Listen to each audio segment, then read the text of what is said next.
and wanted to be princesses. This one's for you. Prologue. Isabelle Marlowe smiled at the world as she walked down the bustling, crowded Manhattan street. She couldn't help it. She knew she should be chill and cool and act like she wasn't excited about her first day of work, but she just couldn't do it. She was so thrilled she could hardly stand it. Wouldn't anyone be? It was a bright, sunny February day in New York City. Spring was on its way, and in about 30 minutes, she would officially become an editorial assistant at one of the biggest publishing houses in the world, Tale as Old as Time Publishing. She couldn't wait. She was early for her first day. She hadn't wanted to risk delays because she'd had to take the train all the way from her parents' house in New Jersey, so she stopped at the coffee cart across the street from the office to get another cup of coffee to pass the time. Miraculously, there was almost no line. "Good morning," she said to the coffee cart guy. "I'm Isabelle. Well, my friends call me Izzy, but probably at work I should just have them call me Isabelle. It sounds more professional, don't you think? Anyway, coffee," he barked. "Oh, yes, coffee, definitely. Milk, just a touch, but no sugar, please. Thank you." He handed her the coffee with a grunt, and she beamed at him. He didn't smile back at her, but she barely noticed. She took a sip of her coffee. He'd added too much milk, but people usually did. That was okay. She glanced around. Maybe she should wander around the neighborhood a bit as she drank her coffee, to investigate what was there and kill a little time. When she'd come in for her interview, she'd been too nervous to really notice anything. Look, a bakery! And it looked like a great one, with a line out the door and lots of baguettes and pastries in the window. She would probably get a lot of late afternoon snacks there. Oh, and a drugstore on that corner. That would be very useful. Oh, a bookstore! It was still closed at this hour of the morning, but she looked at the books in the window, most of which she'd read. She'd just quit her part-time job at her local bookstore, which had given her access to, and a helpful discount on, all the latest titles. She tried to peek in through the darkened windows to see what was on the front tables. She saw a few of her favorite authors. She'd recognize their book covers anywhere. And there was It's My Favorite Part. It had come out after she'd left the bookstore job, and she was dying to read it. She was trying to budget, so she hadn't bought it yet, and she was like 60th on the waiting list for it at her library. At this rate, it would take months to get it. She might have to crack and buy it anyway. She pulled her phone out of her pocket to check the time and saw that her parents had both texted. From her dad, "Good luck on your first day, Isabelle." From her mom, "Yes, good luck, honey." She smiled at her phone. "Thank you! I'm so excited!" She was still living at home with her parents, but just for now. Her salary was on the low side, though she was thrilled to have one at all, and it seemed to make the most sense to live with them in New Jersey and commute. But she got along great with her parents, so she didn't mind that at all. Plus, she was sure it wouldn't be for long. At 10 minutes to 9, she decided it was time to head toward the office. She looked at her reflection in the window, smoothed down her favorite blue dress, and adjusted that one bobby pin in her hair. She made her way to the Tale as Old as Time building, snapped a selfie in front to send to her parents, and walked inside. "Hi," she said to the security guard, unable to suppress the big smile on her face. "I'm Isabelle Marlowe. It's my first day here?" He smiled back at her. "Hi, Isabelle. Welcome. Let me take a look at your ID and I'll send you upstairs."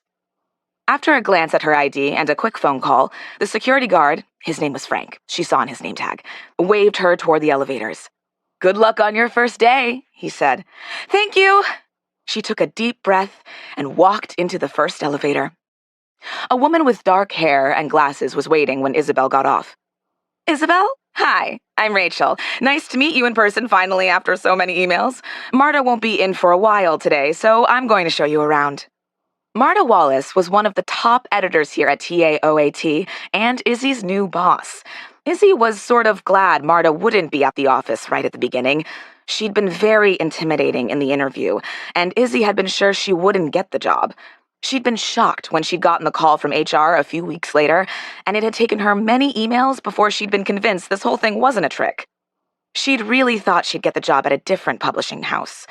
When she'd still been an intern, she'd gone to a mentorship event and met Josephine Henry, an editor over at Maurice, and a black woman like Izzy.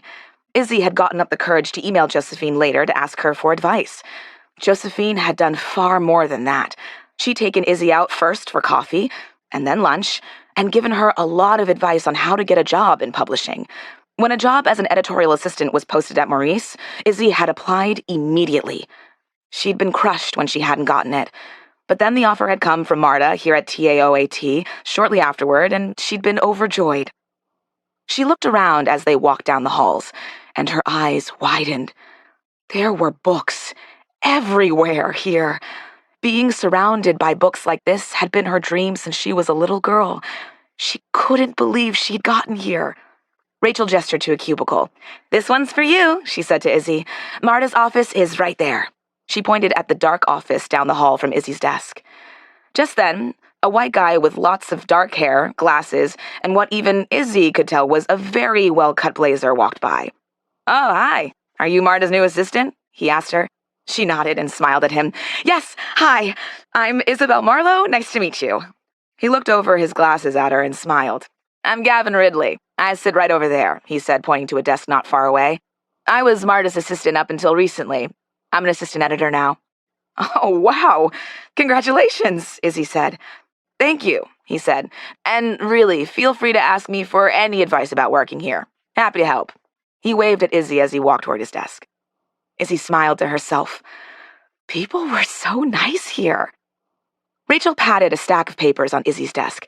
"There's some paperwork here, along with a temporary badge and a few fun gifts for your first day. Why don't you go through this, and then you can come find me, and we can get your picture taken for your ID badge and all that good stuff." Izzy nodded as she sat down at her desk. "Sounds great. Thank you." She took her favorite pen out of her purse and diligently filled out all the paperwork sitting on her desk. Once that was done, it was time for the fun stuff. She picked up the bulky tale-as-old-as-time tote bag and beamed at it. A new tote bag! She could just see herself taking this bag with her to the park on the weekends, her notebooks and pens and laptop inside, and working on that novel she started writing last month. She reached inside the bag. A water bottle, a coffee mug, and... oh my God! A copy of It's My Favorite Part! She'd been dying to read it, and they just gave it to her? Had she entered a wonderland of free books? She grinned as she got up to go find Rachel. She couldn't wait for her new life to begin. Chapter 1. 2 years later. Izzy walked into work on Monday morning, flashed her badge at the security guard, and made her way into the elevator. She glanced down at her phone. 13 more emails had popped up just during her walk from the subway to the elevator. 5 of them were from Marta. Those could wait until she sat down at her desk, preferably after she downed at least half the large cup of bad coffee she was holding, but that might be asking for too much. She sighed as the elevator stopped at her floor, a sigh echoed by at least 3 other people in the jam-packed elevator. She pulled her hat off on the way to her desk and shook her long braids loose. The hat had only been partial protection from the freezing cold air outside. February in New York was so depressing. It should feel better, shouldn't it? Winter was almost over, but instead it was cold and dreary and endless, despite being the shortest month of the year. Her friend Priya Gupta waved at her as she walked by. Priya was another editorial assistant. She'd started at TAOAT just a few months after Izzy, and she worked for Holly Moore, one of the other big editors at the company. During Priya's first week, there had been an editorial meeting where one editor had waxed poetic about how diverse their books were that season. Of the 25 books in their imprint, there were 3 whole authors of color, none of whom were Black. She and Priya had locked eyes from across the room. They'd been friends ever since. "I cannot wait until we're in California next week. Can you?" Priya said. Izzy closed her eyes and let herself smile. "California. It's gonna be warm, and we're gonna take books out to the pool and relax on lounge chairs in the sun and let our skin get browner, aren't we?" Priya nodded. "Oh, yeah, definitely we are." They both knew this was mostly just a fantasy. They were going for a conference, so they'd be running around carrying boxes full of books, or stacks of name tags, or escorting authors from place to place nonstop. But it was nice to dream. Plus, editorial assistants almost never got to go to conferences like this. Izzy and Priya only got to go because their boss's most demanding authors were going to be there, the ones who basically needed a door-to-door escort in every situation. Sure, she'd be dealing with huge egos all week, even more than usual, but she was grateful for the short break from the office.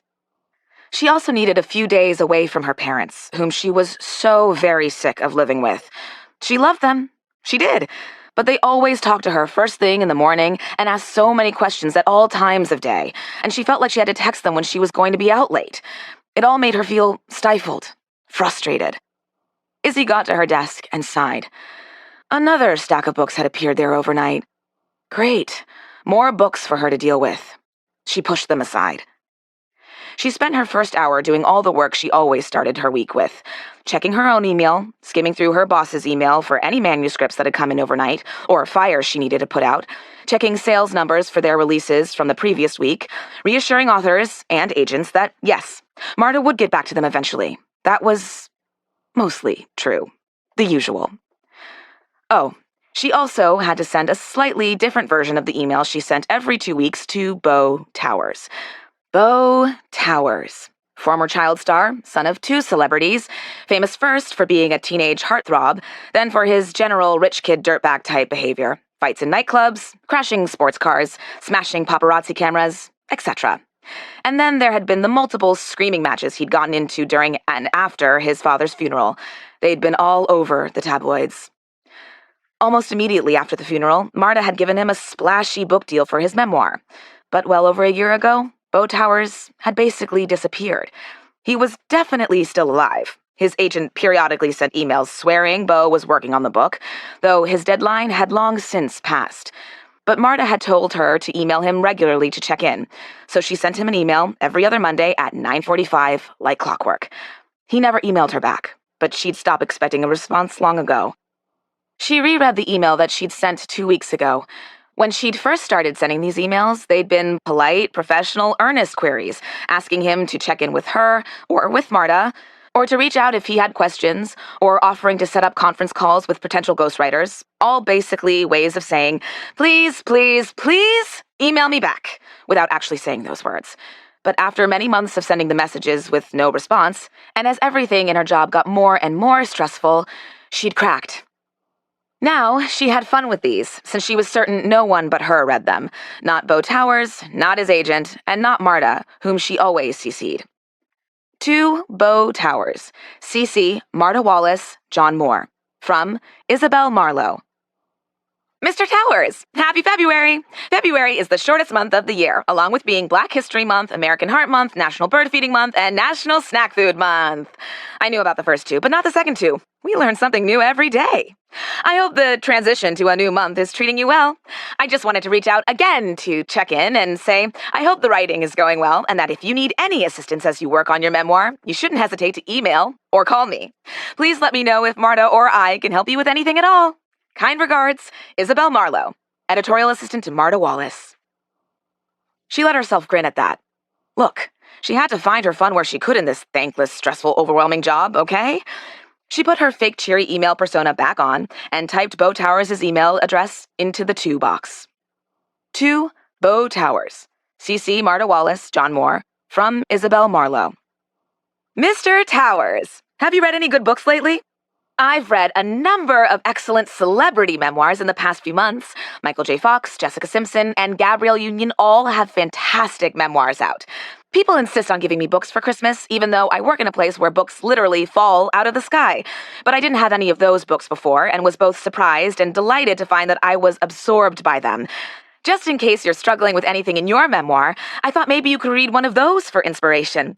I'm happy to recommend more books to you at any time, or offer you any other assistance that you need. FYI, Barack Obama's is far too long, though Michelle's is great. But really, would you want to edit a former president? Looking forward to talking to you soon.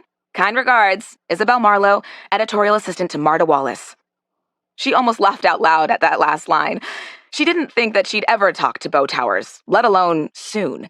She'd probably be sending him progressively more and more unhinged emails every 2 weeks for years to come. The thought of that made the smile drop from her face. How much longer could she do this? Her first year at TAOAT had been hard, yes, but still new, exciting, thrilling every day to work with books all around her. But as certain parts of her job got easier, other parts got harder and more overwhelming. Marta gave her more and more work to do, more details to manage, more manuscripts to read, more authors to talk through their work with, cheer up, or get to chill out. And all those new responsibilities were great, and she felt like she was good at most of them, but they were all in addition to her regular work, and sometimes she felt like she was drowning. And since she was one of the few employees of color here, on top of everything else, she was always getting pulled in to give advice about diversity this, or inclusivity that, or to meet that one black author who was visiting that day. She had to put a smile on her face and do it all. But it was exhausting. Plus, what really mattered was whether Marta thought she was good. And when it came to that, Izzy had no idea. She tried to remind herself every day that Marta was brilliant, that she'd learned so much from watching her and listening to her, that she was lucky to have this job. But while that was all true, it was also true that Marta was hard to work for. Often curt, not at all friendly, not particularly encouraging, and she rarely, if ever, gave out compliments. What Izzy wanted was to get promoted to assistant editor, and then, eventually, to editor. Not immediately, but someday. After all, Gavin had been promoted after 2 years, and her own 2-year anniversary was fast approaching. But Marta hadn't dropped a single hint to her that promotion was in the cards. Very occasionally, Marta would throw a good job in Izzy's direction, and each time, it would thrill her. She would work harder for the next few weeks in the hopes that Marta would notice her and praise her again. And when no praise came, she would give up in despair. One time, after a particularly curt email from Marta on an edit she'd worked so hard on, Izzy even went so far as to update her resume, but she'd never done anything with it. Why would she, when she had no idea if she was doing anything right? And that was one of the most depressing things about this job. She wanted guidance, mentoring, a way to get better at her job, a way to someday become the kind of editor Marta was. She wanted to edit great literary fiction, commercial fiction, and memoirs, but she had no idea if she'd even been learning anything. And yes, she'd wanted to write some of that great literary fiction herself, but she hadn't written a word in months. She'd started to question if she really belonged here, if this job, if this career was really for her.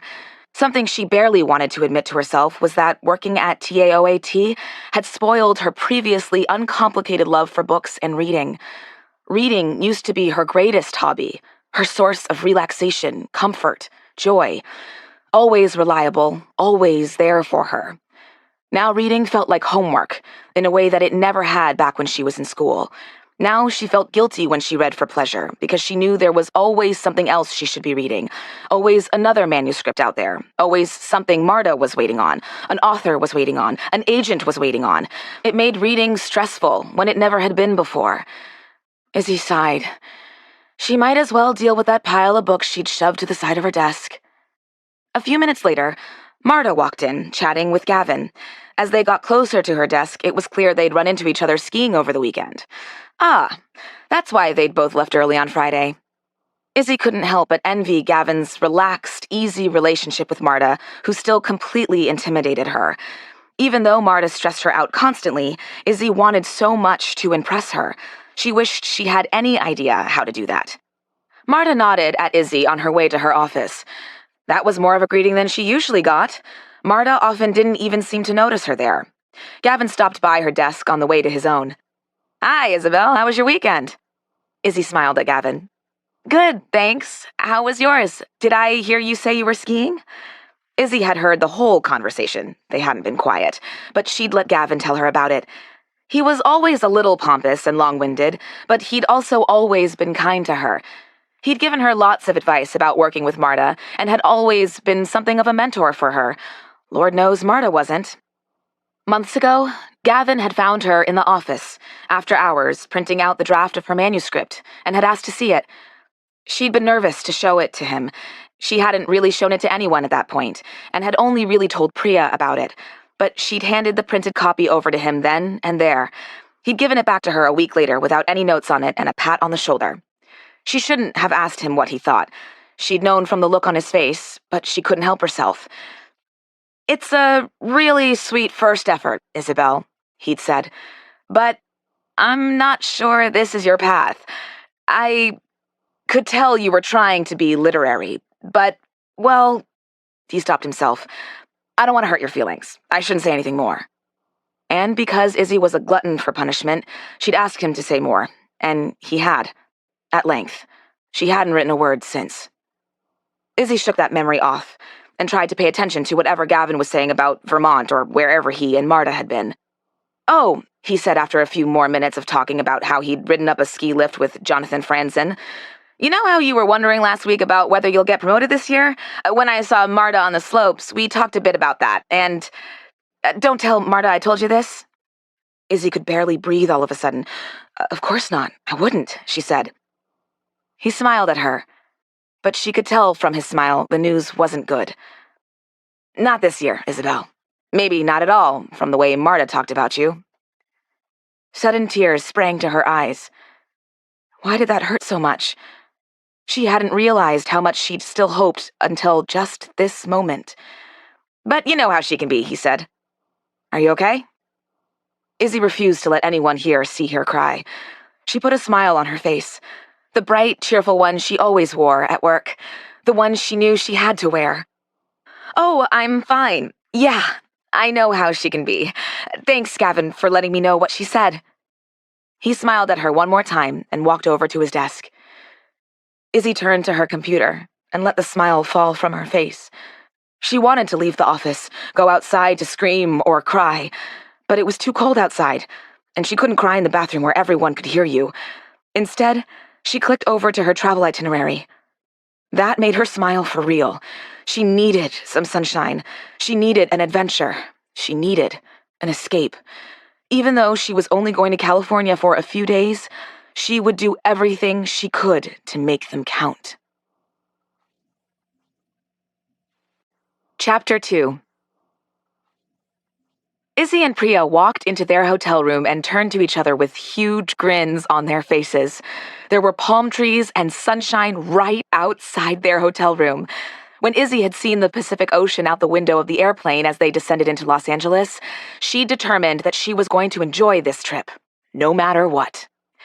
Izzy unzipped her suitcase, and Priya laughed. "You know we're only here for 4 days, right? I thought I packed a lot." Izzy shrugged. "I like to be prepared." Okay, sure, she definitely overpacked, but still, she liked to have options. Clothes for the conference, all of her favorite pairs of pajamas so she could truly enjoy this hotel room, the workout clothes she knew she wouldn't wear but had packed anyway, a few sundresses out of sheer optimism that she'd get outside and have a chance to experience LA weather, and not just hotel ballroom air conditioning, the notebooks that she brought everywhere out of habit, even though she hadn't written in them in months, a few pairs of flats, and... yeah, nope. She was definitely not going to work out. She'd forgotten to pack her sneakers. Oh well. Izzy looked around the room and sighed a little. She wished she'd had her own hotel room. She loved Priya, but after living with her parents for the past 3 years, she just wanted a place for at least a few days where she wasn't sharing space, or a bathroom, with anyone. After an afternoon where they'd both run back and forth across the convention center at least a dozen times, Izzy and Priya returned to their room to change for the conference cocktail party. As Izzy swiped some lipstick on, Priya grinned at her. "I, for one," Priya said, "am ready for some free wine and tiny snacks. Are you?" That sounded absolutely fantastic. "I definitely am." She checked out Priya's outfit. A deep red dress, huge dangly gold earrings, and flat gold sandals. "Has anyone ever told you that you're devastatingly beautiful?" Priya tossed her hair so her earrings jangled. "I was just about to say the same thing to you." They both cracked up. A very drunk guy at a bar a few months before had told them each, separately, that she was devastatingly beautiful, and they'd been trading the compliment ever since. "But really, that lipstick is amazing. Hot pink is good on you. And obviously, I love the dress." Izzy smiled as she looked at herself in the mirror. She liked this dress too. Priya had helped her buy it last summer. It was color-blocked, red and pink, a combination that she hadn't been sure she could pull off until Priya had gasped in glee when she'd come out of the dressing room. But Priya had been right. These colors looked great against her brown skin, especially with the hot pink lipstick. "I figure we're in California. Might as well wear something other than black." She tucked one of her braids back into her big top knot and slung her badge over her neck. Okay, she was ready. "Come on, let's get there before people eat all the good snacks." They made a beeline for the bar as soon as they walked into the cocktail party and managed to immediately snag glasses of the cheap white wine the bar was serving. Izzy turned around to tell Bria they should go find some of their other friends from TAOAT and the snacks when she came face to face with Josephine Henry. "Isabelle, hello," Josephine said. "So nice to see you again." "Hi, Josephine," Izzy said. Did she sound normal? Probably not. She'd wondered too often how different things might be for her if she'd gotten that editorial assistant job with Josephine instead of with Marta. How much better Josephine would have been as a mentor, how much more she would have learned, how much more comfortable she'd be about speaking up. Maybe none of this would be the case. Who knew? Maybe this was all about the grass being greener on the other side. But she didn't think so. Izzy shifted her wine glass from one hand to another and tried to look casual. "It's great to see you," she said. "How are you?" Josephine smiled at her. "I'll definitely be better once I have a glass of wine. You know how the first days of these things are, so rushed and busy." She glanced down at Izzy's name tag. "Oh, that's right. You're over at TAOAT now. Who are you working for?" Priya melted away. She knew Izzy's history with Josephine. "Marta Wallace." Izzy gestured to the room. "She's here somewhere." Josephine laughed. "I'm sure I'll run into her at some point tonight. It's always so funny at these things. We all work just blocks from one another in New York, and yet we're on the other side of the country and I run into people I haven't seen in 9 months. The bartender handed Josephine a glass of wine, and she nodded her thanks. Izzy started to back away. She assumed Josephine would need to go talk to more important people. But instead, Josephine stepped to the side and motioned for Izzy to follow her. "I haven't seen you for a while. How's it going for you, Isabelle?" Izzy knew how she was supposed to respond to questions like this, what people wanted to hear. She did it all the time. "Oh, everything is great. Busy, but a lot of fun. Working in publishing is a dream come true, and it's so exciting to be here." Whenever she said this, she put on a bright smile. She threw conviction in her voice, and her audience was satisfied. But somehow, this time, her heart wasn't in it. Maybe she'd done it too many times. Maybe it was because she knew Josephine, at least a little. Maybe it was because of what Gavin had told her the week before. But her words came out flat, almost angry. Josephine winced. "Oof, that bad?" Oh no, she had to recover from this. She didn't want Josephine to think she was ungrateful. "I didn't mean to say it like that, it's just—" Josephine stopped her. "Yes, you did. Come on, this is me you're talking to." Izzy was surprised into laughter. Josephine grinned too, but from the look on her face, Izzy could tell she really wanted to know the answer. "I'm okay," she said, after thinking about it for a little while. "There's a lot I love about working in publishing, but it can be hard sometimes, for a lot of reasons." Izzy could tell from the look in Josephine's eyes that she understood. "Yeah, it really can be." Josephine gestured to the room. "When I started out, I was one of only a handful of black people in these rooms. Now, I'm one of maybe 2 handfuls." She sighed. "I really thought it would be better by now." She felt so much more comfortable with Josephine than she did with Marta. If only... No, she couldn't think that way. Josephine took another sip of wine. "Are you getting good work to do? Marta has some great authors over there." Izzy nodded automatically. "Yeah, she does, but..." She swallowed. She needed to stop now. What was she doing, even thinking about confessing her feelings about Marta to anyone who wasn't Priya? This industry was way too small for that. "I'm learning a lot," she finished. Josephine gave her a knowing look.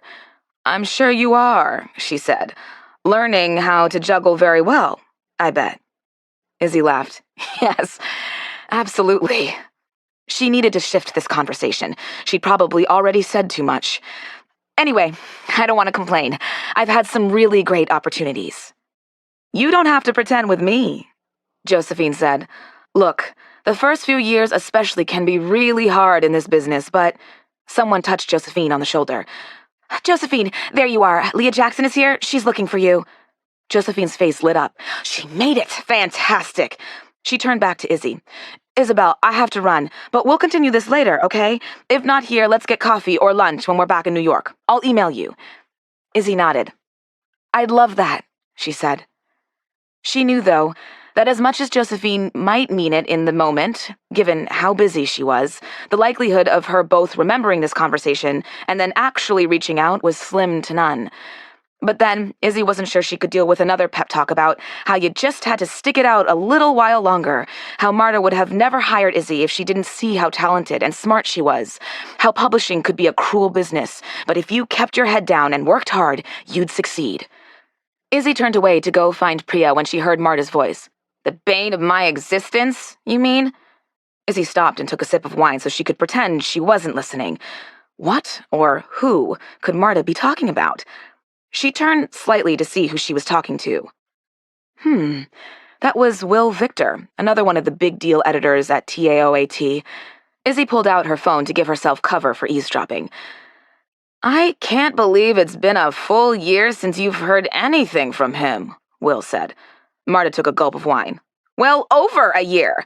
His agent gave me some bullshit about how hard he's working, but I haven't heard a peep from him, and haven't seen a page, haven't seen a word, so I don't believe any of it." Oh. She must be talking about Beau Towers. The bane of her existence seemed strong. It wasn't like Marta sent emails to him every 2 weeks that got ignored, though Marta was the one who had committed to a 7-figure book deal for him. To be fair, Marta probably didn't care about that. She'd just want the book. My poor assistant is probably tired of sending her little polite, cheerful emails to check in with him and his agent. Izzy hid a grin when Marta said that. She definitely hadn't read any of Izzy's emails to Beau in a while. "It's not even the blown deadline I care about," Marta continued. "Please, I expected that from him. For people like that, a deadline is more of a suggestion. But it seems like there's no path to ever actually getting a book out of him. I thought maybe being here in LA would mean I could beard him in his den, take him out for a drink, and figure something out. But according to my assistant, he's not even in LA. He's holed up in some house in Santa Barbara. I don't want to cancel the deal. All that would do is make him pay the money back, and I don't care about the money. It's not my money. I want this book, Will. But I'm stumped on how to make it happen, and you know I'm rarely stumped." Izzy had honestly never heard Marta admit defeat before. This was fascinating. "At this point, you might have to threaten to cancel the deal to make anything happen," Will said. "Sometimes people like that only respond to threats. I don't understand why he's not just using a ghostwriter. Is it an ego thing? You've told him no one will know he didn't write it, right?" Marta let out a sigh that was almost a hiss. "Of course I've told him that. So many times now. I did. My assistant did. His agent did. Do you know what he says to that? Nothing.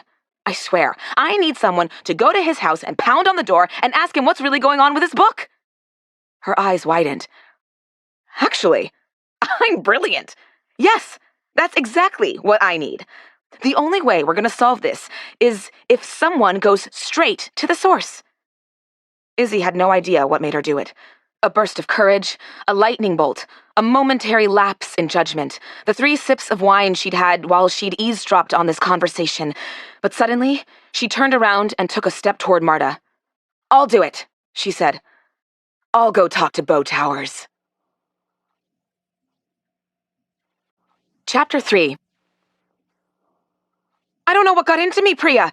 Suddenly, I was talking with no control over my mouth, and when I stopped talking, I thought Marta was going to laugh at me. But instead, she told me that it was a great idea and said she could always count on me?" Izzy and Priya were back in their room at the end of the night, eating a pizza they'd had delivered to the hotel and drinking vodka tonics. They'd busted into the minibar, despite the astronomical prices. It was an emergency. Priya shook her head. "Marta said she could always count on you? Did an alien take over her body?" Izzy reached for her drink. She couldn't believe it either. "It seems unlikely to me, too, but I wouldn't have made it up even in my wildest dreams. So she must have said it. She even said I was the perfect person to do this." Priya's eyes opened wide. "Okay, now I'm concerned.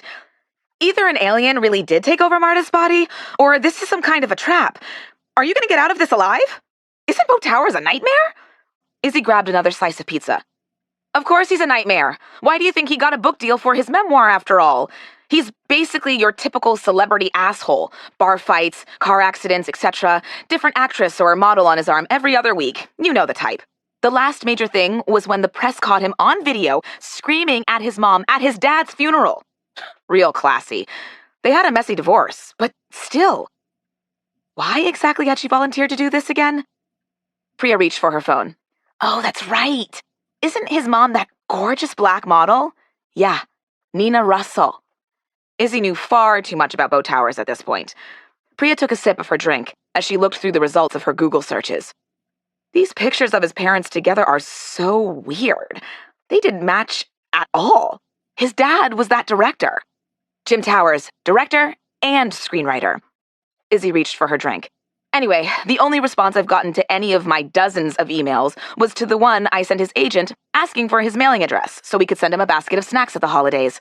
That's the only reason we even know where he is. Priya was still looking at her phone. Oh my God. Isabelle Marlowe, I can't believe you told me all this nonsense about Beau Towers before you told me how hot he is. Well, that's if you like those big, brawny guys, which I absolutely do. Who cares about a bar fight or two if he looks like that? Izzy laughed at Priya as she held her phone up. You know me, Priya. I'm more into the skinny poet types. Priya got up and went back to the minibar. Yes, unfortunately, I do know that. And look where that has gotten you. Priya had a point there. That skinny poet type Izzy had dated for a few months last summer spent most of his time playing video games and didn't seem to write much poetry. Or spend much time with Izzy. Priya grabbed 2 more tiny bottles of vodka and handed one to Izzy. I can't believe you're actually doing this. She poured the liquor into her glass and added tonic.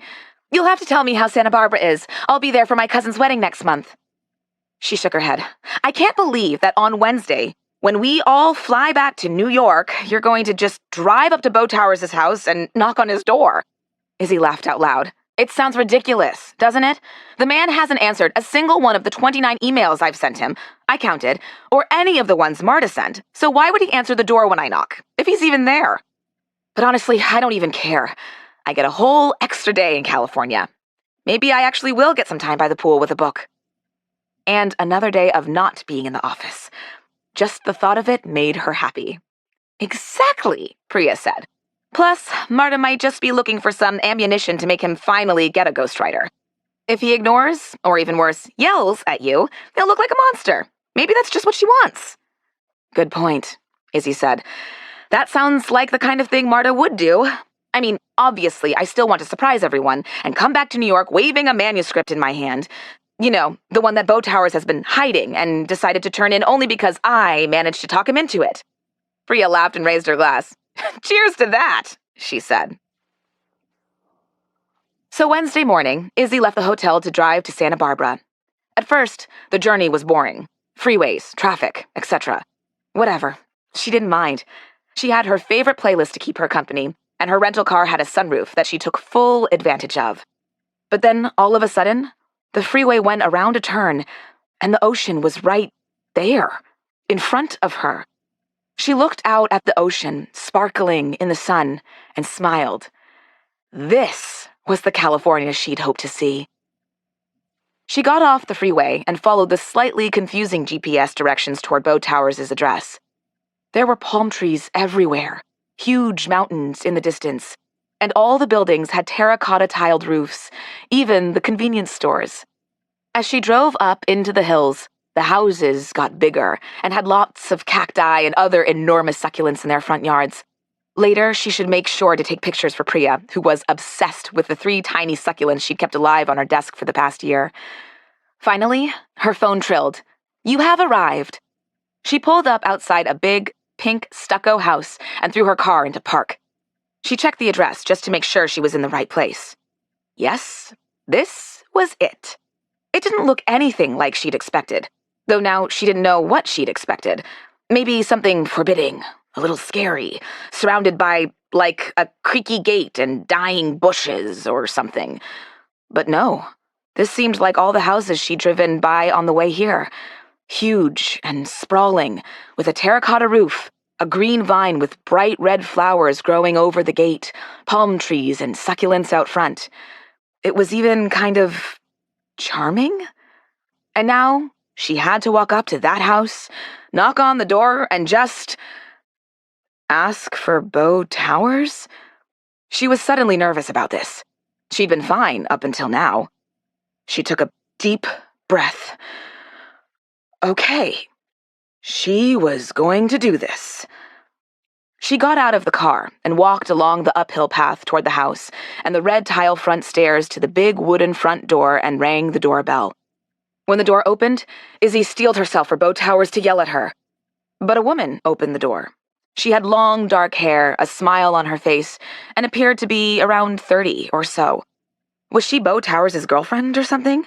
She looked too normal and friendly for that, especially given the models that Beau usually dated. But you never knew with guys like him. "Hi," she said. She glanced at the street, then back to Izzy. "Is it a delivery?" Izzy knew she had only a few seconds before the woman closed the door on her. She talked fast. "Hi!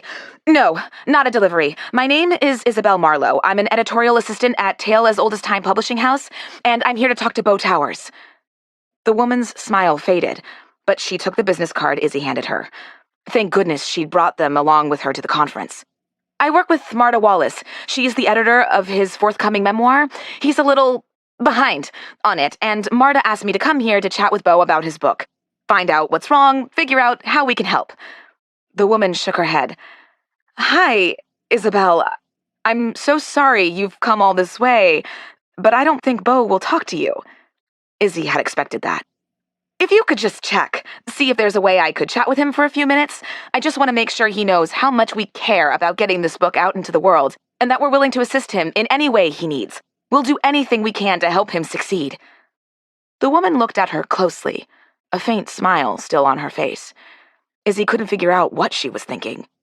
For some reason, even though she'd thought of this whole mission as pointless, now that she was here, she wanted to win this thing. Granted, she didn't think she could deliver an actual manuscript like she had joked to Priya, but she still wanted some sort of win. She hadn't had a win in so long.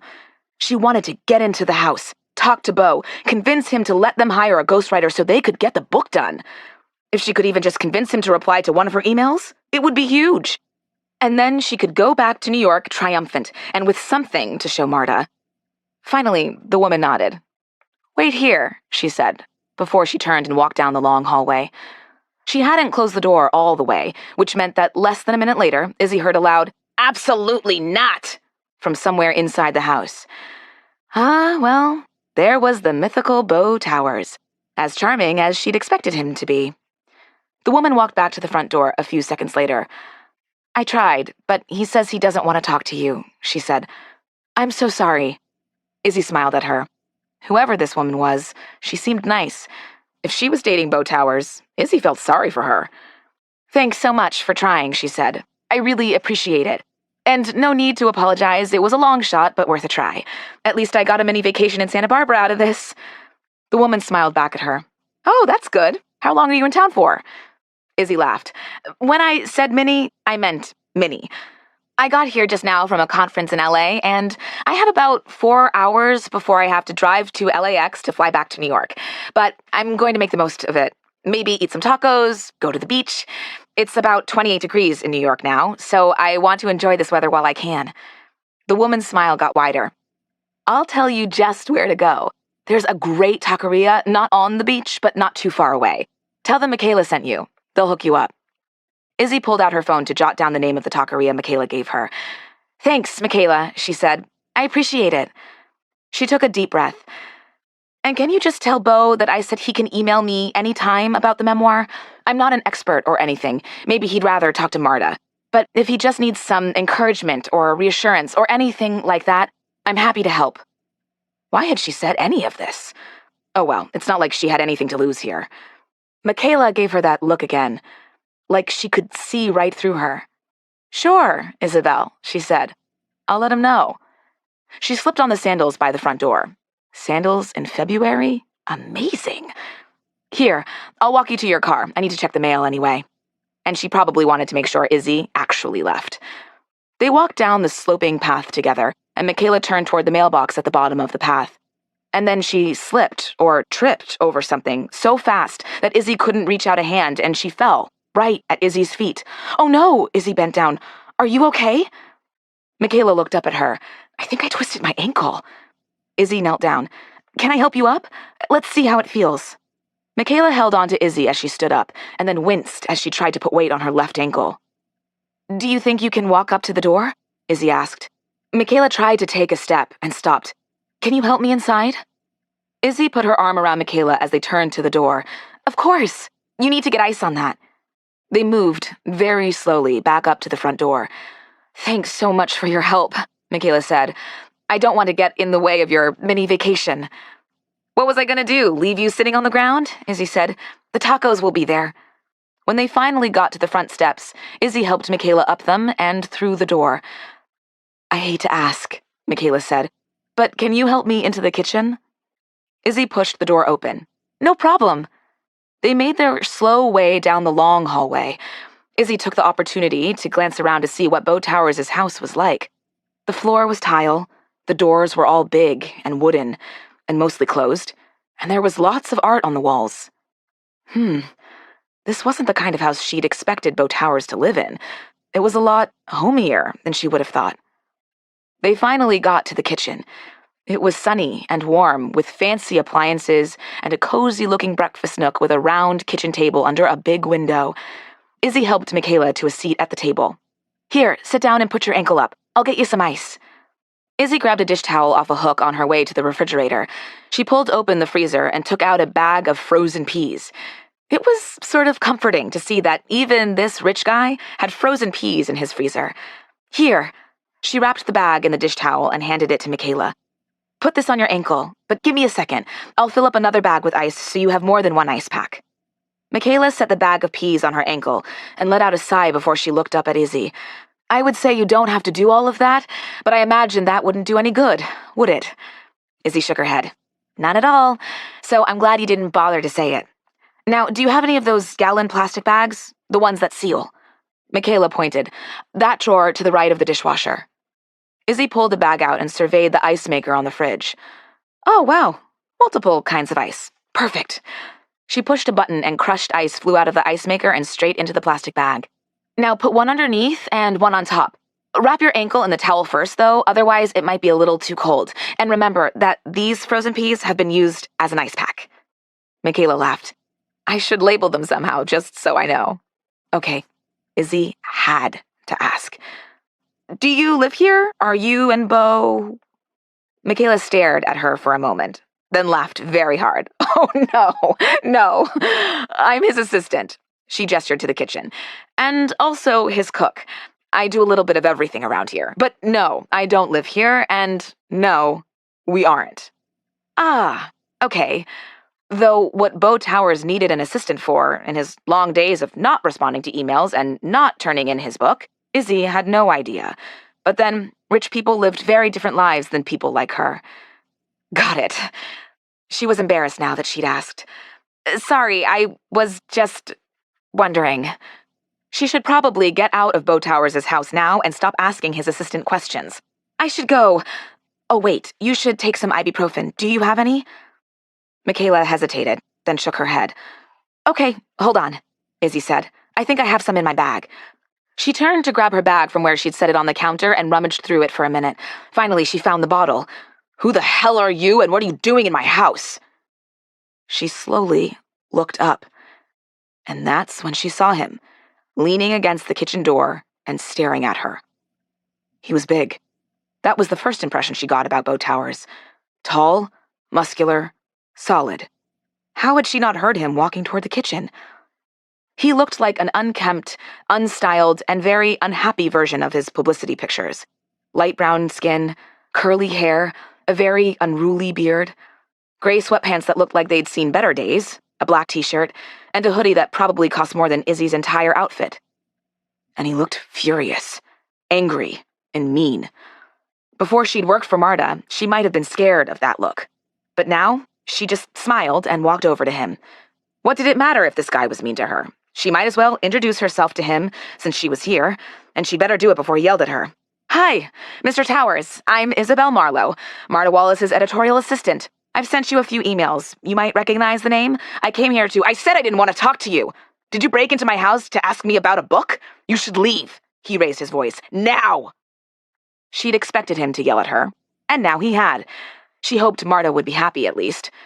"She didn't break in," Michaela said. "She helped me inside after I did this." Beau looked over Izzy's head at Michaela, and his whole face changed. He rushed over to her. "Oh no! Kettle, what happened? Are you okay?" Michaela gestured to her ankle. "I'll be okay, but only because of Isabelle here. I went out to check the mail, and I slipped. Thank goodness she was there. She saw me fall, got me inside, and got me ice. Otherwise, I'd probably still be sitting out there shouting for someone to help me in." Izzy waved that away. "I was happy to help." "Have you taken anything?" Beau said to Michaela. You should take some ibuprofen." He looked around like it was going to appear in front of him somehow. Izzy sighed. "I was just saying that. I have some right here." Beau smiled at her for a half-second before he apparently remembered who she was and scowled again. "I'll get water," he said to Michaela and stalked over to the cabinet. When Izzy handed the bottle of pills to Michaela, Michaela gave her a very pointed look in Beau's direction. Was she trying to tell her to do what Izzy thought she was trying to tell her to do? Michaela nodded. She was apparently a mind reader. Izzy might as well try, right? She turned around to face him. "Mr. Towers, I'd love to chat with you about your memoir. It's okay that you're behind on getting it to us, really. We just want to open the lines of communication and help you with it in any way we can. We can set you up with a ghostwriter. That would be totally confidential, of course. Or Marta or I can talk through an outline or pages or a particular chapter with you, whatever the bottleneck is. And I'm great at pep talks, so I'm always available for those, if that's what you need. There's no shame in it." Beau set the glass of water down in front of Michaela, that furious look back on his face.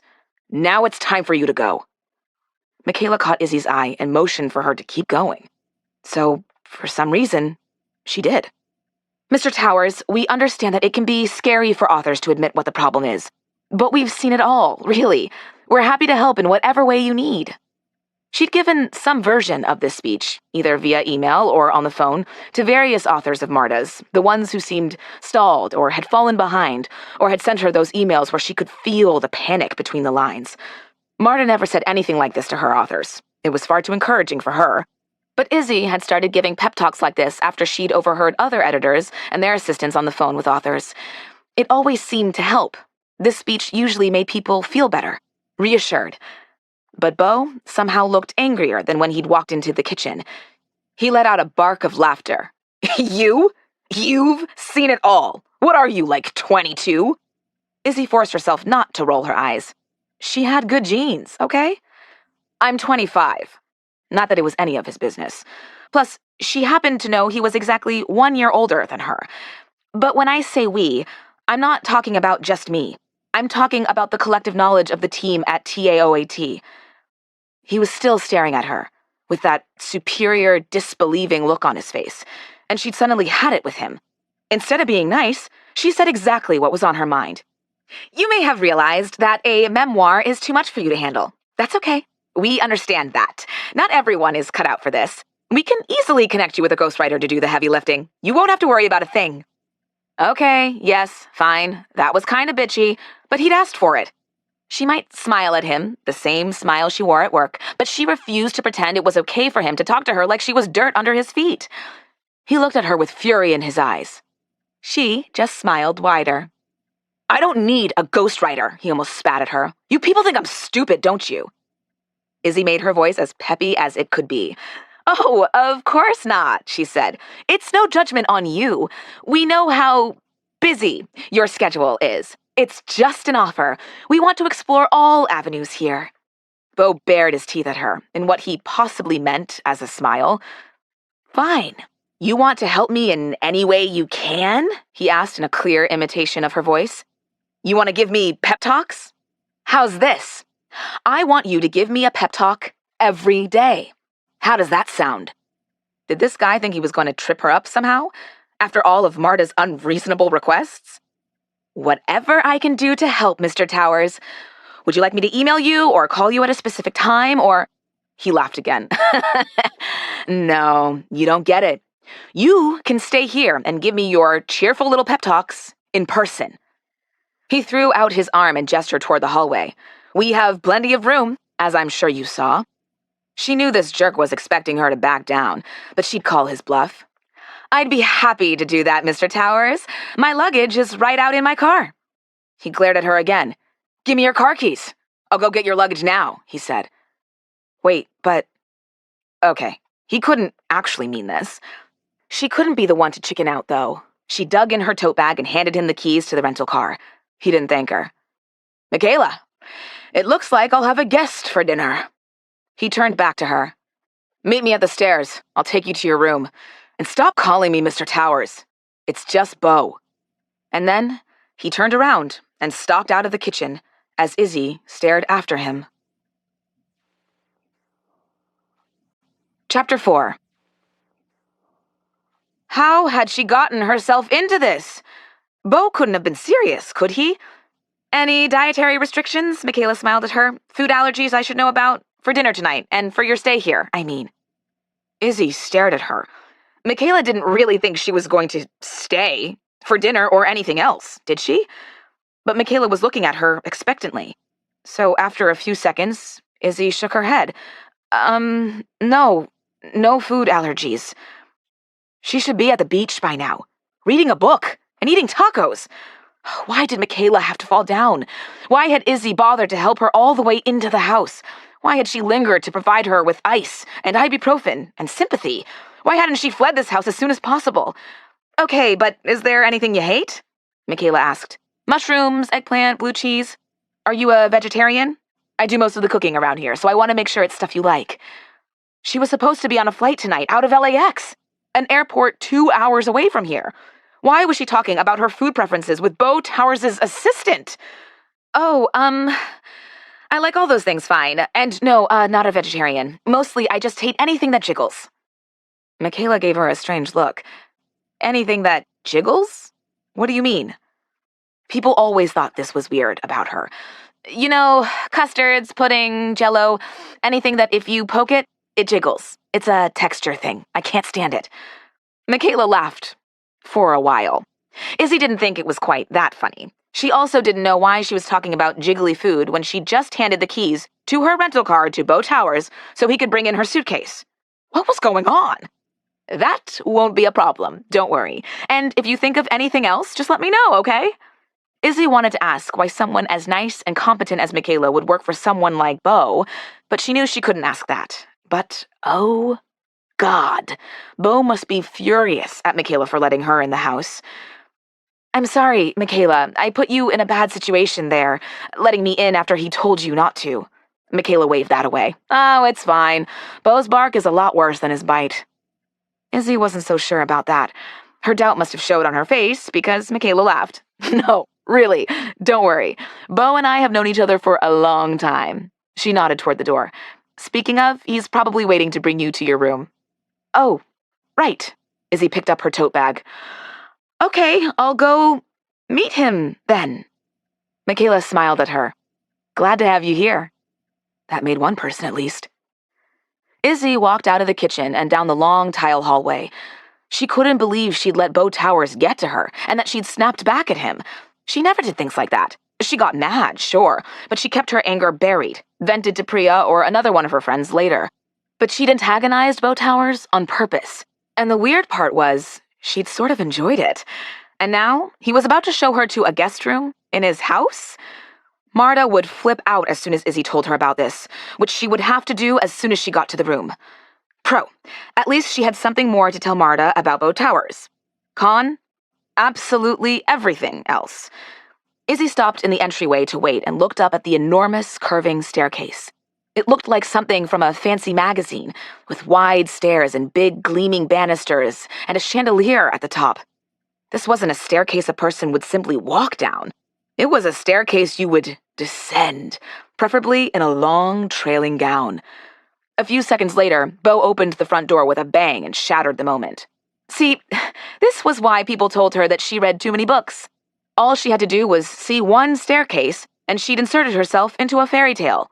Follow me, he growled at her as he started up the staircase. She couldn't help but notice that he picked up her overstuffed suitcase like it was as light as a feather. They walked up the staircase, then went down a long hallway. Izzy wondered what was behind all the doors they walked by.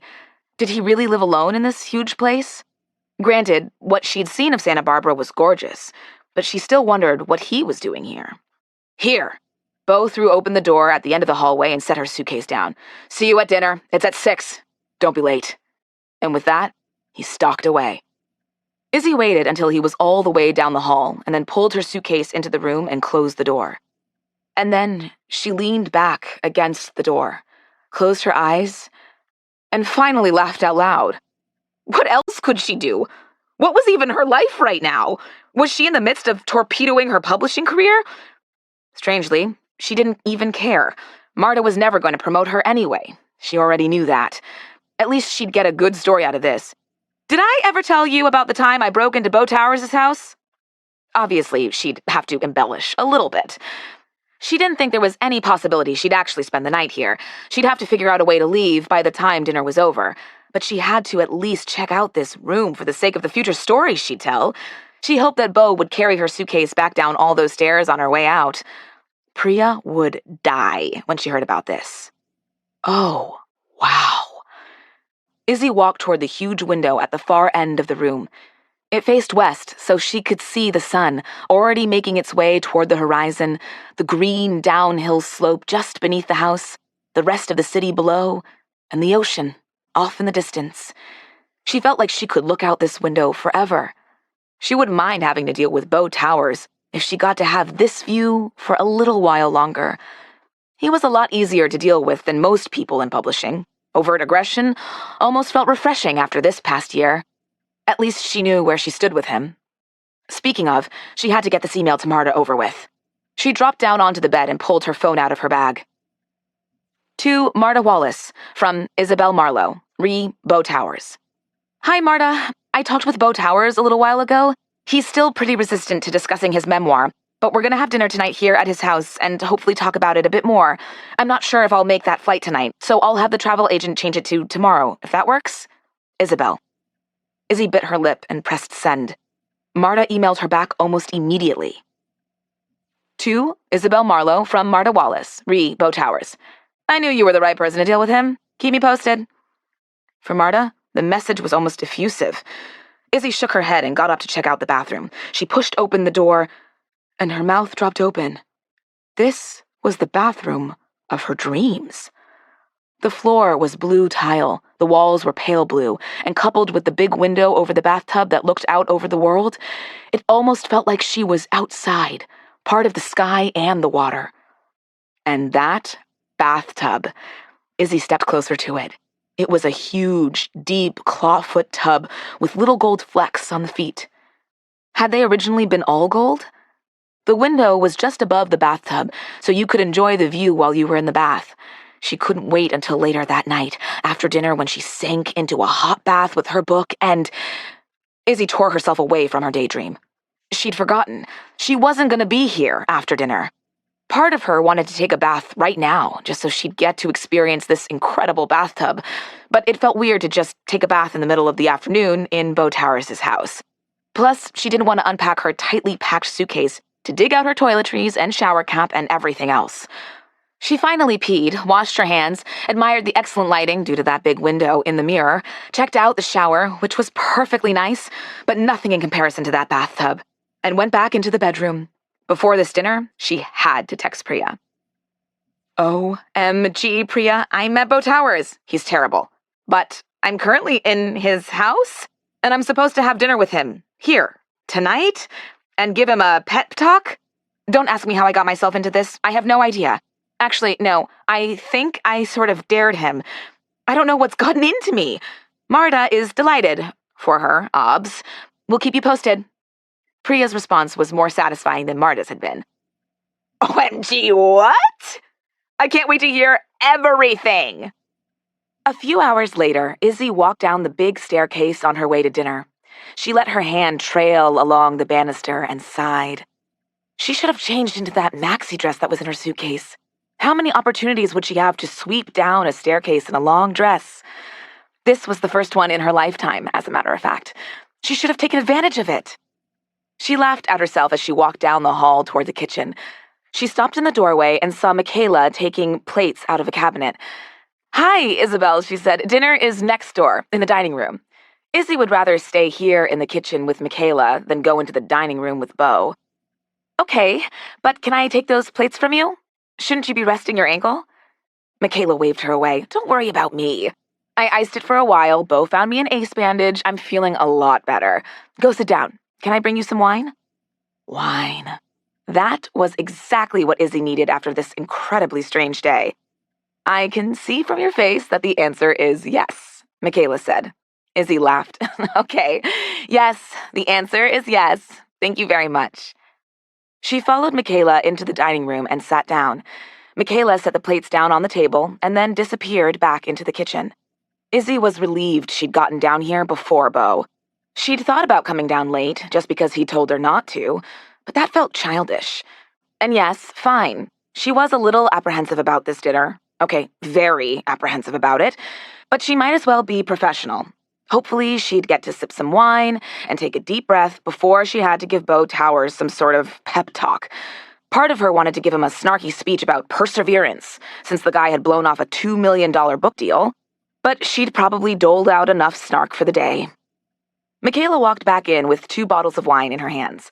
Red or white? Oh, there's also beer if you want, and I can probably throw you together a margarita if you'd like.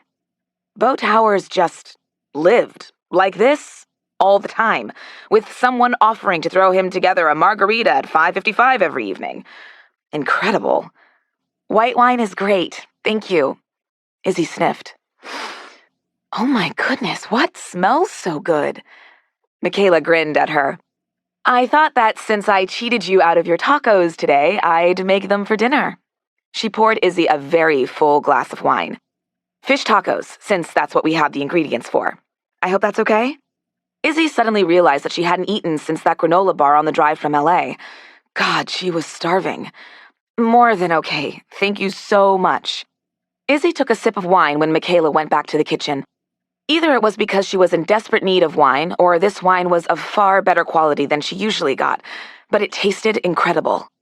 Tortillas, fish, slaw, rice, salsa, Michaela said as she set 2 big platters on the table. I'll be in the kitchen for the next few minutes if you need anything, but I have to take off soon to go pick up my son. Was Michaela really going to leave her here, alone, in the house with Beau Towers? She'd kind of forgotten that Michaela didn't live here. Why did she suddenly want to cling to this woman she'd only met a few hours ago? She picked up her glass of wine and took another big sip. Thank you for dinner, Izzy said. The food looks great. Michaela smiled at her. I hope you enjoy it. See you tomorrow, Isabelle. Izzy doubted that. While she waited for Beau, Izzy sipped her wine and looked out the window. The sun had set, but now she could see the lights from the city, shining all the way down the hill, and the darkness of the ocean in the distance. She was suddenly glad she'd volunteered for this ridiculous thing, and that she'd antagonized Beau Towers, if only to see this house and this amazing view, and to drink this amazing wine. Aren't you gonna eat? Izzy barely managed not to jump at the sound of Beau Towers' voice. Why didn't he make any noise as he walked through this house? Some warning would have been nice. She turned to look at him standing by the door, scowling at her. Of course. I was waiting for you, she said. I didn't want to be rude. Beau let out a huff at that and gestured to the food as he sat down across from her. Be my guest. Izzy supposed he meant that as an invitation to serve herself, so she did. She even poured herself some more wine. Why not? She took a bite of a taco and almost let out a moan. These might be the best tacos she'd ever had. Had Michaela made all this just spontaneously, and with a sprained ankle? She tried the slaw and opened her eyes wide. Wow. Rich people really did have great lives. She'd only given herself 2 tacos, but she was already looking forward to her 3rd, maybe even her 4th. She might as well take advantage of this while she could. She took another sip of wine and glanced at Beau. Why was he looking at her like that? Like just the sight of her made him mad. He was the one who had invited her to dinner, or did he not remember that? Well, if that counted as an invitation. He looked away for a second and then looked back at her. Okay, go, he said. Izzy tilted her head and looked at him. Wow, that tone in his voice infuriated her. Excuse me?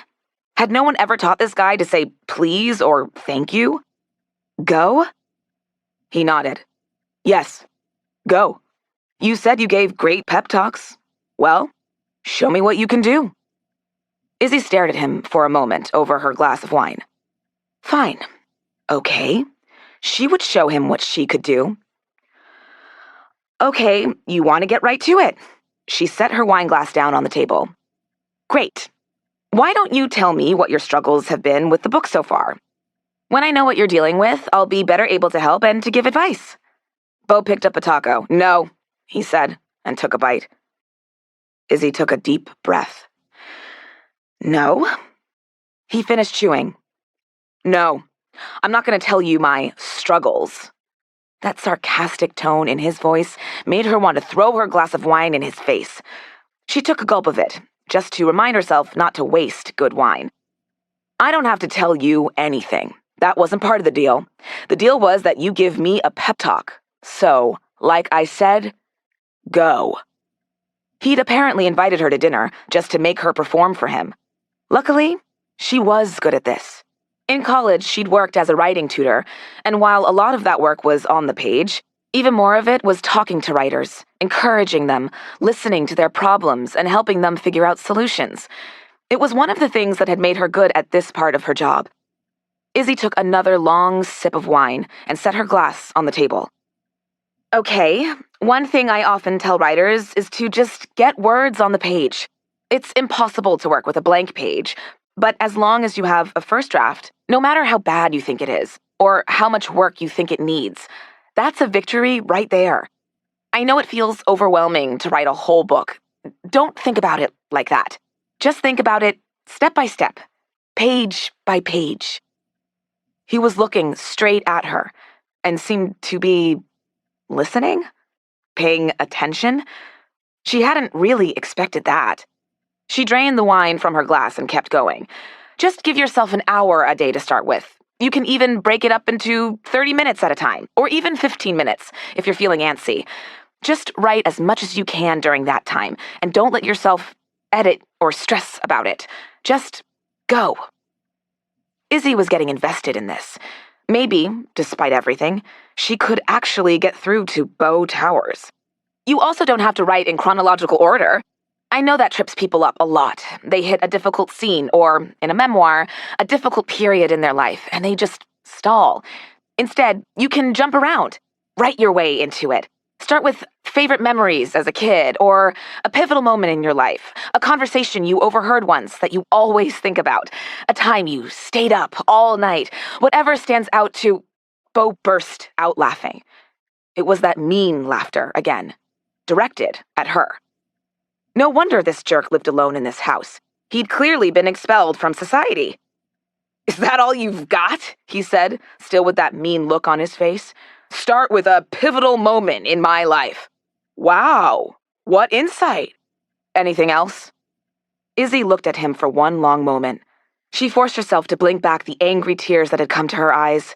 She was furious at herself for almost crying because of something Beau Towers, of all people, said to her. But she was even more furious at Beau Towers for saying it. She didn't have to do this.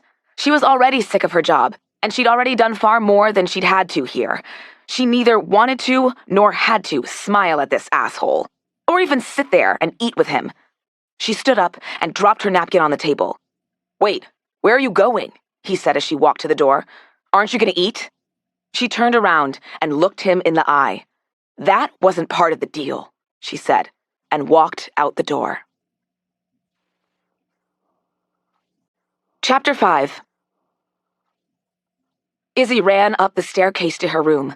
She couldn't believe she'd wasted an actual good pep talk on Beau Towers. She knew he was a jerk. She should have just given him some lackluster, we believe in you nonsense, and then ignored him and eaten as many of Michaela's delicious fish tacos as she could handle before he told her to go away. The worst part was that for a brief moment, while she'd been talking to him, she'd thought she'd seen a real person behind that beast, sitting across the table from her. She'd thought, for a few seconds, that he was listening to her, wanted to hear what she had to say. It had felt, just for a little while, like this was the job she not only wanted to be doing, but was meant to be doing. So she'd actually tried to help him. She'd tried to give him good advice. She should have known it was all a trick. She felt silly for being duped, but most of all, She felt silly for how disappointed she'd felt. Some part of her had thought she could really be the one to get through to Beau Towers. Well, that made her feel ridiculous. But damn, had it felt good to walk out on him. She never let herself do things like that. She'd always just smiled, taken notes, done what she had to do, worked as hard as she could, and didn't let people see her mad. Often, she didn't even let herself really get mad. She knew being angry, let alone showing it, was dangerous for someone like her, working in the industry she wanted to work in. No matter how she felt, she just had to act cheerful, easygoing, not let anything get to her, and definitely never let anyone see her angry. But now she was furious, and she'd let Beau Towers know it. And it felt great. She walked into her room, ready to grab her tote bag and her suitcase and leave. She'd drive to LA, maybe see if she could still get on that original flight at LAX, maybe just stay at an airport hotel that night until her flight the next day, whatever.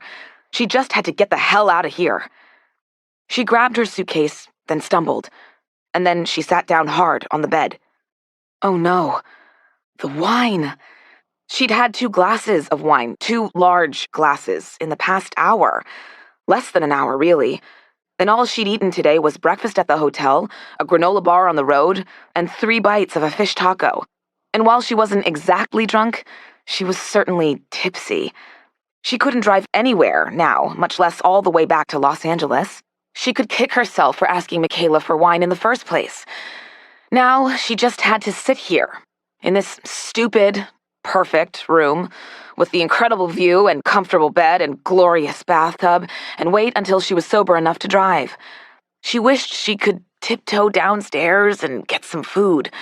A few more tacos would certainly help absorb all of that wine. But Beau was probably sitting there in the dining room, eating the entire platter of food like some lord of a manor.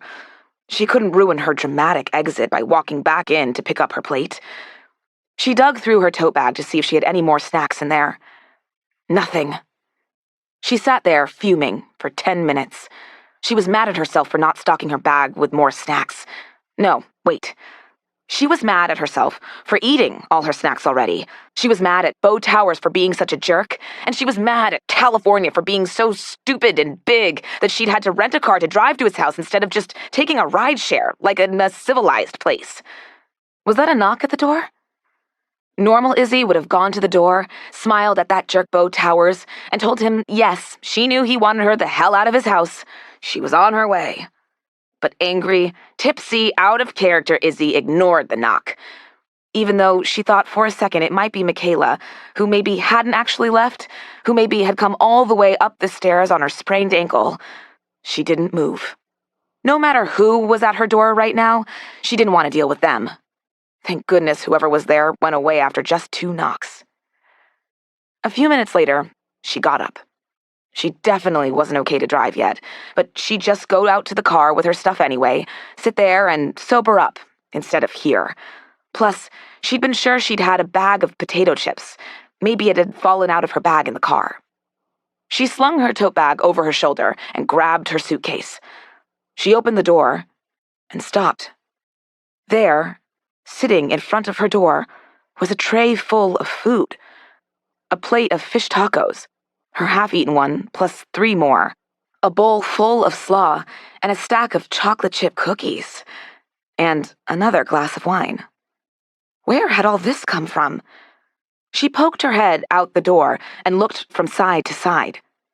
No one was out there, so she picked up the tray and brought it back inside the room and kicked the door closed on the way. It must have been Michaela at the door, after all. Now Izzy felt bad that she hadn't answered it. Michaela had come all the way up those stairs with a sprained ankle, carrying all this food. Izzy hoped Beau paid her very well.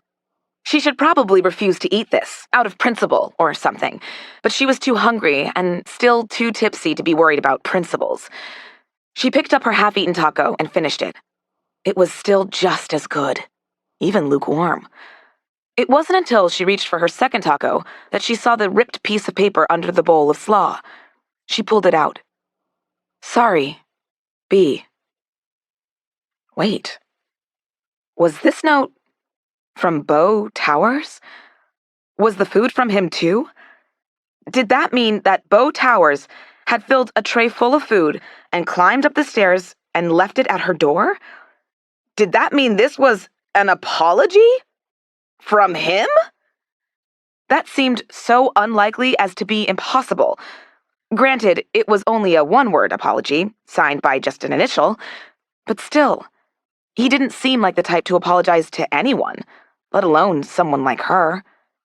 She was too hungry and had already had too much wine to figure this conundrum out. She picked up another taco.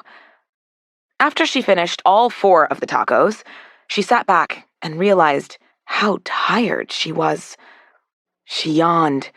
She'd woken up at 6 this morning for no good reason. She'd been running on adrenaline all day. She'd had 2 glasses of wine and a huge meal, and all she wanted to do was take a hot bath in that big, beautiful bathtub and then get in that enormous, fluffy bed over there and go to sleep. No, she couldn't. She stood up and went into the bathroom to splash cold water on her face.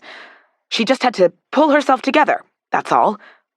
But when she walked into the bathroom, she saw the bathtub again. And she could swear, she heard a little voice say, "A bath is just what you need right now, don't you think?" "Yes, I actually do think that," Izzy said to the bathtub. But, wait, but what? Beau Towers hadn't actually told her to leave. Her new flight wasn't until tomorrow evening. She didn't have to go anywhere tonight.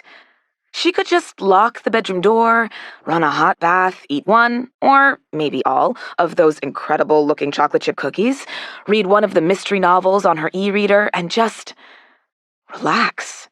Without her mom or dad knocking on the bathroom door to say, "You okay in there?" Or to ask her to pick up groceries the next day, or tell her about what her Aunt Georgia said on the phone that day.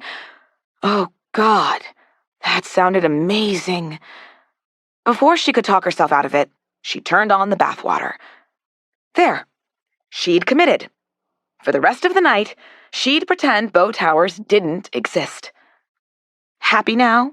she said to the bathtub. She'd clearly lost it. She just had a whole conversation with a bathtub, and she was waiting for it to talk back to her. She obviously needed a real vacation. Not like she could afford one, but still. Maybe she should stay here in California. She could just hang out here and yell at Beau Towers from time to time, and sit in the sun, and take baths, and drink wine, and read, and write, and be far away from her parents, and only have to deal with Marta from a distance. What an impossible dream. She looked around the room and took a long, deep breath. She still had those cookies, and that glass of wine on her tray.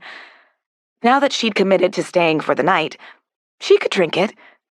Izzy unzipped her suitcase and took out her favorite pair of pajamas.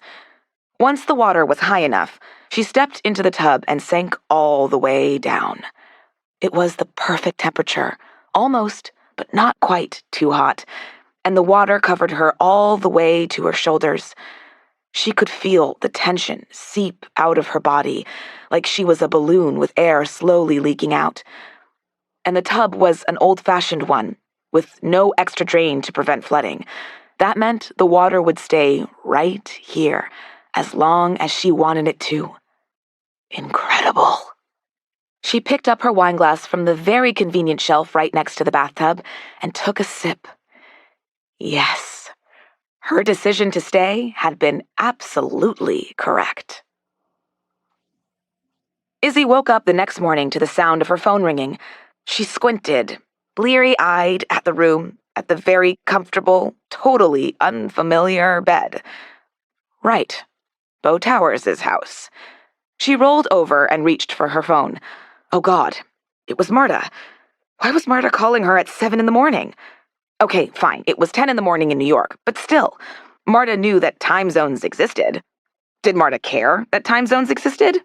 No, obviously not. Hello? You have until Monday, Marta said with no preamble. Izzy sat up. Until Monday, she repeated. Luckily, she'd worked with Marta long enough not to say, I have until Monday for what? Which was her first instinct.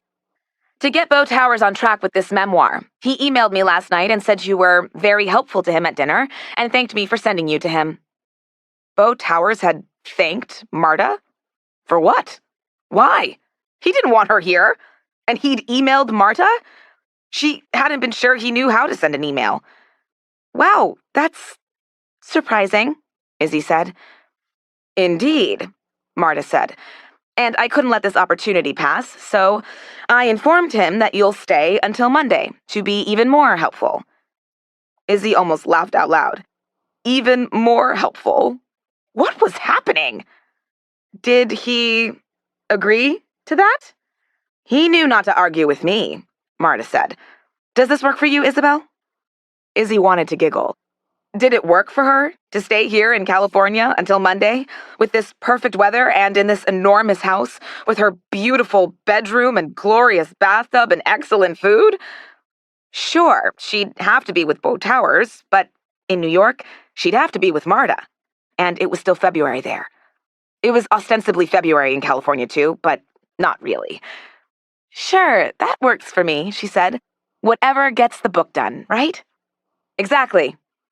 Izzy noted that Marta, unlike Beau, didn't say thank you. Work with him after hours, since obviously you'll also have to do all your other work as well. Obviously. What a great idea it was to send you to talk to Beau Towers, Marta said. Was it even worth reminding Marta that it had been her idea? Yes, Izzy said. Great idea. I expect updates. Marta hung up abruptly, like she always did, and Izzy dropped the phone back onto the bed. She stared out the window at the bright blue sky and the palm trees swaying in the breeze, and smiled. She got to stay here until Monday. That meant 4 more days of California weather, and Michaela's cooking, and that bathtub, and not being anywhere near the office. All that, and in return, she just had to give Beau Towers a few pep talks? Amazing! This kind of opportunity would be a perfect writing retreat, actually. She shook off that idea. She hadn't written a word in months. She'd given up on that. She reached for her phone to text Priya. I get to stay here until Monday? To help Beau Towers with his book? Yes, he's a jerk. But did I mention that the weather is perfect, and he has a full-time cook, and there's an incredible view from my bedroom? I do not know what's going on, Priya, but I'm going to enjoy it while I can. Priya texted her back right away. I like the sound of most of that, except that you have to stay with a jerk until Monday. Is it just the 2 of you? Are you okay there? Blink once for yes and twice for no. Izzy laughed, and then thought about that. Despite how angry Beau Towers had made her yesterday, she'd felt perfectly safe around him. Even when she'd seen him in the kitchen for the first time, and he'd been so mad that she was there, she hadn't been scared of him. Maybe it was because of how comfortable Michaela was with him? Then she texted, blink. She giggled to herself as she pictured Priya's reaction if she'd just left it at that. She texted Priya, seriously, it's fine, don't worry. He's terrible, but not like that. This is honestly as much of a vacation as I'm gonna get for a long time. Might as well enjoy it. She'd better text her parents, too. They thought she'd taken a red-eye the night before and had gone straight into the office. Hey guys, looks like I'll be in California a few more days. My boss has me working with an author who lives here. Coming back Monday. Have a great weekend. While she scrolled through her work email, her dad texted back. Sounds like a great opportunity, honey. Have a great time. She still didn't understand why Beau Towers had emailed Marta. Why would he do that? She wondered how furious he was that Marta had railroaded him into letting her stay here. Well, there was only one way to find out. She got in the shower, which wasn't as good as the bathtub, obviously, but was still excellent, got dressed, and went downstairs. Michaela was at the kitchen table when she walked in. She set her teacup down and stood up. Good morning, Michaela said. Coffee or tea? And how do you feel about a cookie for breakfast? Izzy grinned at her. I feel great about a cookie for breakfast. And coffee, please, if you have it. Michaela walked over to the coffee pot and poured coffee into a mug. Milk? Sugar? Just milk, thanks. But I can get it, Izzy said. How's your ankle? Michaela glanced down. Oh, it's a lot better today. Thanks again. She put a cookie on a plate and handed it to Izzy. So, you'll be here until next week? Beau had told Michaela. This must actually be happening. That's what it looks like, Izzy said. I hope that's not too much trouble for you. Not at all, Michaela said. Let me know if you have questions about anything. I know this house pretty well. She looked around the kitchen.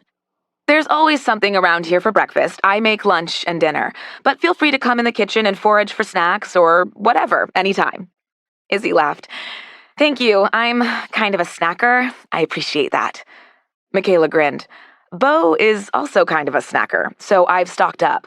Let me know if there's anything that you particularly want me to get you. She threw open a big cabinet, and Izzy's mouth dropped open. The cabinet was like a snack wonderland.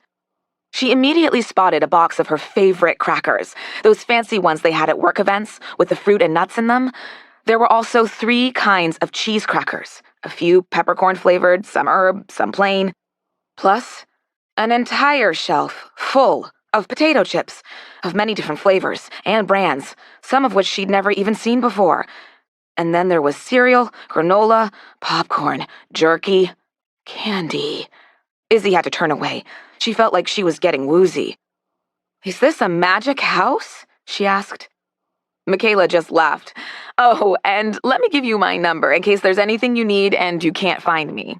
Izzy pulled her phone out of her pocket and typed in Michaela's number. Great. Thanks.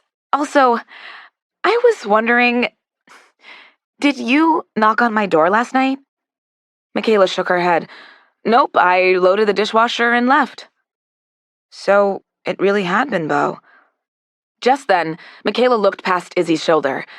Morning, Beau. Izzy took a sip of coffee before she turned around. Morning, Beau mumbled as he walked into the kitchen. He didn't even glance in Izzy's direction. Beau, you should take Isabelle on a tour, Michaela said. I'd do it, but I can't, because of my ankle. She limped over to the kitchen table and sat down. A tour? Beau stared at Michaela. He looked just as horrified about the prospect of giving Izzy a tour as Izzy felt about going on one. Last night had been disastrous enough. This felt like a terrible idea.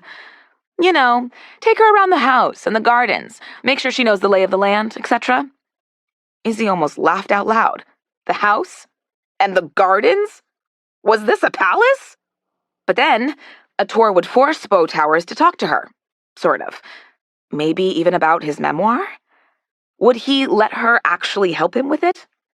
Unlikely. Would he even give her this tour? Almost certainly not. Fine, he said. Let's go. That was surprising. After you, he said, and gestured for her to precede him out of the kitchen. Oh, the tour was starting now. Okay. Izzy downed the rest of her coffee before she walked by him and into the hallway. Good thing she'd put her work phone in her pocket before she'd come downstairs. If Marta sent an email that Izzy didn't respond to right away, she'd flip out. Beau joined her in the hallway and pointed back the way they came. Kitchen, he said. He pointed next to it. Dining room. Ah, this tour was just an excuse for him to be a jerk again. Got it. He pointed back and to the left. Michaela's office. He looked at her for the first time that morning. The rest of this hallway is off limits. Then he walked off in the other direction. Wow, a complete sentence, Izzy said under her breath. She followed him down the hall. Was he going to bring up last night? Or tell her why he'd emailed Marta? Or even mention that she was going to be staying with him for the next 4 days? He turned to the right when they got to the staircase and pointed again. Living room? Apparently not. Izzy followed Beau into the living room. It was a large, bright room with a big fireplace, comfortable-looking couches, photographs on the walls, and the same gorgeous view as Izzy's bedroom. Huh. She'd assumed that Beau had bought this house a year ago, or that it was some kind of fancy rental. But this living room made it look like an actual home that real people had lived in. Now she was confused. He turned and pointed to a half-open door a few steps down the hall. TV room. Did he watch TV in there? She could just picture him in there at night, watching wrestling, or Animal Kingdom, or whatever. Okay, she said. He glanced over at her, then quickly away. Why had he looked away from her so fast? Did she have something in her teeth? Chocolate on her shirt? She looked down at herself. She was wearing jeans, a tank top, and a cardigan, since almost everything else she'd brought with her to California was either conference wear or pajamas. Thank goodness she'd brought those 2 sundresses in a fit of optimism. She'd certainly get wear out of them over the next few days. They turned back toward the front entry, passing 2 big closed wooden doors that looked sort of like church doors. Beau didn't say anything as they walked by, but Izzy was curious about them. She shrugged to herself. She might as well ask. "What's in there?" she asked. Beau shook his head. "No." Oh, great. There was that growl again. Off limits. How many weird, cursed rooms were in this house?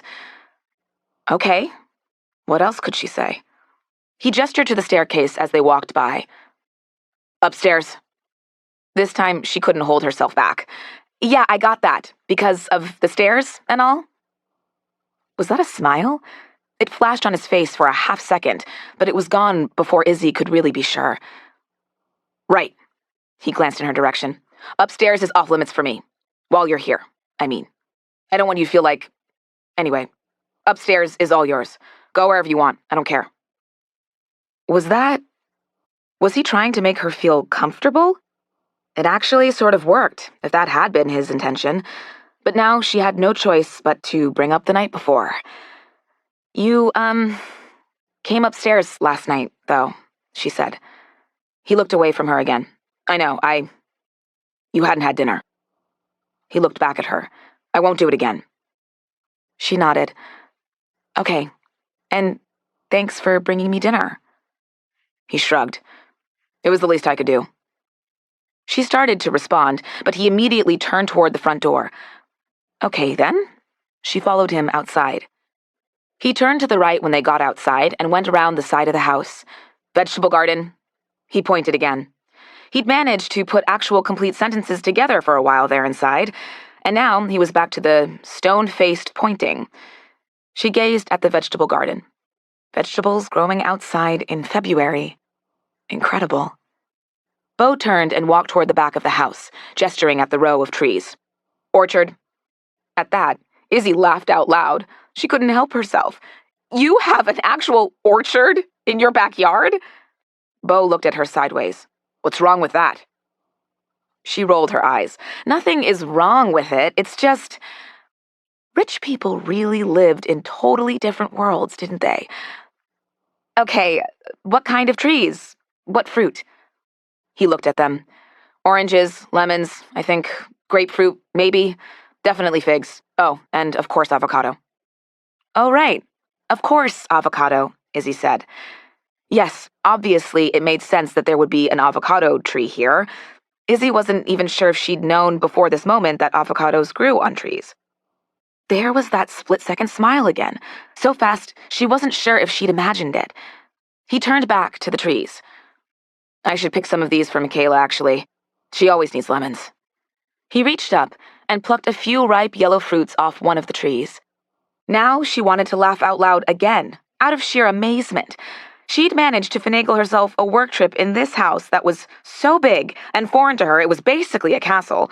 Where the gardens were so extensive, she wouldn't be surprised if she walked over a moat, where she could just walk outside and pick lemons and oranges from the orchard, where she was a little too warm in a tank top and a cardigan in the middle of winter, and where someone was going to cook her all her meals.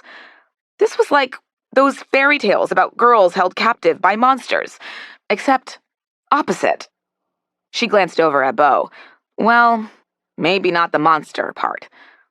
They walked through the orchard, turned, and came face to face with the moat. "Pool," Beau said unnecessarily. "Wow," Izzy said. She couldn't help herself as she gazed at the huge blue-tiled pool in front of them, sparkling in the sun. See, she knew she should have packed her swimsuit.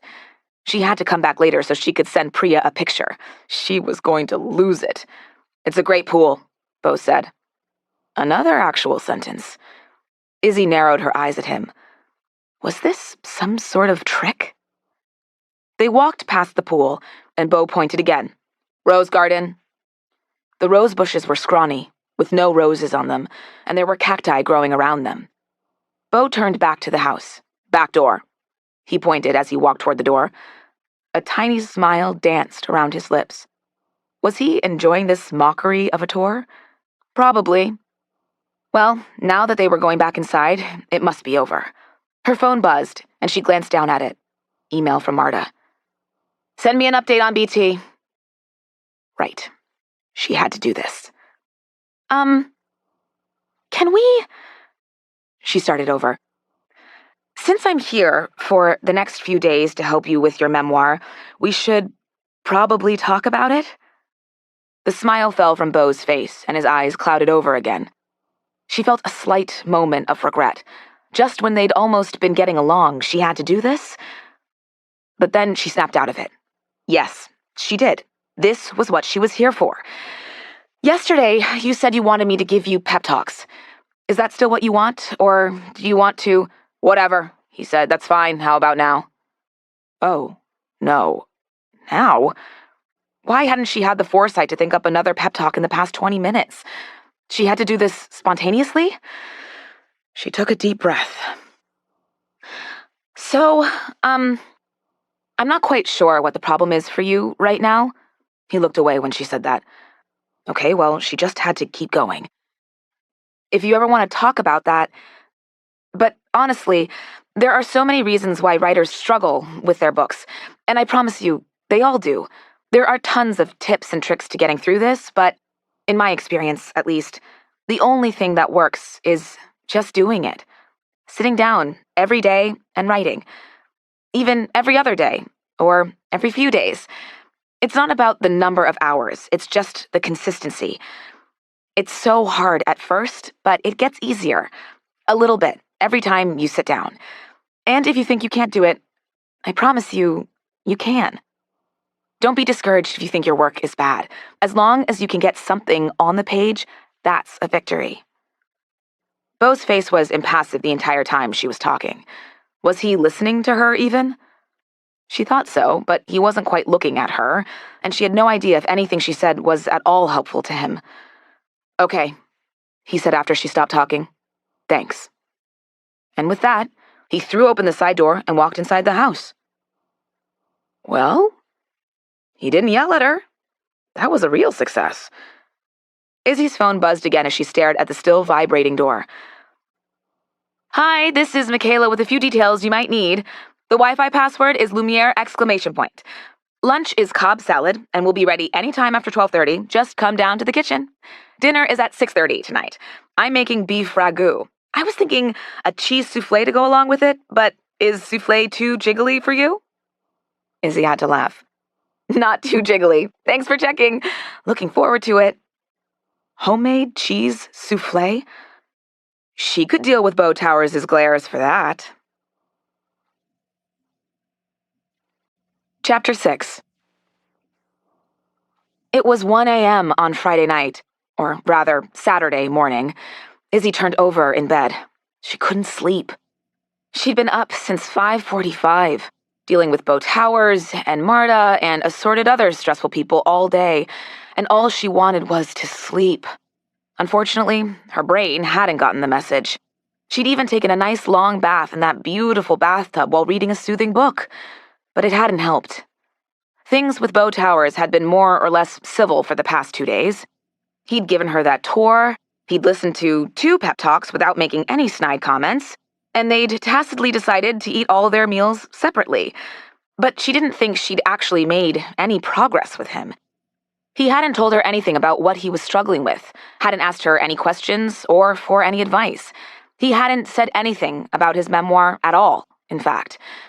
And that's what was frustrating her so much. She'd failed. Again. For the past few hours, she'd mentally reread the messages she'd gotten from Gavin that day, and had come up with at least 4 different, and better, ways she should have responded. Hey, how's it going out there? He'd written. You okay? Why would he think she wasn't okay? Had Marta said something to him about her and how this was going? Going well, thanks. How's everything back in the office? He responded right away. Oh, fine. Normal. Don't feel bad if it's not going well out there. I knew Beau Towers would be a tough nut for you to crack. This one might take more experience than you've got. No offense. No one ever ended a sentence with no offense unless they specifically meant to give offense. And look, it wasn't going great with Beau Towers, but she'd done better with him than anyone else had in the past year. She sent back, "Thanks for the concern, but everything's fine here. I think Beau is making some real progress, actually." That was obviously a lie. She shouldn't have said it. But she'd suddenly been filled with an urge to prove wrong all the people who doubted her, who thought that she wasn't smart enough, that she didn't work hard enough, that she couldn't accomplish anything, that she couldn't rise in her career. Were they right about her? Maybe she wasn't cut out for this job like all those people thought. Maybe she should quit and become a librarian or a teacher or, God forbid, go to law school or something. Publishing was so different than she'd thought it would be. It seemed like people only cared about status and profits and the bottom line, and not that feeling you got when you read a book that meant something to you, that wonder and hope and fullness in your chest, that feeling like there was a place for you in the world, and it was out there for you to find it. Ugh. She sat up. Going over and over this in her mind wasn't helping. A snack. She needed a snack. She'd been too shy so far to really investigate the snack cabinet, even though Michaela had told her she could. She was pretty sure Beau Towers didn't really want her here, even though this whole thing had been his own idea, sarcastic or not. But it was 1 a.m, and she needed a snack, and she suddenly remembered those cheese-flavored potato chips she'd seen in the kitchen, and she knew she would absolutely not be able to fall asleep unless she had them. Cheese-flavored anything was the solution to every problem. She got out of bed and pulled her big cardigan on over her pajamas. She'd already discovered that, despite the 65-degree weather outside, this house was freezing cold most of the day. Beau probably kept the heat down so he could be comfortable in his cave, or wherever he slept. She walked through the long, dark hallway and tiptoed down the stairs to the kitchen. Why she tiptoed? She didn't know. She wasn't breaking in. Beau Towers was the only other person in this house, and he knew she was here, but she couldn't stop herself. As soon as she got to the bottom of the stairs, she realized 2 things. 1, she should have put socks on. This tile floor was ice cold in the middle of the night. 2, she wasn't the only person awake. She came to a standstill as she heard faint murmuring and music coming from the direction of the TV room. It hadn't occurred to her that Beau Towers might be awake too.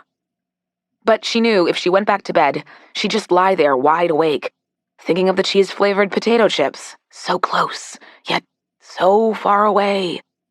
Plus, Beau had probably just fallen asleep in front of the TV. She could sneak into the kitchen and grab the chips and then go back upstairs without him hearing a thing. She crept down the hall toward the kitchen. As she walked, she kept one ear cocked toward the TV room, but heard no other movement aside from the steady, quiet sounds of the TV. She stopped by the kitchen door to turn the light on, but realized she had no idea where the light switch in this room was. Well, it didn't matter. There was just enough light filtering in through the big window for her to be able to see. She went straight to the snack cabinet, pulled out the 3rd shelf, and grinned. There they were. She'd never seen so many flavors of chips before. Jalapeno, ranch, peppercini. Olive? Well, that might be taking it a little too far. Now, to find the cheese. Wouldn't it be easier if you turned the lights on? Izzy spun around. He was standing there, a big, dark shape in the doorway. Yeah, probably, she said. Beau flicked the light switch. Ah, it was just outside the kitchen door. She hadn't even thought to look there. And Izzy blinked in the sudden burst of light. He was in a different pair of fancy sweatpants. These were dark gray. The other ones had been light gray, and a white t-shirt. All the other times she'd seen Beau, he'd been wearing a hoodie. The t-shirt was snug on his biceps. And his chest. She could hear Priya's voice in her ear. If you like those big, brawny guys, which I absolutely do. Izzy looked away from him immediately, and suddenly realized that she was wearing shapeless pajama pants, a thin tank top, and no bra. Thank God she'd pulled that cardigan on before she'd come downstairs. What are you doing up? He asked her. She shrugged. I couldn't sleep, so after a while, I thought maybe a snack might help. Izzy looked down at the 3 bags of chips in her hands and slowly put 2 bags down. "It usually does," he said. "Plus, it is National Snack Food Month after all." Izzy's eyes snapped back to Beau. "How do you know that?" she asked him, probably too sharply. He didn't actually read her emails, right? He couldn't. He'd showed no sign that he had any idea that Isabelle Marlowe existed, let alone that he knew who she was. He looked confused. "Oh, I don't know." He shook his head. "I think it was on the back of a bag of chips or something." That made sense. Beau seemed like more of a read the back of a bag of chips kind of guy than a read emails kind of guy, or write a memoir kind of guy for that matter.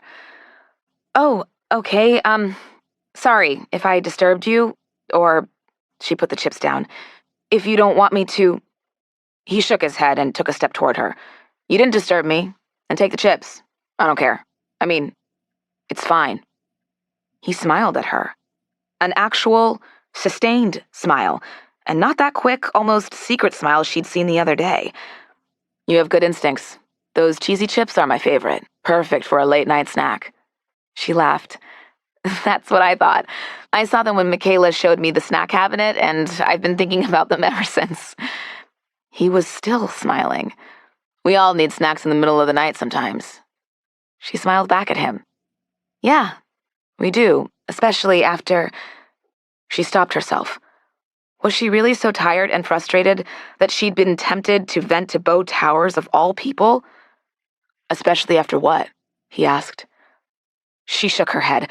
"Nothing. Just a long day." He was still looking at her, like he was waiting for her to say something else. So she kept going. "I still have to do all my other work while I'm here, which means I have to be up and working by 6 a.m. Pacific time, and someone at work today said something that I'm still annoyed by." She couldn't tell Beau what Gavin had said about him, obviously.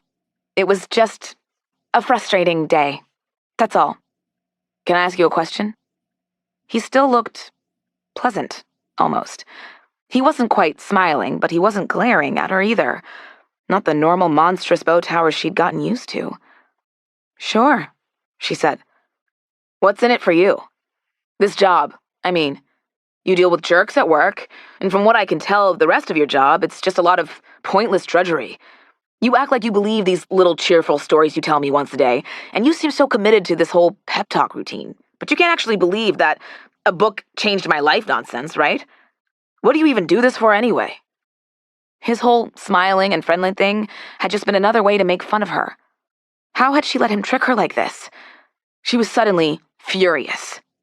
"I know this entire concept is foreign to you, but some people need to work for a living." The expression on his face changed when she said that.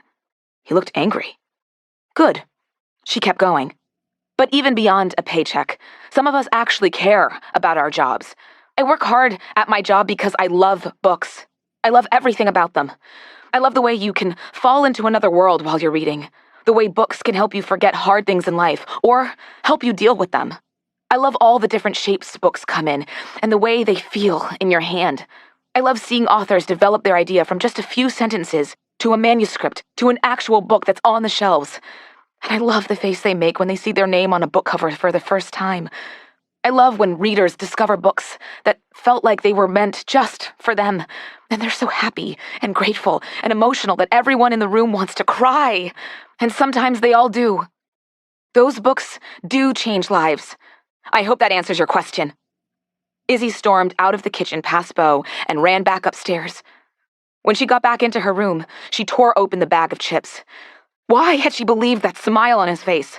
Why had she thought they were sort of bonding down there in the kitchen about snacks and being up in the middle of the night and whatever else? Why did she feel almost disappointed in him now? As she ate her chips, she replayed in her mind everything she'd said to him.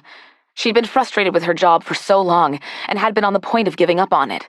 But she'd just given Beau Towers a full-throated defense of publishing. And the wild thing was, everything she'd said to him had been the truth. Those things she loved. Those were the things she'd held on to during the hard times. The times when Marta had said something casually cutting. The times when she'd tried to speak up about something important, and everyone ignored her. The times when she'd lost hope about her own talents and abilities as a writer. That's why she did all this. Because she wanted to shepherd the kinds of stories she truly believed in through the publishing process. She wanted to advocate for the kinds of authors who mattered to her. She wanted to really work with authors on their books and make them the best they absolutely could be. Was she ready to give up on this dream? And was she ready to give up on the dream of being a writer herself? She hadn't truly asked herself that. Was it all worth it? She had no idea how to answer that question. She stared down at the bag of wildly delicious chips. Thank goodness she'd at least grabbed them on her way upstairs. Chapter 7. Izzy woke up the next morning, groggy and covered in crumbs. She immediately turned and grabbed her phone. She always had work emails by like 5 a.m. here in California. How did people live like this all the time? She sat up with a jolt when she saw it was 10 a.m. How did she sleep so late? Why didn't she have any emails? Oh, right. Today was Saturday. The good thing about publishing was that not even Marta sent emails before noon on Saturdays, or even on most Saturdays at all. The house felt so still, so silent. It had been nice this week to be away from her parents, from the office, where people were around her all day. But Michaela was the only person she'd really talked to all week. Her short, weird interactions with Beau Towers barely counted. And now it was Saturday, and Michaela wouldn't be around today or tomorrow. That meant she'd be all alone with Beau Towers. She had to live through 2 full weekend days in this house with him, and with no work to keep her occupied, and no Michaela to talk to. How depressing was it that she was sad when Michaela wouldn't be there? As nice as Michaela was to her, she wasn't really her friend. She worked for Beau Towers, after all. She suddenly missed her parents, Priya, home. All she'd wanted at home was to have space, and now that she had it, there was too much of it. She felt lonely. Coffee. She needed coffee. She really didn't want to go back down to the kitchen, but she also didn't think there was a way she could hide up here away from Beau Towers for the next few days. So she might as well get it over with now. Though this time, she put a bra on first. Thankfully, the kitchen was empty, though there were zucchini chocolate chip muffins on the counter. Michaela must have left them for the weekend. Izzy brought 2 back up to her room, along with 2 cups of coffee. She didn't want to go downstairs again until she had to.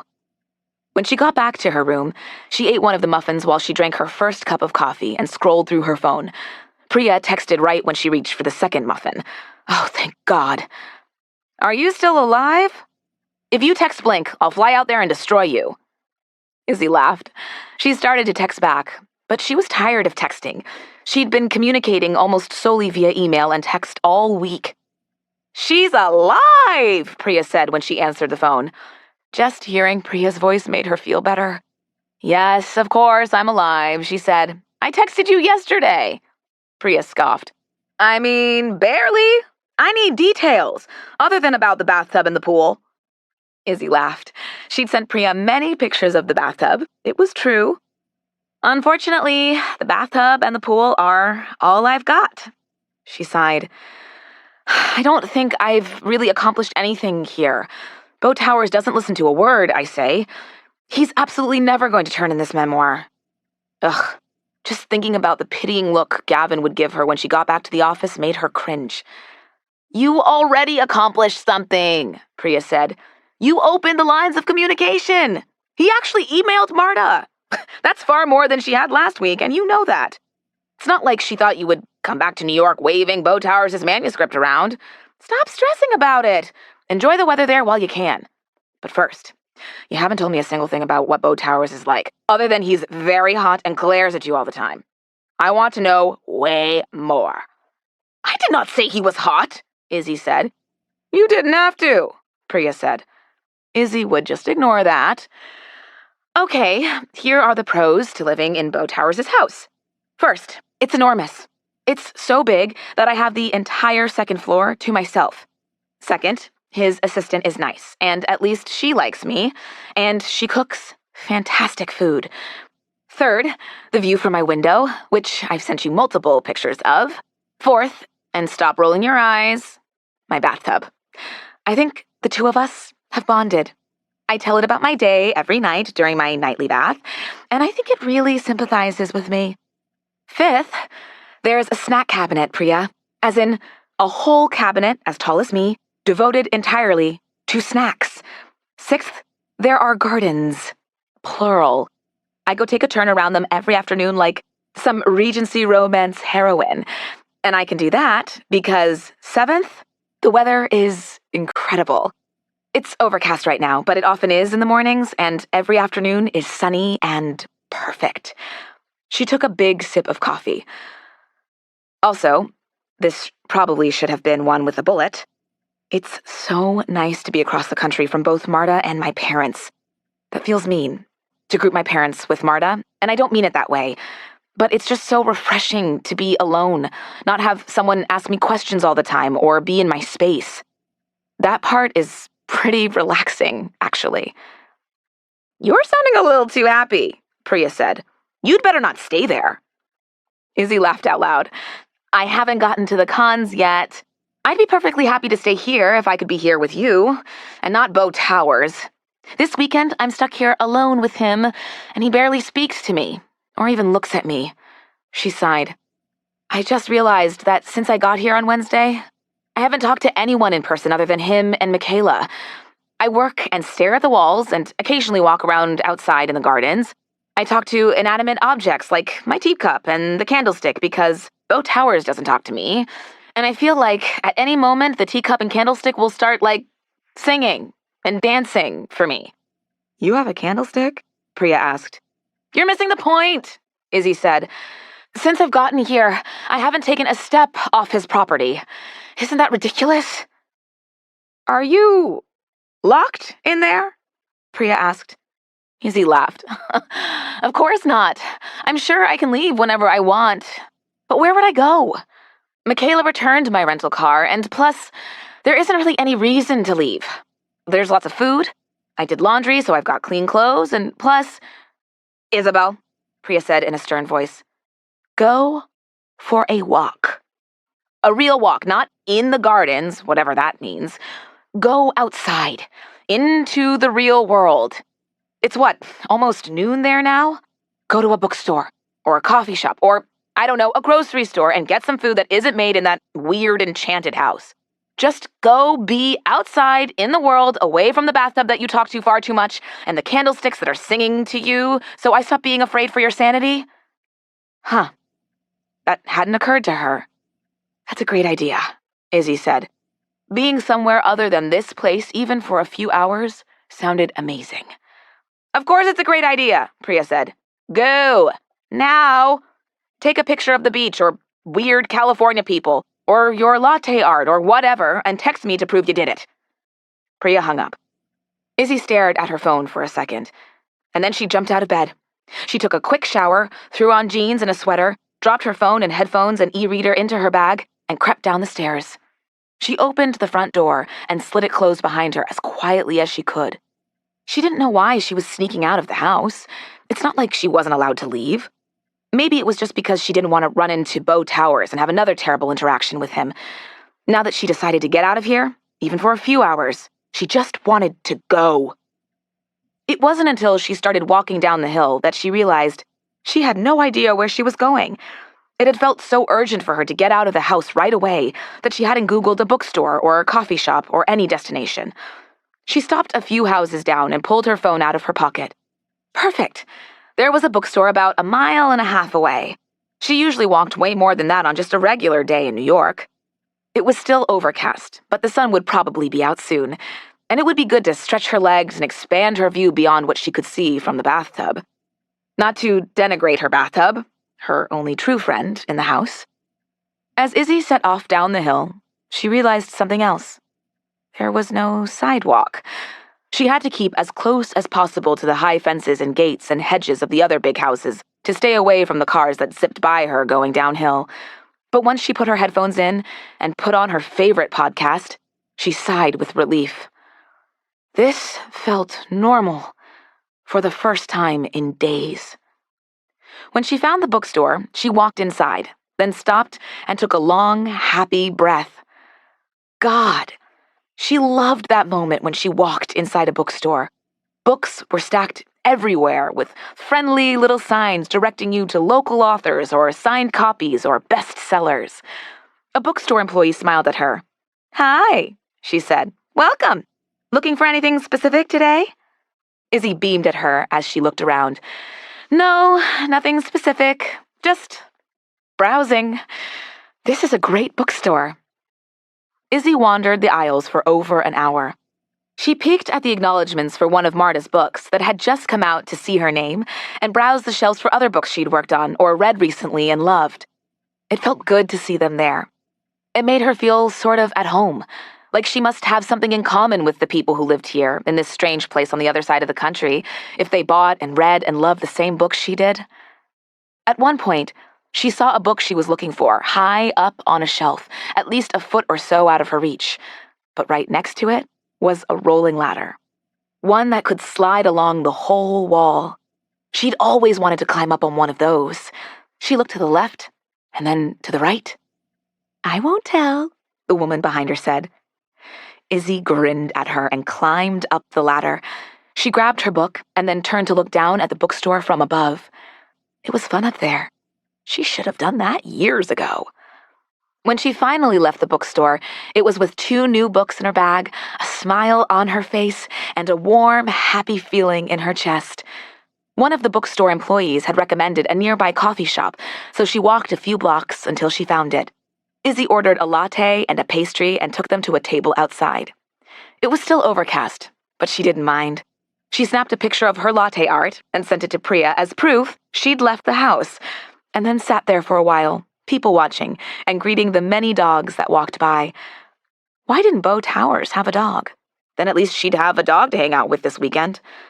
He was probably too mean for a dog. When she'd finished her coffee and pastry, she sighed and stood up. She didn't want to go, but she couldn't sit here forever. She already felt better than she had this morning. This walk had been a great idea. She turned her podcast on as she walked back down the busy commercial street, laughing to herself at the Californians who were bundled up in this 60-degree weather in puffy coats, but also still wore flip-flops. After a while, the businesses fell away, the sidewalks disappeared again, and she started up the hill toward the house. And up. And up. Why?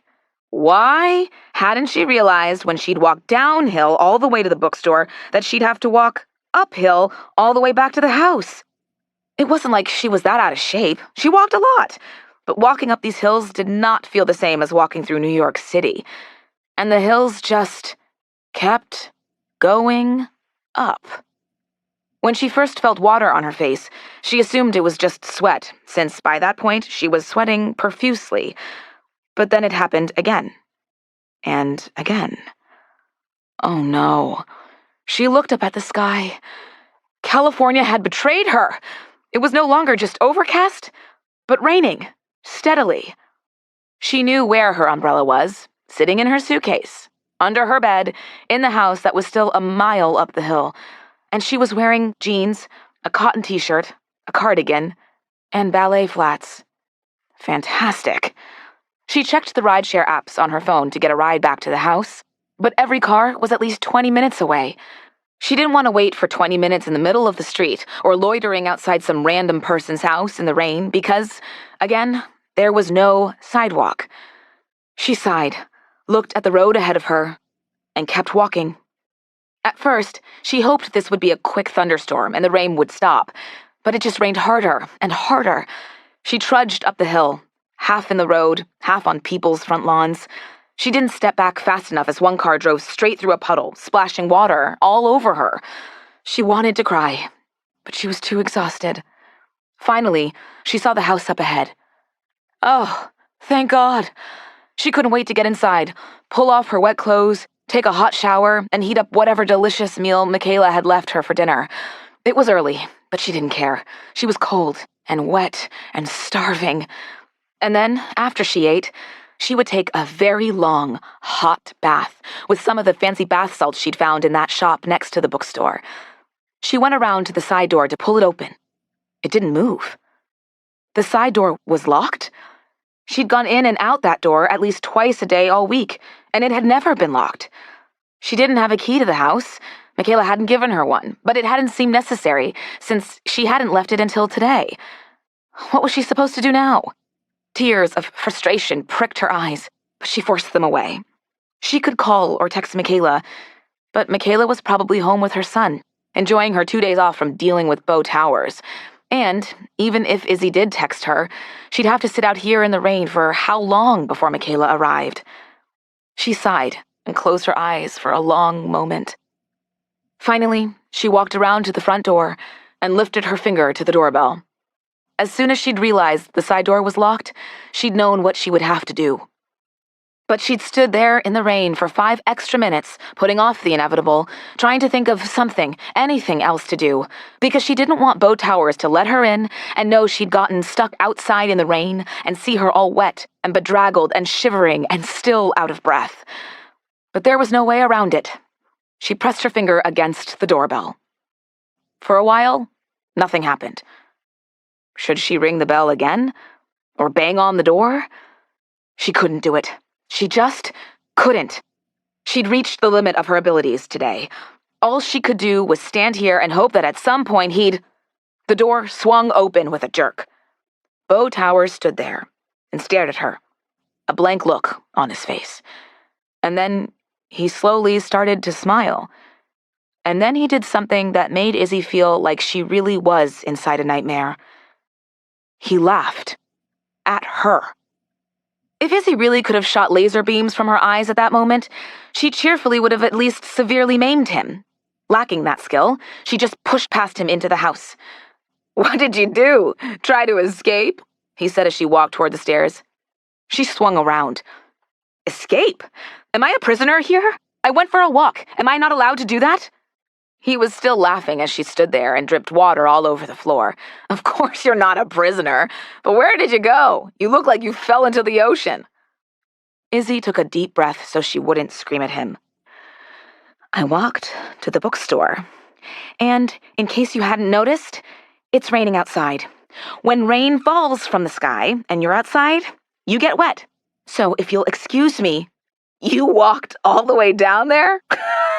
Why would you do that?" All Izzy wanted to do was go upstairs and get out of her wet clothes and into a hot shower, but this jerk was still standing here, laughing at her and asking her questions. "Do I have to get permission from you to walk somewhere?" He laughed at that too. "Great. Of course not, but that's pretty far down the hill. That's why we have cars in California. We have umbrellas here too, you know," he said, gesturing to the umbrella stand by the front door. And that's when she lost it. "Yes, I realize that things like cars and umbrellas exist, thanks for that. But I don't have a car here, remember?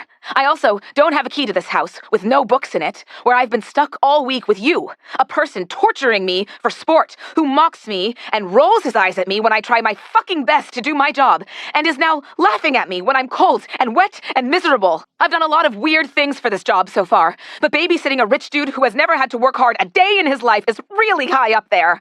I've spent almost a week trying to get through to you. A person in the midst of throwing away a multi-million-dollar book deal that landed in your lap without the slightest effort on your part. And I've been happy to give you your fucking pep talks. But I refuse to let a privileged, spoiled brat who doesn't give a damn about other people stand there and make fun of me because he has nothing else better to do. Now, if you'll excuse me, I'd like to take a hot shower and put some dry clothes on since, as you so astutely observed, I look like I fell into the ocean." She turned around and ran up the stairs before he could say anything else. Chapter 8. Izzy proceeded to take the best shower she'd ever taken in her entire life. It was long and hot, and steam was coming off her body by the end. When she stepped out of the shower, she apologized to it for not embracing it as she'd embraced the bathtub. God, it had felt great to yell at Beau Towers like that. She'd snapped back at him sort of that first day, and then again some when he'd made fun of her job, but this time, she just lost it on him, and it had felt incredible.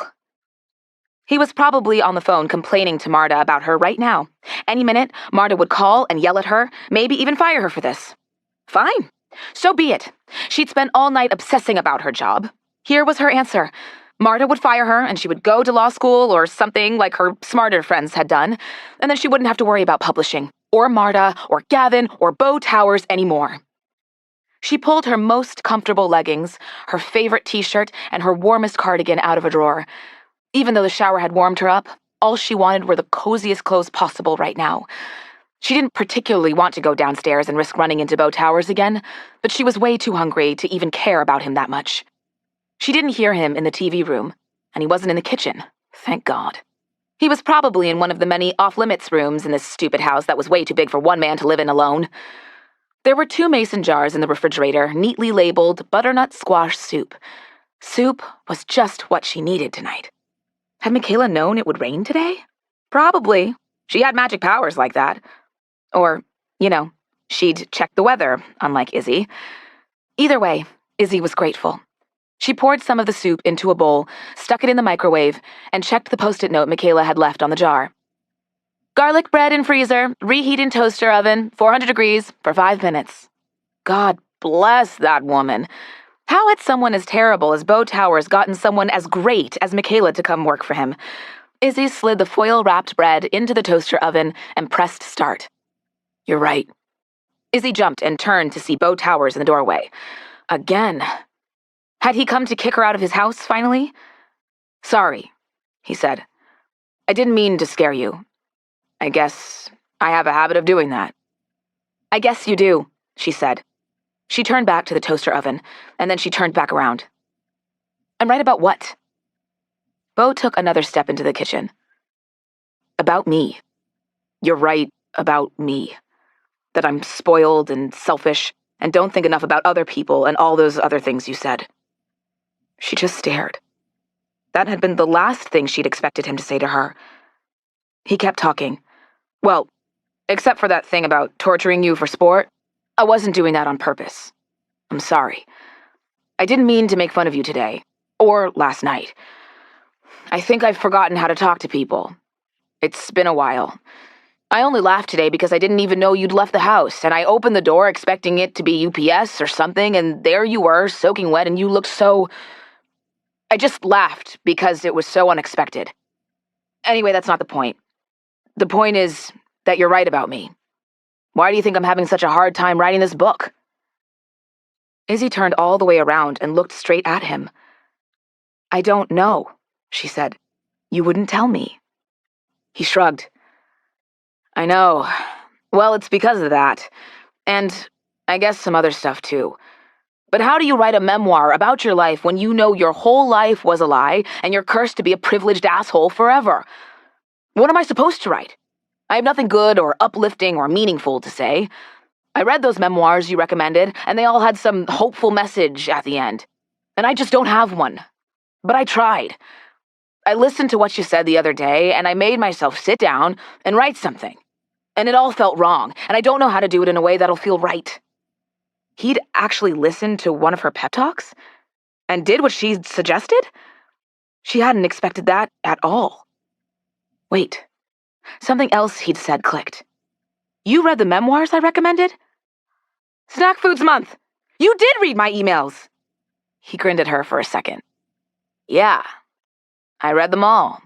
They got kind of funny, I almost started to look forward to them. I almost said that last night, but then... He trailed off and shook his head. Sorry that I never responded to them. I just... couldn't.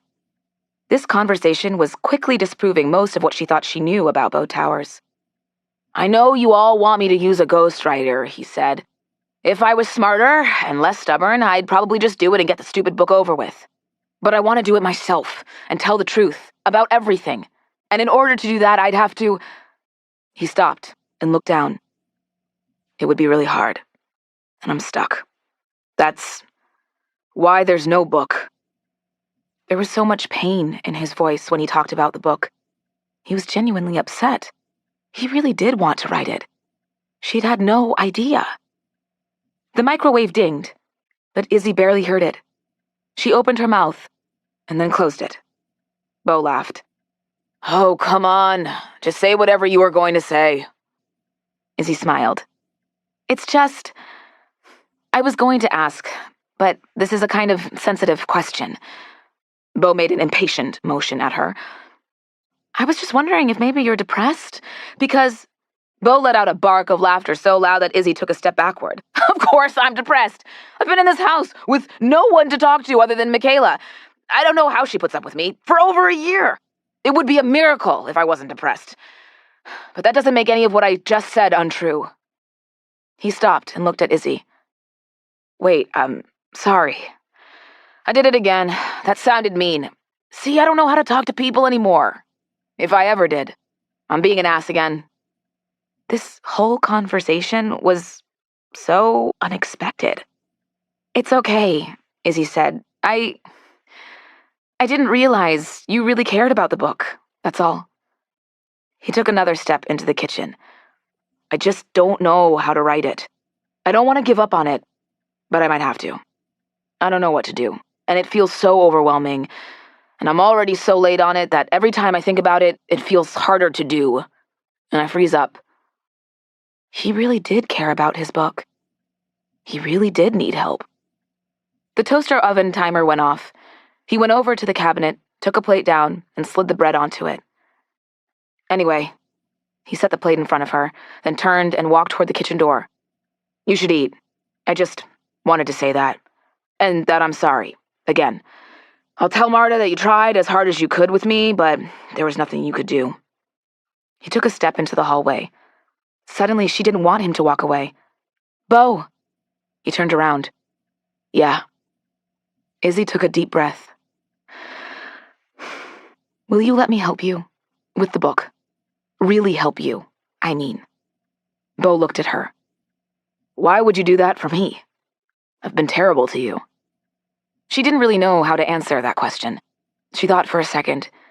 You seem like you really want to write it. I didn't realize that before. I want you to get there. I can stay, if Marta lets me, and work with you on it if you're willing to do the work. I'm not an expert at this or anything, but I'd like to help. Yeah, he finally said. I'd like that. He smiled at her. He looked a little nervous, almost friendly. She suddenly liked him? She smiled back. Can I ask you one more question? She asked. The smile faded from his face, but after a beat, he nodded. Sure. Okay. Can you please tell me where the wine is in this house? I know it exists. There was some that first night, but I haven't seen any since, and after the day I've had, I desperately need some. He laughed out loud. A real laugh. Wine is a great idea, and yes, there's plenty. Hang on, I'll grab something out of the cellar. He turned to leave the room, then stopped. Actually, you don't have to say yes to this if you want to have dinner by yourself up in your room. I get it. You've had a long day. But do you want to have dinner with me? I'll get the wine and we can watch a movie or something. And I promise I won't make you give me a pep talk or talk to me about writing or your job or anything else. But it's okay if you don't. Yeah, she said. I'd like that. Chapter 9. Beau disappeared in the direction of the cellar, wherever that was. This house had cellars and gardens and a moat and a seemingly magic kitchen and probably a dungeon she hadn't seen yet. She put the other chunk of garlic bread in the toaster oven for him, poured his mason jar full of soup into a bowl, and put it in the microwave to heat up. This had been the strangest day. She couldn't believe she'd really volunteered to stay here longer and work with Beau Towers on his book. Why had she done that? Because of that look on his face. That look of shame and longing and pain when he talked about his book, and how hard it was for him, and how he didn't think he could do it. That look, and everything else he'd said, made her think he really cared about it, and he had something he wanted to say. And suddenly, she wanted to help him say it. When she'd first gotten here, she'd been so focused on escaping from the office and proving that she could do this job, to herself and to Marta, that she hadn't cared at all about the actual book. But now she did. Well, she'd been looking for an answer to the question of what to do about her job, whether to stay and fight or give up and go. Beau Towers had just given her a way to figure that out, once and for all. If she really managed to do this, coach him through writing his book by the time she had to go back to New York, then she would stay at TAOAT and keep fighting for that dream. But if she couldn't do it, or gave up, or if he did, that was it. She was done with all this. Beau Towers and his book would make this decision for her. Beau returned to the kitchen with a bottle of wine in one hand and a set of keys in another. "I got the wine." He handed her the keys. "And these are for you." One looked like a house key, but the other... She looked up at him, not sure what this meant. "The car's parked in the garage. Use it whenever you want," he said. "I should have given you the keys on your first day here. I'm sorry you had to walk all the way up the hill in the rain. That's my fault." She hadn't expected him to do this. "Thank you, but are you sure?" He nodded. "Yes, of course. I don't use the car that much anyway, and I don't want you to feel like you're a prisoner here. If you're going to stay here and help me with this, I want you to feel free to come and go to the beach and the coffee shop and wherever you went today." "The bookstore," she said. "The bookstore. Sure, there too. I mean, if you're stuck in California babysitting me, you might as well get to enjoy being in California, you know?" She looked up at him, an apology on her lips about that babysitting crack, but he had a grin on his face. It made him look different, younger, more relaxed, a little playful, and very attractive. She pushed that last thought out of her mind. It's definitely been nice to be in 63-degree and sunny weather all week when it was in the 20s in New York, that's for sure. She looked outside. I guess that's why it didn't even occur to me that it could rain here. He pulled out a tray from the side of the fridge and put their bowls of soup on it. "We do have weather in Southern California," he said.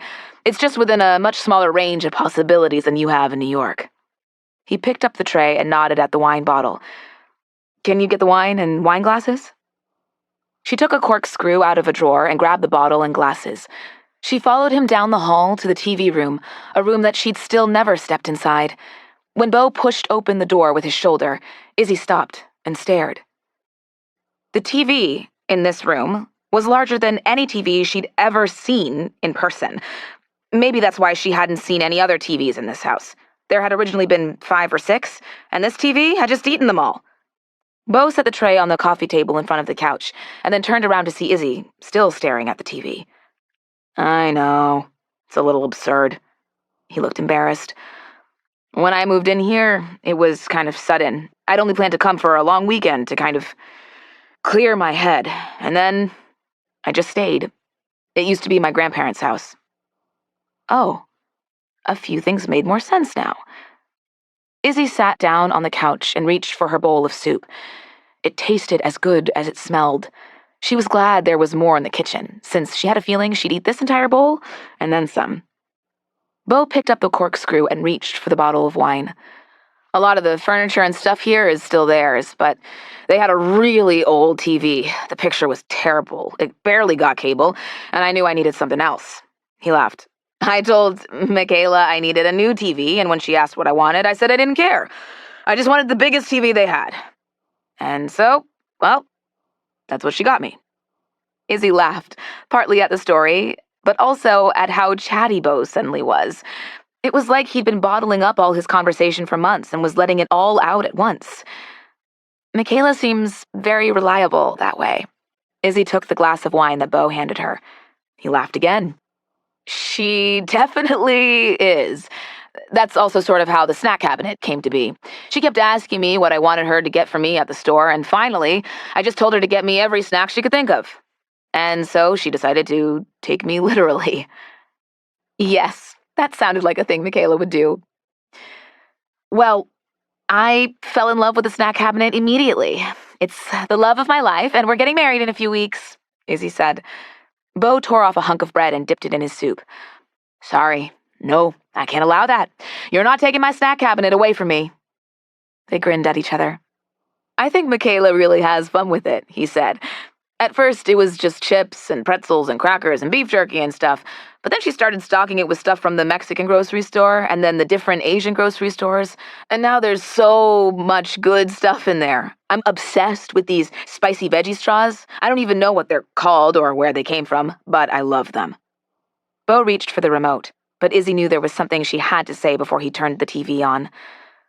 I want to apologize too, she said. He sat back and looked at her. I just assumed you were being a jerk last night, and today. I think you just pushed my buttons, and I got mad. I'm sorry. He shook his head. Don't worry about it. I was an ass when you got here. Of course you would take everything I said the wrong way. He picked up the remote. Anything you're in the mood to watch? How should she answer? This always seemed like a test question, especially from guys. Like you were supposed to answer something smart and tell them about the documentary you'd been dying to see, or the TV show about the angry man that you just love, or that superhero movie you couldn't wait to watch again. But it had been a long day. She might as well just be honest. Obviously, with the rain outside and with this bowl of very cozy soup, all I want to watch is some sort of luxurious period drama with lots of sweeping views of the countryside in England or Italy or somewhere like that, and people drinking tea and eating tiny sandwiches and scones. Do you know the kind of thing I mean? To her surprise, Beau nodded. Good idea. He flipped through his many streaming services and landed on something. What about this one? This Provincial Life, Izzy read on the screen. I don't even need to read the description. The title is enough for me. Sold. So, for the rest of the night, they sat there, at opposite ends of the couch, eating soup and bread and drinking wine and watching a period drama. At one point, Izzy heated up more soup for both of them. Another time, Beau made them popcorn. And right when Izzy was thinking about going to bed, Beau brought out a plate of warm chocolate chip cookies. So Izzy had no choice but to stay for one more episode. They didn't talk much, but that was okay. Izzy was surprised by how comfortable it was to be here with Beau Towers. She didn't feel like she had to fill the silence with conversation. She didn't feel awkward, sitting here with him. She still had no idea why he'd been shut away from the rest of the world for the past year, or why he was struggling so much with his book. He'd hinted at some realizations he'd made about himself, but she didn't want to ask about that. At least, not yet. But if they were really going to work on his book together, she'd have to push him to write about those things, whether he actually shared any of it with her or not. Could she really do this? She'd offered to help him because the pain in his voice and the look on his face had made her want to reach out, want to do something to help. But did she know how to do this? Did she have enough knowledge, enough experience to coach Beau through writing a memoir? She had no idea. But she knew she had to try her best. If this was going to be her test to decide whether to stay in publishing, she was going to give it her all. And if her all wasn't good enough, then that would be her answer. But she realized she wanted this for Beau's sake, too. The episode ended, and Beau turned to her. It's getting late. Do you want to pick this back up another night? Izzy nodded. Yeah, sure, she said. And also, about your book. Beau sat back, midway through reaching for the plate of cookies. Yeah? He looked away. He did that when he was nervous, she realized. Maybe we should start working together on Monday? I have to do my other work from 9 to 6 New York time, so I'm done around 3. How about we meet then, just to talk through some stuff? Nothing big yet. Just ease into it, if that works for you. He bit his lip, then nodded. Okay, that makes sense. He smiled at her. 3 sounds like snack time. We can meet in the kitchen and raid the snack cabinet and go from there? She laughed. Perfect. See you at snack time on Monday. Good night. She turned to leave the room. Good night, Isabelle. And thanks. She turned back around and smiled at him. You're welcome. Chapter 10. Izzy took a deep breath on Sunday before she picked up the phone. I can stay, if Marta lets me, she'd said to Beau on Saturday night, like it was no big deal, like it was a foregone conclusion that Marta would let her stay here longer and work with him on his book. And now, she had to get Marta to let her. She wanted, dear God, she wanted, to send an email about this. In an email, you could spend minutes, hours, laboring over each phrase, making sure you worded everything just right. In a phone call, who knows what you would say? But Marta did everything important over the phone. She dialed Marta's number. Isabelle! Marta always answered the phone like that, with just the name of the person calling her. It had been so disconcerting at first. Hi, Marta, Izzy said. Sorry to call you on a Sunday, but, I think I've been making some progress with Beau Towers.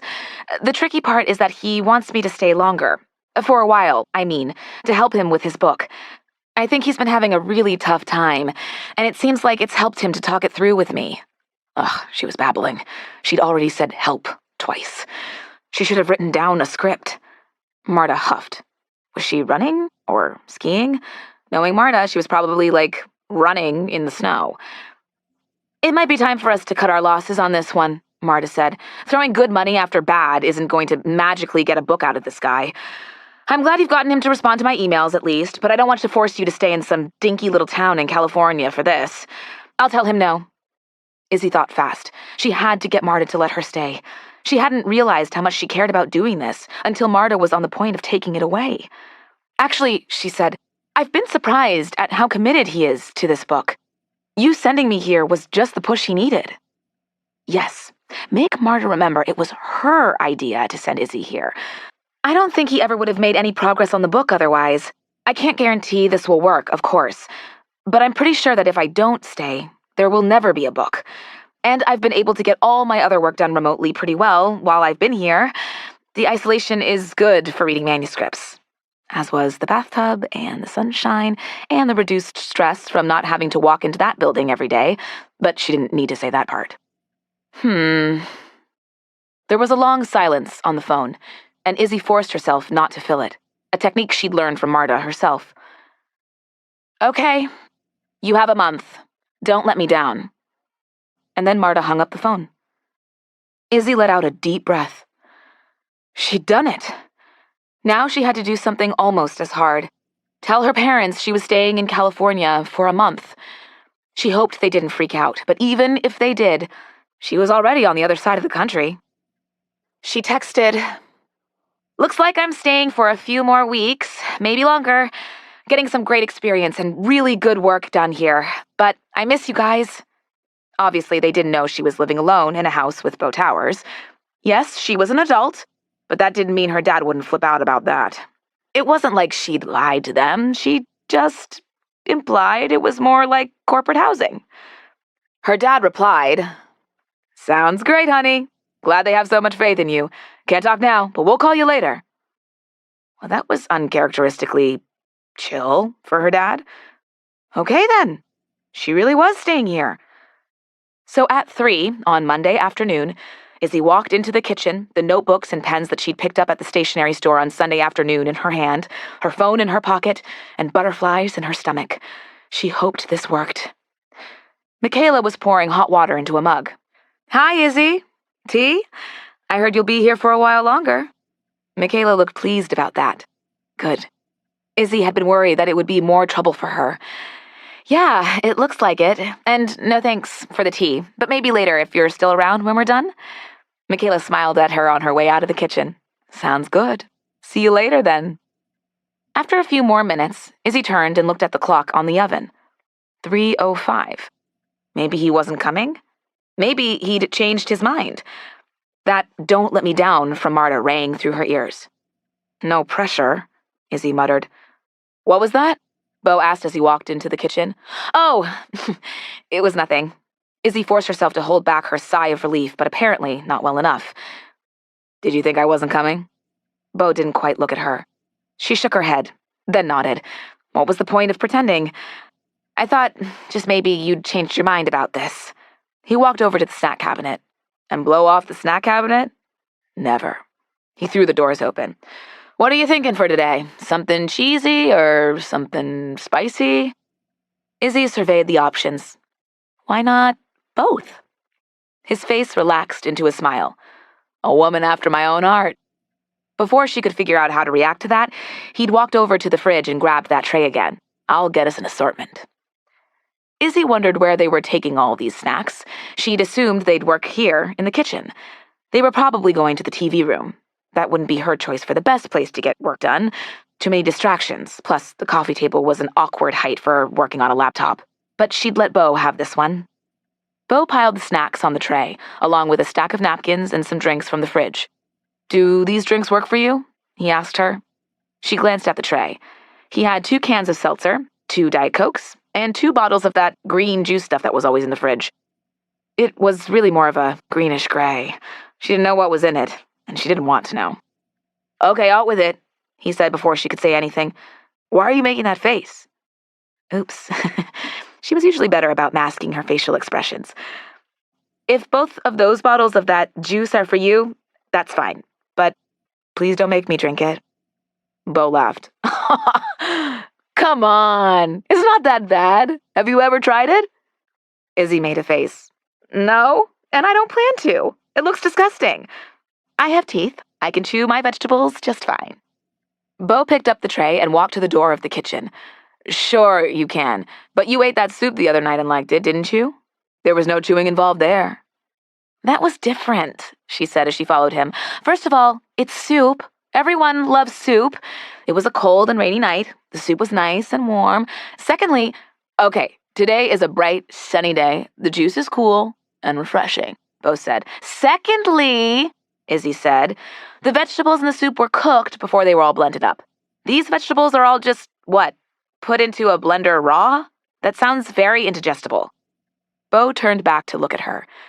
"Did you ever read that book about the green eggs and ham when you were a kid? That's what you sound like right now. You're just talking about what you think the green juice is like, and not what it's actually like. Try it. Try it? Then you'll see." Izzy scowled at him. "It's very cruel of you to quote one of my favorite children's books at me to try to get me to do something I don't want to do." Beau laughed as he walked past the door to the TV room. Where were they going? "Aren't we—" Izzy gestured back at the TV room. Beau kept going. "Oh, no. I thought we'd have more room and fewer distractions in the library." "Of course. The library. Obviously, a house that had gardens and cellars would also have a library." Izzy followed Beau down the hall to those big wooden doors he told her were off-limits during the tour. He transferred the tray to one hand and threw the doors open. Izzy walked inside. "Oh, the library," was all she could say. She'd gone to the library with her parents, once a week, every week, when she was a little girl. It had felt like a magic place to her, full of books just waiting to be read, on shelves and stacks in every corner. She'd fantasized about having a place like that in her own imaginary future home, with shelves and shelves of books wherever you looked. This library was all her library dreams come true. It was a huge room, but it still managed to feel cozy and warm. There was a round table on the far side with chairs grouped around it, a plush love seat and 2 overstuffed armchairs in a little circle over by the fireplace, and cushioned window seats that looked like perfect reading nooks lining the walls. There was a long, dark wood table directly in front of her, and an old-fashioned desk in the corner. The room was well lit, with lamps everywhere, and the sun streaming in the windows. But what made this room so incredible was the books. Floor-to-ceiling bookshelves lined every wall, with those rolling ladders so you could reach each and every book. Izzy slowly walked around the room, trailing her fingers over the spines and occasionally stopping to pick one up and flip through it. There was fiction, history, science, cookbooks, politics, and many shelves full of children's books. And the best thing about them was that these books looked read. She could tell. These weren't all brand new books that some interior decorator had bought in bulk and arranged carefully on a shelf in some sort of order to make the room look good. As a matter of fact, many of them were in no order at all. She itched to organize them. But that also told her they were all books that had been reached for and read and maybe even reread.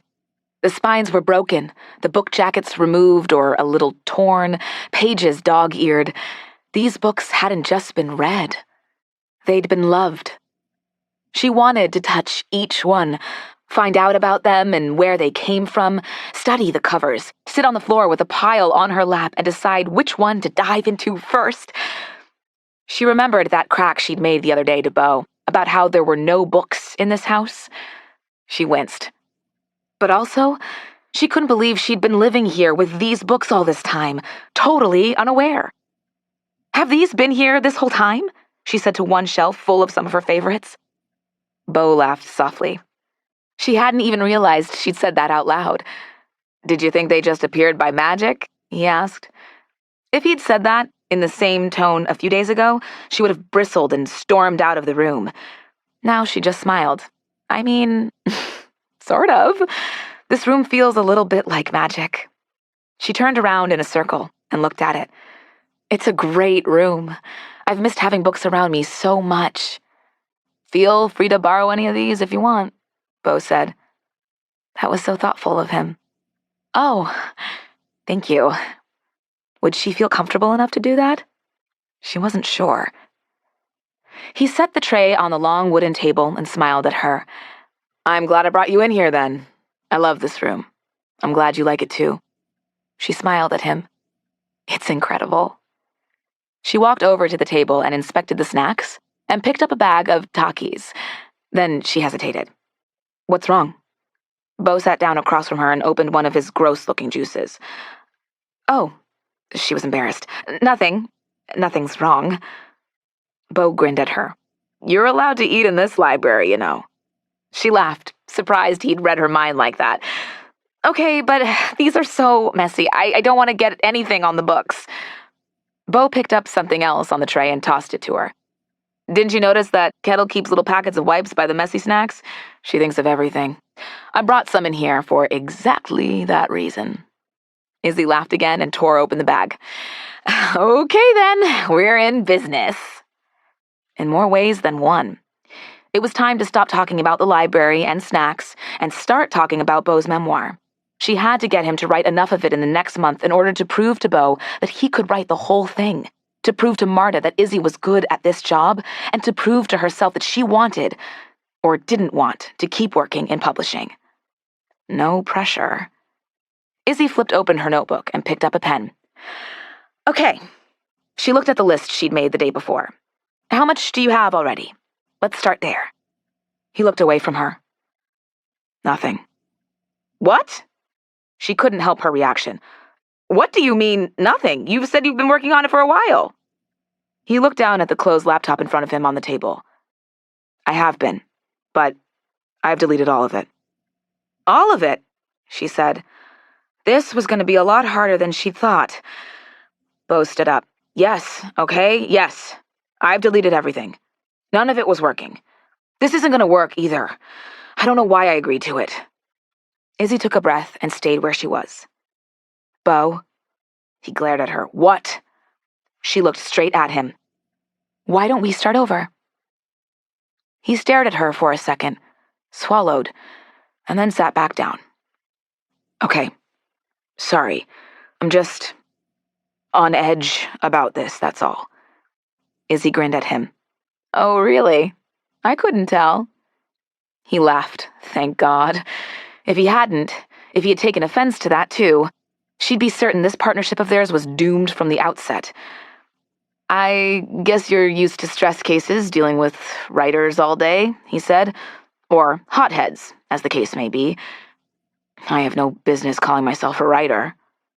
When he said that, he just looked sad instead of angry. Okay, now was the time for her best pep talk skills to come out.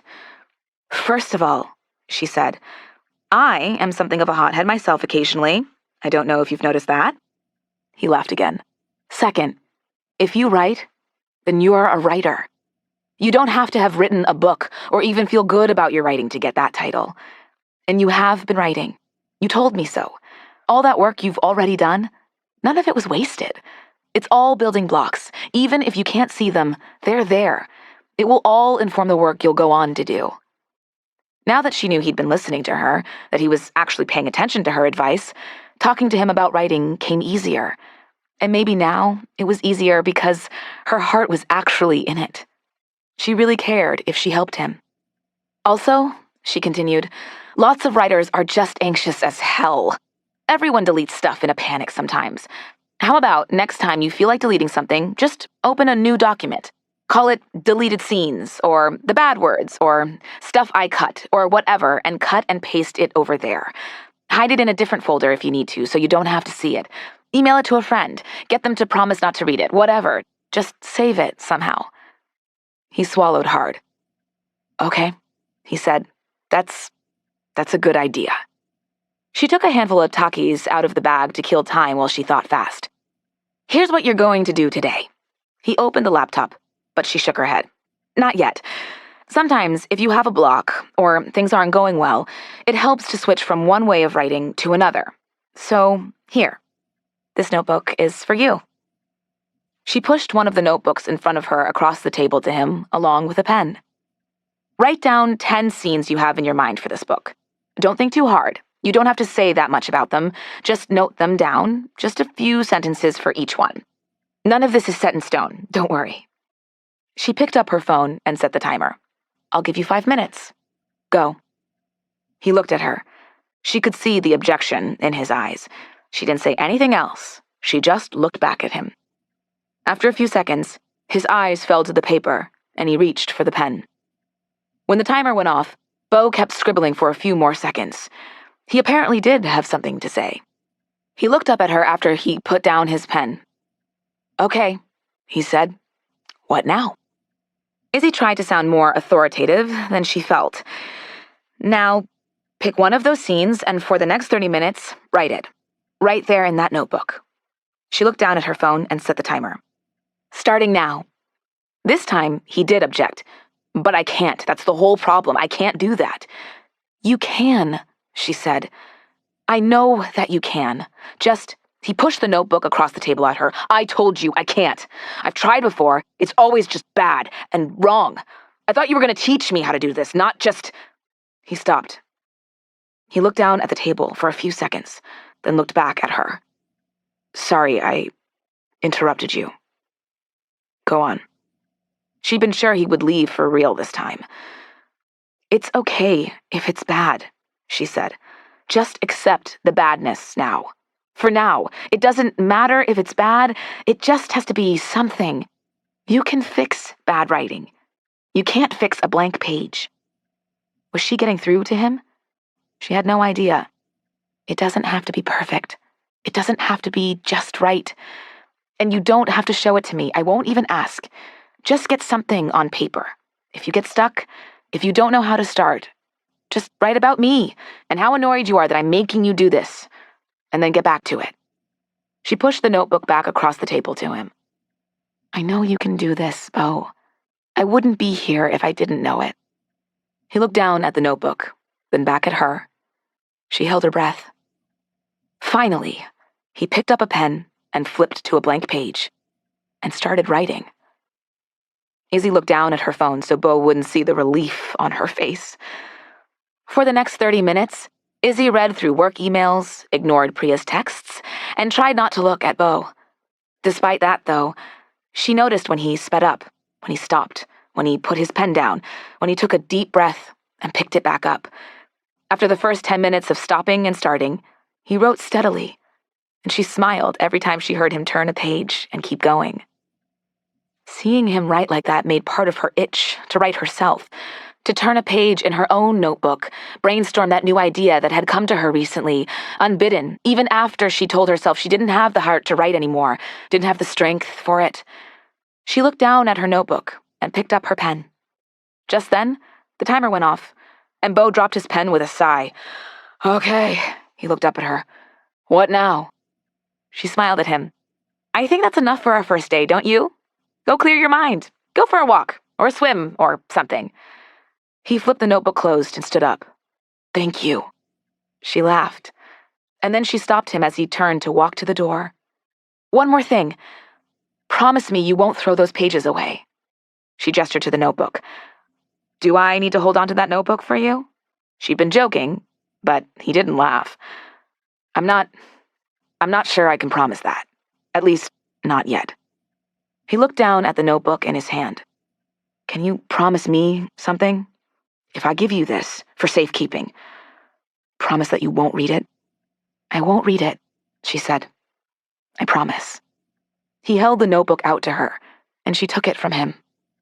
Thanks, Isabelle. I appreciate it. She followed him to the door. When they walked out, they turned in opposite directions, until she turned back around. Just so you know, my friends call me Izzy. She didn't even know why she'd said that.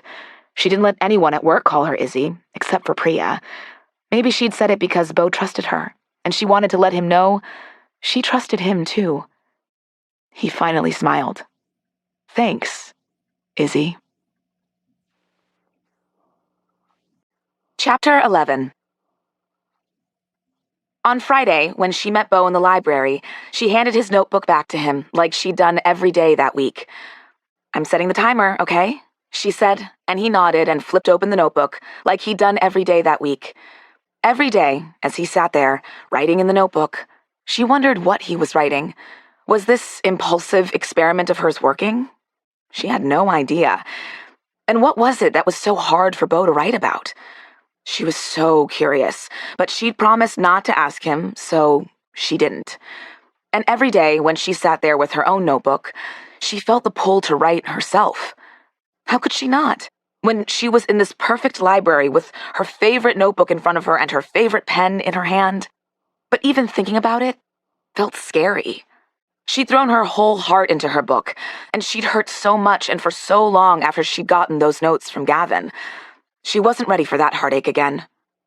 But as the days went on, she kept thinking about writing, especially since she felt like such a hypocrite as she gave Beau all this encouragement and ignored every word that came out of her own mouth. What was it she'd said to him yesterday? The only way out is through. I know it's hard, really hard sometimes, but your options are to either give up or push through the hard parts. And I know you don't want to give up. She didn't want to give up either. Fine. She would just work a little on that one idea, just until the timer went off. She picked up her pen and flipped open her notebook. When the waltz trilled from her phone, she stared down at her notebook for a few seconds. Okay, that was a start. Izzy? She turned the page of her notebook quickly, so Beau wouldn't see what she'd been doing, and looked up at him. Yeah, I was thinking. She gestured to the laptop at the end of the table. Why don't you turn that on today? He looked at the laptop, and in that moment, she saw some of the fear and shame in his eyes that she hadn't seen since that day in the kitchen. Why? What's wrong with the notebook? I like the notebook. She forced herself not to smile at that. I know, I do too, but I thought today you could type up some of what you've written in it. Maybe what you wrote on our first day. You can just type it exactly how you wrote it, or you can make edits to it, expand it, whatever you want. But now's the time for you to look at it again, and for it to exist in a form that isn't just the notebook. He was already shaking his head, but she kept going. I think, correct me if I'm wrong here, that you were almost scared of the laptop after how hard it all was before. This might be one way to start using it again and not be afraid of it anymore. Just 15 minutes. What do you think? He narrowed his eyes at her. Does it matter what I think? Or are you going to make me do this no matter what? She started to respond, but then she saw he had a tiny smile on his face, and she smiled back. How about this? It matters what you think, and also I'm going to make you do it, no matter what. He laughed out loud and pulled the laptop toward him. Fine.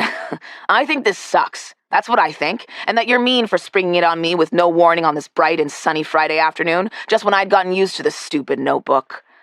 She pursed her lips. I thought you said you liked the notebook, and now you're calling it stupid? She had an idea. Okay, how's this? If you do this, I'll drink one of those disgusting juices of yours. His face lit up. Seriously? Okay, fine. You have a deal. But you have to drink the whole thing. You can't just take one sip and make a face and act like you're done. She took one of the bottles from the tray. Fine. She unscrewed the top and suppressed a shudder. I don't know why they call it green juice. Even this color is disgusting. More gray than anything else. He flipped open the laptop. A deal is a deal, Izzy. She rolled her eyes and took a sip. Huh. This green stuff was actually delicious. Not that she'd tell him that. It's as disgusting as I thought it would be, but I said I'd drink the whole thing, and I will. Now, go." He just looked at her. "You're a bad liar.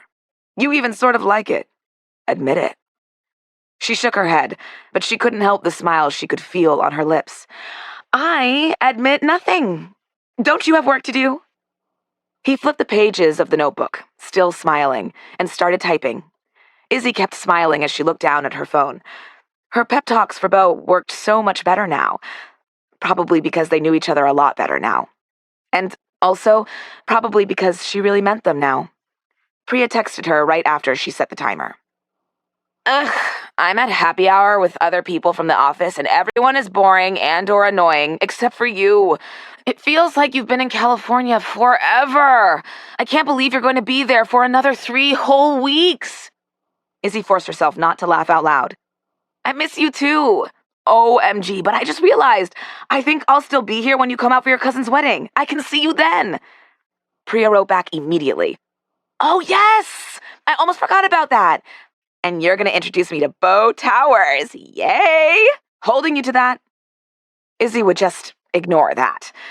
Should she go back to her notebook and her new project? Maybe just look at it to see if she had any other places to start brainstorming? But what if it was all bad and she could tell immediately? "It's okay if it's bad," she'd said to Beau just a few days before. Okay. When the timer went off again, Izzy shut the notebook right away. She was terrified to be writing again, but she still liked this idea. Beau started to close his laptop, but she stopped him. "Did you save it? Preferably in more than one location so you have a backup?" A panicked look washed over his face. "You're gonna think this is stupid, but I bet I won't," she said. He tried to smile, but didn't quite make it. "I thought about that, saving it, but I didn't know what name to give it. It feels too, I don't know, official to call it a book or even a chapter." He looked down. "I'm sorry. I'm being ridiculous." She grinned at him. "How about this? Call it, Isabelle Made Me Do This." He laughed. "Now, why didn't I think of that?" His hands flashed over the keys, and then he looked up at her. "Done." Izzy picked up the green juice to take the last sip, but it was all gone. She looked across the table at Beau, who had a very smug expression on his face. "Admit it," he said. "Admit the green juice is refreshing." Izzy set her lips in a firm line so she wouldn't smile. "I will admit that it grew on me a little, in that same way mold does, but I admit nothing else." Beau laughed and stood up. "If I didn't already know how stubborn you were, I would know for sure now." He flipped his notebook closed and handed it to her, like he did whenever they left the library. "Same time tomorrow?" She smiled on the way out of the library. "I prefer the word determined, thank you very much. But tomorrow is Saturday. I'm not going to make you work over the weekend." She expected to see relief on his face, but instead, he looked disappointed for just a second before that old, angry look settled back on his face. "Oh, okay. That makes sense." Did he want to keep going? "If you want, we can meet over the weekend too," she said. He shook his head, not looking at her. "I'm not going to make you work with me on the weekend. It's your time off." She poked him with the notebook. He jumped and finally looked directly at her. "You're not making me do anything. I'm offering. Beau, do you want to meet here tomorrow to work on your book?" He looked down for a moment and then met her eyes. "Yeah. Okay. Thanks." She started to walk back to her room. "Izzy." She stopped and turned around. "I was wondering," he said, "maybe you've already watched some more episodes of This Provincial Life on your own, and if so, ignore me, it's fine. But if not, tonight, do you want to have dinner and watch 1 or 2? She did, as a matter of fact. "That sounds great," she said. "Meet you in the kitchen. What time?" The tense look on his face relaxed. "How about 7? Kettle made lasagna. I'll tell her I can handle putting it in the oven. I'll grab us a bottle of wine." He paused. I don't know if you want any, but I don't know if you noticed. This week was a little stressful for me. She burst out laughing. You don't know if I noticed? Do you think this week was stressful just for you? He laughed too. Okay, good point.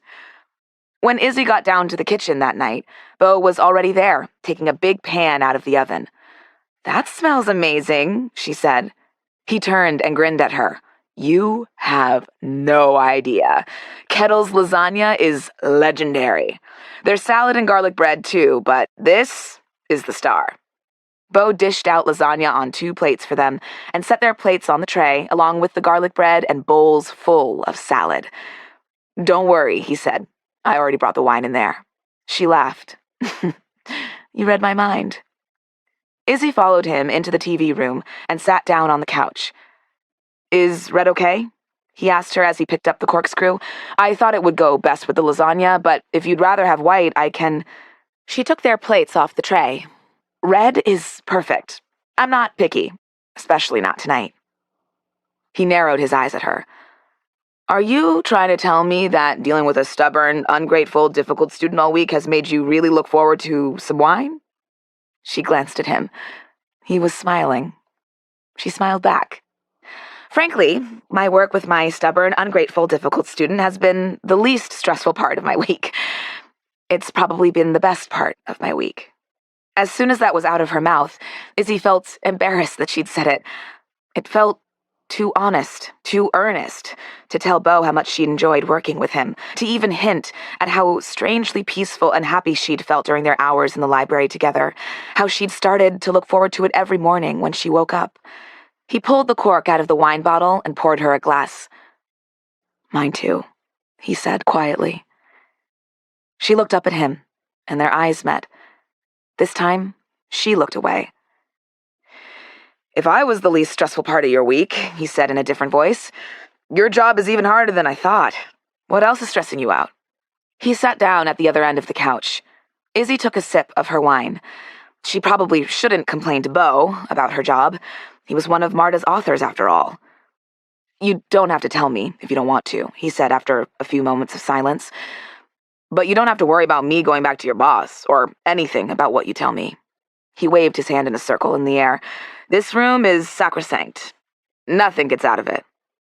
She smiled at him. Oh, well, if that's the case. The smile dropped from her lips, and she sighed. Work hasn't been the easiest this week. I've had to deal with a handful of Marta's most difficult authors. Beau made a face when she said that, and she shook her head. No, you're nowhere even close to the top of that ranking. Trust me. You just didn't respond to emails, which, yes, was stressful, but all these people do is email me.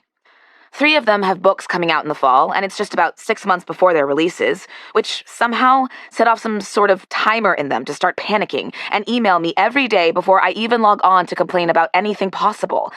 Their covers, which were all finalized months ago, their copy editors, the number of advance copies they'll get, why they've never gotten a New York Times review when their friend gets New York Times reviews for every book, even the number of pages their book is.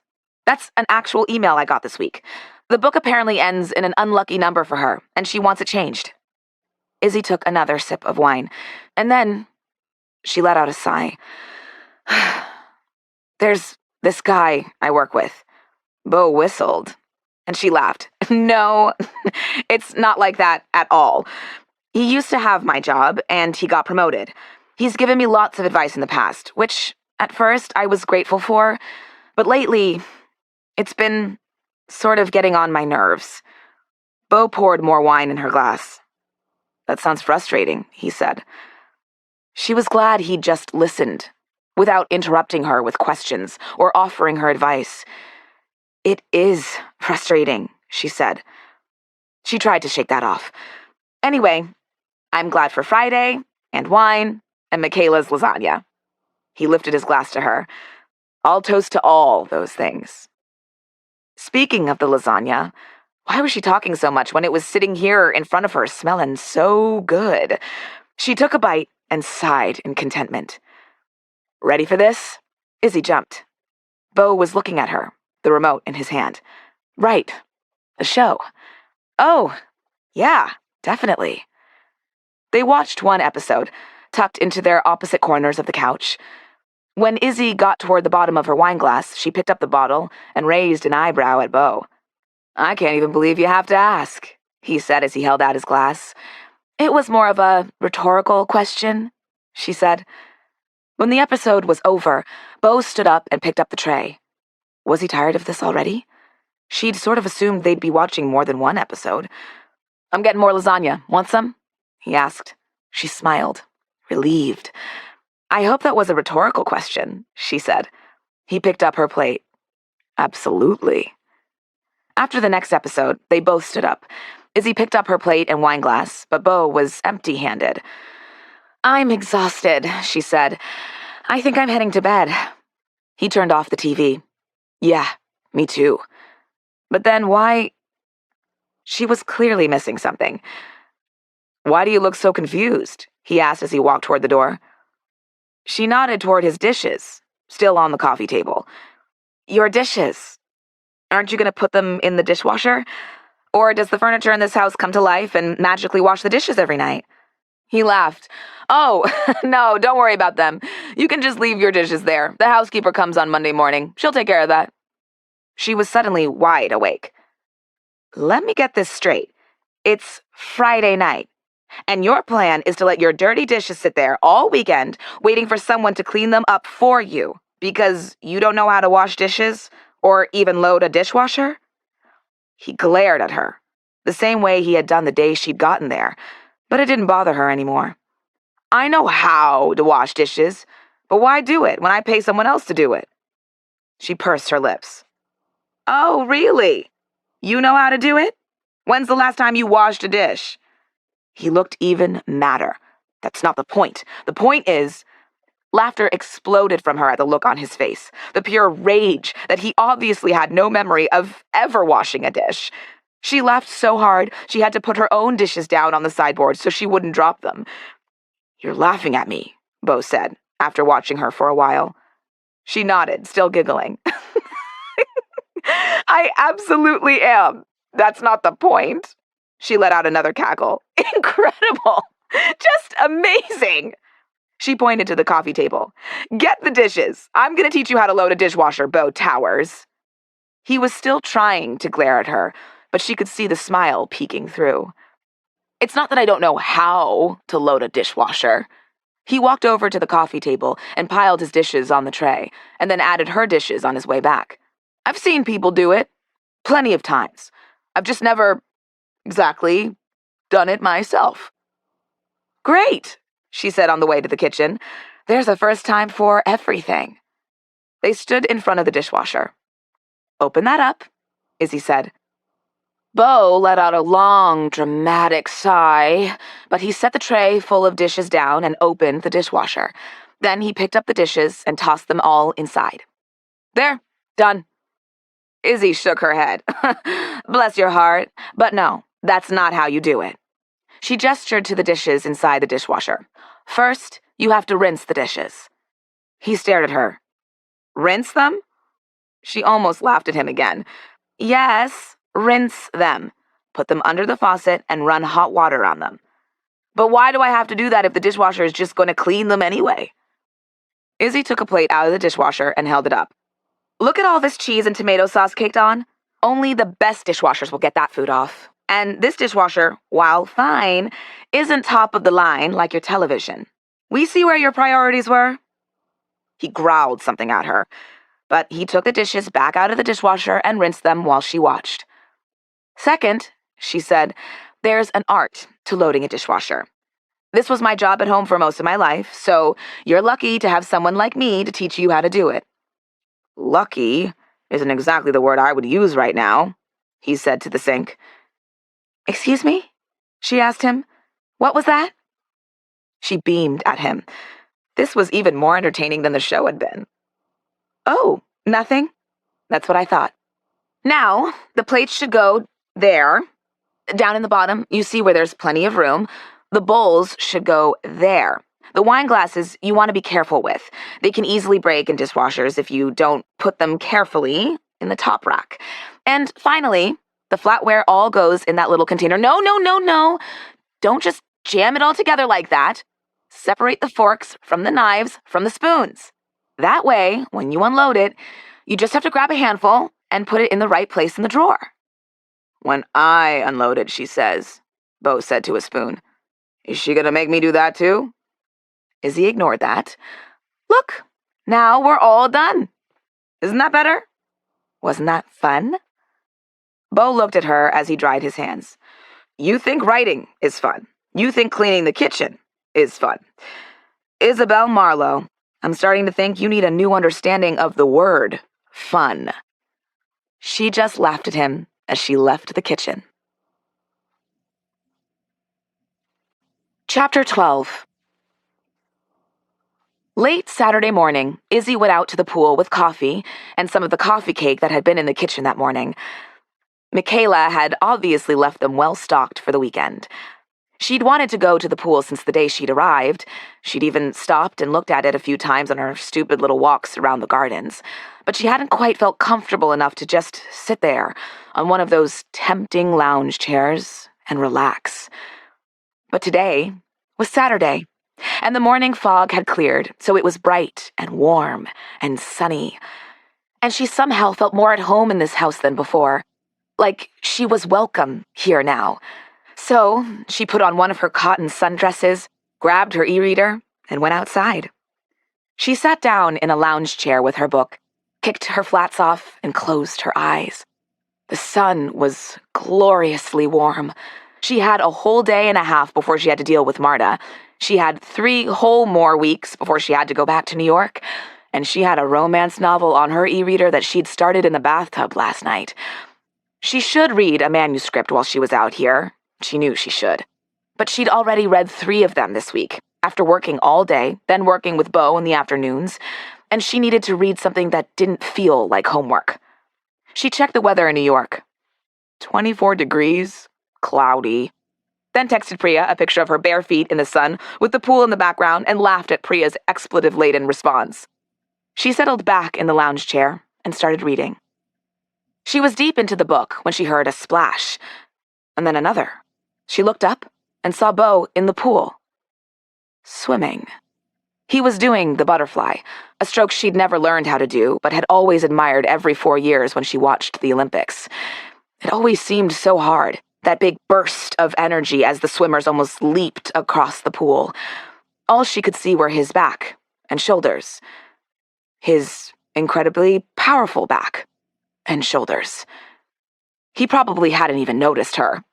Should she get up to leave? No, that would be silly. They were friendly now, after all, after working together all week in the library and dinner and everything last night. They could coexist with her in a lounge chair reading and him swimming laps in the pool with those arms and shoulders. She just couldn't look at him doing it. That's all. She looked back down at her book. But that was worse. She couldn't sit here with him doing that and read a romance novel. This was the wrong book to be reading right now. That's probably why she was thinking about Beau like that. It was all the book's fault. Suddenly, the splashing stopped, and she looked up again, to find Beau at the shallow end of the pool, looking straight at her. Hi, he said. Hi, she said. She could see more of him now, from the chest up. She could hear Priya's voice in her head. Those big, brawny guys.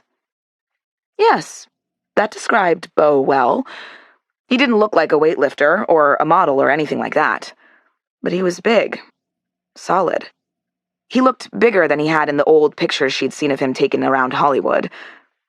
It suited him. Why did he look so good? He'd apparently been locked away here for like a year. Shouldn't he be like pale and pasty and awkward looking? Of course not. He'd been locked away in a mansion with gardens and a pool.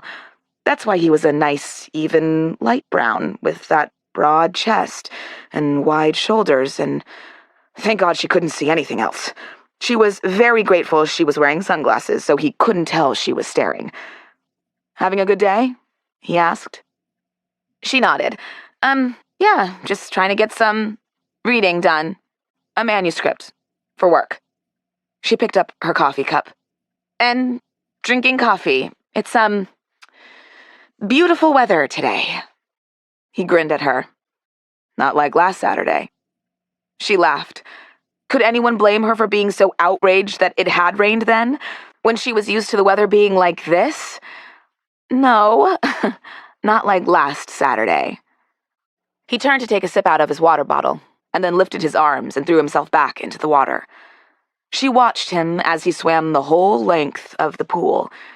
She couldn't help herself. He flipped at the deep end and flew back toward the shallow end. She tore her eyes away from him right before he got there and turned back to her book. Oh, the hell with it. Fine. She'd read a manuscript. Romance novels made you get too many ideas. Everyone knew that. Made you think unreasonable, impossible, unlikely, totally implausible things. She needed to stop that right away. She read for 20 more minutes. If you could call it reading, when she watched Beau swim the length of the pool and back and look down whenever she thought he might catch her. She didn't absorb a single word of the manuscript. Finally, she checked her phone.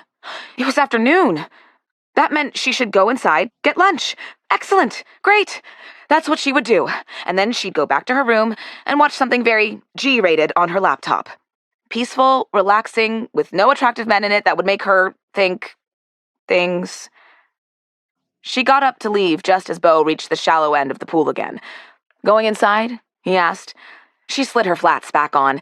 Yeah, I think I'm gonna get lunch. More of that lasagna, I think. I didn't really eat breakfast, so I'm starving now. He grinned at her. Leave some for me. Damn it.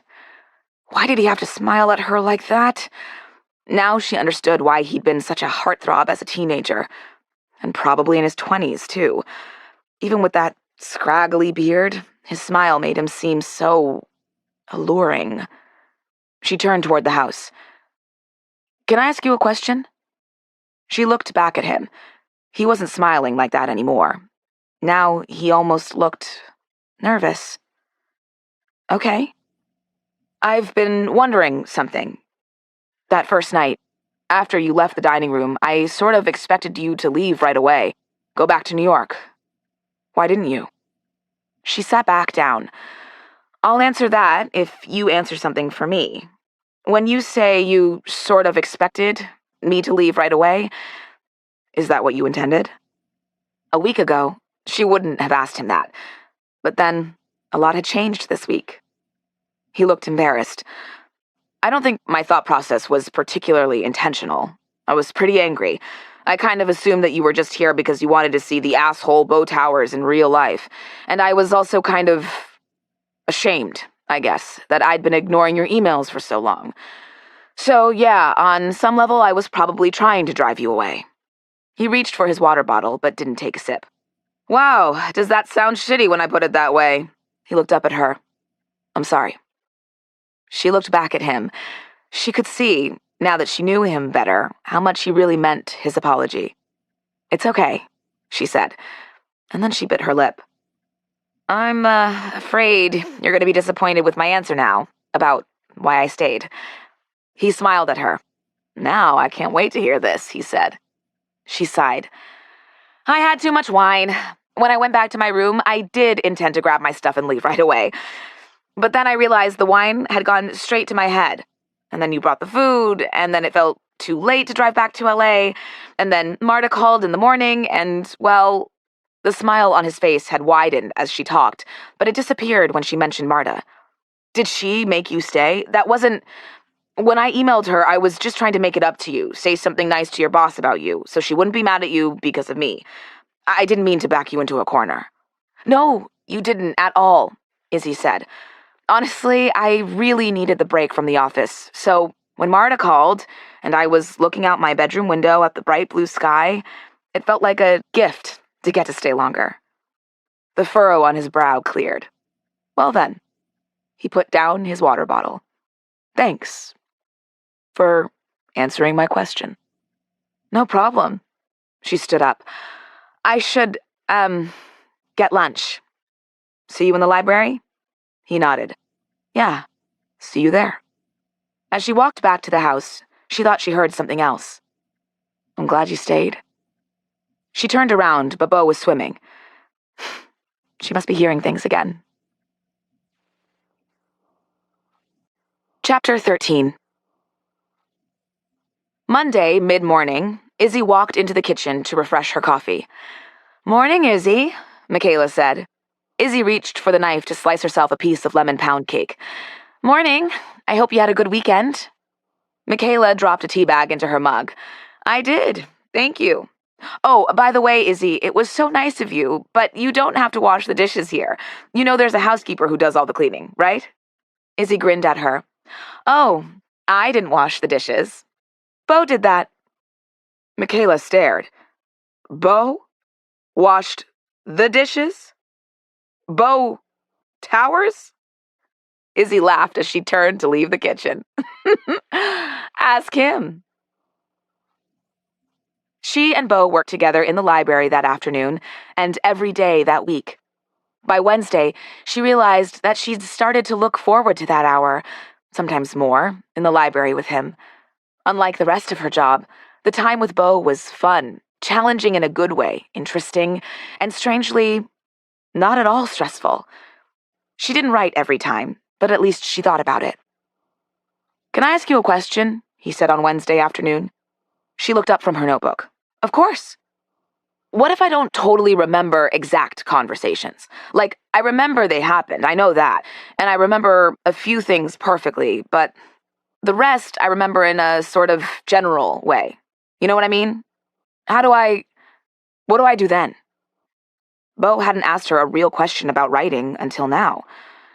"I think the most important thing is to talk about how those conversations made you feel, what impact they had on you, both then and now. Like, you don't remember word for word exactly what you said or what other people said, but you remember your emotions during those conversations, right? And if those emotions have changed as you've gotten older, or if you have different perspectives on them as the years have gone on, you know that. So lean into that. Concentrate on that. This book is about you. So talk about you and how you felt and how you feel now." He looked at her and then down at the screen. "Okay, that makes sense." He tried to smile, though she could tell it was an effort. "That sounds really hard, but it makes sense." She laughed, and after a moment, so did he. Without even talking about it, they had dinner together every night that week. They met in the kitchen every night, loaded up their plates together, and then either ate at the kitchen table, if Izzy was tired, or if she had more work to do that night after dinner, or in the TV room. And now, Beau always loaded the dishwasher after dinner. Izzy didn't go back out to the pool, though. It was too dangerous out there. She and Beau were working together. She couldn't get her mind all full of Beau's bare arms and shoulders and back and, dear God, his chest. At least he'd been in the pool the whole time, and she hadn't been able to see the rest of his body. Better to stay inside, where there was no chance of that. On Friday, when she walked into the library at 3, Beau was already there, his laptop open, the tray of snacks on the table, and the bottle of green juice at Izzy's seat. She sat down and twisted the cap off. "Okay, where were we?" She pushed Beau's notebook across the table to him. "You know what? It's Friday. You've worked hard all week. Let's do something fun. Today, why don't you write down your favorite story about yourself? You know the one I mean. The funny one you tell at parties. Some adventure you went on. Something fun you did as a kid. Whatever. Write as much as you can get to today. This weekend, you can type it up and work on it. Starting now." Izzy set the timer. She looked down at her phone and sighed. She had more work to do, but she didn't have the heart for it today. All of a sudden, Beau flipped closed his notebook and pushed it back across the table to her. She looked up from her phone. "What?" "Today is a break day," he said. "I decree it." Break day. What a concept. "Oh, you decree it? Then it must be true." She took his notebook. "It's fine if you need a break. We all do sometimes." She started to get up. "Okay, well, no," he said. "Not just me. We both need a break. It's Friday, and you've been working with me every day for almost 2 weeks. You need a break even more than I do." He stood up. The thing I started writing was actually fun, but it reminded me that it's too beautiful a day to be inside. Get your stuff. We're going to the beach." She stayed where she was and looked up at him. "Oh, I don't have beach stuff here. I actually haven't been to the beach yet." He looked at her, his mouth in a perfect O. "You haven't been to the beach?" She started to explain, but he kept going. "This is unacceptable. We have to teach you the true meaning of fun. There are plenty of places to buy everything you need. Be at the car in 10 minutes. He left the room before she could argue with him. Izzy stood up slowly. The beach. It did feel sort of criminal that she'd been here for over 2 weeks and hadn't been to the beach yet. She looked out at the Pacific Ocean from her bedroom window every single day, but she'd never seen it up close. Beau was probably right. She should do something about that. Okay. She smiled. The beach. Izzy was down at the car in the prescribed 10 minutes after scrambling into a sundress, throwing her braids up into a big top knot, and grabbing the flip-flops she'd bought this week. She couldn't keep going everywhere in her ballet flats. Beau shook his head at her as he unlocked the car. "I still can't believe you haven't been to the beach since you've been here," he said. "You've taken the car a few times? Where have you gone?" Izzy put her seatbelt on. She hadn't realized Beau had paid such close attention to her comings and goings. "Oh, just shopping. To the stationery store to buy the notebooks and pens. And then also, when I packed to come to California a few weeks ago, I thought I was going to be here for 4 days for a work conference. Not move him with a recluse for weeks on end and teach him how to write a book." Beau grinned at her as he pulled out into the street. Izzy laughed. "That's not exactly how I would have put it, but yes, as you can imagine, I needed to buy a few things." She couldn't believe she'd been here for so long already. She couldn't believe she only had 2 weeks left. Once they were on the way down the hill, she turned to Beau. She'd been holding this in since they left the library. "That thing you started writing was actually fun to write, huh?" He sighed, but she could see the smile in his eyes. "I was hoping you hadn't heard me say that. Now you'll never let me hear the end of it." She elbowed him. "That's not true. I'm just glad. That's all." He looked over at her for a second and then back to the road in front of him. "I'm glad too," he said. They got to the beach less than 10 minutes later. She hadn't realized how close it was. A beach seemed like something you had to travel to get to, not like a trip to the grocery store. They pulled into a parking space, and she started to follow Beau, but instead of walking down toward the beach, he turned and went in the other direction. "Where are we going?" He wiggled his eyebrows at her. "You'll see." Beau walked into one of the shops just off the beach. "Hi, guys," he said to the people working there. "I need to rent a wetsuit that will work for her." He pointed at Izzy, "and a surfboard for her, too." Izzy took a step back and stared at him. "What are you talking about?" He suddenly had a very wide grin on his face. "Now it's my turn to teach you something. Surprise! You're getting surfing lessons today, Izzy." Her mouth dropped open. "Surfing lessons? But I don't... That sounds..." He ignored her and turned back to the woman with a long blonde ponytail working at the shop. "Oh, and she needs a swimsuit. She can change in the back, right?" The blonde woman was already beckoning to Izzy. "Oh, totally, yeah. Come on back and try stuff on." Izzy looked up at Beau. He was still smiling, but that challenging look from the first day was back in his eyes, and she reacted the same way she had then. "Fine. I'll do this. But if I fall off the surfboard and drown, Marta is going to kill you. You realize that, right? It'll make so much extra work for her if she has to hire a new assistant." He just laughed at her. "I'll make sure that doesn't happen." Izzy walked into the back, wondering why she'd agreed to do this. She didn't even know if they had her size in this place, despite how certain the blonde surfer had looked. This looked like the kind of place with lots of bikinis for people who were size 0, 2, maybe 4. Not any kind of swimsuit for someone who was size 12. But no, she found a one-piece in the back that fit her, and it was bright pink, not boring black. She pulled the wetsuit on over the swimsuit and went out to meet Beau. She felt ridiculous, but she told Beau she'd do this, so now she had to. He was also in a wetsuit. Unfortunately, he did not look at all ridiculous in it. He looked strong and powerful and... She had to look away. "Did you rent a wetsuit for yourself, too?" she asked him. He shook his head. "I brought mine along." He gestured at the bag at his feet. "My surfboard is a little big for you, though. I thought you should learn on something easier." She narrowed her eyes at him. "You planned this from the beginning?" She thought he had just had the idea when they got to the beach. He laughed as he took the surfboard from the blonde woman. "I am capable of planning ahead, you know." She hadn't really expected that he'd plan ahead for her. He turned down toward the beach. "And see, now you have a swimsuit," he said. "I still can't believe you made it 2 weeks here without one." She gestured back at the shop. "Don't I need to pay for this?" He waved a hand at her. "I got it. This was my idea, after all." She started to argue with him, but she could tell from the look on his face there was no point. "Thanks," she said. He ignored that and picked up the surfboard. "You ready for this?" She looked out at the ocean and watched the waves crashing into shore.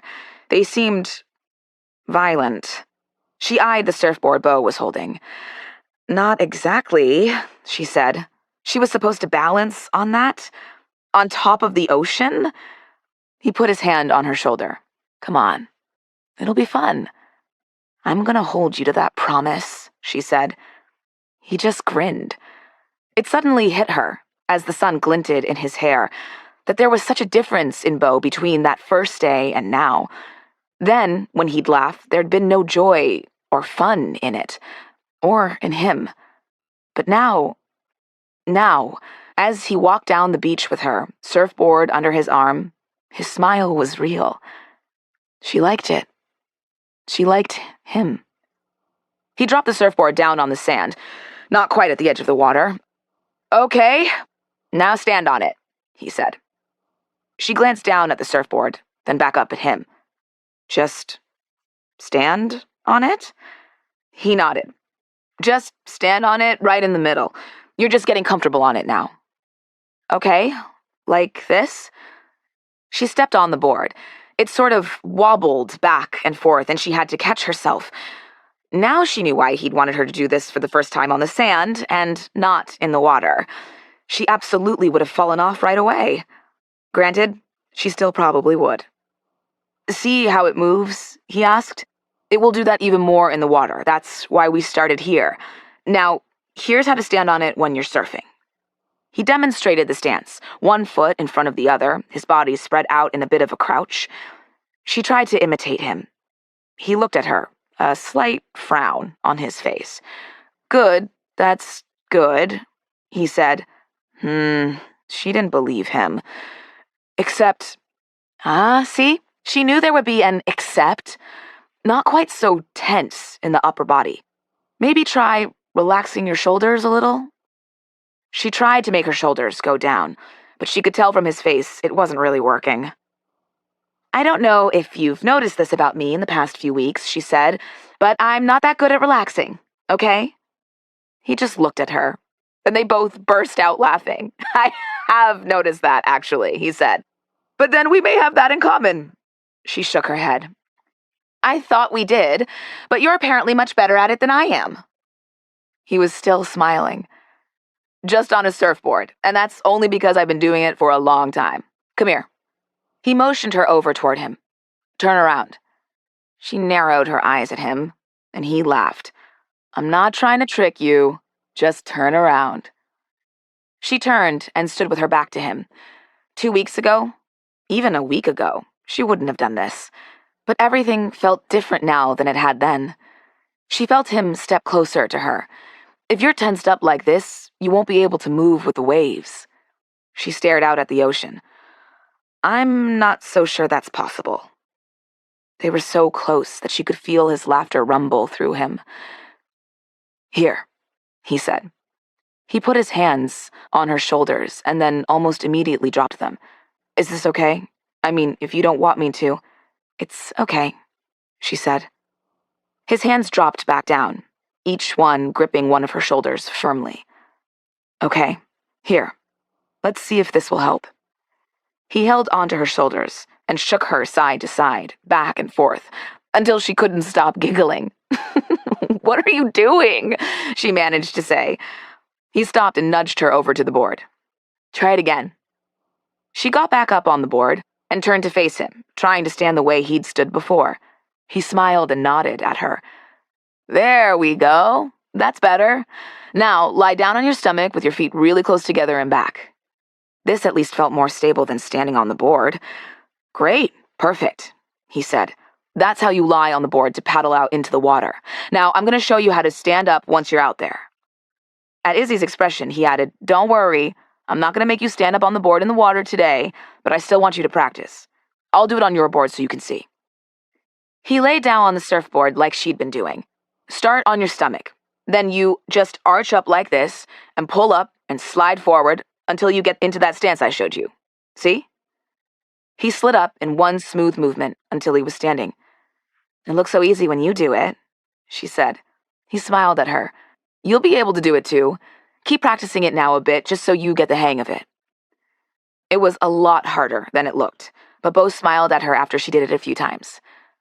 Now it's time to get in the water. She looked at the ocean and bit her lip. Oh no.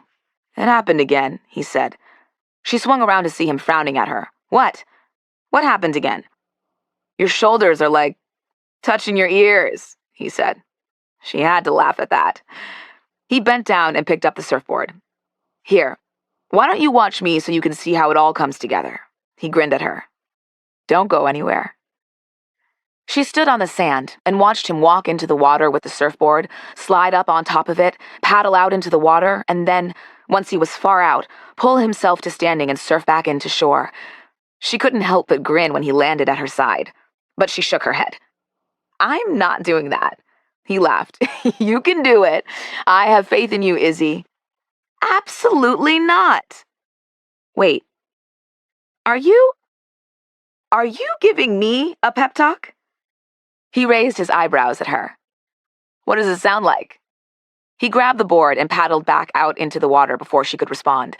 She watched him ride the water toward shore again, a smile on her face. Now, he said, when he joined her on the sand again, let's get you in the water. Today we're just going to get you comfortable on the board. Wait a minute. You said today. Does that mean you're going to make me do this again? He grinned at her. I'm not making you do anything. Come on. I promise you'll be fine. She took a deep breath and followed him.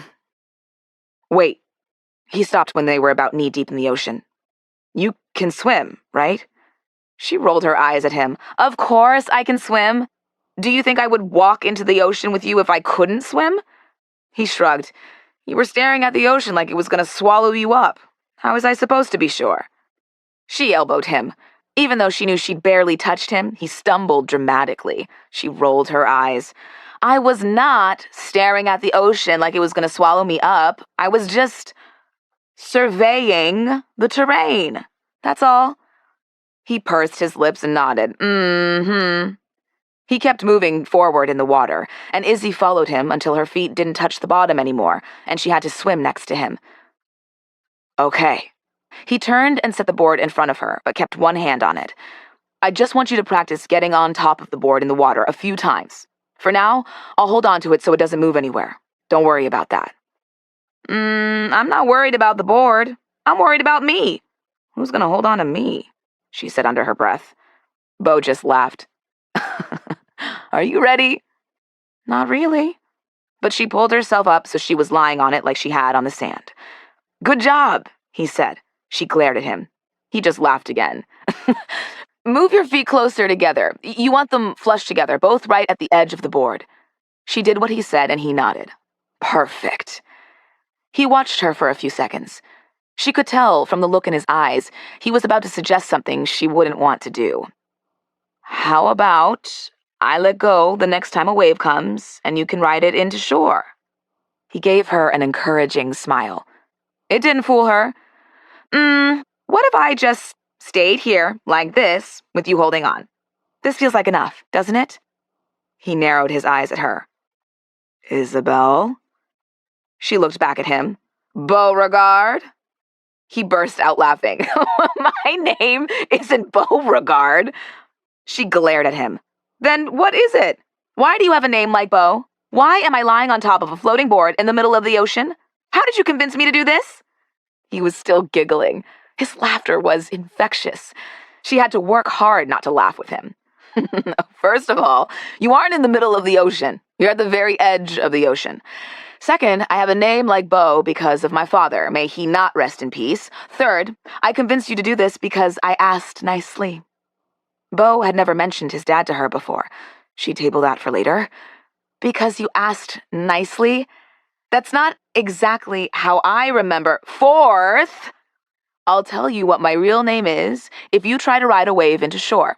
You don't even have to do it, you just have to try. She glared at him again. Okay, but that's not fair, because if I try and don't do it, that means I fell off into the water. That's true, he said, but that's no problem. We all do it, and you know how to swim. You just told me that. She shook her head. I don't like you at all, she said. I just want you to know that.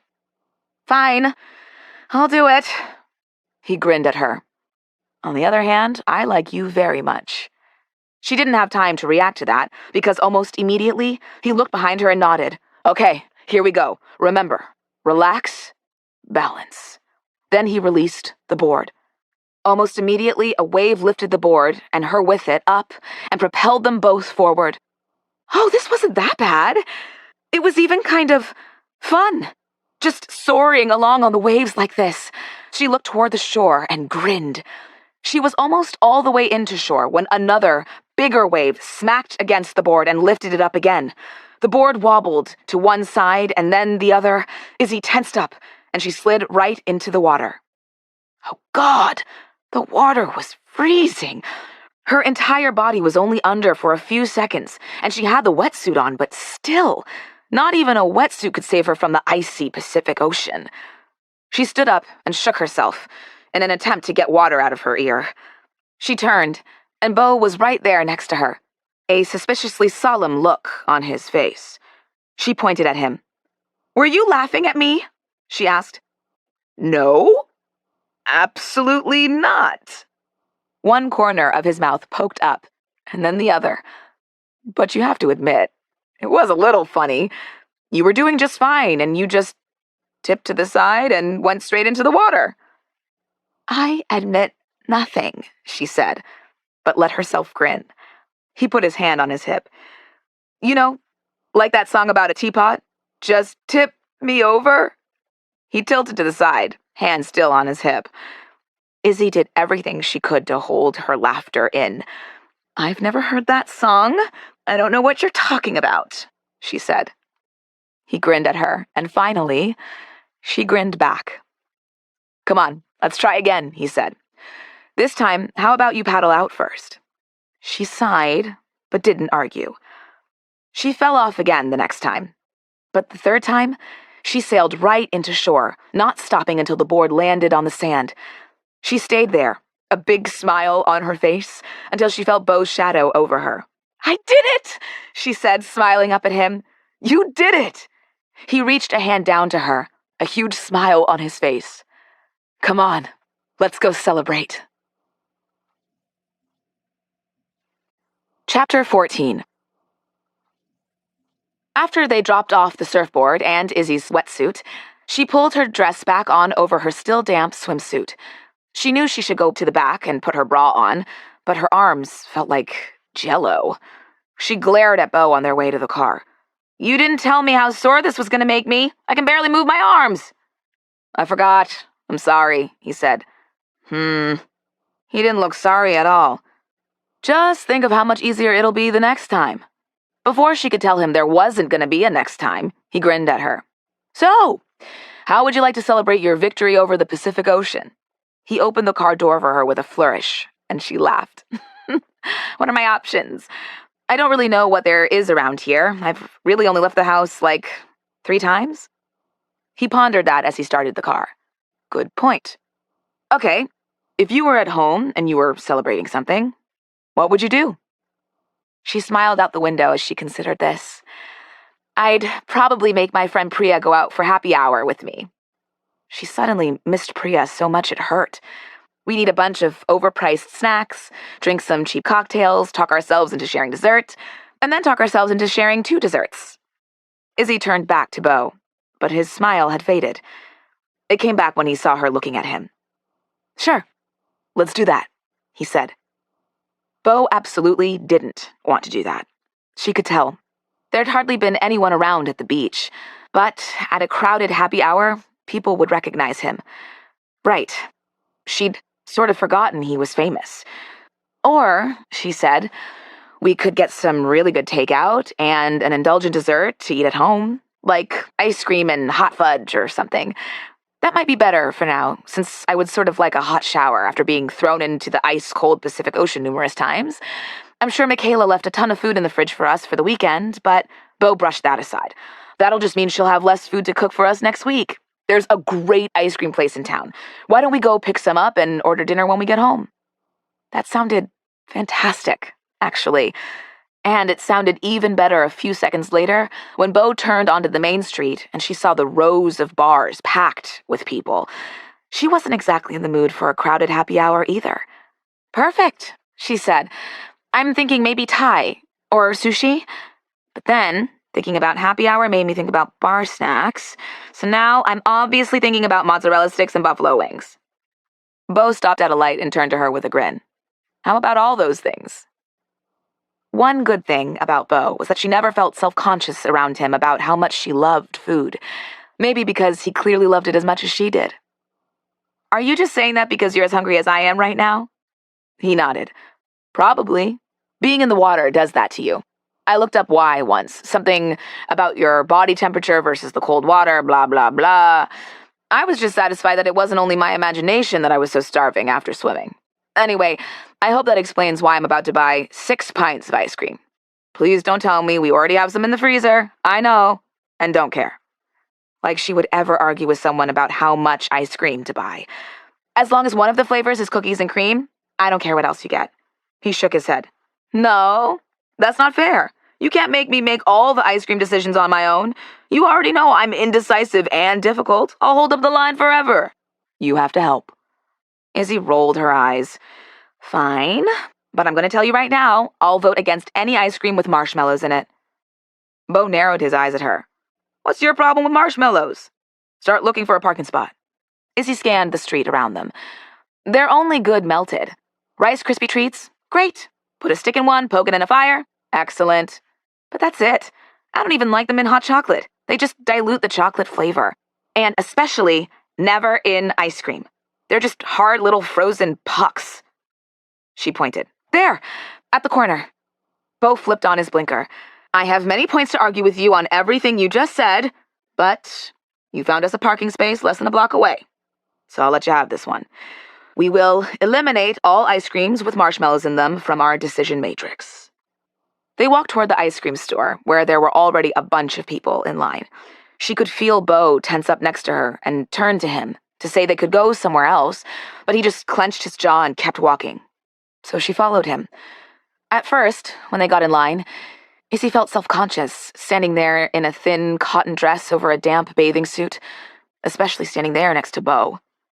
Would people recognize him, and then wonder what he was doing there with her, when he always dated people who were tall and willowy and mostly blonde? Not that this was a date, but still.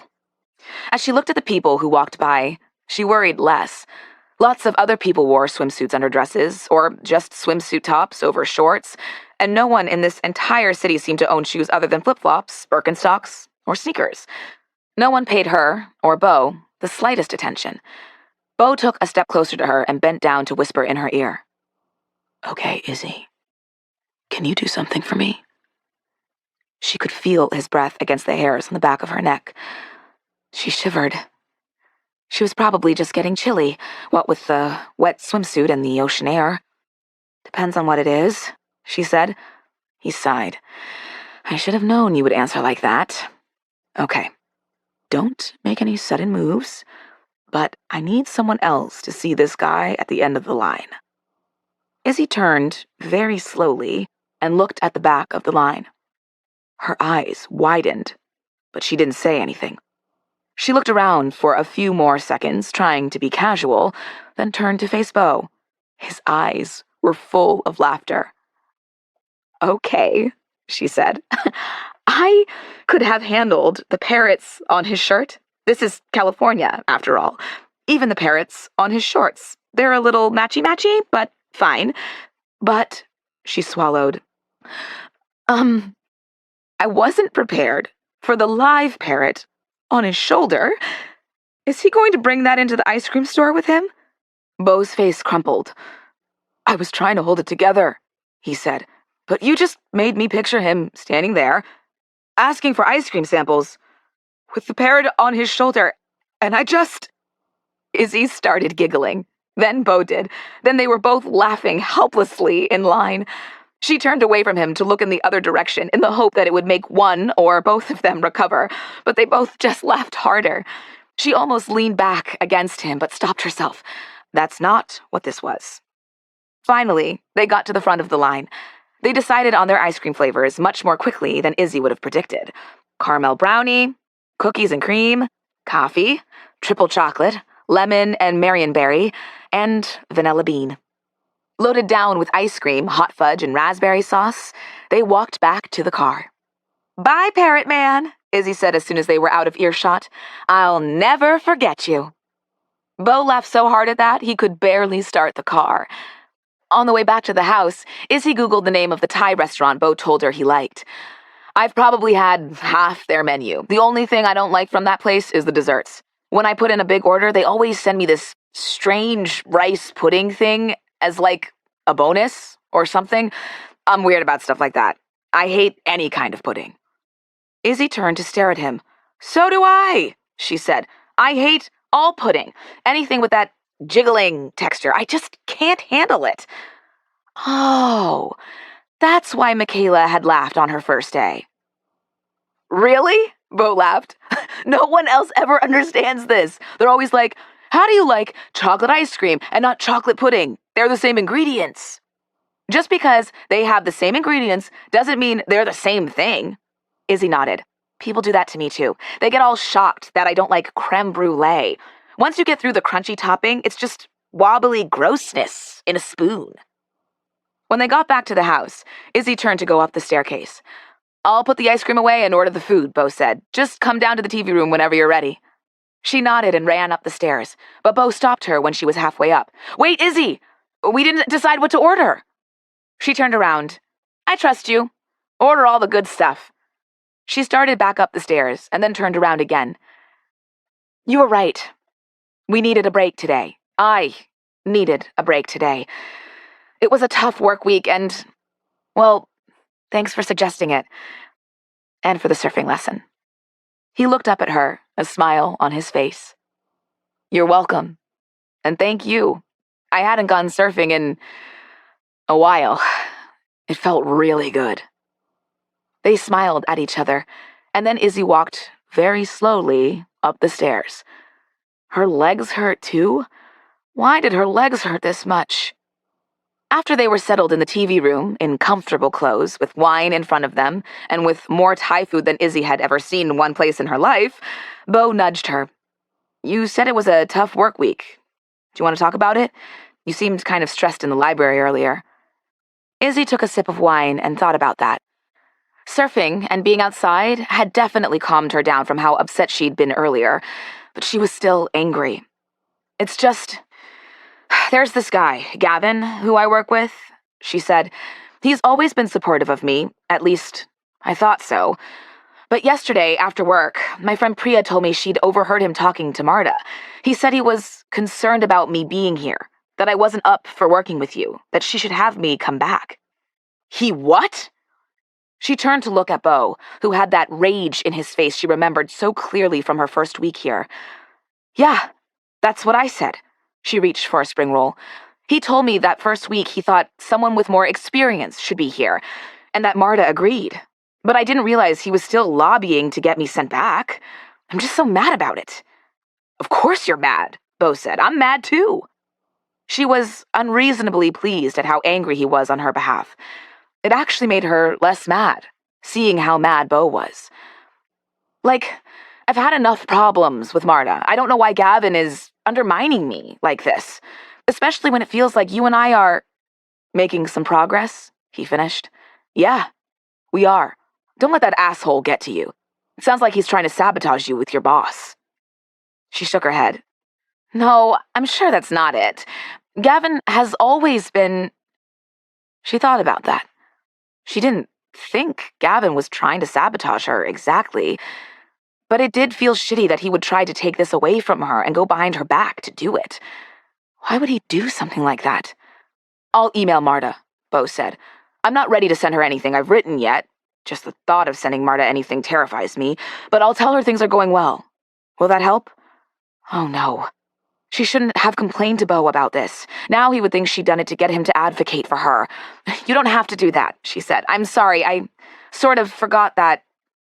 Anyway, I didn't tell you that because I wanted your help. Beau poured her more wine. I know you didn't. I'm the one who asked, remember? I won't email Marta if you don't want me to. I just don't want that jerk to win. He sat up. How's this? I'll only say something to Marta about you if she asks, or if she tries to make you go back early. Does that work? It felt really nice that he had her back. Yeah, it does. Thanks. It wasn't until they'd moved on to the ice cream that she said what she'd been waiting hours to say. So, about your name. Beau put his bowl of ice cream down and glared at her. I thought you forgot about that. She let her grin spread across her face. I was just biding my time. You promised to tell me. He picked his bowl up with a huff, but she could tell he was smiling. I guess I did. He took a scoop of ice cream. Okay. My name is actually James Thomas, after my dad and my grandfather. My mom's father, Thomas Russell. This used to be his house, his and my grandmother's. Izzy had known his grandfather's name, but only because it was written in some of the books that she'd borrowed from the library and brought up to her room. But Beau had only ever talked about his family that one time, and this was definitely the first time he had ever even mentioned his mom. She was learning more about him today than she had in the entire time she'd been here. Anyway, he said, my dad gave me the nickname Beau when I was a baby. He read it in a book, I guess, and it just sort of stuck. There was clearly a lot more behind what he'd said about his dad, his mom, why he was here in his grandparents' house, maybe even about why he'd struggled so much with his book. But Izzy didn't think now was the time to ask about any of those things. Well, I like Beau, she said. It makes you sound like a soap opera hero, or a fairy tale prince, or something. He laughed, and was he blushing? Oh, yeah. Obviously two things I aspire to be. Thanks for that. At the end of the night, Izzy stood up very, very slowly. Oh, my entire body hurts. I'm gonna get you back for this. Beau chuckled as he piled their dishes on the tray. I'm gonna warn you right now, getting out of bed tomorrow morning will be rough. She reached for the empty wine bottle and winced. She didn't even know her abs could hurt like this. Thanks for telling me this now. At least I don't have to get up before 6 a.m. like on a weekday. They walked to the kitchen and loaded the dishwasher together, like they always did now. She took a step toward the fridge to grab a can of seltzer to take upstairs with her. But either because she was so sore her legs didn't quite work, or she was a little tipsy, or some combination, she tripped right into Beau, who caught her and held on. His chest was so broad, so warm. It was nice to rest her head here, just for a second. His arms were strong, but gentle.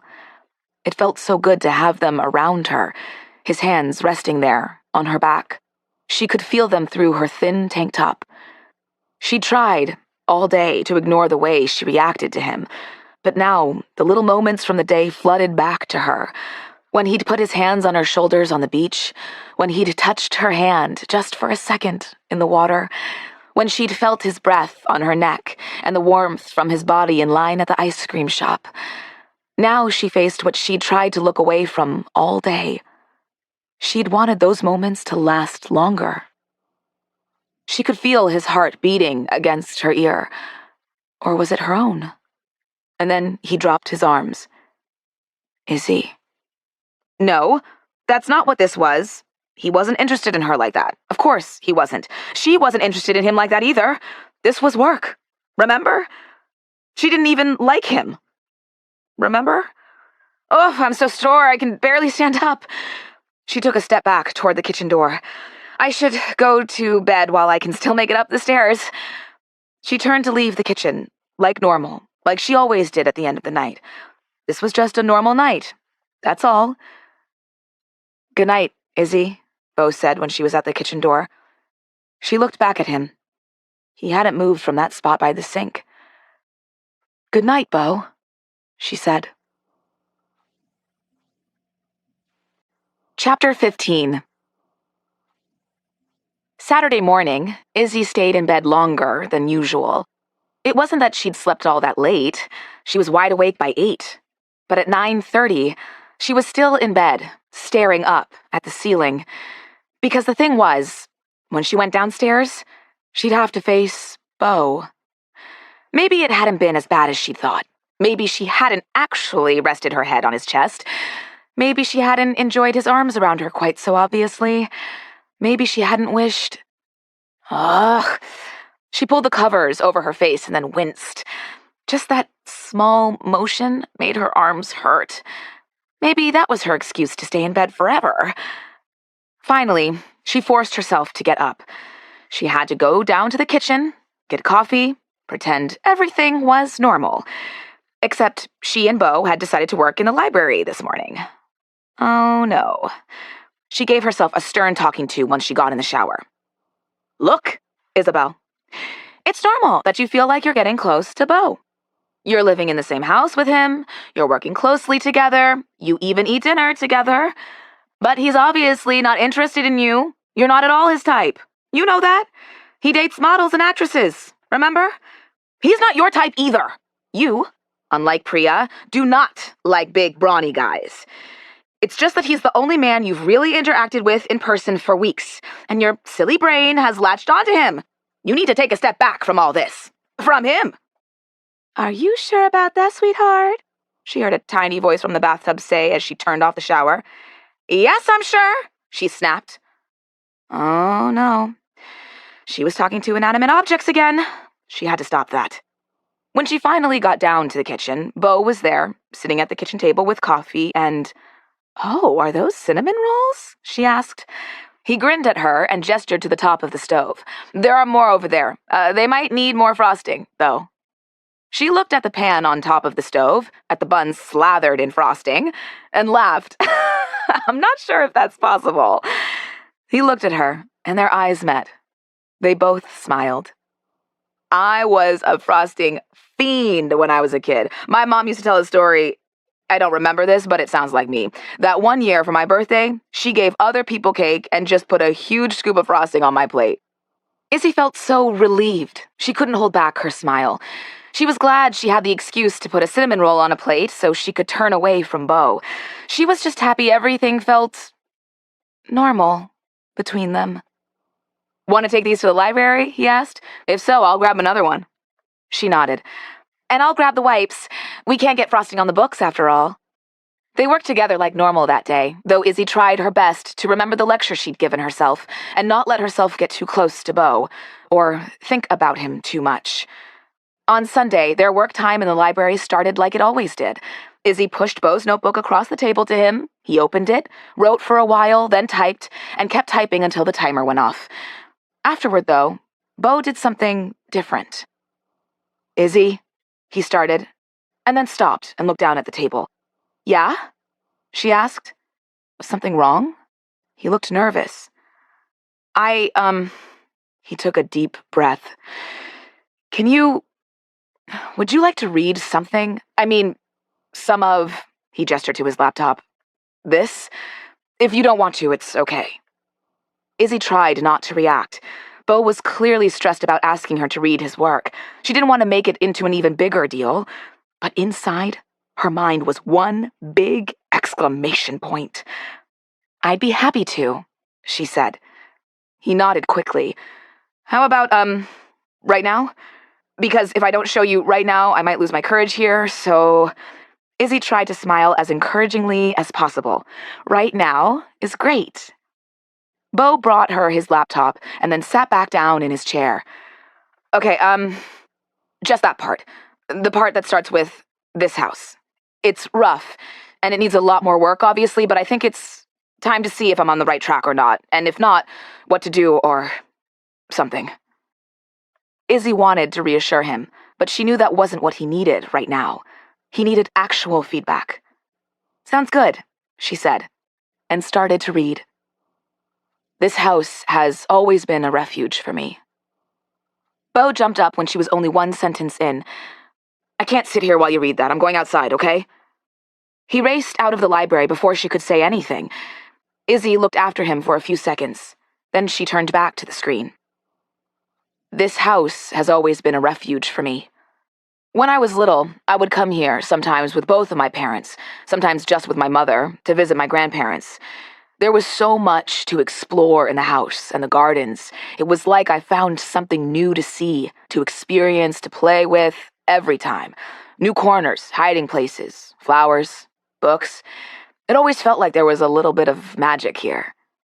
The best times were when I got to spend weekends here with my grandparents alone. They would let me roam free, occasionally coming outside to bring me more snacks or call me in for meals, sometimes just yelling my name to make sure I answered. My grandmother was always in the kitchen, baking something delicious, so I would usually stumble inside, clothes torn and dirt on my face, and sit at the kitchen table, and she would set a stack of cookies in front of me, with a smile. My grandfather was always in the library. I spent hours there with him. He had shelves of children's books in the corner, just for me. He never told me when he'd added a new book to the shelves, but I would just check every time I came in, and there was almost always something new there, something I would grab, along with an old favorite or two on my way into the room. My grandfather would nod at me, and I would nod back at him, and I would feel very grown up. I would curl up in the window seat and sit there in the corner for hours as he sat at the long table or in one of the chairs in front of the fireplace, working or reading. As I got older, the house became a refuge for another reason. No one here seemed to know or care who I was or who my parents were. At home in LA, everyone knew my whole family. Photographers would take pictures of us on the street. People would call out my name or my mom's name, and I was supposed to be nice, polite, but I never wanted to be. In the neighborhood around my grandparents' house, people just knew me as their grandson. At the beaches here, no one paid attention to me at all. I loved that. But I got busier. I worked more, and I had less time to come see them. My grandmother died. My grandfather got older and sicker. I would come here sometimes to see him, but they were quick visits, not the long, relaxed, peaceful times I had before. It got harder to come after my parents' divorce, when things between my mom and me started to get strained. But that's just an excuse. I guess the truth is that it hurt to see him like that. Hurt to have to answer the same question over and over. Hurt to think of him as mortal. I think I thought I would have him forever. That's one of my many regrets. When he died, it hurt to think of this house without him in it. Even after I knew he left it and all its contents to me, I didn't come here. I know, spoiled rich guy saddled with a house he didn't know what to do with, boo-hoo. Trust me, you're not thinking anything I haven't already thought myself. But I felt like the house would feel empty without him, that I would feel his absence in every room, that it would hurt even more to be here. But one day, after my whole world and everything I thought I knew changed, I had to get away. From my life, from everyone who knew me, from everything I knew. And without even thinking about it, I got in the car and drove straight to this house. As soon as I got here, I realized how wrong I'd been to stay away. Instead of feeling my grandparents' absence here, I feel their presence. I feel him in the gardens. I feel her in the kitchen, talking to me, comforting me, and sometimes lecturing me for all the many ways I've fucked up and continue to fuck up, even though my grandmother would be horrified to hear me use that word. But they would both lecture me in the kind, loving way they always did before. The way that made me want to be a better person for them. Not that I've been particularly good at that, but I keep trying. But I especially feel him in the library, nodding at me, encouraging me, smiling at me, helping me deal with everything I don't want to deal with, helping me write this. Izzy looked up. She glanced over at those chairs by the fireplace. They seemed old, worn, comfortable. She could feel approval emanating from those chairs, like they were happy she was here. She had to go find Beau. She suddenly felt guilty for the way she'd been thinking about his book. When she'd first gotten here, she'd assumed there was no way someone like Beau could write a good book. She'd changed her opinion of him a lot in the past few weeks. But she realized that perception of his book had lingered with her, that his writing wouldn't be good, that despite some of the things he'd said to her, he wouldn't think hard enough about his life or the world around him. She'd been wrong. She found him over by the rose garden. The rose bushes were a lot fuller than they had been when she'd first gotten here, though there weren't any blooms on them yet. He turned around when he heard her coming. "Okay, just say it," he said as she approached. "Tell me how bad it is on, a scale of 1 to 10. With 1 being I'm embarrassed to be in a room with this guy, and 10 being I don't know. I didn't think this scale through enough before I started talking. I don't know if 10 is actually good, or even more terrible than I could ever imagine, and now I'm just still talking so you won't say anything, aren't I?" Izzy laughed out loud. "Beau, it's good." He looked at her with narrowed eyes, and she laughed again. "Don't look at me like that. I'm serious. Yeah, it's rough. Yeah, there's stuff you need to tinker with, expand on, sure. Of course. But it grabbed me right away. It drew me in, and it made me care about the story that you're telling, which is absolutely the most important thing you want it to do. I'm really..." She was going to say she was proud of him, but that felt condescending. Who was she to be proud of him? "I'm really glad," she said instead. He looked at her hard. "You know you don't have to say all this, right? If you don't know, I'm telling you right now. I know I seem all stressed, but I want you to tell me the truth. I want to know what you really think." Izzy looked him in the eye. "I'm telling you what I really think. Haven't I done that since I've been here?" It was true, she realized. Most of the time, at work, even at home, she hid what she really thought behind the veneer of cheerful, everything's fine, happy to help, Izzy. But she wasn't like that here, with Beau. He nodded, but he still didn't look convinced. "Okay," she said. "I can give you more detailed notes on it. I'll be happy to do that. But really, I thought it wouldn't be..." She bit her lip. "I wasn't sure what to expect from your writing. But Beau, I'm telling you, it's good." He took a step closer to her. "Wait, when you said, 'I thought it wouldn't be,' you thought it was going to be bad. Is that what you're trying to tell me? You're surprised that you like it, aren't you?" She sighed. "I was actually trying really hard not to tell you that, as a matter of fact. And it's not like I thought it was going to be bad.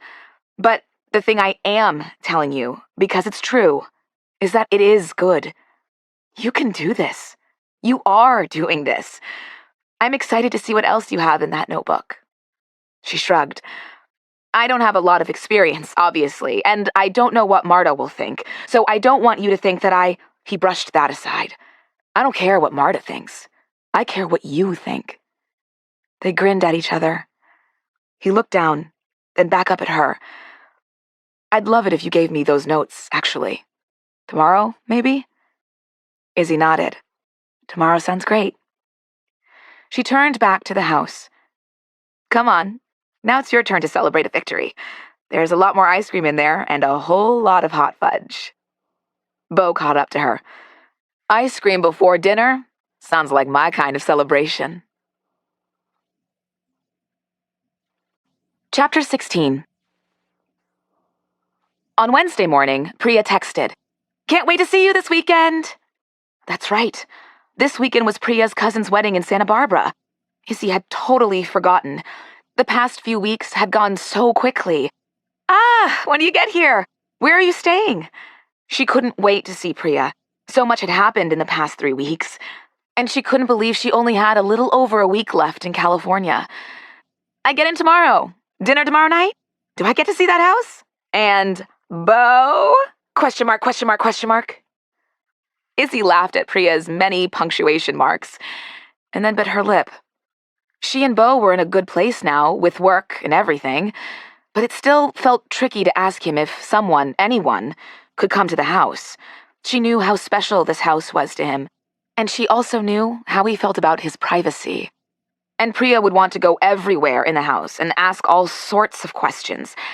She wrote back, "Dinner, yes. I can pick you up from the airport, but, not sure about coming to the house or meeting Beau. I'll have to check." Priya's text came back in seconds. "So check then! I have to see this place you've been living and meet this guy." Izzy rolled her eyes. "He's not a guy. But fine, I'll ask if I can bring you up here before we have dinner." Should she really ask him, though? She didn't want Beau to think that she was violating his privacy in any way, and she really didn't want to mess up the still somewhat fragile working relationship between the two of them just to satisfy Priya's curiosity. She'd have to think about this. Izzy still hadn't decided what to do when she got to the library that afternoon. After he finished writing, Beau pushed his laptop across the table to her. She read what he'd worked on, made a bunch of notes in the margins, and pushed the laptop back to him. The first time they did this, he'd frowned at the screen when he read her notes. He had looked at her, but when he'd opened his mouth, she'd cut in before he could say anything. "No, not yet. Don't answer my questions now. Answer them in your writing. But don't do that now either. Wait until tomorrow, at least. Maybe even the next day, or sometime next week." That angry frown she remembered from her first week had returned to his face. "But you said..." She'd shaken her head. "I know what I said, but you have to give yourself some time to think about it. Sure, maybe you think my idea for a change doesn't work. Okay, that's fine. You're the one writing this, not me. But give yourself time to think about it. Come up with a better idea. This is a marathon, not a sprint, Beau."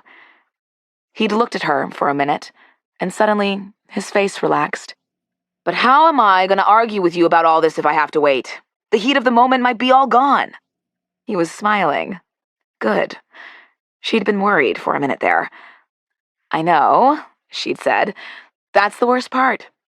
You might even agree with me." He'd laughed and given her the notebook. After he read her notes on Wednesday, he looked up at her, his eyes narrowed. "Okay, but what else?" he asked. She stopped, midway through sliding her notebook into her tote bag. "What do you mean? What else?" He set the laptop to the side. "You had this worried look on your face the whole time you were reading. I thought there must be something really wrong with it, but nothing you said is that bad. Are you holding out on me? Giving me the easy notes at the beginning so I can get used to it and then, bam, you'll come in and tell me to rewrite the whole thing?" Izzy laughed. "No, and no. And I promise I won't tell you to rewrite the whole thing." He pushed his notebook across the table to her. "Then what is it? What's wrong?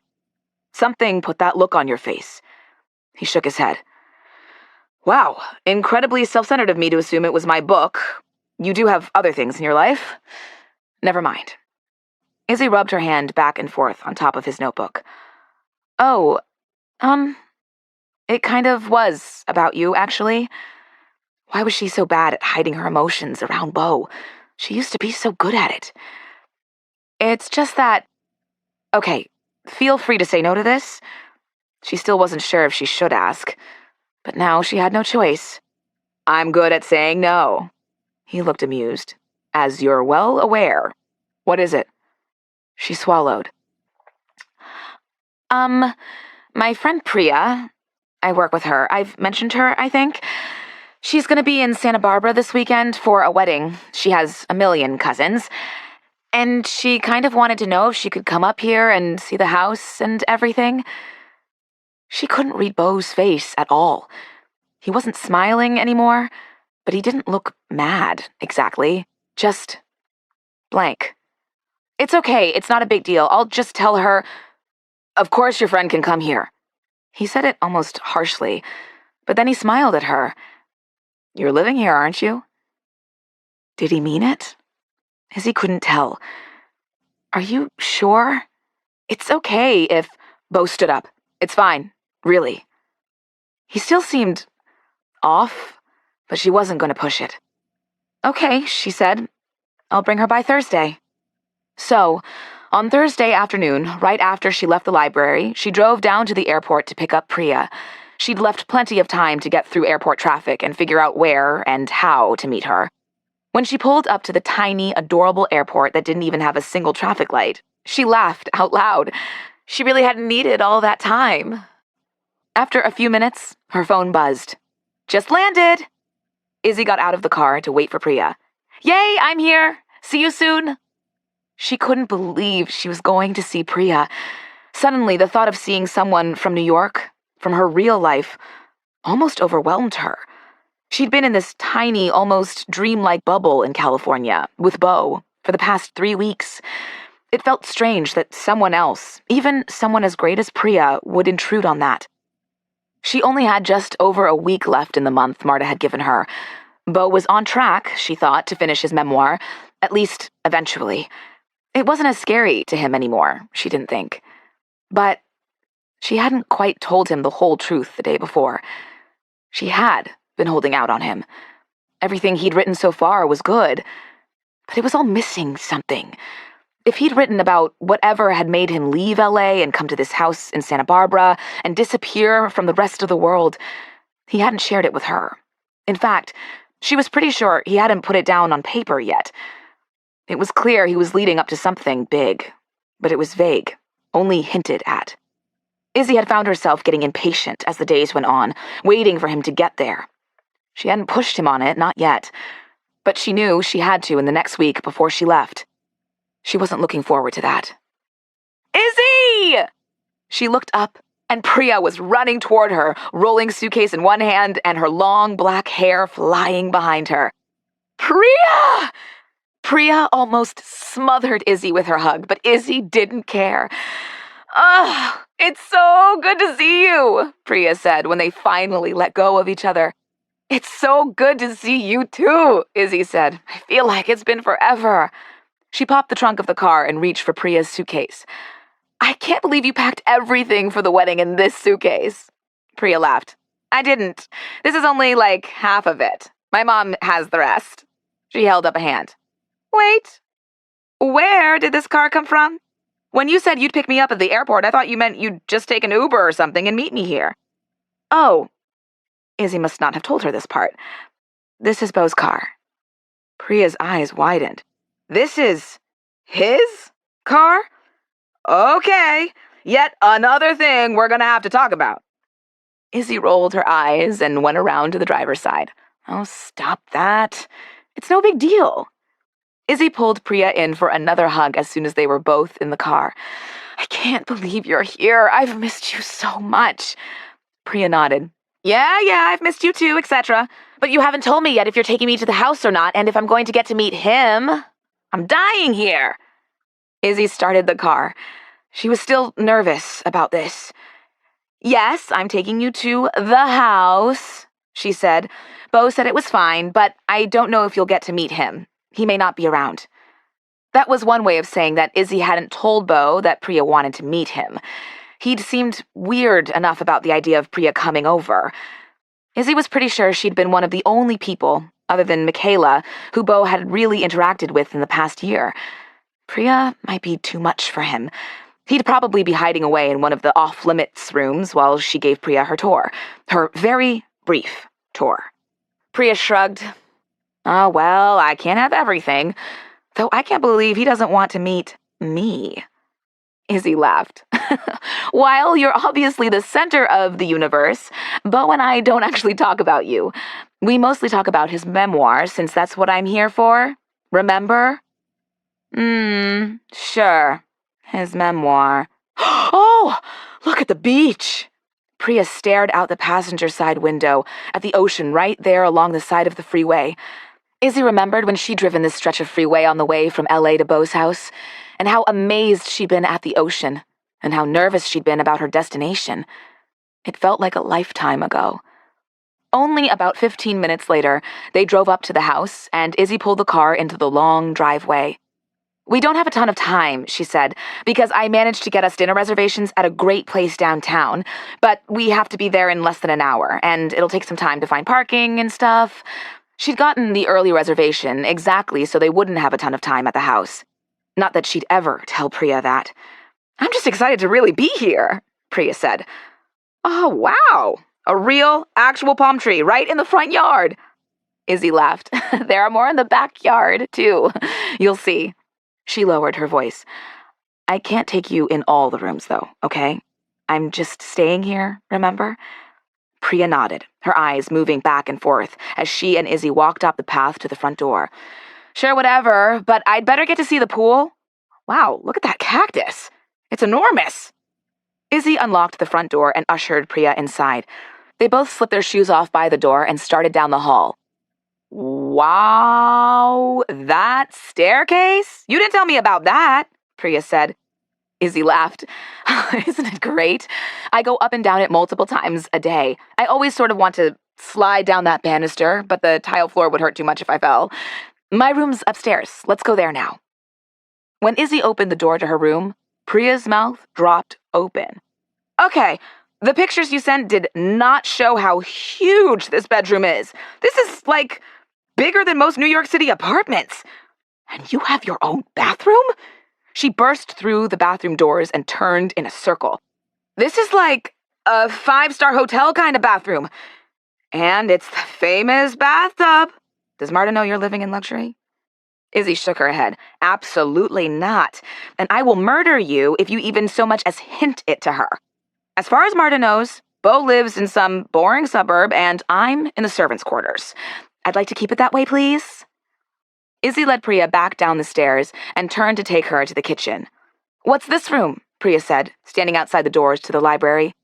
"Oh, that's off limits," Izzy said. She hadn't sent Priya pictures of the library. She hadn't even told her about it. For some reason, it felt like the library was a private thing between her and Beau. Priya let out a dramatic sigh, but thankfully didn't object. "Fine, fine. You're living in an enchanted house with lots of mysterious doors, and some of them lead to magical wings or secret gardens or buried treasure. I get it."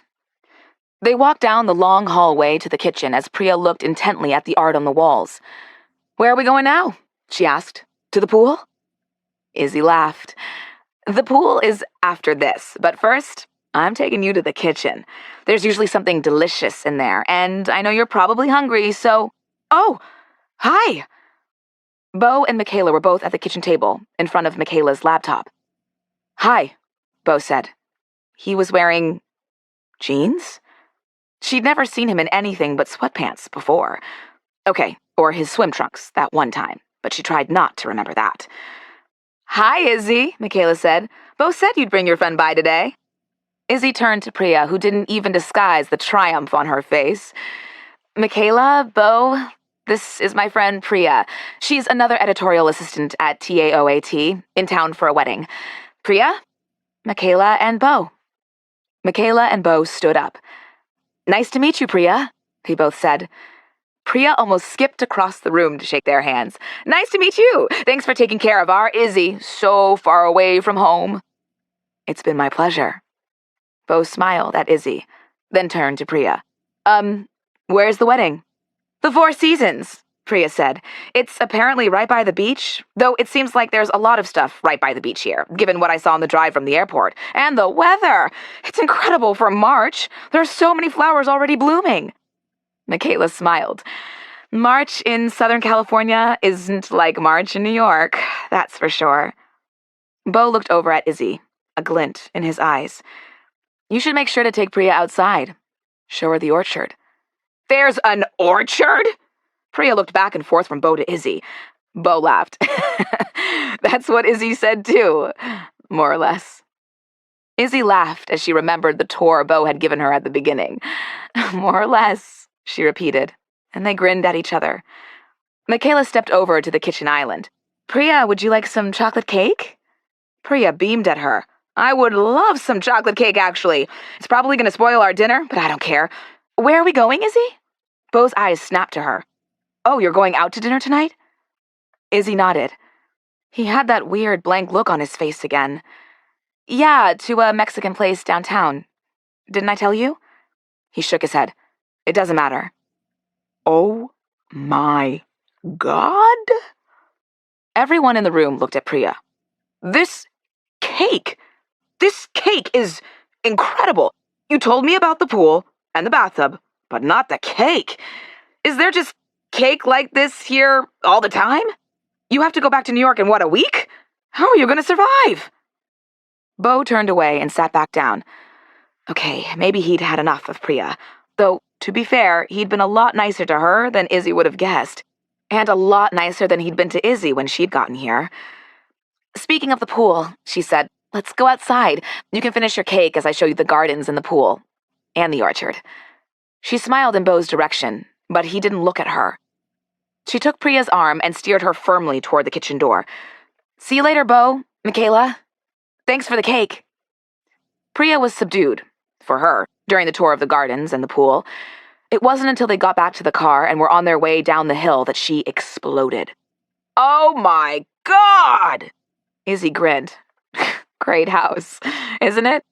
Priya let out a high-pitched noise. House? The house? You think I'm talking about the house? Yes, the house is lovely. That is not what that oh my God was for. Isabelle, Marlowe, when are you going to jump that man? Or have you done it already? Tell me you've already done it and you just haven't told me. Well, at least Priya had waited to say this until they were out of Beau's hearing, though her voice carried pretty far. No, I have not, and I will not, she said. Beau and I are barely even friends. Priya threw her hands up. If that man said, it's been my pleasure, about me the way he said it about you, and then smiled at me like that, we would be a lot more than friends by later that night. Priya! Well, I'm just saying. Did you see his shoulders? Izzy sighed. She should have known this would happen. This, she realized, was why she hadn't wanted Priya to meet Beau, because she had known this would happen. You can just say all you want, but nothing like that is happening. First of all, I'm here for work. Second of all, he dates models and actresses and people like that, not people like me. Okay, well, first of all, you're not working for him, you're working with him. People who work together date all the time. And second, you're as incredible as any model, Priya said. If Beau doesn't know that, he's not worth you. Izzy squeezed Priya's hand. See, this was why she'd missed her. You're the best, she said. But, Priya said, I'm pretty sure he does know it. Chapter 17. Izzy got home from dinner late that night and poked her head into the TV room to see if Beau was there, but it was empty. She usually ran into him in the kitchen during the day, either in the morning or at lunchtime, but on Friday she didn't see him at all until she met him in the library. Hi. She handed him his notebook when she sat down. Hi, he said, without quite looking at her.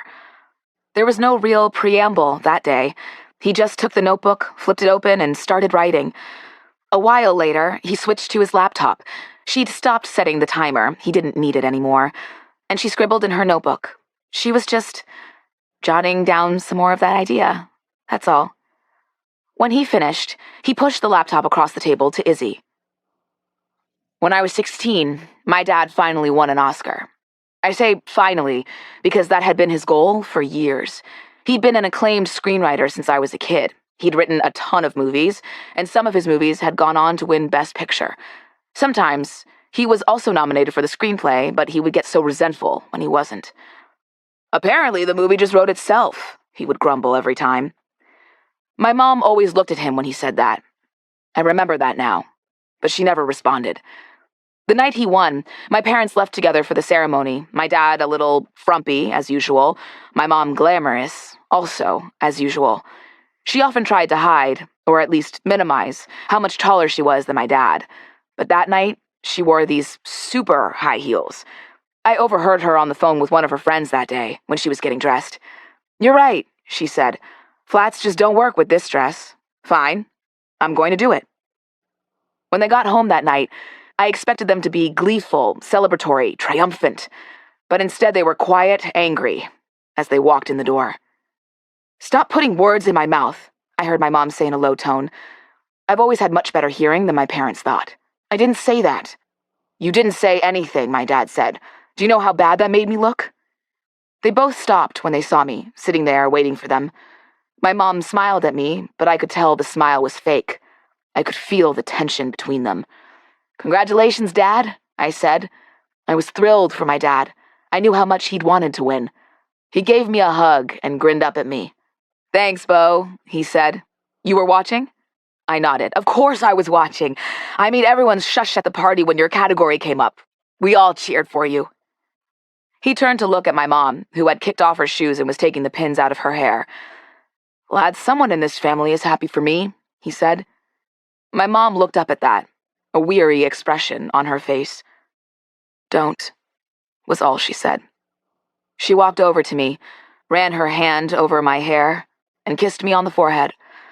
I was just barely taller than her then. "Glad you were watching, Beau," she said. She smiled at me and then turned, not quite looking at my dad. "I'm going upstairs to get this dress off and take a hot bath." She kissed me again. "Good night." I waited until I was sure she was all the way upstairs. "What's wrong with Mom?" I asked my father. He shrugged and dropped his bow tie on the table. "Your mother can be bitter, jealous," he said. "I forgot to thank her up there on stage, but I had to thank all of the industry people, everyone having to do with the movie. She knows that. And then they started playing me off and I just ran out of time. She should understand that. I thanked her after, in the press conference, and you too, of course. It's no big deal. She knows how important she is to me. But I don't think it's about that.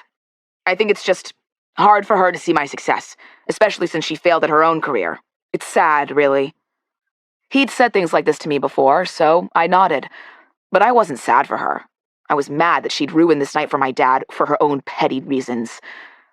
He sat down on the couch next to me and sighed. "That sucks, Dad. I'm sorry," I said. "I'm really excited for you, though. Let me see the statue." It was still in his hand, and he looked at it for a moment before he passed it over to me. "I've wanted this for so long." He traced his finger over his name engraved on the bottom. I was angry at my mom for weeks after that, for how deflated my dad was that night, for letting her own bitterness upstage his victory, for not being happy for him in the way I knew, or I thought I knew, she should be. To be honest, I was angry at her for years. Now I'm just angry at myself. When Izzy finished reading, she started again from the beginning, read it through once more, and thought for a while. Finally, she typed her notes into the document and pushed the laptop back to Beau. Instead of looking at the screen, though, he looked at her. "Why are you frowning like that?" "This time it is about what I wrote, I can tell." "What's wrong with it?" She shook her head. "What's wrong with it?" is the wrong question. But you knew I was going to say that, didn't you? She smiled at Beau, but he didn't smile back. "Okay, pretend I asked the right question, whatever it is. I'm not in the mood to play guessing games right now. What's the problem?" Izzy tried to stay calm. That was her job, remember? She gestured to the laptop. "I gave you my notes right there. It might make more sense for you to read them." Beau pushed the laptop to the side. "I don't want to read them. I want you to tell me. What's wrong with it?" Okay. She was finally going to have to do this. "Fine. Like I said, it's not that there's something wrong with it. It's that you're skipping things. Why are you angry at yourself? What was behind the undercurrents that night? There's a lot missing here. Maybe it's a stylistic choice. Maybe you're just building up to it." She didn't think that's what it was, though. "You sound like you're talking around something key, both to you and to the story. But the reader doesn't know what it is, and it's confusing. We can tell your hero worship of your dad wasn't warranted. Why? Maybe you're planning to get there, but you keep dropping these hints without actually saying it. Why don't you tell us what you're really trying to say?" His face shuddered. He closed the laptop, picked it up along with his notebook, the one he always gave her before he left the library, and stood up. "Thanks for your expertise." He had that nasty tone in his voice again. Why had he pushed her to say all this if he was going to get mad? if he wasn't even going to listen to her. She swung around in her chair and kept talking as he walked to the door. If you're going to write a memoir, Beau, you need to either write the hard things or ignore them completely. You can't just dance around them like you're doing. You could have written a very different book. I think you and I both know you intended to write a very different book. He stopped walking. He didn't turn around, but she kept going. You could have taken the easy way out, but you didn't want to. So if you, Beau Towers, are going to write this book, you have to write about the stuff that hurts to write about. Look, I get that it's hard to write about all this, all of what you've shown me, and all of what you haven't even tried to write. Believe me, I get that. But he spun around to face her. Do you? How exactly do you get that? How would you possibly get that?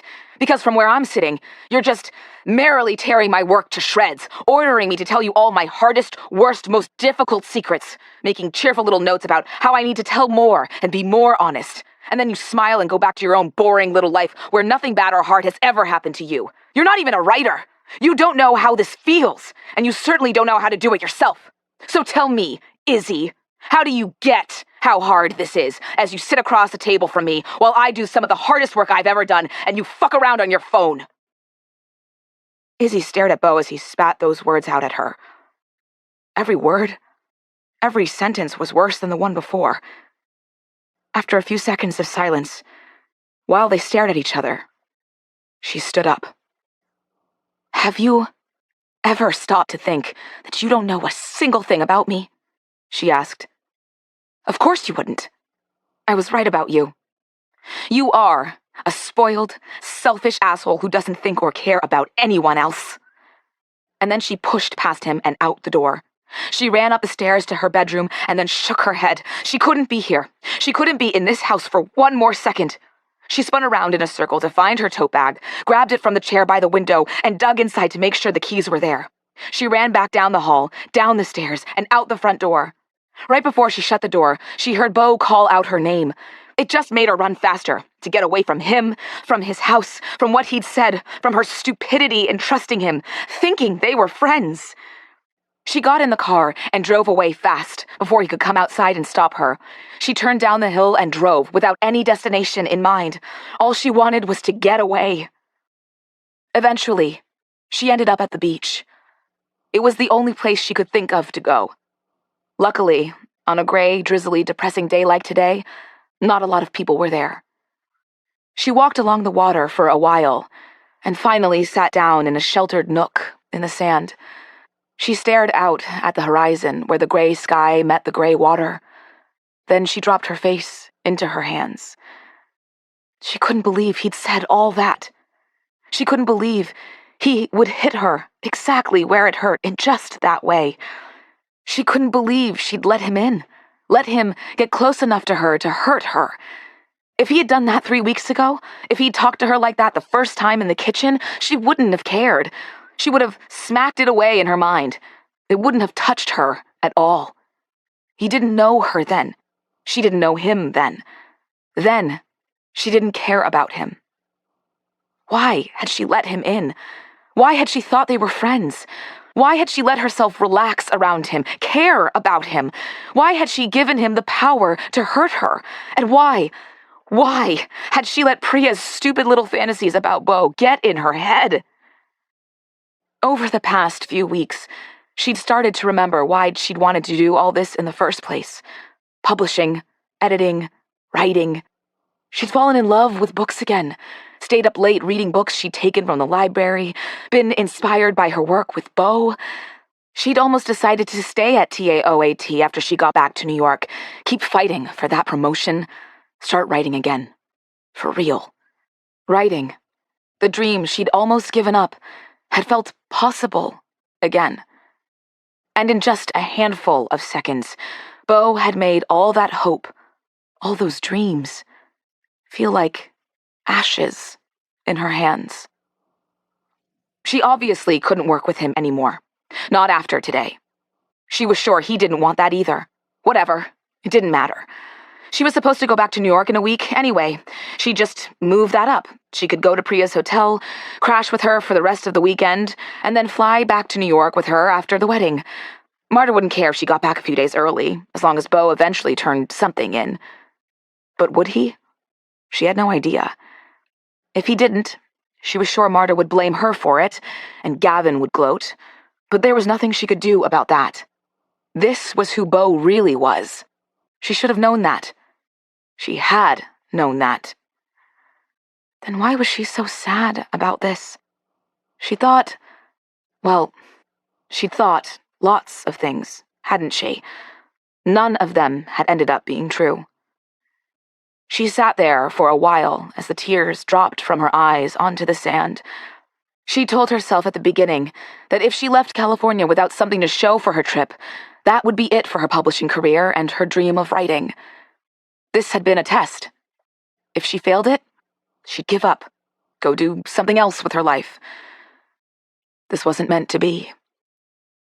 Okay, she'd failed. That was her sign. It was time to quit her job, figure out something else to do with her life, find a new dream.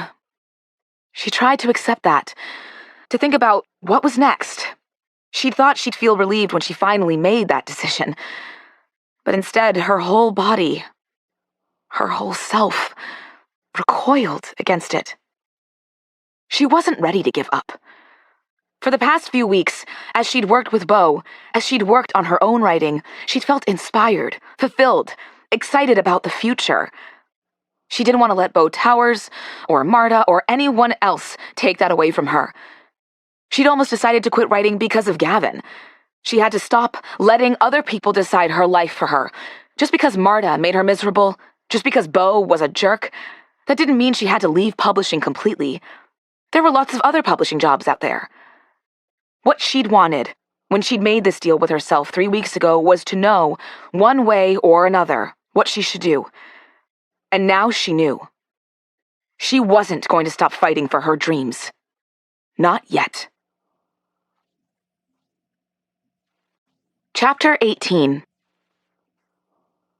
Izzy gave herself a pep talk as she drove up the hill to the house. She would go inside, pack, and text Priya from the Uber on her way to the hotel. She wouldn't even have to see Beau, and when she got back to New York, she'd take another look at her resume and start applying for new jobs right away. But Beau was sitting on the front steps when she drove up. He stood up when he saw her, but she ignored him. She steeled herself as she turned off the car. All she had to do was get through this one encounter, and then she could get out of here and never have to see him again. She could do this. He watched her as she walked toward him. She dangled the keys from her finger, and when she got close enough, she tossed them to him. "I didn't steal it," she said. "Don't worry. I'll be gone soon." He caught the keys, but shook his head. "Izzy, I wasn't—" "Don't call me that," she said. Suddenly, she couldn't hear her nickname on his lips anymore. He stopped, swallowed. "Isabelle, I'm sorry for what I said in the library." Sure he was. "Great, thanks. Now, if you'll excuse me, I have to go pack." He moved to the side so he wasn't in between her and the front door, but he kept talking as he followed her inside. "I know you don't believe me. I don't blame you. What I said to you, that was awful. Why would you believe me? I figured you'd want to leave now, but please, know that I didn't mean it. I didn't mean any of it. That I'm so sorry for every word of it. You've done more for me in the past month than almost anyone in my life has, and you were right. Of course you were right about everything you said about my writing, about me, about all of it. I learned that from my dad, to hit below the belt.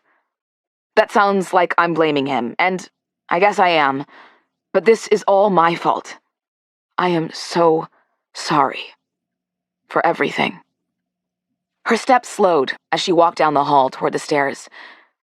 She hadn't expected a real apology. She thought, if he apologized at all, it would be one of those sorry if you were offended kind of apologies, or like one of those apologies toddlers gave when forced to do so, just to get it over with. The single word, sorry, like he'd left on her tray that first night, so everything could go back to normal, be the same as before. She knew she could never be the same as before. She put her hand on the banister, ready to go upstairs. He started talking again. "I want to explain, but I'm sure you don't want to hear it. You were right. I've been writing around all the hard stuff." She stopped walking. "For weeks, that's all I've been doing. It wasn't even that I didn't want to share it with you. I didn't want to put it on paper, to face it, to make myself deal with it. I tried to ignore that, to pretend I could keep just going on as I was, that eventually it would just, poof, by magic, show up in the book and I would keep not having to deal with it. But then you called me on it, and you were right. And the thought of having to write about all of that terrified me. And so I said those horrible things to you, things I never should have said. And I'm so sorry. She turned around. You hurt me, she said. I trusted you. And you hurt me. He didn't look away from her. I know, he said. I don't expect you to forgive me. He set the keys that she'd thrown at him, down on the table by the front door. Take the car. Go wherever you need to. Just let Michaela know where it is. Someone will come get it whenever you don't need it anymore. I won't... He swallowed. If you were worried about this, I will only say great things to Marta about you and the work you did with me. Great things that are all true. You're really good at this. I hope you know that. You struck a nerve, only because what you said was totally true, and you were right. I wish I don't know, talked to you, told you everything, asked you for advice on how to write about it, but instead, He shook his head. Anyway, that's all I wanted to say. He started to walk away, then stopped. Wait, no. I wanted to say one more thing. Thank you for trying so hard with me. You didn't have to do that. It made a real difference to me, and I didn't say that enough. Or ever, probably. Thank you. He turned and walked toward the back of the house. After a moment, Izzy went upstairs. She sat on the bed and pulled her knees up to her chest. She thought about what Beau said in the hallway. When she'd seen him sitting there waiting for her, she'd assumed he was either waiting to kick her out of the house, or that he'd try to laugh it off, brush it aside, try to convince her to stay there. But instead, he'd apologized, really apologized for everything he'd said. And he hadn't tried to convince her of anything, other than how sorry he was, and how grateful he was to her. She should pack. She should pull her suitcase out from under the bed right now, roll up the clothes that were in the dresser drawers and piled on the chair, stuff all her toiletries into plastic bags, shake all the sand out of this cardigan so she could wear it on the plane, text Priya. But instead, she just sat there and thought about Beau's apology, about what she'd decided on the beach, about how the past 3 weeks had made her like Beau and trust him. She wanted to know, really know, if he'd been worthy of her trust. Finally, she walked back downstairs and into the kitchen. Somehow she knew she'd find Beau there. He was sitting at the table, his notebook in front of him, staring out the window. He turned when she walked in. Was she doing the right thing here? She was about to find out. Isabelle, I thought you said you wish you'd explained everything to me, she said. Okay then. She sat down across from him. Explain. He looked at her. You don't have to let me explain. She nodded. I know I don't. She was doing this for herself, not for Beau. She wanted to know if she'd been wrong to trust him, to care about him. She wanted to know if she'd been wrong to trust herself. And selfishly, she wanted to leave Santa Barbara and this house with good memories. To remember this as the place where she'd started to write again, to believe in herself again. He let out a breath. Okay. He closed his eyes for a second. Okay. About a year after that Oscar night, my parents split up. They'd had a lot of fights like that before that night, but then a lot more afterward. With my dad loud and pointed, my mom silent.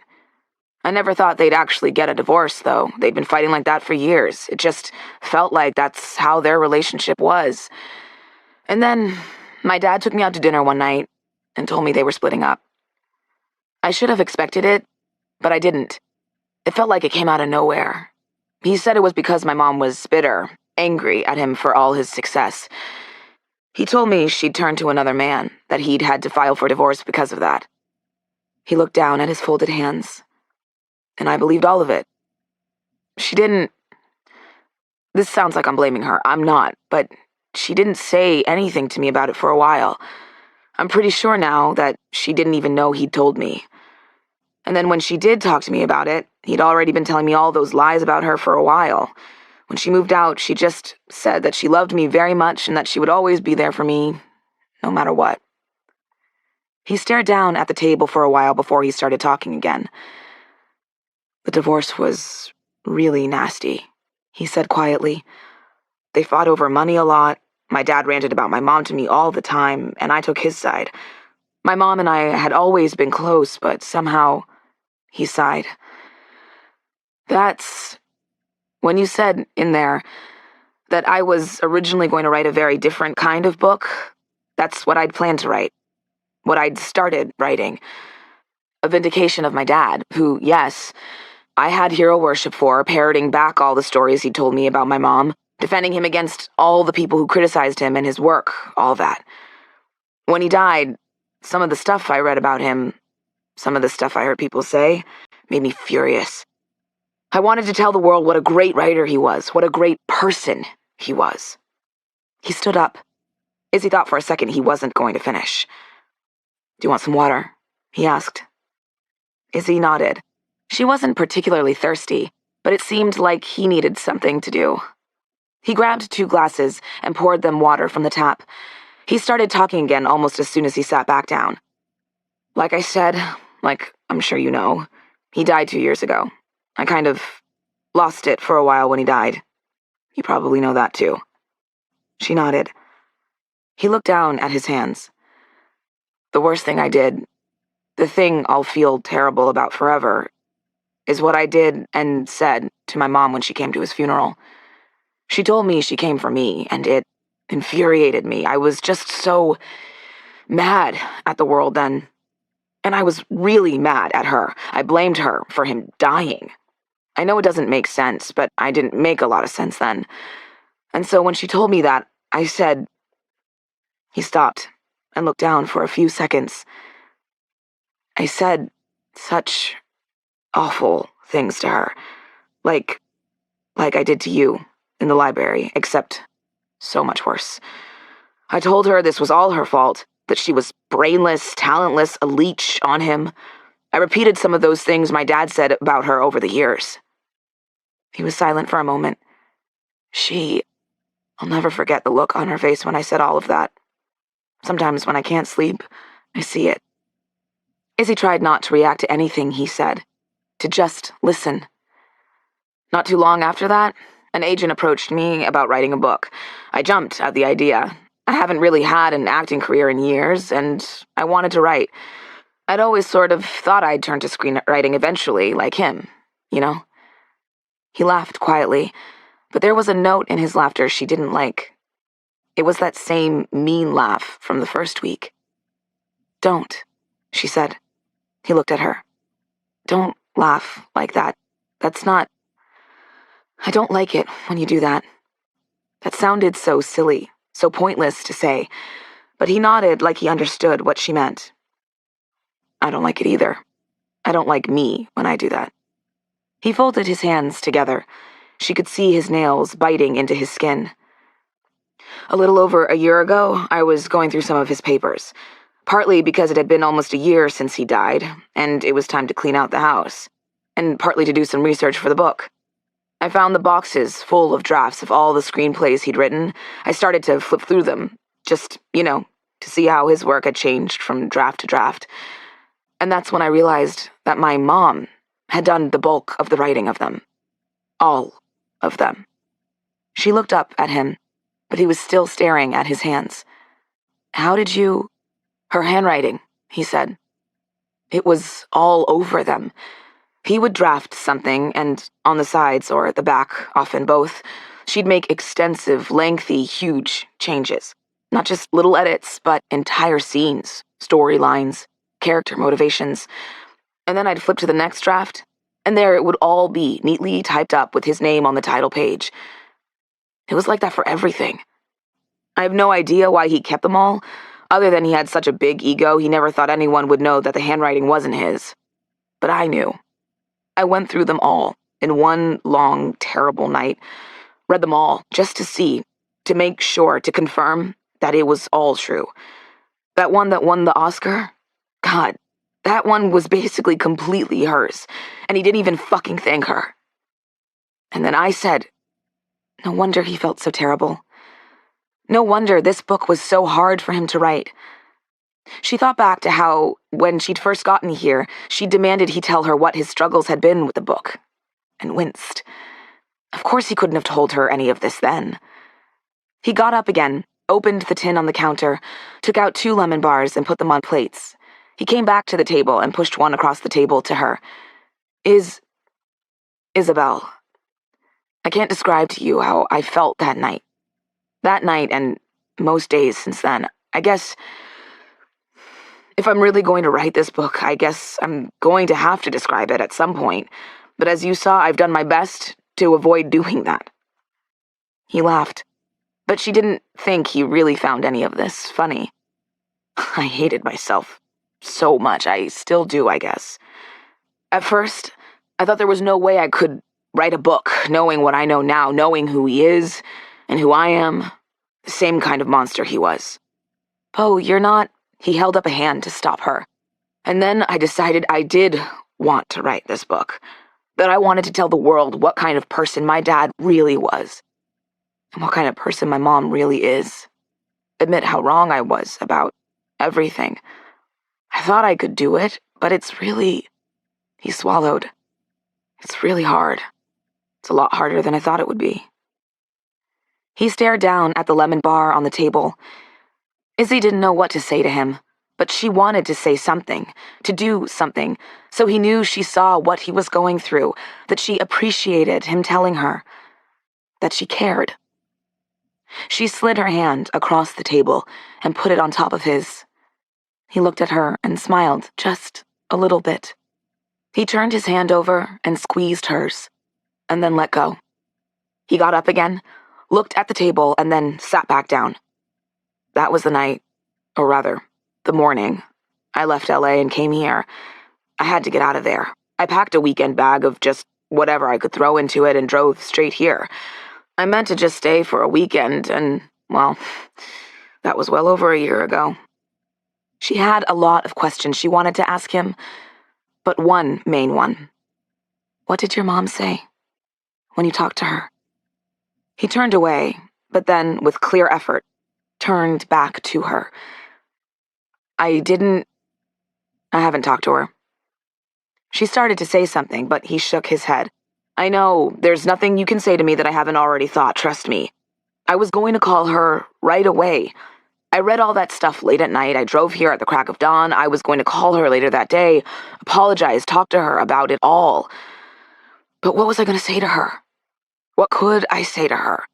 Sorry for what I said at the funeral. That sounds so inadequate.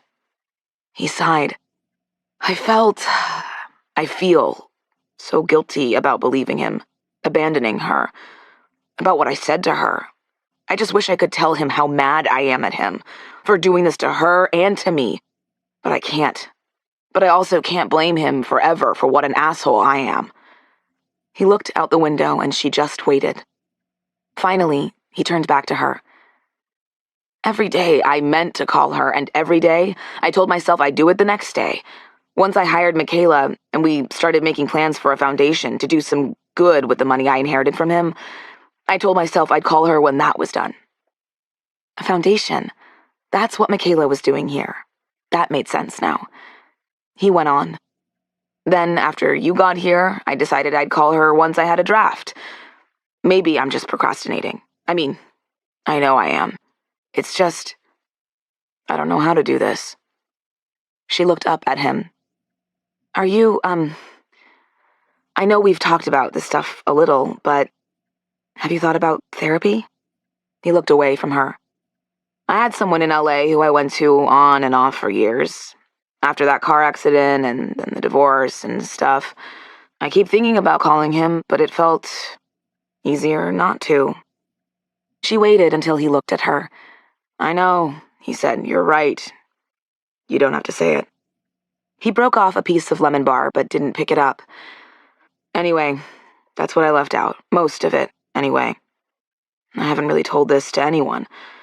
I can't believe I thought I could write about this. It was so hard just to tell you, and I like you.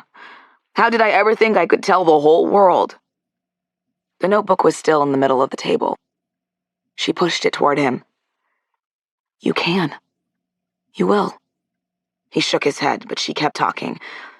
Write down everything you just told me. It's going to be rough, but you can do this. We can work on it together after you've gotten it all down. He put his hand on top of the notebook and looked at her. We? Does this mean you're staying? Yeah, she said. I guess it does. She hadn't known she'd made the decision to stay until this moment. Isabelle, you don't... She cut him off. I know I don't have to. He let out a breath. Thank you. I'm really glad. He picked up the notebook and tucked it under his arm. And I know I've already said this, but I'm sorry, again, about what I said earlier about you. That's not how I really feel at all. I'm so sorry I hurt you. Despite everything, she believed him.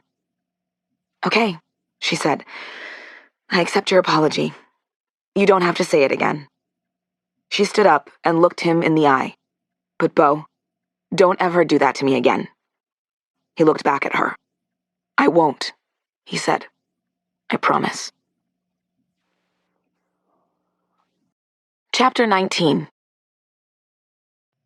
When Izzy came downstairs the next morning to get coffee, Beau was in the kitchen. Oh, hi, she said. She felt awkward with him again, like she had at first. Was he going to regret all those revelations of the night before? Good morning. He smiled at her, a little tentatively. He held up her keyring, with the keys to the house and car on it. These are still yours, if you want them. She held out a hand, and he walked over and dropped the keys in it. Also, he took the milk out of the fridge and handed it to her. You didn't tell me when that homework assignment you gave me was due, but I couldn't sleep last night, so I wrote it all up, and then I typed it up this morning. You don't have to look at it now. I just wanted you to know. No time like the present, she said. Where's your laptop? Oh, he looked terrified. I didn't expect... You don't have to do it now. I just wanted you to know I was taking it seriously, what you said. She took a gulp of coffee. You keep telling me I don't have to do things. Beau, do you think I don't know that? You've lived with me for almost a month now. Is there a lot that I've done here that it seemed like I didn't want to do? She hadn't been like that before she'd gotten here. She'd done so much that she didn't want to do for Marta, at work in general, even with guys she dated. She'd thought she had to advance in her job, for them to like her, keep dating her. All the terrible movies she'd seen, boring lectures she'd sat through, gross beers she'd sipped. She'd smiled the whole time, but now she realized how unhappy she'd been. Now that you mention it, I can't think of a single thing that you've done here that it seemed like you didn't want to do, he said. Well, other than those pep talks that first week. She laughed. You got me there. They smiled at each other. For real, this time. I think I keep saying that, he said, because I don't want to be like my dad. And sometimes I am like him. I was in the library yesterday, so I want to make sure that you're sure. She picked up a cinnamon roll from the pan next to him on top of the stove. They were still warm. She looked up at him as she thought about how to respond to what he'd said. He looked at her intently as he waited. Yesterday you promised me you'd never treat me like that again. He started to say something, but she held up a hand to stop him. I'm still here because I believed you. And if I ever feel like you're doing anything, even unintentionally, to break that promise, I'll tell you, okay? He suddenly looked lighter. Okay, he said. Thank you. She smiled at him. You're welcome. He smiled back.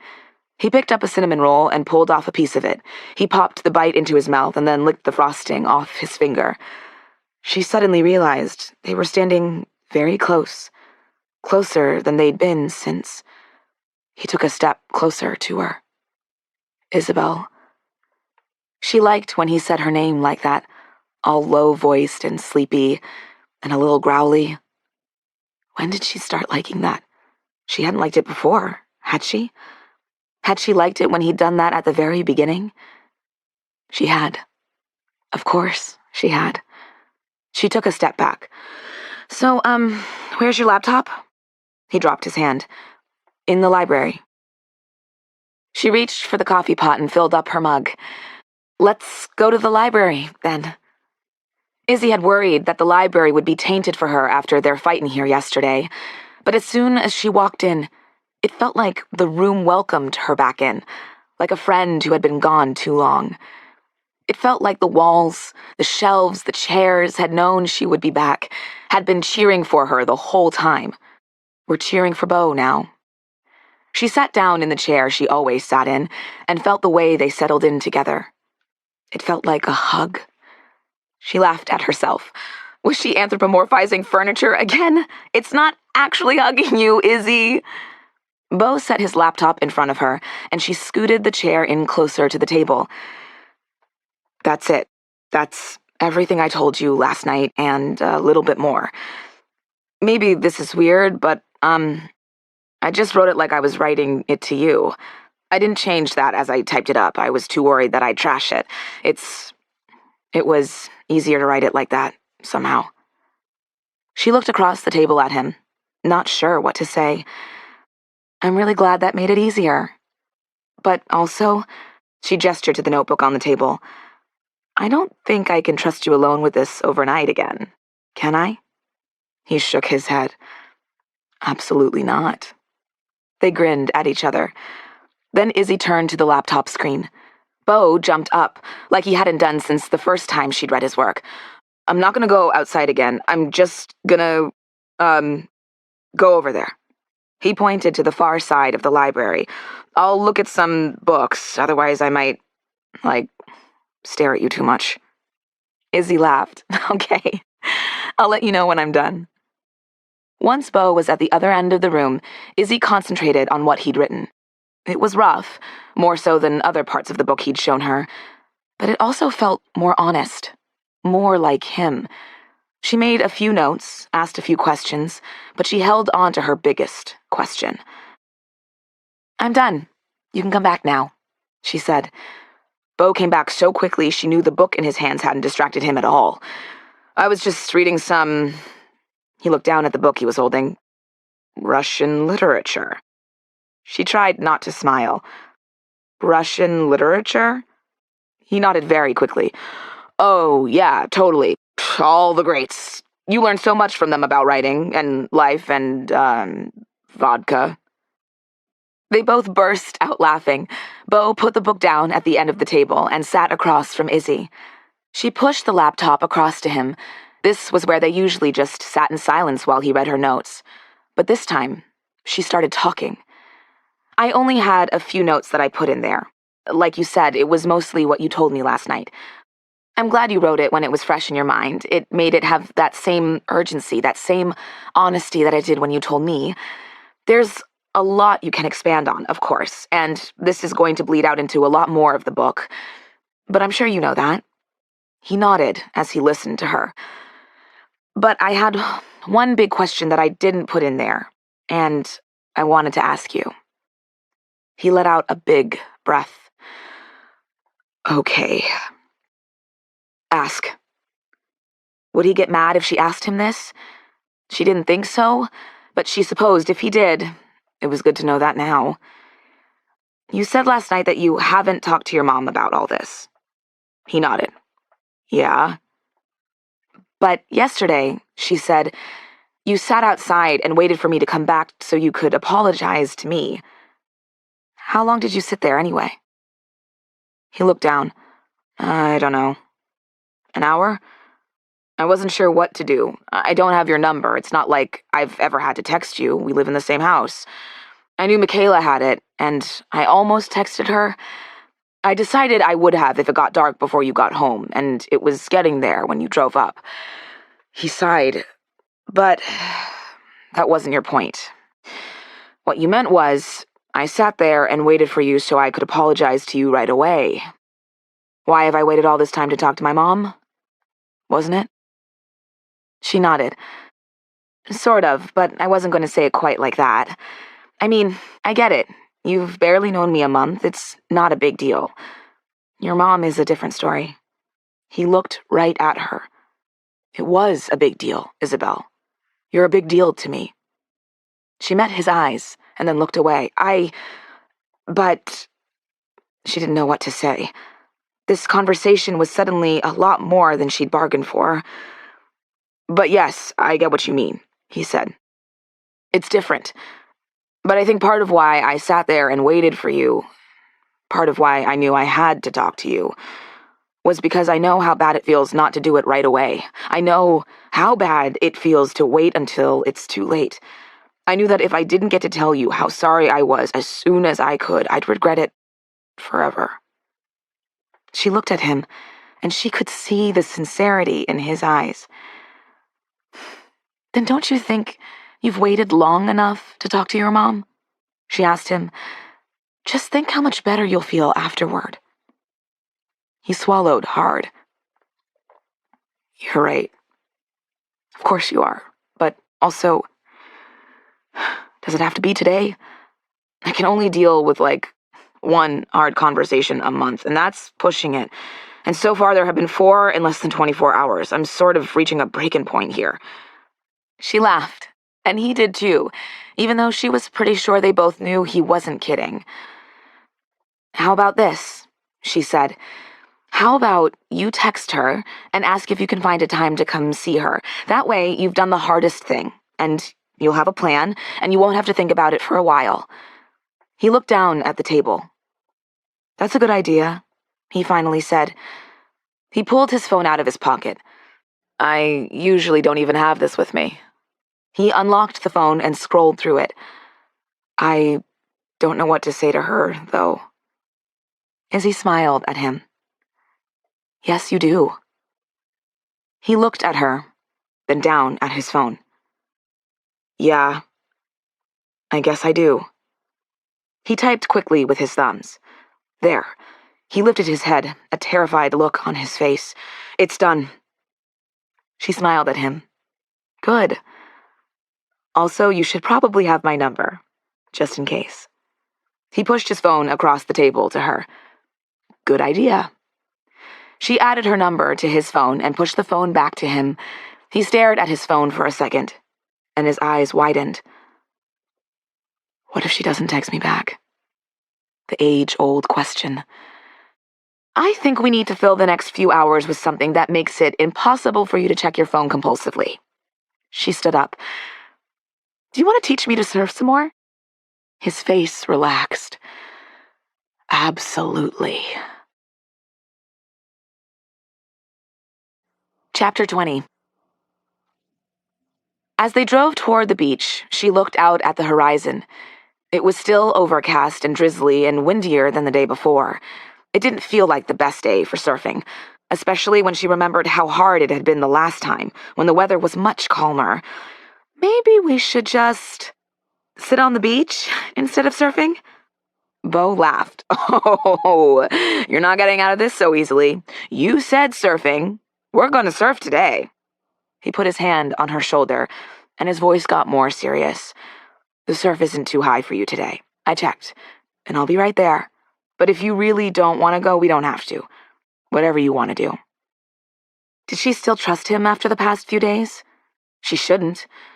She still felt wary of him, she knew that. And it shouldn't reassure her when he'd said he'd be right there. But it did.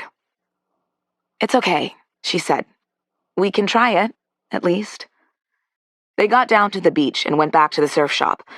The same blonde woman was there from last time, and she greeted them both. Beau and Izzy, hey! How did she remember their names? Beau smiled at her. Hi, Dottie. Can we get that same surfboard and wetsuit, or similar, for Isabelle again today? She nodded. Sure thing. She turned to go through the wetsuits, and Izzy nudged Beau. It's okay for you to call me Izzy, she said. He turned and looked down at her. Thank you. I will. He smiled. But I like Isabelle, you know. I like the sound of it. He was so close to her, they were almost touching. I do, too, she said. Okay, great! Izzy jumped at the sound of Dottie's voice. Here's your wetsuit, Iz. Sure. Okay, that seemed like a very beach town surf shop kind of nickname. She could live with it. You know where the changing room is. They went down to the water, Beau carrying the surfboard again.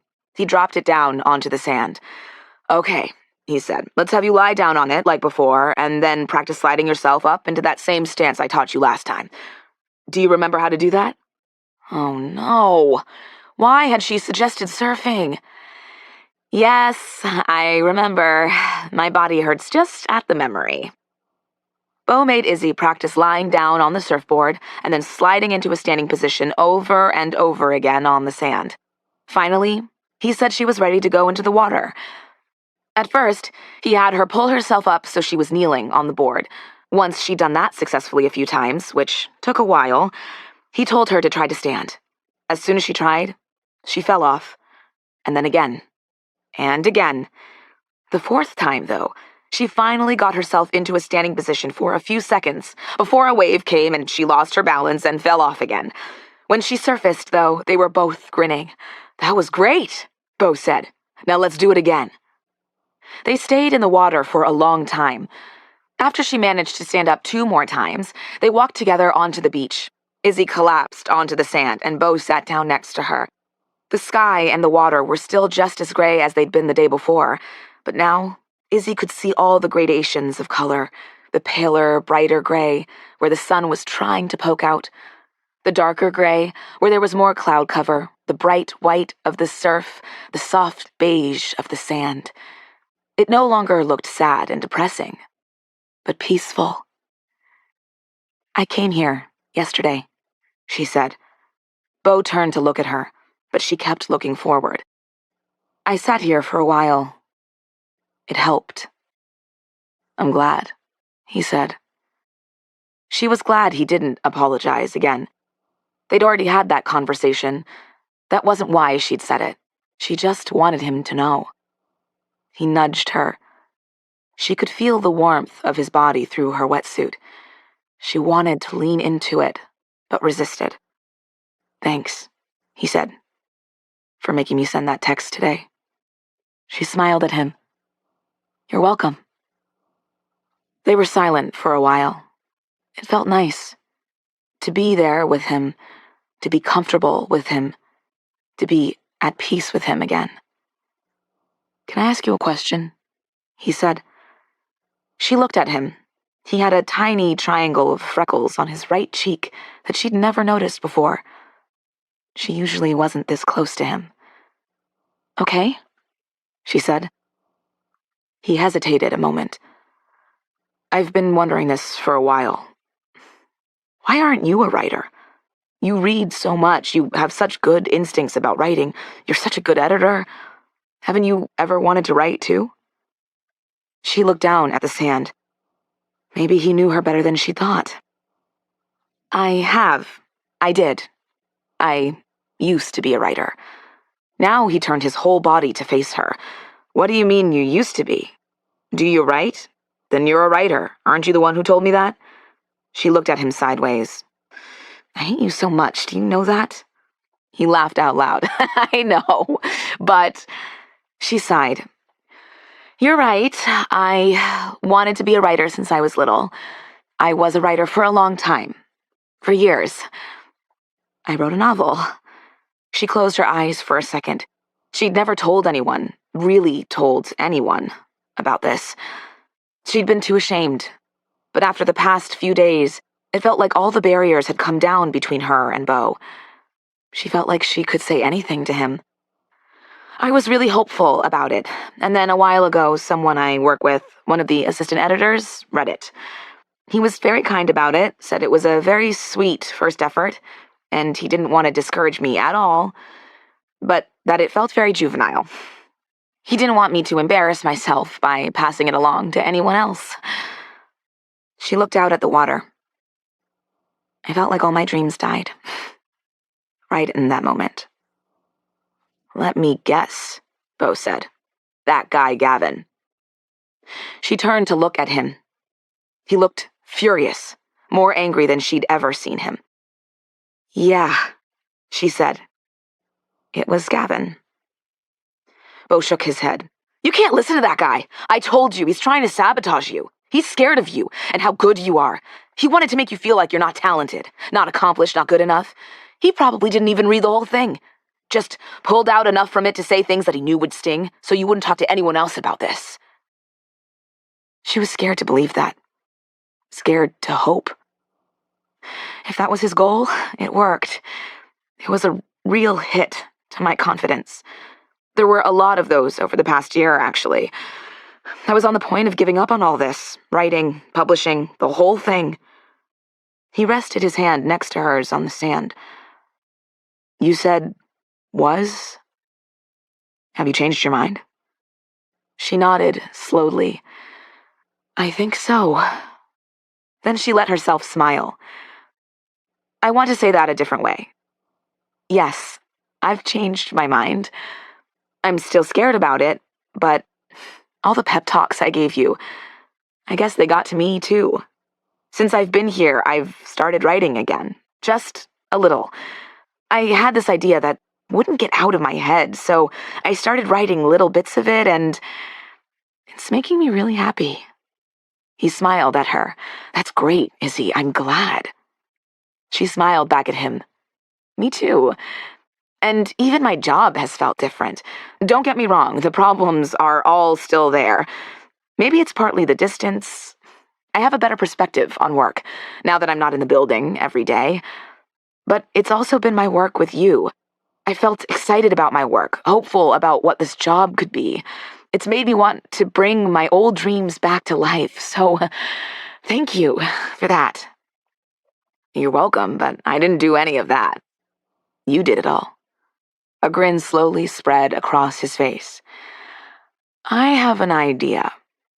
What if there's a new rule for the writing time in the library? We both have to write. Not just me. She pulled her knees up to her chest. You're not going to take no for an answer on this one, are you? She asked. He shook his head. Absolutely not. But then, you wouldn't have told me about this if you wanted that from me. He was probably right about that. He put his hand on her back. She wanted to lean into it, reach out for him, but she didn't. Come on, he said. Let's go home. We have lots of snacks waiting for us. She jumped up. You're right. I bet the snack cabinet misses us. It's probably making up little songs, just to be ready for us to come back. When they got back to the car, Beau tossed her a hoodie from the back seat. Here, you look cold. She was cold. She should have worn something other than a sleeveless dress to the beach in this weather. As she slipped it on, he cleared his throat. I know you said not to apologize again, but I just need to say this. I can be a real asshole, but if I'd known that about you and writing, I never would have said what I said yesterday. I really hate that I hurt you like that. She touched his arm. I know. They were mostly quiet on the way home. Izzy was glad she'd suggested surfing. Things felt better between them. Not back to how it had been before. That was impossible. Good. In a different way, though. Izzy checked her phone when she got back to the house. Met a hot medical student last night, friend of my cousin. Keep your fingers crossed he asks me out. Izzy laughed. Priya always managed to find hawk eyes wherever she went. She wrote back, fingers and toes are crossed. When Izzy got back downstairs after a shower, she wandered to the kitchen. When she got there, she stopped and stared. Beau stood at the kitchen island, his hands, and a part of his t-shirt, dusted in flour, rolling out dough. What are you doing? He looked up from the dough to her. Making croissants? I started them last night after you went to bed. They take forever, but now it's time to laminate the dough. Laminate the dough? What are you talking about? Then it suddenly hit her. Wait. You make the baked goods? He laughed. Yes, of course I make them. Where do you think they came from? She walked over to the island to look at what he was doing. I don't know. I thought maybe the mixer and the oven became sentient and just popped them out on their own after we went to bed. She grinned at him. That or Michaela. He went back to rolling the dough. Michaela does do everything important around here, but no, it was me. He shrugged. When I got here, I had nothing to do other than just sit around and feel bad about everything. And I did that for a while. And then one night, when I was up late, I haven't slept all that well in a while, I watched some cooking show, one of the old ones where no one looked camera ready and they were all kind of boring and pedantic, but I sort of got into it. And so I dug out some of my grandmother's old cookbooks from the library and tried to make biscuits. He shook his head. They were terrible that first time, heavy and dense, but it just made me want to try to get them right. And once I did, I kept trying with other stuff. He looked down at the dough and then turned to open the refrigerator. I tried croissants once before, and they were good, but I knew I could do better. It's been a while, though, so we'll see how they turn out. But I figured I'd wait until I really needed to, and last night felt like the right time. He took a flat square of something out of the fridge and peeled the plastic wrap from around it. What do you mean wait until you really needed to? She asked. He set the square in the center of the dough. This is gonna sound stupid, a good distraction for me when things are difficult.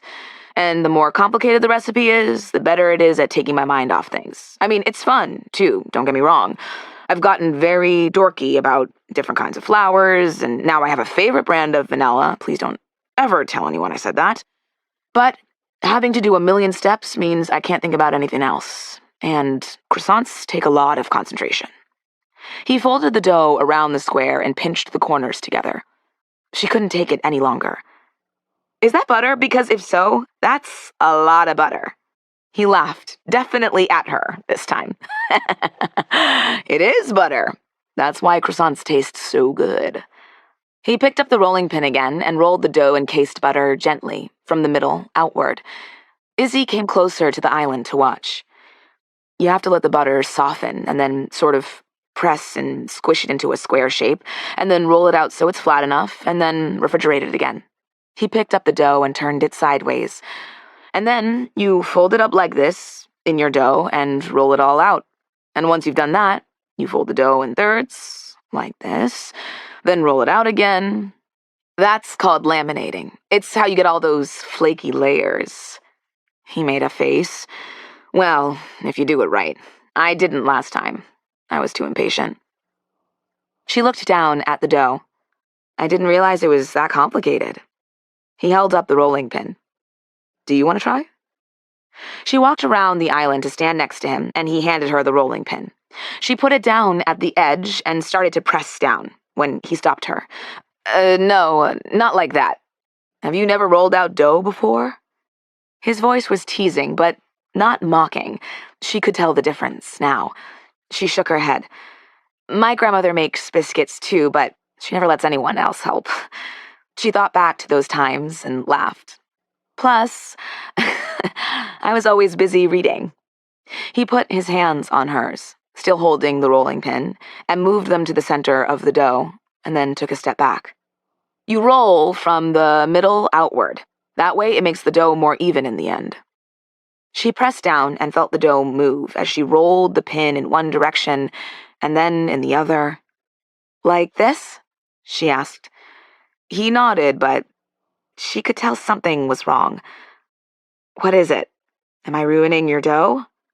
One corner of his lips tipped up. Not ruining it, exactly. It's just that... She laughed. I knew there was something. Show me. He moved behind her and put his hands on top of hers. You need a little more power here. That's all. They rolled the dough together, first in one direction and then in the other. It's easier for me because I'm so much taller. It felt nice, with him standing behind her like that. surrounding her with his warmth, with his strong hands on top of hers, with his arms around hers.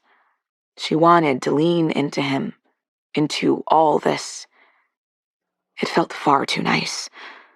She dropped her hands, and so did he. "I'll let you finish this part, then." She stepped back, and he moved away. "I can, get dinner warmed up? Because I don't know about you, but I'm starving." She had forgiven Beau, but that didn't mean that she had to let herself go back down that particular path. It would be too easy, and it would hurt too much, especially since she was going back to New York in a week. He nodded without looking at her. "Good idea, I'm starving too." She turned to the fridge, then stopped. "Wait, so you're telling me that up to a few weeks ago, you did all this baking and then just left the kitchen like this for someone else to clean up? With lots of dishes and flour everywhere?" He looked around at the kitchen, then back at her. "When you put it like that, it makes me sound like an unmitigated jackass." She cracked up, and so did he. "I didn't say it. You did." By the time dinner was ready, he chilled, rolled, and folded the dough again. They decided to eat in the kitchen so Beau could keep working on the croissants. When he brought silverware over to the kitchen table, he picked up his phone and then stilled, his back to her. "Beau?" After a few seconds, he turned around. She, texted me back. My mom. She asked if I could come to LA next weekend to see her. Izzy looked at Beau to try to gauge his reaction to that, but she couldn't tell from the tone in his voice or the look on his face. "How do you feel about that?"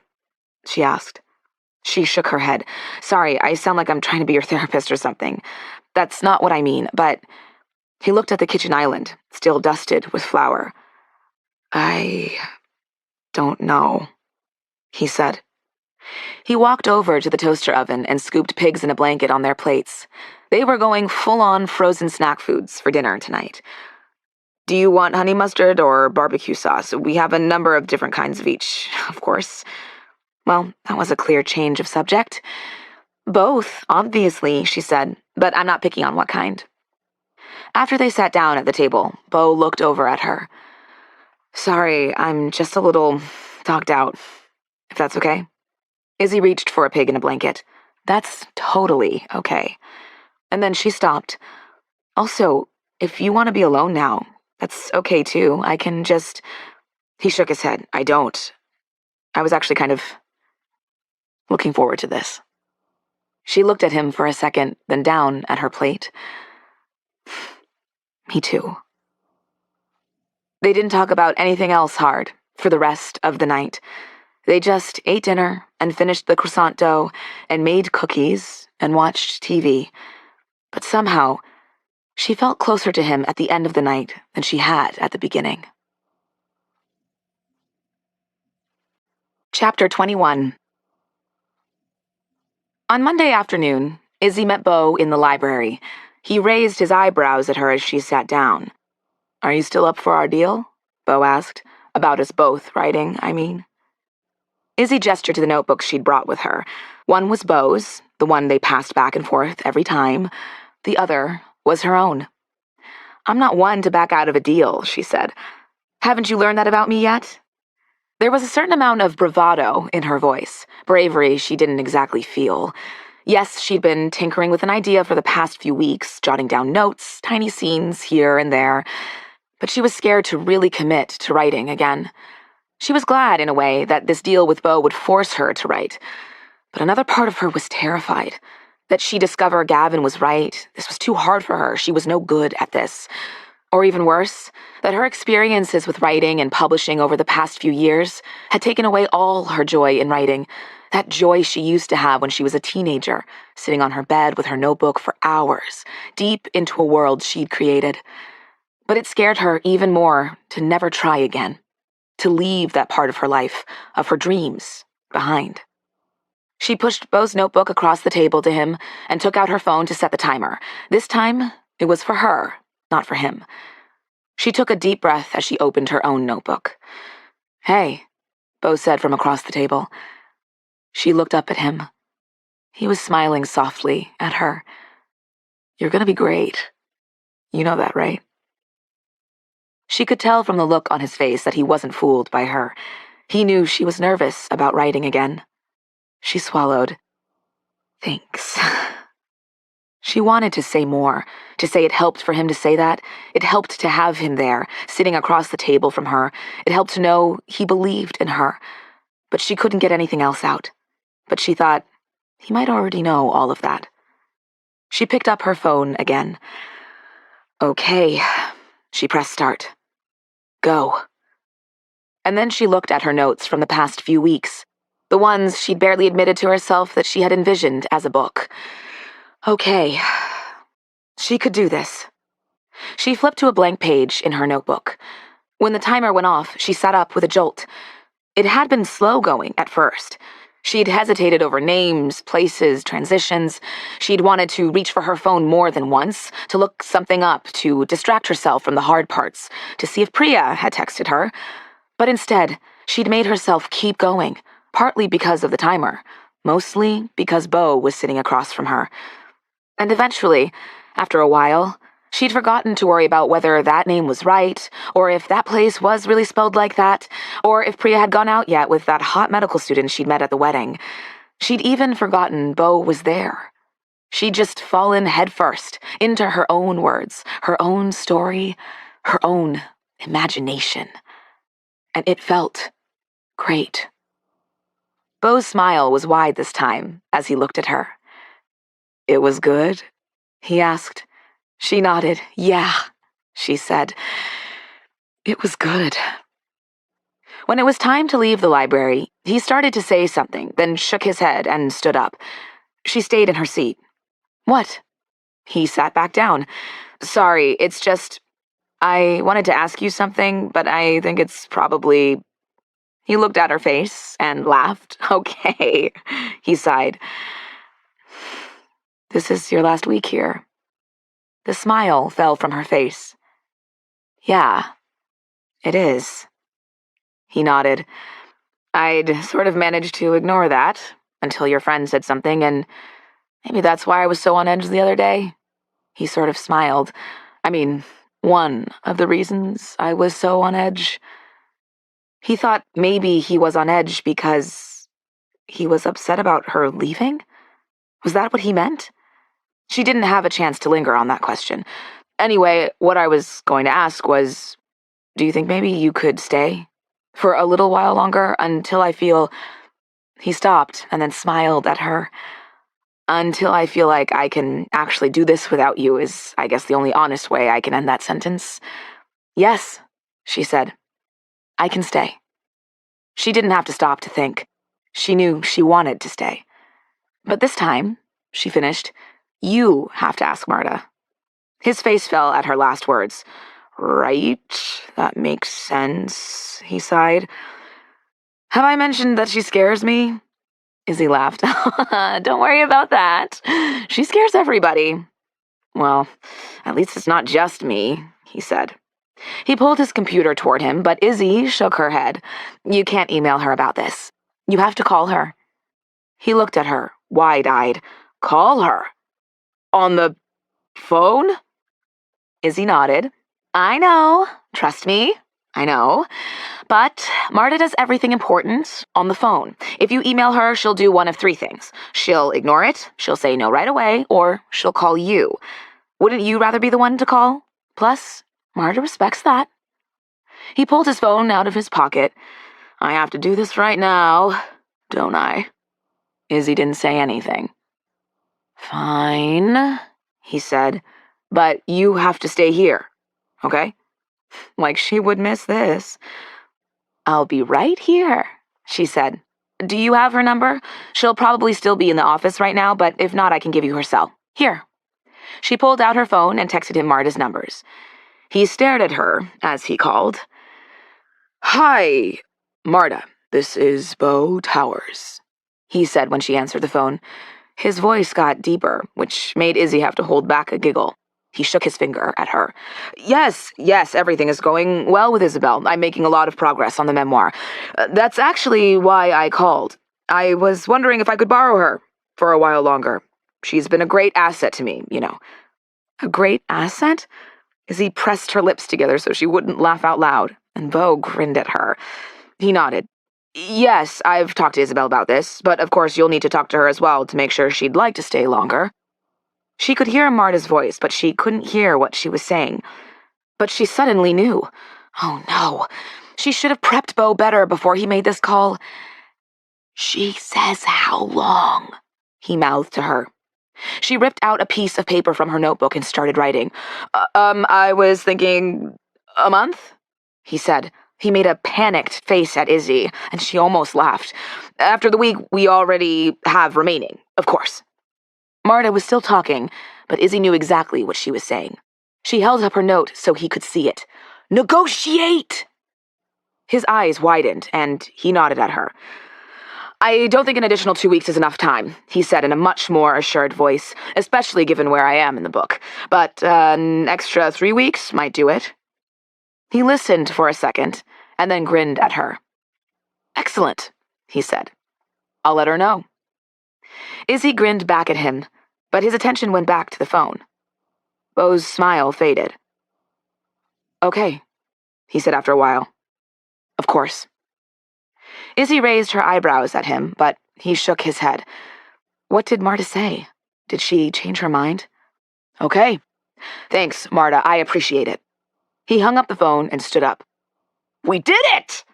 Izzy jumped up. "We did it!" He came around the table and enveloped her in a hug. She hugged him back. "She's even scarier than I remembered," he said. "Thank God you were there for that. I never would have made it out alive on my own." She leaned into the hug. She'd forgotten how good this felt, for him to hold her like this. It had only happened one time before, that accidental time in the kitchen. But this time, it was on purpose. For both of them. He was so big and strong, and it just felt so right to have his arms around her like this. She didn't want him to ever let go. As soon as she thought that, as soon as she realized that she'd thought that, she made herself drop her arms and take a step back. He was smiling down at her, with a look on his face that... She swallowed and looked away. I should have prepped you better for it, though," she said. "I forgot to warn you that with Marta, everything is a negotiation." She looked back up at him. "What did she say to you at the end there?" He turned to the door. "Oh, just that she'd confirm this with you, to make sure you want to stay, and that she's looking forward to the book." That all made sense, but Izzy had thought there had been something else. Maybe she just imagined that anxious look on Beau's face. Beau stopped just after they'd gotten out of the library. "I should teach you to bake a cake tonight, so we could celebrate." She put a confused look on her face. "A cake? But I didn't see any cake mix in the pantry." He looked horrified. "Mix? You think I'd make you cake out of a mix?" She laughed out loud. She knew that would get him. He glared at her, but she could see the smile underneath. "Ah, that was a joke, was it? You think I'm just that easy to antagonize?" She laughed again as she turned to go upstairs. Chapter 22. When she walked into the library on Friday afternoon, she could tell something was wrong with Beau. He had that tense look on his face that she now knew meant he was stressed, not angry. "Everything okay?" she asked him when she sat down. "Everything's fine. Why wouldn't it be?" He took the notebook that she pushed across the table to him. They were well past the point when either of them was worried that he'd delete a part of his book. At least, she was pretty sure they were. But they still exchanged the notebook every day. "No reason, you just seem out of sorts, that's all," she said. "I'm fine," he said, without looking at her. "Okay, then." She opened her own notebook and pulled out her phone to start the timer. They wrote in silence for a minute or two. "I'm nervous," he said. She stopped the timer and looked at him. He was staring down at his notebook. "I'm seeing my mom tomorrow," he said. "Every day this week I've typed out a text to cancel. So far I haven't sent one, but who knows what will happen later today, or tomorrow morning, or tomorrow if I actually make it in the car to drive to LA. She'd been so intent on her own work that week that she'd almost forgotten that Beau would be seeing his mom this weekend, and how hard that would be for him. "Do you want to talk about it?" she asked. "About what you're nervous about?" He let out a short laugh. "What am I not nervous about? Seeing her again, telling her how sorry I'm in person, finding out how mad she is at me. Hell, I'm not sure whether she'll even let me in her house, given what I said to her, how I acted. And not just at the funeral, but her text was nice, but she has every right to be furious." He tried to smile at her, but it wasn't that successful. Izzy thought for a moment. "Do you want me to come with you? Not to see your mom, but just, like, in the car, to keep you company so you don't turn around and come back here?" Until recently, she would have hesitated to ask him something like that, and then hedged it more with, "You don't have to say yes to this," or "My feelings won't be hurt if you say no." But they didn't have to be careful around each other anymore. His eyes widened. "Would you really do that for me?" "Yes, of course I want you to come. But it's a lot to ask." She tried to ignore how good it felt for him to say, "Of course," like that. "You didn't ask. I offered. I can't solve any of those other problems for you, but I can sit in the car with you and go to a coffee shop or something and write or read for however long you're with your mom, and I can hold onto your phone on the way so you don't cancel." He looked down at the notebook. "Okay," he said after a moment. "Thanks." She started the timer.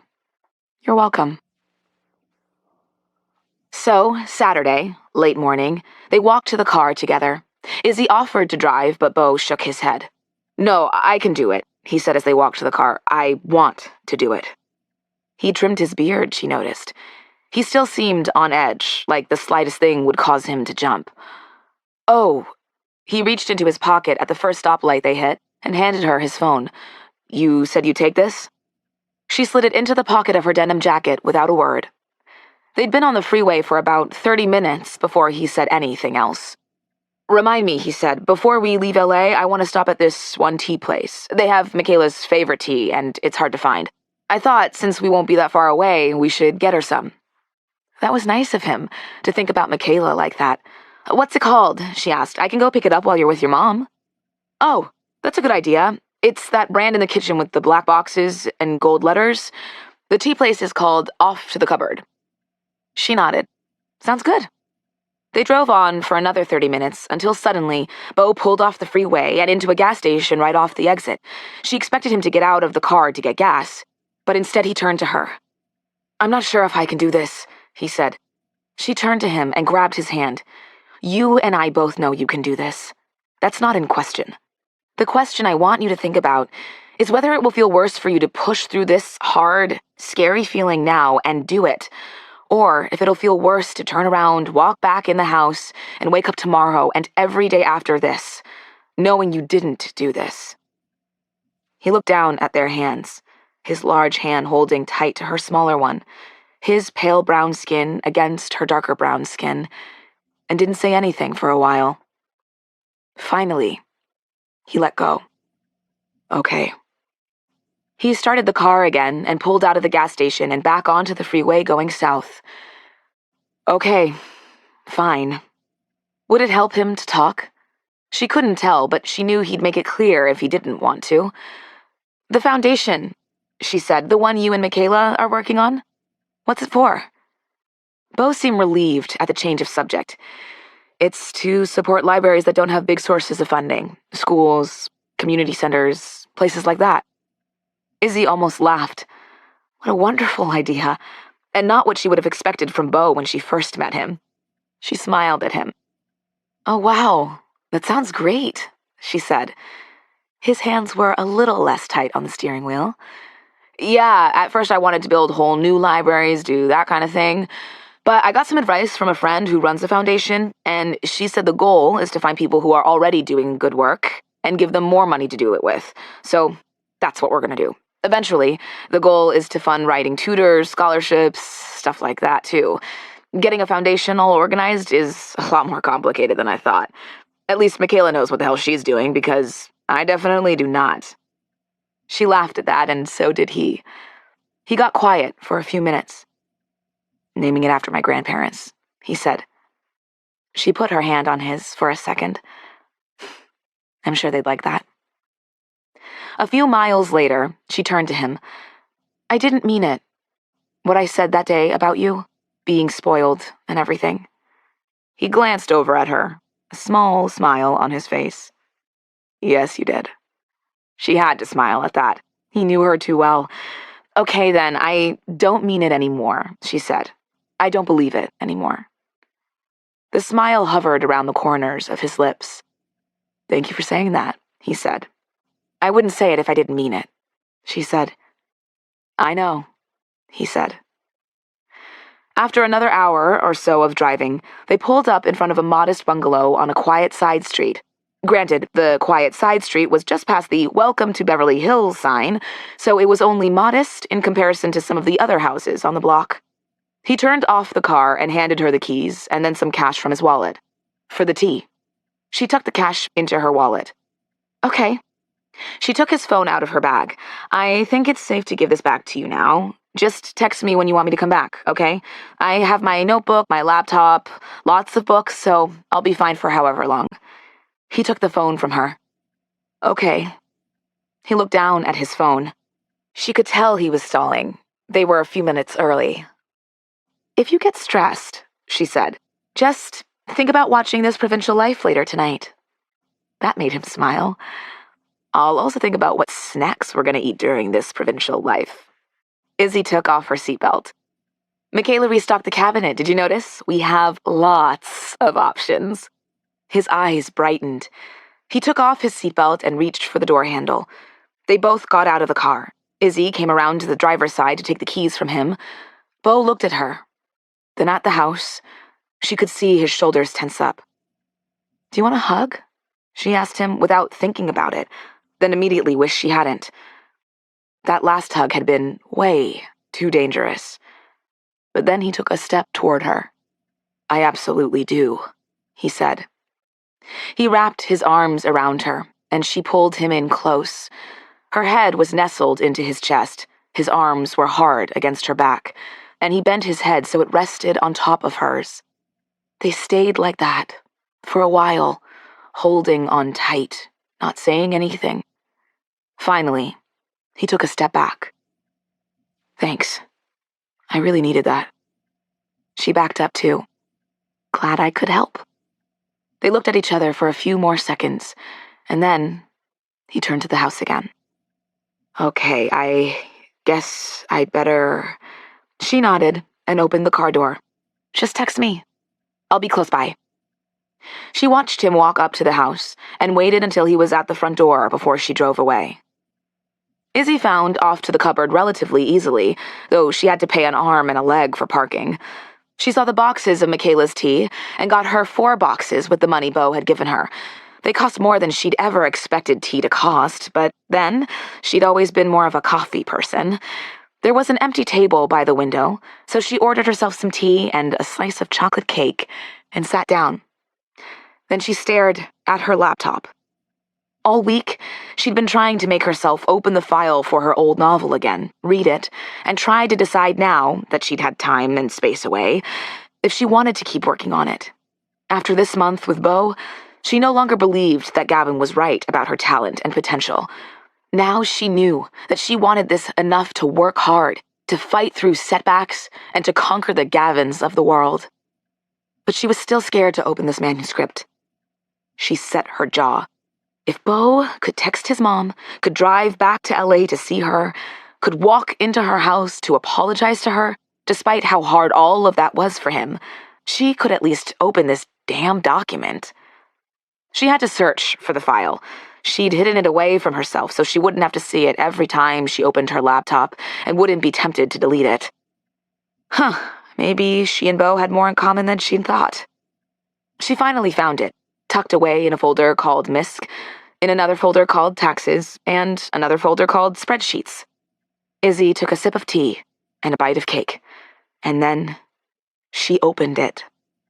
She spent the next hour reading, skimming, then reading again. She found a lot she wanted to fix, paragraphs, whole pages that dragged, characters that she needed to tweak, plot points that didn't make sense. But sometimes she stopped thinking about what she had to fix, or cut, or add, and just got swept away in the story. Her story. Finally, she sat back in her chair and gulped the last of her now cold tea. Her book wasn't perfect, and she had a lot of work to do, but she knew it was good. She knew it to her core. She knew it the same way she knew that it meant something that she wasn't quite ready to interrogate, that she could still feel the imprint of Beau's hands on her back from their hug, hear the way he'd breathed her in, smell that scent of salt water and fresh air that always lingered around him. She shook that off. She flipped to the beginning of the manuscript again, opened her notebook to a page in the back, and started to make notes of all the things she wanted to fix, chapter by chapter. She was through the first half of the book when her phone buzzed. "You can come whenever you're ready." She'd lost track of time, but now she realized that Beau had been with his mom for almost 3 hours. But the curtness of his text made her worried. She texted him back right away. 15 minutes. His response came quickly. "Okay, let me know when you're outside." And then a few seconds later, "I'm glad I came." Chapter 23. When Beau came out of the house to meet Izzy, he wasn't alone. A tall, elegant black woman was with him. Beau looked a lot like his mom, Izzy realized. They both walked toward the car. As they got closer, Izzy could see from Beau's facial expression, from his body language, that it had gone well. He looked calmer, more at peace, happy. Izzy got out of the car as they approached, and Beau smiled at her. "Izzy, I'd like to introduce you to my mom, Nina Russell.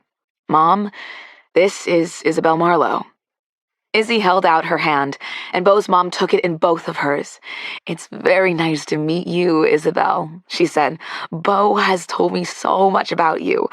Thank you for everything you've done for him." Izzy blushed as Beau's mom smiled down at her. "Nice to meet you too, Ms. Russell," Izzy said. "And it wasn't... I didn't..." Beau's mom laughed. "Nina, please." She patted Izzy's hand and released it. "I won't keep you two, but I hope I'll be able to get to know you better soon." Izzy smiled at her. "I'd like that too," she said. She turned to get into the passenger side of the car. She wanted to let Beau and his mom say goodbye without her standing there. "It was really nice to meet you." Beau turned to his mom and gave her a short but very tight hug, and then said something to her that made her laugh and hug him again. He got into the car, rolled his window down, and waved. "Bye, Mom," he said. "See you soon." Beau didn't say anything as they drove away, navigated to the freeway, and merged into traffic. Music was on, the same hip-hop playlist they'd listened to on their way there. Izzy took her cue from him and didn't ask any questions. He didn't have to tell her what happened with his mom, obviously, even though she was dying to know. When he pulled into a gas station again, he turned off the car and finally looked at her.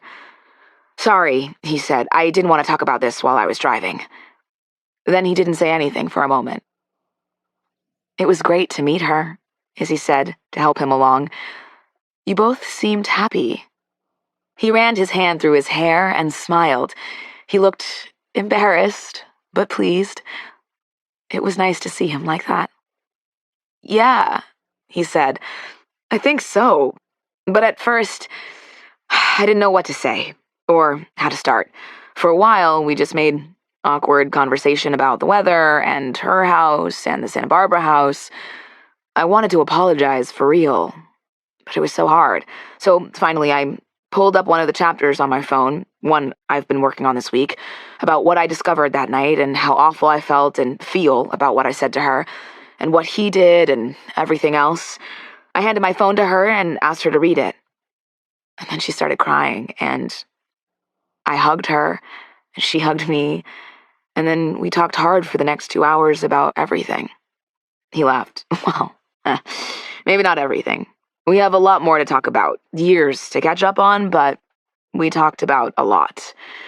It was really hard, but good." Izzy touched his hand. "I'm so glad." was all she said. She wanted to say more, about how happy and relieved she was for him, but from the way Beau squeezed her hand and smiled at her, she could tell he understood what she meant. Me too. He let go of her hand. Anyway, I just wanted to tell you that, and to thank you for helping me do this. I wouldn't have done it without you. She almost said, "Oh, I didn't do anything," or, "Yes, you would have." But she stopped herself. It was true. He wouldn't have done it without her. "You're welcome," she said instead. He turned back to the steering wheel and then stopped. "Wait, we actually do need gas this time." They both laughed as he got out of the car. They didn't talk a lot on the drive back to Santa Barbara, but the silence didn't seem tense. She didn't occupy herself with her phone, scrolling through social media and sending meaningless texts to Priya like she had done on the way to LA. Instead, she just sat there in the passenger seat and daydreamed.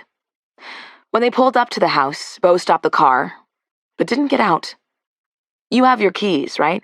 I think I want to go down to the beach for a little while," he said. She dug through her bag and found the keys. She opened the car door, but then she turned to him. "Do you want company?" He smiled at her.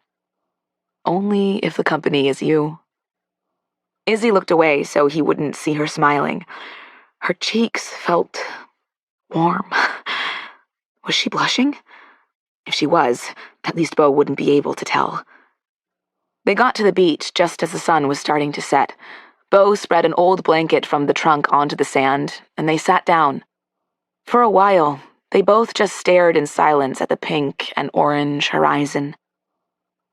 "I could use another one of those hugs if that's still on offer," Beau said. Izzy immediately turned to him. He wrapped his arms around her and rested his hands right in the small of her back where they'd been before. She tucked her face into that little divot in his shoulder. He dropped his head down onto her shoulder and let out a long sigh. After a little while, his fingers moved gently up and down her back. It made her whole body tingle. She didn't want it to stop. She didn't want this to stop. She didn't want to let go of him. She just wanted to sit here with him, so close there was no space between them, feeling his touch, breathing in and out together, listening to the waves crashing into shore. But after a little while, she could feel him start to pull away, so she forced herself to let go of him, sit back. He moved away, slowly, and stopped to face her.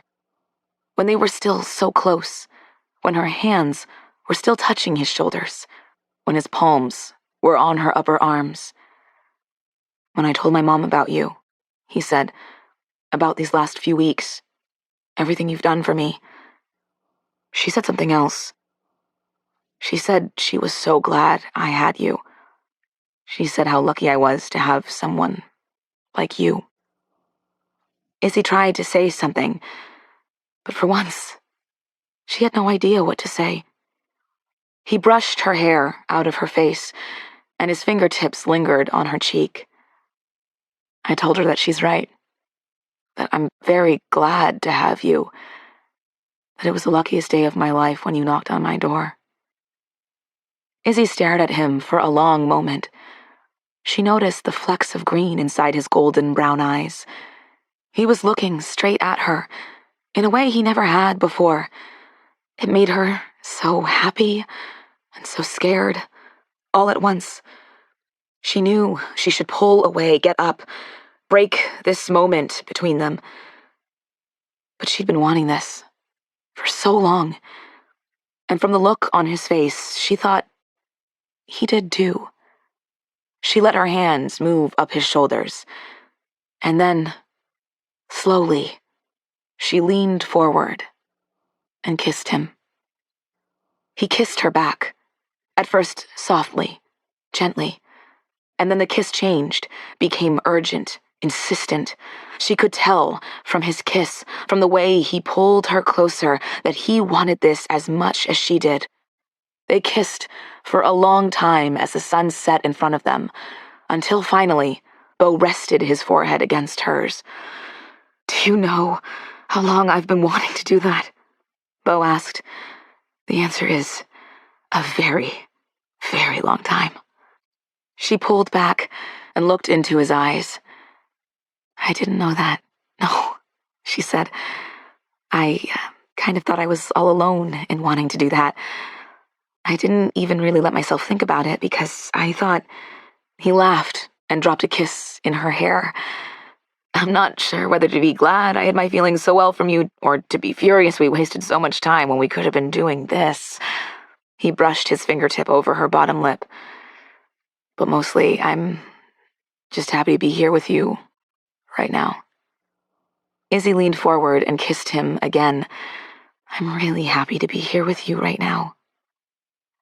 They sat there for a while longer, holding each other, kissing, talking about nothing, kissing more.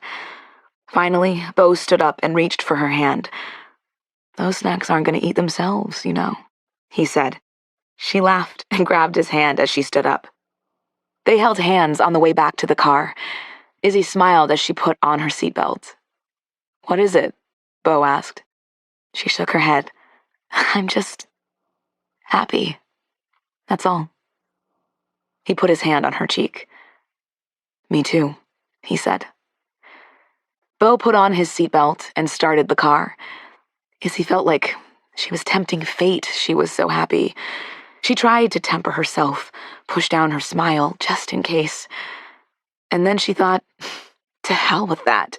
And she smiled so big out the window that strangers smiled back at her. Chapter 24. When they walked into the house, Beau reached for Izzy and pulled her close. "I just needed to be able to do this again when we were all alone," he said, his voice muffled against her hair. His words, his touch, went straight to Izzy's heart. She couldn't believe this had actually happened, that she'd kissed Beau on the beach and he'd kissed her back, that he'd said those things to her about how long he'd wanted to kiss her, that they were back here in the house together, like this. She rested her head against his firm, broad chest and felt his arms around her, and it felt so good. But then, suddenly, it wasn't enough, and she lifted her face and pulled him down to her, and they were kissing again, and it was immediately more than it had been on the beach. Faster, closer, more intimate. His big, warm hands moved up her back, and the way he held her, kissed her, touched her, made her feel like the whole world had just sparkled from black and white into color. Finally, he pulled away. She was glad he was breathing as hard as she was. "We have to pace ourselves, Izzy," he said. "We only made it just inside the door." She pulled him back down to her and kissed him softly on the lips before she took a step back. "I prefer to think of it as making up for lost time, don't you?" He gave her a slow, very sexy smile. That's a very good way to put it." She smiled at him. "But also, I'm starving." He laughed and moved toward the kitchen. "Me too." She turned to go with him, but he shook his head and steered her toward the staircase. "I'll get the food ready. You go up and change," he said. She raised an eyebrow at him. "You don't like my dress?" He narrowed his eyes at her.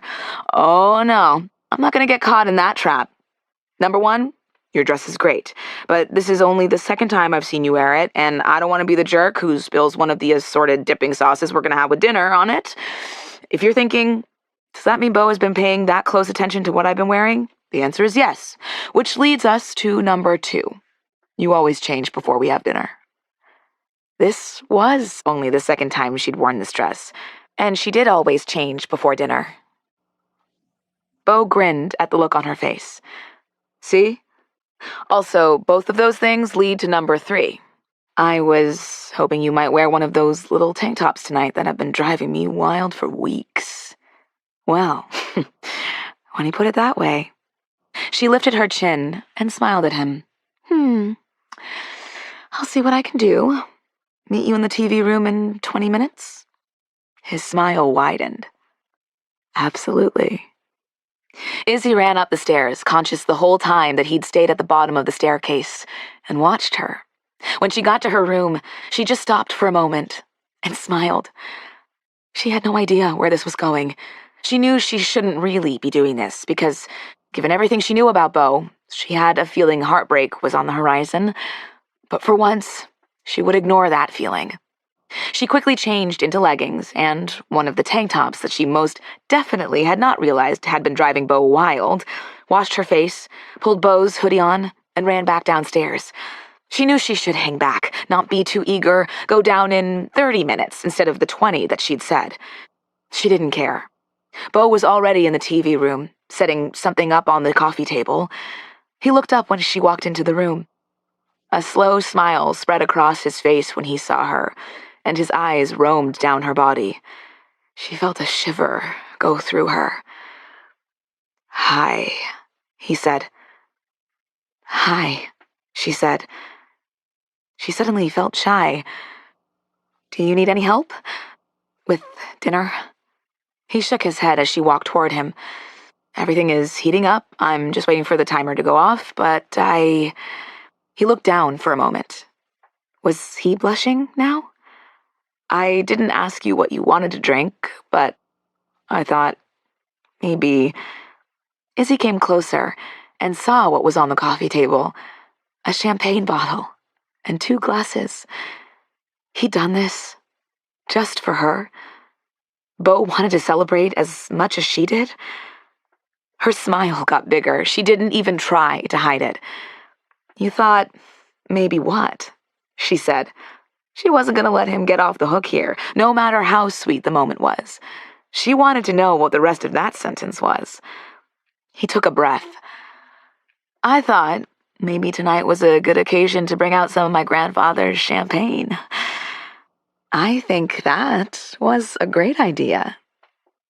She sat down on the couch, in the same place she sat all the time. But it felt so different now. He picked up the bottle, unwrapped the foil from around the top, and then slowly twisted off the cage around the cork. He poured the champagne into 2 glasses and handed one to her before he sat down next to her. "Cheers," he said, "to a day of making up for lost time." Izzy touched her glass to Beau's and took a sip of the champagne, and then she stared at the glass for a moment. "I think your grandfather's wine is going to spoil me for wine for the rest of my life," she said. Beau laughed. "The champagne is incredible, right? Perfect for the occasion." They smiled at each other again. He took the glass out of her hand and put it on the table. Then he leaned forward and kissed her again. She wrapped her arms around him and pulled him closer. She felt greedy, like she wanted all of him, like she had to hold on to every touch, commit every caress to memory, absorb every moment into her bloodstream. He kissed her hair and laughed softly. "I've been wanting to kiss you since that very first day, you know," he said. She sat back and rolled her eyes. "You did not. You just wanted me out of your house." He laughed. "Well, yes, at first I did. But the thing was, when you seemed so confident, so unafraid of me, when you refused to let me intimidate you, I was intrigued." His finger trailed from her cheek, down her jaw, to her collarbone. She slid her fingers into his hair. Were you really?" He nodded as his hands moved down her body. "I was." She pulled him close. Just as she was about to kiss him again, his phone alarm went off. He laughed. "Dinner." He shook his head and stood up. "Perfect timing." A few minutes later, he came back into the TV room with a tray full of food. "I don't know how it's become my job to bring you food all the time," he said. She beamed at him. "I don't know either, but I like it a lot." She glanced at the tray. "Ooh, baked brie? Where did that come from?" He lowered the tray to the coffee table and sat down. I found it in the back of the freezer. Pretty exciting, right? He gestured to the bowl on the table full of crackers. That's what these are for. She leaned forward and cut into the brie. You think of everything. See? This is why the food is your job. I wouldn't have thought of crackers. He narrowed his eyes at her. That, my friend, is absolute bullshit, and you know it. Izzy giggled. I was trying to praise you, okay? Beau put a stack of salami slices on his plate and a handful of crackers. Oh, did I miss where you were telling me how you've wanted to kiss me since the first day? Izzy looked sideways at Beau. He was smiling, but a little shyly. She could tell he wanted a real answer.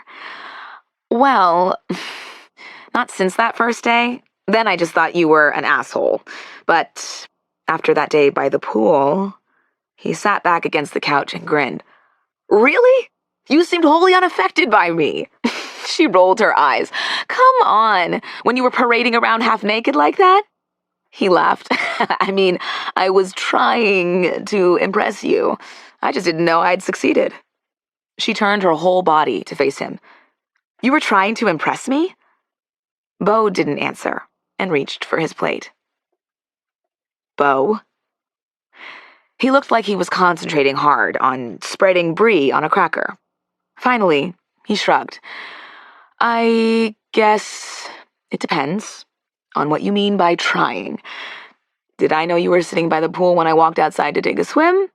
I suppose the answer there is yes. Did I do the butterfly to show off a little? Perhaps also yes. He grinned at her. I hadn't done it in years. I was glad I remembered how. Izzy couldn't believe that he'd come out to the pool on purpose, just to see her. She put her hand on his and let it trail up his wrist, his forearm, to finally rest on his shoulder.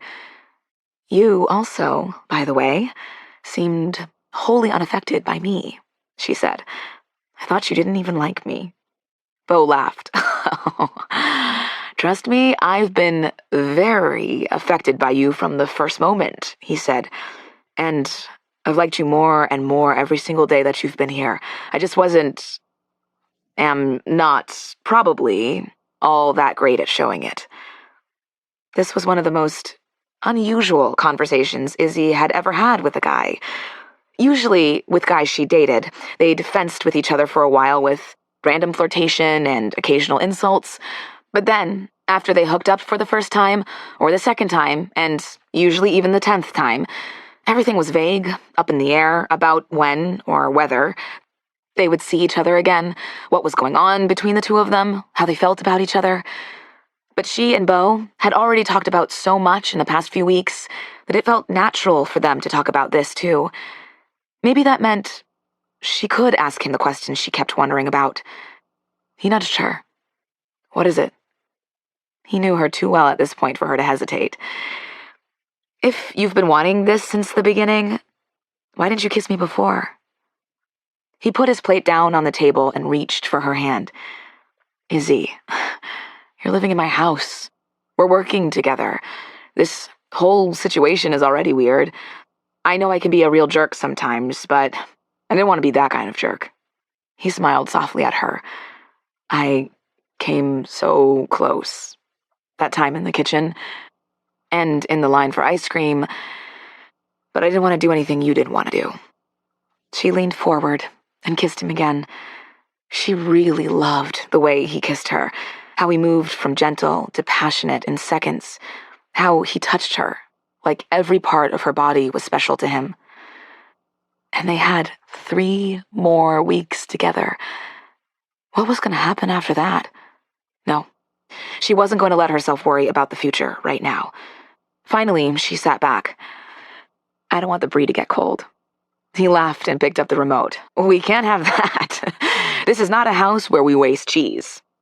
He put his arm around her as he turned on the TV, and she leaned against him to watch. After one episode of their show, he went back to the kitchen, returning with brownies and ice cream. I forgot to ask, he said. Did you get good work done today? Oh, and did you get the tea for Michaela? In all the excitement about Beau's visit with his mom, and then everything that happened between the two of them, Izzy had almost forgotten about the hours she'd spent that day reading her manuscript and what she'd realized. No, that wasn't true. She hadn't forgotten. It had been a quiet, happy hum underneath everything. "Yeah," she said, to both things. "I got Michaela her tea, and I got good work done." She smiled at him. "I read through my book, the one that I wrote before." He sat down right next to her. "I didn't realize you were going to do that. How did it go?" He slid his hand into hers. She knew he really cared about her answer. "I wasn't sure I had the courage to actually do it. I was scared that I would realize how bad it was, that it would make me feel like I shouldn't keep going. But I decided that if you could go see your mom today, I could face some words on a computer screen." She couldn't hold back her smile. "But I still love it. Obviously, it has its faults. It's not perfect." Before she could finish her sentence, Beau wrapped her in a bear hug. "Oh, Izzy, I'm so glad," he said. "And of course, it's perfect. It's yours." He sounded so happy for her, so confident in her.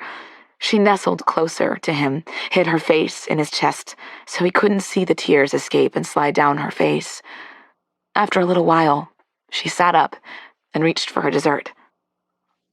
"Thank you," she said, "for being so happy for me. I'm really happy about the book, too. I still don't know what I'm going to do with it, if I'm going to try to find an agent with this book, or just move on to writing the next one, or what. But at least I know that I can write, that I can do this. It makes all the difference." He brushed her tears off her face with his thumb. Okay, so she hadn't managed to hide those from him. Somehow she didn't mind. "Of course, it makes all the difference," he said. He pulled her close, and she leaned her head against his shoulder. Izzy wondered what would happen at the end of the night. As perfect as today had been, as much as she loved being this close to Beau, she wasn't sure if she wanted their relationship to escalate beyond that. At least, not yet. Well, no, she knew she wanted it to. That wasn't in question. Not when he was kissing her, when she was kissing him, when their bodies were pressed together, when his big, strong hands held onto her and moved slowly up and down her body. It was just that everything had changed so fast.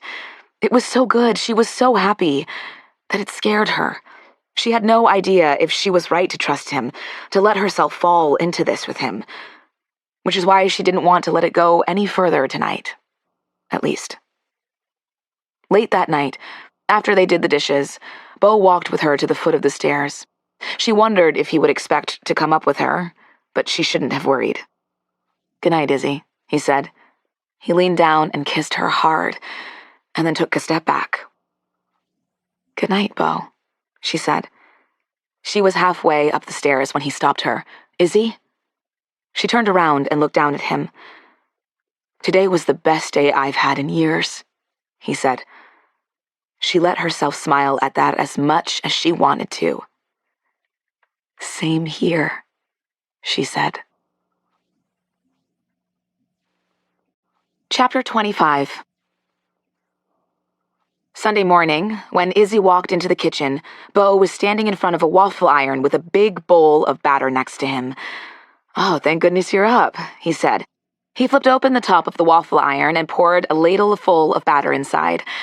"I didn't want to wake you up, but I also wanted waffles, so I was having a real quandary." Izzy poured herself coffee and sat down at the table. "You could have started without me. I wouldn't have minded," she said. She hadn't been sure what to expect this morning, after everything that happened. She'd fallen asleep so happy the night before, but this morning, she'd questioned everything, wondered if she'd imagined the way he'd looked at her, smiled at her, kissed her. Beau shook his head.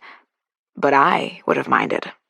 He gave her a slow, very sweet smile. She hadn't imagined it. "Plus," he said, "I don't know what you like with your waffles. I wouldn't want to use up all the whipped cream and strawberries and leave none for you." She shook her head. "You can have them. Butter and maple syrup for me, please, and bacon." Normally, she would have said, "If you have those," or "I'll take anything," or something like that. But it had only taken her a few days in this house to know there was always literally anything she wanted inside this kitchen. There was no point in not asking for exactly what she wanted. Beau gestured to the oven. Bacon is staying warm in there, butter is right here on the counter, and I'll get the maple syrup. She took the bacon out of the oven, transferred it to a plate, and put it on the table for them. Beau set a bottle of maple syrup in front of her. Here you go, straight from Vermont, a place I've never been. But I've been told maple syrup grows on trees there. Izzy tried not to smile at that, but failed. He went back to the waffle iron, flipped it open again, and turned a huge golden waffle onto a plate. Come and get your waffle, he said. He ladled more batter into the waffle iron. Izzy walked over to him. Shouldn't we share that one? Now I'll be starting without you, she said. He shook his head. By the time you get your waffle all appropriately buttered and syruped, mine will be ready, don't worry. Then he slid his arm around her waist. Wait a second. There's something I forgot to do. He pulled her close, and she twisted her arms around his neck. Would she ever get tired of the way he held her like this? Had anything ever felt so good? Then he kissed her, and she stopped thinking about anything. Finally, he released her with a long sigh. Your waffle's getting cold, he said. She smiled at him. I don't really care. He shooed her toward the table. Okay, but my waffle is going to burn. We can't have that. Izzy sat down with, she was pretty sure, a smug smile on her face, exactly like the one on Beau's. She put butter and syrup on her waffle and 2 slices of bacon on her plate, and sure enough, by the time she picked up her fork and knife, Beau slid across the table from her with a heap of whipped cream and strawberries on top of his waffle. See? He said. What did I tell you? She shook her waffle-laden fork at him. Excuse me, but it wouldn't have taken so long if it hadn't been for your delay tactics. His smile grew even more snug. I think you like my delay tactics a lot. She let her smile get bigger. You might be right about that, she said. They grinned at each other for a few seconds before they dove into their food. She was only halfway through one waffle when Beau got up to make a second one. Do you want another? He asked her before he ladled the batter into the waffle iron. She shook her head. Not now. Maybe later, she said. He turned to her after he closed the waffle iron. Speaking of later, I was thinking maybe we could get our work done early today, and then maybe this afternoon we could go hiking or something. Izzy raised her eyebrows at him. Do you go hiking around here a lot? He nodded. Oh, yeah, I've gone He lifted a finger and then a second, like he was counting. Absolutely 0 times in the past year. Izzy burst out laughing. Then why? Look, he said. I was trying to come up with some sort of date-like thing that wasn't just you and me sitting on the couch in the TV room eating dinner. Because as much as I love that, and I do, don't get me wrong, I thought maybe today we could do something different. Oh, that was really sweet. He stared down at the waffle iron, and her smile got wider. Was he embarrassed? Maybe she wasn't the only one who had felt a little uncertain today. What about this? Izzy said when Beau sat down across from her with his plate. Maybe after we write this morning, we can hang out by the pool this afternoon? I have to get some reading done anyway. He smiled. That's a great idea. And what if we went out to dinner tonight? She raised her eyebrows. You mean eat dinner across from each other at a table instead of on a couch? She smiled. That sounds great. Izzy took their plates to the dishwasher when they were done. Let me run upstairs and get my stuff, and I'll meet you in the library. 5 minutes later, Izzy walked into the library, but she didn't see Beau at the table. She jumped when she heard his voice. She turned and saw him, leaning against the door, waiting for her. What took you so long? He took one step and pulled her against him. I had to find my charger, she said as he moved his mouth closer and closer to hers. I didn't bring it with me yesterday, so my laptop battery is fading. His lips were almost against hers as he talked. She closed her eyes and listened to the rumble of his voice. I suppose that's an acceptable excuse, but I'm going to need to do this before we sit down to work. Then his lips were on hers, and her hands were in his hair, and his hands on her back pressed her closer to him, and her whole body strained toward his. They'd just kissed in the kitchen, but that time it had been different.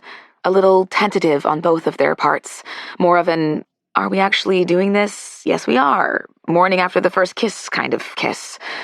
This kiss was enthusiastic, assured, confident. It was all she could do to stay standing. His lips on her skin made her forget everything, want everything. Beau slid his hands up underneath her tank top and spread his fingers across the small of her back. God, the way he touched her made her shiver. He made her feel like he valued every single inch of her, like every second he spent touching her, kissing her, mattered to him. She wanted to ignore the laptop in the bag hanging off her shoulder, ignore his book, the whole reason she was here, and stand here and kiss him forever. She forced herself to take a step back. Beau Towers, we have work to do. He took a step toward her and reached for her again. I know, he said. We've barely gotten started. I need to know if you like being kissed here. He kissed her under her ear. And here. He kissed her collarbone. And here. Izzy put her finger on his lips. Okay, you've forced me into this. There's a new rule. No kissing in the library. He shook his head, but she kept talking. Actually, no touching in the library. She dropped her finger and stepped away from him. He glared at her. No touching at all? This is cruel. She walked over to the table and sat down at her seat. You left me no choice. This room is for working. We have the whole rest of the house for kissing. She thought about that. How it would feel to kiss him all over the house. In the living room, on one of those big, long couches. In the kitchen again, up against the refrigerator where they'd almost kissed before. In her bedroom. She looked up at him, and she could tell he was thinking about that too. Well, I've never been so inspired to get my work done for the day, he said, and sat down. She pushed his notebook across the table at him, and he flipped it open to the first empty page. Okay, setting the timer now. She opened her laptop. At first, it was hard to concentrate. She'd write a sentence or two, then glance up at Beau to see if he was writing or looking at her, and then look back down. But after a few minutes, she forced herself to pretend he wasn't there. It only sort of worked, but after a while, she got deep into this thing she was writing. This thing she'd been too scared to call a book, because the last time she'd done that, it had led to heartbreak. But after the past few weeks of working on it, of thinking about it, it was becoming real to her. Now she could see the characters, the story, the shape of the rest of it, the rest of the book. When the timer went off, she typed in a flurry for about 30 more seconds and then took her hands off the keyboard. She looked up to find Beau smiling at her. You don't have to stop on my account. You can keep going, he said. She shook her head as she saved, then closed her laptop. It's okay, she said. It's good for me to end sort of in the middle of something. It makes it easier for me to pick it back up the next time. If I start at the beginning of a scene, it takes me so long to get back in the flow of things. Beau pushed the notebook back across the table to her. That's smart, he said. You're so good at this. Her cheeks got warm as she stood up. Thanks, she said, but it's not just anything, he said. It's just you being good at this. Maybe she needed to learn how to take a compliment. She hadn't had many opportunities to do so in the past few years. They walked out of the library together. As soon as they stepped over the threshold, Beau turned to her and slowly backed her up against the wall. We aren't in the library anymore, he said. She fought back a smile as she looked up at him. You're right, she said. We aren't. He put his hand on the curve of her waist and moved his thumb slowly up and down. Do you know what that means? He asked her. What does it mean? He propped his other hand against the wall, trapping her there with him. But there was nowhere she'd rather be. That I can do this. And then he bent down and kissed her. It was long and slow and gentle, but full of heat. He kept himself at a distance, and when she reached for him, tried to pull him closer to her, he stayed right where he was. She could feel him smile against her lips, but he just kept kissing her slowly until she felt like she might go wild. After a long time, he pulled away and looked at her, that smile still on his face. "Meet you by the pool?" he asked. She breathed in hard. The pool. Why did he... Oh, right. That was their plan for the afternoon. "Yes, meet you there in a few minutes. I'll just go change." She ran up the stairs to her room, still dazed after that kiss. He'd known it too, the jerk. She smiled as she walked into her room. She reached for a sundress to change into, and then remembered something. In a fit of optimism, or courage, after Marta had said she could stay longer, she'd ordered a bikini online. She tried it on when it arrived on Friday. It was blue and white striped, and she thought she looked cute in it. But did she feel comfortable enough in it? And comfortable enough with Beau to wear it today? He usually dated models and actresses, after all. No, maybe she shouldn't wear it. And then she heard Priya's voice in her ear. "Wear the bikini!" Izzy laughed out loud. "Fine, Priya, you win. I'll do it." She felt like she had to obey invisible Priya, since she hadn't told her about yesterday with Beau. She wanted to. She'd almost texted her last night after she got back up to her room. But everything with Beau felt so good right now. So perfect, almost magic. It felt like telling someone, anyone, about it might break the spell. Beau wasn't there when she got out to the pool.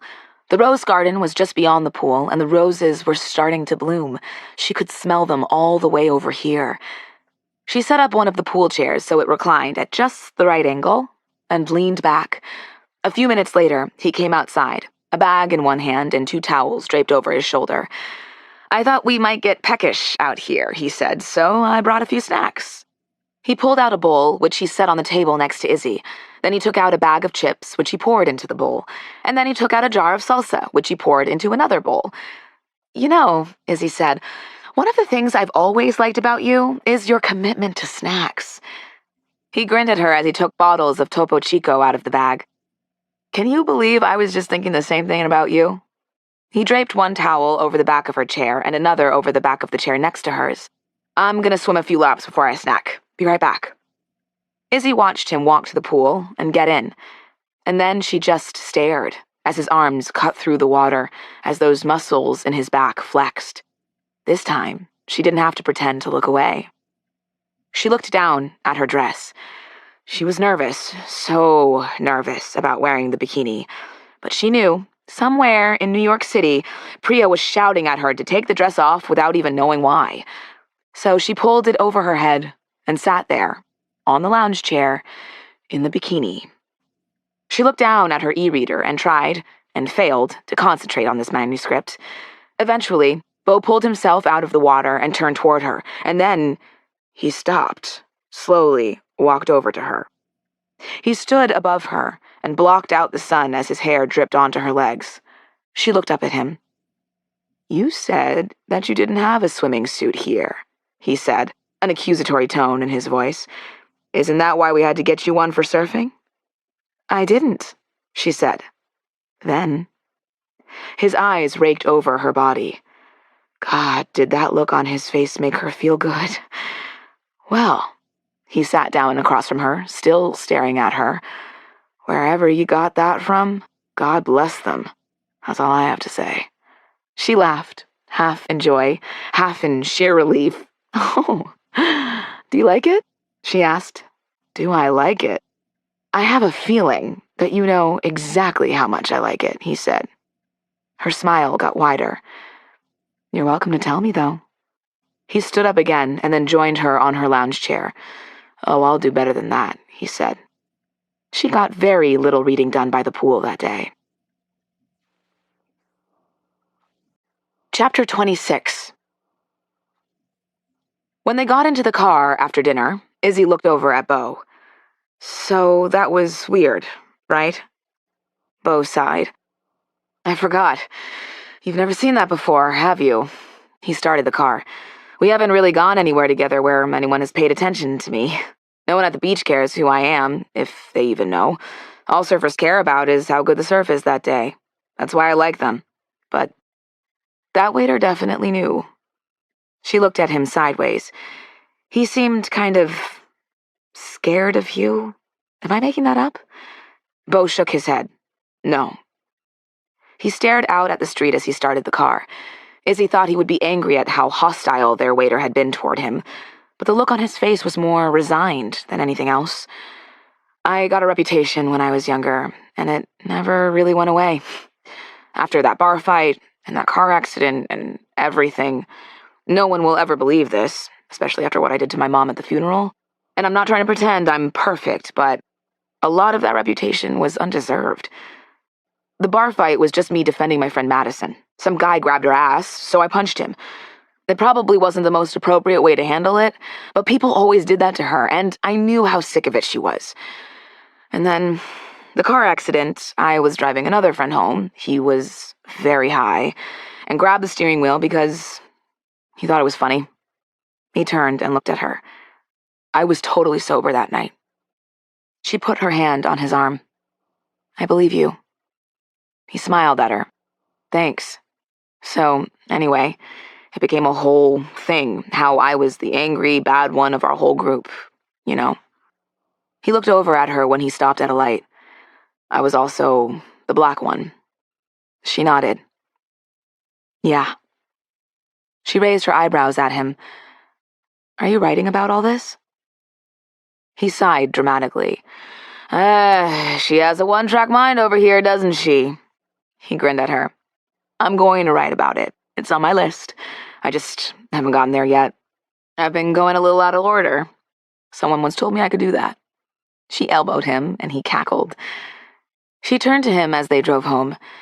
Have you talked to any of your friends since you've been here? He shook his head. They texted me for a while, checked in on me. Well, my good friends did. But I ignored them, and now it feels too late. She put her hand on his. If they're good friends, it's not too late. He swallowed. Yeah, I guess. She wouldn't push it. When they got in the house, Beau stopped her by the door again and bent down to kiss her. She still couldn't believe this was happening. This whole weekend had felt almost magical. You know, she said, starting tomorrow, we're going to have to stop kissing in the hallway like this. Michaela will be around. We don't want to make her uncomfortable. He pushed her hair back from her face and leaned forward to kiss her again. Good point, he said. I guess that means we have to take advantage of this while we can. Finally, a while later, she pulled away. I have to get up early tomorrow, so Beau slowly let go of her. See you tomorrow, Izzy. She smiled at him before she turned to go upstairs. See you tomorrow, Beau. As she walked to the kitchen in the morning to get coffee, she heard his laugh from down the hall. What's gotten you in such a cheerful mood this morning? Michaela asked him right as Izzy walked into the kitchen. Oh, the weather was great this weekend. It's probably that. Beau turned when she walked in. Good morning, Izzy. She tried to smile at him like normal, in the same way she'd done before. How exactly had she smiled at him before? She couldn't remember now. At first, it had been her fake, cheerful smile, she knew that. But at some point, it had changed. And then it had changed again. She knew she couldn't smile at him the way she wanted to, the way that said, I had a great time kissing you all weekend, and if Michaela wasn't just a few feet away, I'd be kissing you right now. Especially since Michaela was looking right at her. She hoped she just looked sleepy and walked straight to the coffee maker. Morning, she said, trying to direct her greeting to both of them. How was your weekend? Michaela asked. Izzy could feel Beau's eyes on her as she moved to the fridge for milk. Oh, good, she said, without looking at him. She poured the milk into her coffee and replaced it inside the fridge. Apparently there was a snowstorm in New York this weekend, so I feel very smug about being here, obviously. Beau and Michaela both laughed. She looked over at the baked goods corner. There were lemon poppy seed muffins, and Izzy put one on a plate. Okay, well, I'd better go back upstairs. I have a call in a few minutes. She started to leave the kitchen. Izzy. She turned back around at the sound of Beau's voice. His eyes looked so warm. Yeah? 2:30? In the library? His smile was tiny, but she could feel it all the way across the room. "Yeah," she said. 2:30 in the library. See you then." When she walked into the library that afternoon, Beau was already there, sitting at a table, his laptop open. "Finally," he said when she walked in. "I've been waiting forever." She pursed her lips. "First of all, I'm only 5 minutes late. I had a call that ran over. Second, we usually meet at 3, so I'm actually 25 minutes early." Beau grinned at her. "I know, but I couldn't wait that long today." He took the notebook that she pushed across the table to him. "Also, before we start work, I'd like to request a slight amendment to the rules." She tilted her head as she flipped her laptop open. She was pretty sure she knew what was coming. That might depend on which rules we're talking about," she said. She liked that look in his eyes, but then she was realizing that she liked almost every look in his eyes. "The rules about the library, and what we can and can't do here." She tried to keep a straight face. "I see. What kind of amendment are we talking about?" He tented his fingers together and looked at her over them. "Well, I think that when you made this rule, you, didn't consider that on weekdays Michaela would be around, and so this time in the library would be our only time alone during the day. So I think we should at least get to bookend work time with other time. Say 5 minutes at the beginning and at the end to do whatever we want while we're in here." She grinned at him. "A nice try. But this is our work time. Work only in here." He let out a sigh. I knew you would say that. But I had to try." She laughed at him and set the timer. When they walked out of the library, Beau looked from side to side. Then he grabbed her hand, tugged her across the hall into the TV room, and closed the door behind them. "You had better not try to tell me," he said as he leaned down, "that there's no kissing in this room." She put her arms around his neck and pulled him closer. "I believe this room is actually the shut up and kiss me room, as a matter of fact." He smiled. "Well, I guess I'd better do what the room says." On Wednesday morning, a few hours after she'd gone downstairs to get coffee and one of Beau's latest baked goods, she heard a knock at her open bedroom door. She looked up with a smile, expecting it to be Beau. Instead, Michaela was standing in the doorway. "Oh, hi, Michaela," Izzy said. Why had she thought it would be Beau? He never came up here. Maybe she'd just been hoping it was him. "Hi, Izzy. I hope I'm not interrupting anything." Michaela smiled at her. "I have a favor to ask." Izzy waved her in the room. "Sure, come on in. Just trying to reply to an annoying email, no big deal." Michaela grinned at her. "Well, then I'm glad I rescued you." She sat down and looked around the room and then out the window. "This really is a great room. No wonder Beau put you in here." Izzy looked around the room too. "Yeah, I love it." Michaela turned away from the window with a smile. "I was wondering if you had time to come shopping with me later?" It made sense that Michaela would need an extra set of hands sometimes for all the food stocked in this house. "Sure, I'd be happy to," Izzy said. "I can't wait to see how the snack cabinet magic happens." Michaela laughed. "Oh, no, not food shopping." She made a face. "Clothes shopping. I'm going to a wedding this weekend and I need a dress. Your clothes are always so cute, so I thought maybe you could help me find one." Izzy was flattered. Her collection of sundresses had grown considerably since she'd been here. She was saving so much money living here, with no commute and no spending money on food or going out or basically anything else, that she'd let herself indulge a bit. Plus, she'd just gotten a save the date for a friend's wedding this summer. She probably needed to find a few dresses for upcoming weddings, too. "Oh, I'd love to. That sounds fun. Beau and I are usually done in the library somewhere around 4:30 or 5. Do you want to go then?" Michaela stood up. "Perfect. Thank you. I really appreciate it." "Thanks for coming along with me," Michaela said as they drove down the hill. "Oh, it's no problem," Izzy said. "There's so much great shopping around here, though most of it is too expensive for my budget.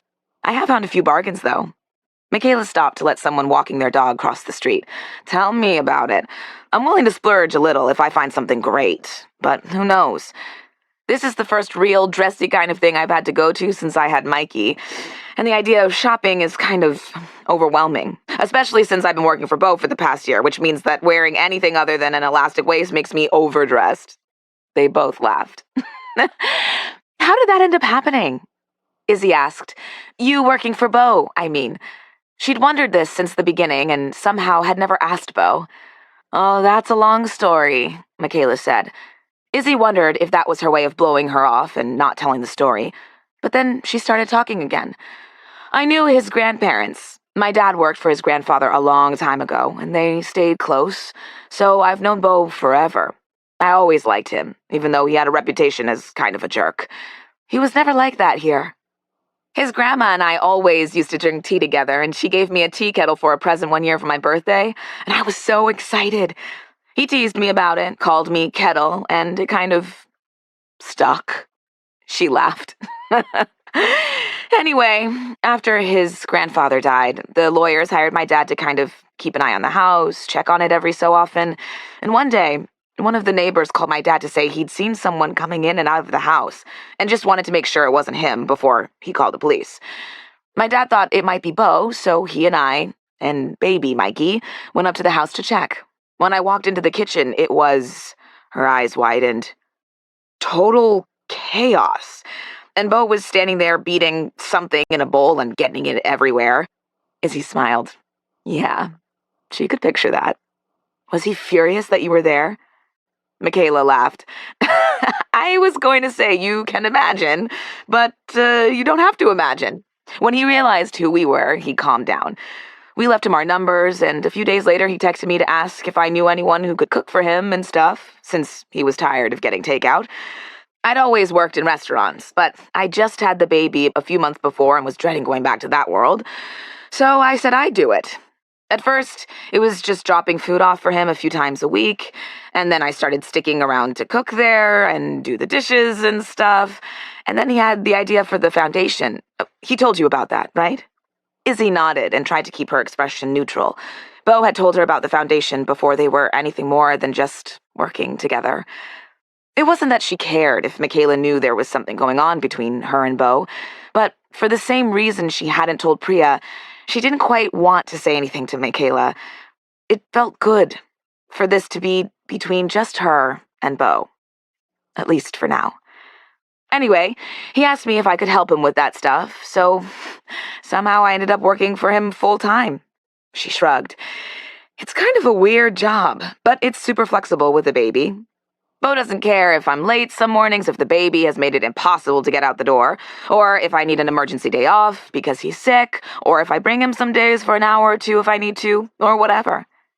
Izzy tried to imagine how Beau would have functioned for the past year if he hadn't had Michaela around. She couldn't.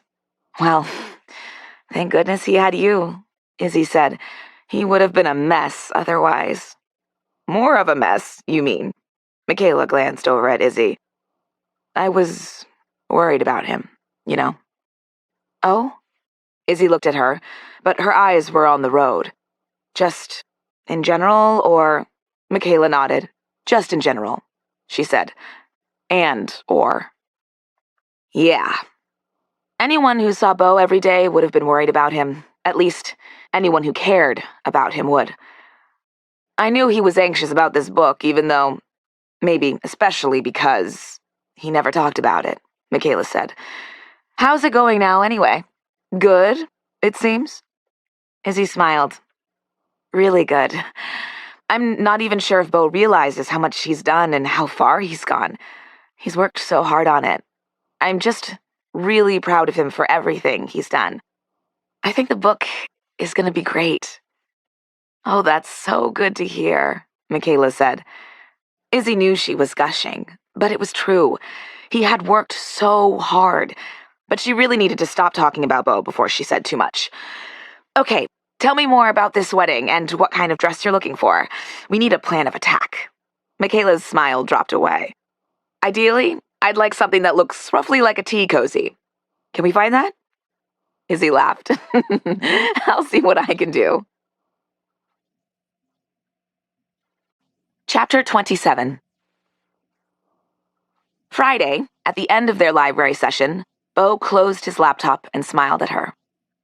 Want to go surfing tomorrow morning? It's supposed to rain, so it won't be that crowded at the beach. Izzy raised her eyebrows at him. I feel like this is one of the times when the crowds have a point. Won't it be freezing in the water? And won't the waves be too big for me? Beau shook his head as they both got up to leave the library. I checked the surf report. The waves won't be that high. It's not going to be windy, just a little rain. Perfect weather for a novice. He reached for her shoulder as they walked toward the door, but stopped himself. Plus, I'll be there. You have nothing to worry about. Okay, she said. Surfing tomorrow morning sounds great. Was this a date? She wondered.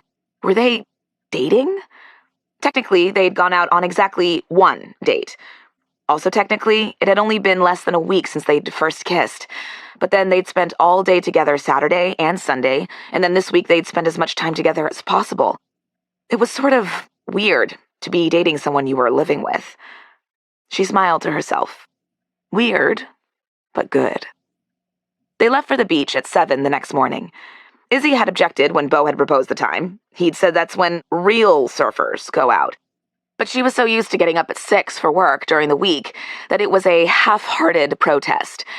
Once they were in the water, Izzy managed to stand up on the board after just the second time she tried. And she stayed standing up for 5 whole seconds before she fell off. She counted. Wow, Beau said after she surfaced in the water. I'm impressed. Someone looks like she's been practicing her balance. She had been, actually. Great job, he said as he leaned toward her. Usually, when they stood this close to each other, Izzy felt so much smaller than Beau. But here, in the water, they were face to face. She liked it. And it made her think of how it would be elsewhere, to be this close when they looked at each other, when they kissed each other. They kissed in the water for a while, Izzy holding on to Beau with one arm, until someone swam by them and whistled, and they broke apart. Beau motioned to Izzy. Okay, let's try that again, he said. He had a playful look on his face. But I'm just curious. Which swimsuit are you wearing underneath that wetsuit? Izzy didn't try to stop the grin that spread across her face. The striped one. Beau closed his eyes and took a long breath before he opened them. I was afraid of that. Okay, all right. Going to do my best to concentrate on this, he gestured to the water, and not that, he gestured to her. But it's going to be a challenge. Izzy smiled as she pulled herself onto the board. She'd never been with someone who was so excited by her before. Guys had been interested in her, sure, but both excited and willing to show it. She didn't know if she'd even known that was possible. She took a deep breath and stood up. As she looked out at the cold, drizzly, quiet beach, she realized something else. She was just as excited by Beau. Did he know that? She didn't know. She'd held herself back, and she knew why. She'd been nervous to trust him, to declare herself, to ask for what she wanted. Nervous that if she did, everything would fall apart. But if she'd learned one thing from this whole experience in California, it had been that she wouldn't get what she wanted until she asked for it. A wave lifted the surfboard and carried her all the way into shore. She lifted her arms, triumphant, and before she knew it, Beau picked her up and swung her around. You did it! She threw her arms around him and kissed him. I did it! After a long kiss, she slid down his body and back onto the sand. Hey, Beau, she said. Yeah. He smiled down at her. Let's go home. He took her hand on the walk to the car, just like he had after they'd sat on this same beach and kissed for the first time. He kept her hand in his all the way up the hill to the house as they drove through the rain, which had started coming down harder since they'd left the beach. I just remembered something, Beau said when they turned into the drive. Izzy turned to him. Yeah? He squeezed her hand. It's Saturday. We have the house to ourselves. They were all over each other as soon as they walked in the front door. Her arms were around his neck, his hands clutched her back, and they kissed like it had been weeks since they'd touched each other, months since they'd kissed. They kissed like their kisses were oxygen, like they needed them to breathe. Beau pushed the strap of her sundress down and kissed her neck, her collarbone, her shoulder, her arm. His lips on her skin made her gasp. He straightened up, and she moved her hands up his chest. She took a handful of his shirt in her hand and pulled him closer. She could feel the smile on his lips as he kissed her again. Finally, she pulled back and looked him in the eye. Beau? Yeah. He was out of breath. So was she. Why don't we go to your room? He brushed his finger across her cheek. Izzy, are you sure? She nodded. Absolutely. He smiled and took her hand. He led her down the hall, past Michaela's office, past the kitchen, and opened the door at the very end of the hall. She looked around as she walked inside. Beau's room had light gray walls, a huge window that overlooked the rose garden, and a very big bed. Looking at the bed suddenly made her nervous. Do you know, until this minute, I had no idea where your room was, she said. He grinned. Where else did you think it could be? She shrugged. This house has many hidden secret rooms. It could have been anywhere. If you'd let me up to the 3rd floor, I would have just nodded and been like, I always thought there were only 2 floors, but I guess I just didn't see that other staircase. He cupped her face in his hands and laughed. She laughed with him. She wasn't nervous anymore. She was glad to be here, with him. How in the world did I ever get so lucky as I was the day you walked into this house? And then he kissed her again. They stood there, kissing, until they were sitting on his bed, kissing, until they were lying down, kissing. And it felt so good to be so close to him, to see him this way, to kiss him, to touch him. He kissed her softly as he ran one hand up the side of her body. Happy? He asked. She smiled and reached for him. Very.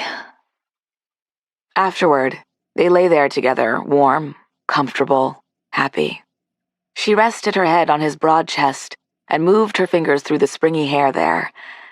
She turned her head and kissed his chest, and he took her hand and raised it to his lips. Hey, Beau, she said. She could feel his chest vibrate against her. Do we have the ingredients for more of those waffles? He laughed and turned so they were face to face. Are you telling me that after everything I've already done this morning, you want me to go into the kitchen and make you waffles? She traced his freckles with her finger. That's exactly what I'm telling you, she said. Remember, I like them with butter and maple syrup, he finished as he threw the covers back and got out of bed. I bet you want coffee and bacon with that too, don't you? Izzy pulled the covers up to her chin and grinned at him. Oh yeah, I definitely do. Chapter 28. They didn't work in the library that day, for the first time in over a month. They had too many distractions. The next day, though, Izzy turned to Beau after he'd brought her breakfast in bed again. Pancakes, this time. I feel guilty about yesterday, she said. He raised an eyebrow at her, and she giggled. Not that part of yesterday. We didn't... Oh, we can change that right now, he said, and reached for her. She put her hand over his mouth. Oh my God, no, that's not what I'm saying. We didn't do any work yesterday. That's what I mean. We both have work to do. I'm going to take a shower and meet you in the library in 30 minutes, okay? Beau's lips curved into a pout. Izzy forced herself to resist the impulse to kiss him. You mean the room I'm not allowed to touch you in? Izzy nodded. That's exactly the room I mean. 1 hour, maybe 2. You can hold out that long. You did last week. Beau put his hand on her hip and smiled at her. Yes, but that was before, he said. It's going to be a lot harder now that I know. Izzy jumped out of bed. Finish that sentence after we leave the library. They went out to dinner that night. to a small place where they sat in the garden in the back, surrounded by heat lamps and the smell of jasmine. The waiter smiled at them as he took their order. If he recognized Beau, he didn't show it. "We've spent a lot of time talking about my book," Beau said, "but not much time talking about yours. Can I ask you how it's going, or do you not want to talk about it?" Izzy liked the way he'd phrased that. "Yeah, you can ask," she said. "It might be just the honeymoon period, or I'm re-energized about writing because of working with you, or, I don't know, just being here. But it's really flowing in a way that feels so rare." She tried to figure out how to explain what she meant. "I feel like I'm living with these people, not just writing them. Like I can't wait to see what they do next. I wake up in the morning happy that I'm going to get to work on the book that day. I've even been waking up a little early to work on it. Well, except for today." They grinned at each other. "I guess I'm falling in love with it in a way, and it feels wonderful." The waiter brought their appetizers just then, thank God, because Izzy could feel her last sentence hanging in the air. Falling in love with it? Did she have to use those exact words? Had she used those exact words for a reason? Was she falling in love with more than just her book? She didn't want to think about that right now, with Beau sitting across from her, the candlelight from the table warm on his skin, his strong hands reaching for his water glass, his chuckle at a bad joke from the waiter making her smile. The waiter walked away, and Beau put some of the salad they were sharing on her plate. "That's great that it's going so well." She breathed a sigh of relief that he'd brought the conversation back to writing. "Are you working on the other one too?" She shook her head. "I made a bunch of notes for myself on it, but now I'm trying to let them marinate. I don't want to rush it." She grinned. "Plus, I've been a little busy this week." He reached across the table for her hand, and they smiled at each other. That week, it got even harder to hide everything going on between them from Michaela, especially since Izzy woke up in Beau's bed every morning. Granted, she usually woke up well before Michaela arrived, kissed a sleeping Beau on the cheek, and then ran back up to her room to start work. But especially since her route back to her room took her past the kitchen, Michaela's office, and the front door, she was always afraid that Michaela would get to the house early one day, see her race by in a tank top and pajama pants, and know exactly where she'd come from. She wasn't sure exactly why they were both doing so much to hide their relationship from Michaela. It's not like she didn't know what could happen when two people in their 20s lived in a house together. They weren't really hiding it from the world at large. They'd gone out to dinner together twice. They'd made out on the beach like teenagers, multiple times. Was it because neither of them wanted to, or was ready to, answer questions from Michaela about what was going on between them? She didn't know what was going to happen once she had to go back to New York. She'd avoided thinking about it as much as possible. She usually liked to plan for the future, but all she wanted was to live in the right now as long as she could. Izzy smiled as she walked into the library on Thursday. Just 2 more hours until Michaela left for the day, and she and Beau would be all alone. And then just 1 more day until they had the house to themselves for the weekend. They both got to work quickly, and when the timer went off, Beau pushed his laptop and the notebook back across the table to Izzy. She read over what was on the screen. It was his revised, cleaned-up version of the day he discovered everything about his dad and his mom, and how he'd fled to Santa Barbara, how he'd tried and failed to write for months. She stared at it for a while as she thought about what to say. "You have that look on your face again," he said, like something's wrong. She looked at him and tried to smile, and he made an exaggerated grimace. "Okay, please never make that face again. That was some weird, kind of half-frown, half-fake smile hybrid, and it was terrifying." She laughed, and he did too, for a second. "Come on, Izzy. What is it?"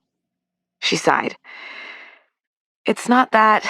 Yes, I know. It's not that something's wrong. You know what I mean." She did know what he meant.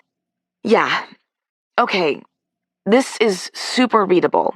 You tell this part of the story really well. Readers are going to be very invested in it.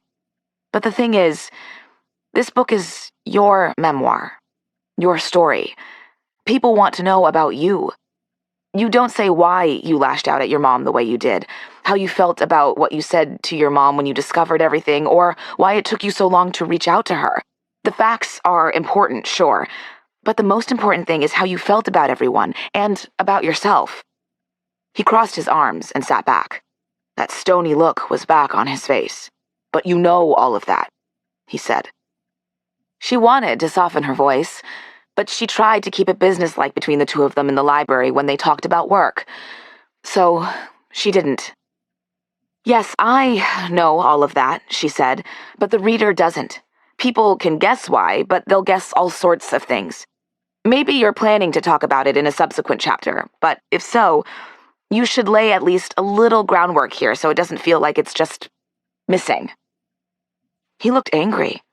Again. She thought this conversation would be easier than it had been the last time, because of everything that had happened between them since. But it was just as hard. At least, it was for her. He dropped his palms flat on the table. I can't believe you would... He stood up. I need a break. And before she could say anything else, he'd left the library. Izzy looked after him, stunned. He was just going to walk out on her like that? She thought he would come back, right away. But when he hadn't returned after 10 minutes, she grabbed her laptop and notebook and walked up to her room. She sat down on her bed, not sure what to do. Usually, after they left the library, Beau would pull her across the hall to the TV room, and then she would go up to her room and get more writing done, and then she would go back downstairs and hang out with Beau. They'd eat dinner, watch TV, curl up together on the couch, and end up back in his room. Now she wasn't sure what to do. She opened her laptop and tried to work on her book, but she was too distracted.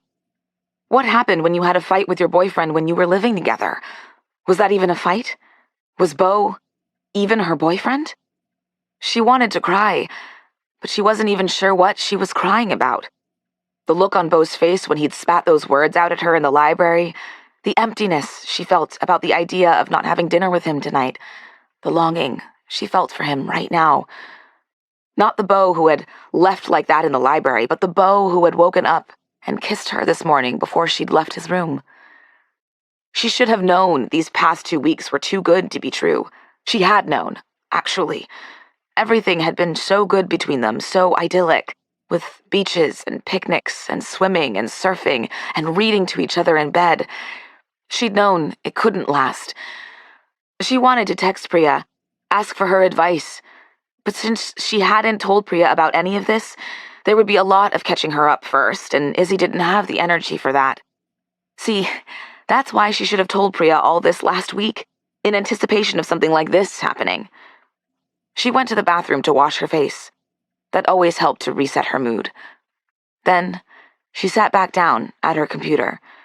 If she was going to feel all these emotions, this frustration, these pent-up tears, this sadness, she might as well use it. She opened her manuscript.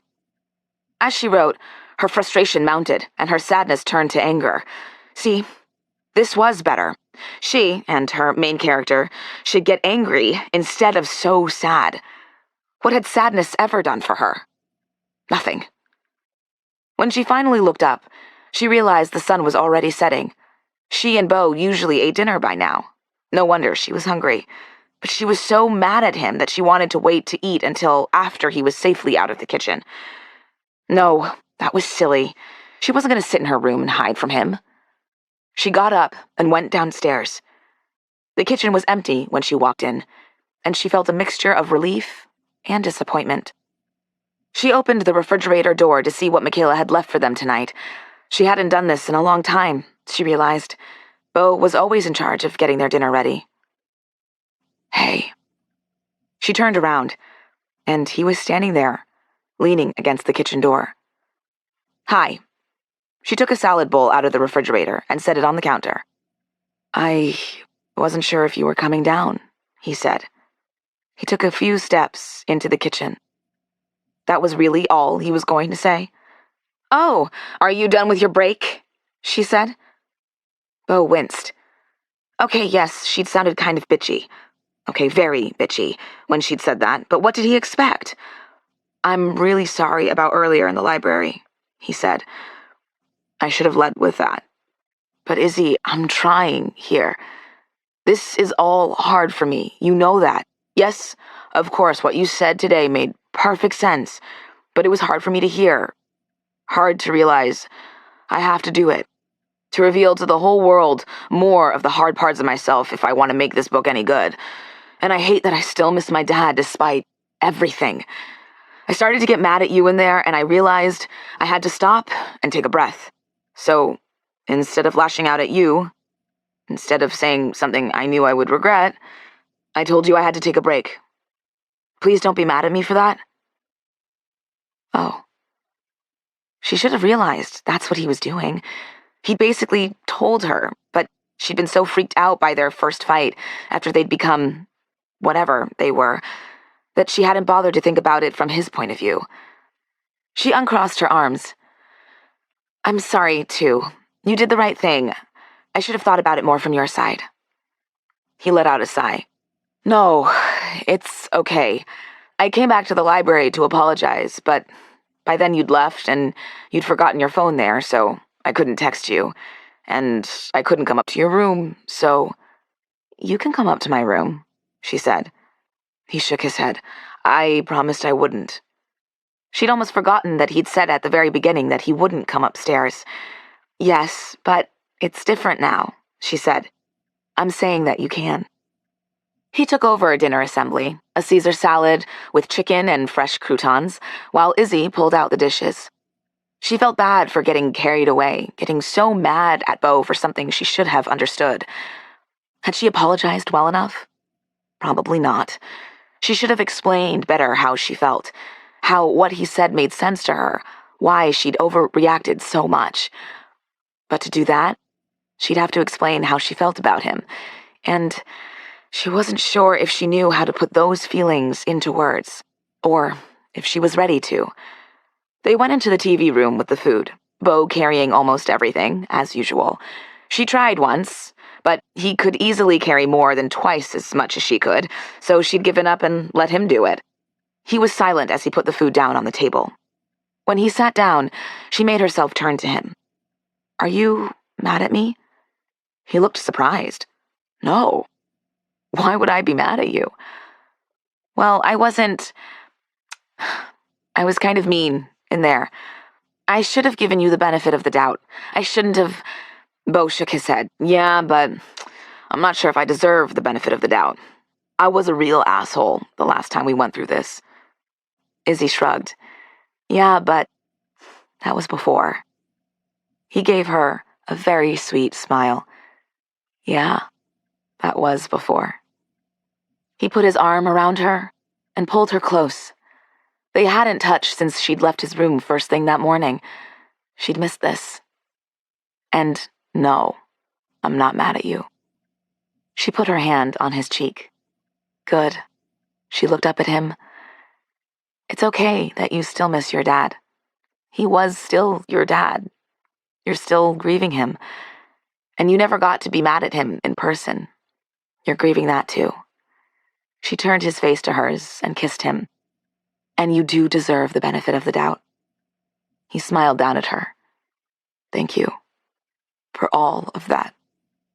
She wanted to say more, but for right now, it felt like enough to curl up on the couch with him, to eat dinner and watch their show and just be together. Chapter 29. The next morning, just after 9, an email popped up in Izzy's personal account. "Hi, Isabelle. I hope all is well with you. It was great to run into you in February. A position of assistant editor here at Maurice just came open, and I immediately thought of you. I'm not sure if you're looking to leave TAOAT, but I thought I'd reach out just in case. We'd like this process to be relatively accelerated, so please let me know if you're interested as soon as you can. I'd love to bring you in for an interview next week, if that's possible. Thanks so much, Josephine Henry." Izzy stared at her phone for a full minute. Was she imagining this? She took a screenshot of the email and texted it to Priya. Is this really happening? Question mark, question mark, question mark. Priya texted back seconds later. Yes, yes, yay, yes! Izzy typed her response in a flurry. Hi, Josephine. Thanks so much for reaching out! Exclamation point. I'm definitely interested in an assistant editor position at Maurice! Exclamation point. Please let me know what else you need from me and what the next steps are. Best regards, Isabelle. Nope. Too many exclamation points. She took them out. Wait. Now it seemed too stilted. Almost unfriendly. She sent it to Priya. Help me draft this reply, please. There were 2 exclamation points, but I took them out, and now it seems wrong. Also, is best regards too cold? Question mark, question mark, question mark. Oh, and should it be hi Josephine or just Josephine? Question mark, question mark, question mark. Priya texted back right away. No exclamation points. Hi, best regards is fine. I know, the periods all look wrong, but she doesn't have any exclamation points, so do what she did.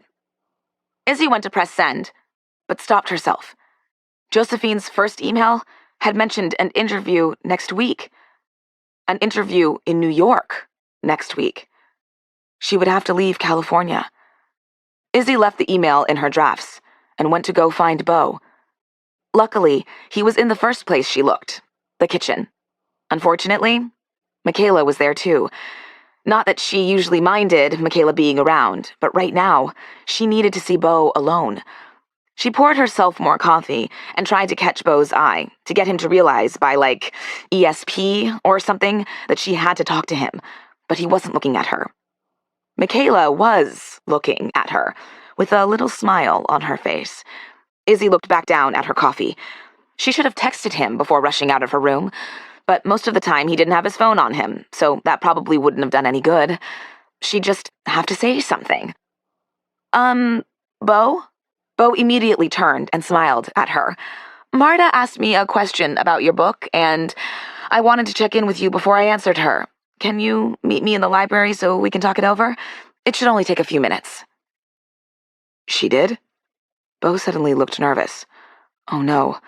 She should have come up with some other story to get him out of the kitchen. Okay. Now? Yeah, but it's nothing bad or anything, she said in an attempt to fix her mistake. Nope. He still looks stressed. He stood up. I'll be right back, he said to Michaela. Michaela nodded, still with that smile on her face. Sure, no problem. Izzy shut the door of the library as soon as Beau walked in. Marta didn't ask me anything about your book, she said right away. Sorry, I just had to get you alone to talk to you about something, and it was the first thing I could think of. Beau looked relieved, and then he grinned. Well, he took a step toward her. What a nice surprise. Couldn't wait until later? I like it. Does that mean we've suspended the library rule?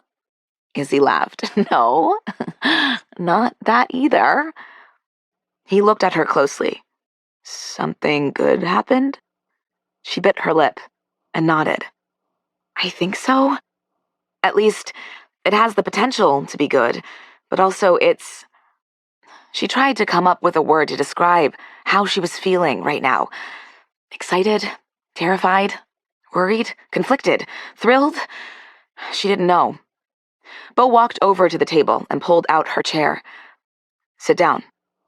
She sat, and then he walked around the table and sat across from her. Now, tell me. She tried to figure out what to say. Okay, do you remember how I told you that a long time ago I applied for that job at Maurice, working with that editor I really respect, and I didn't get it, and how I have always sort of wondered, what if? He nodded. Of course, I remember. Why? What happened?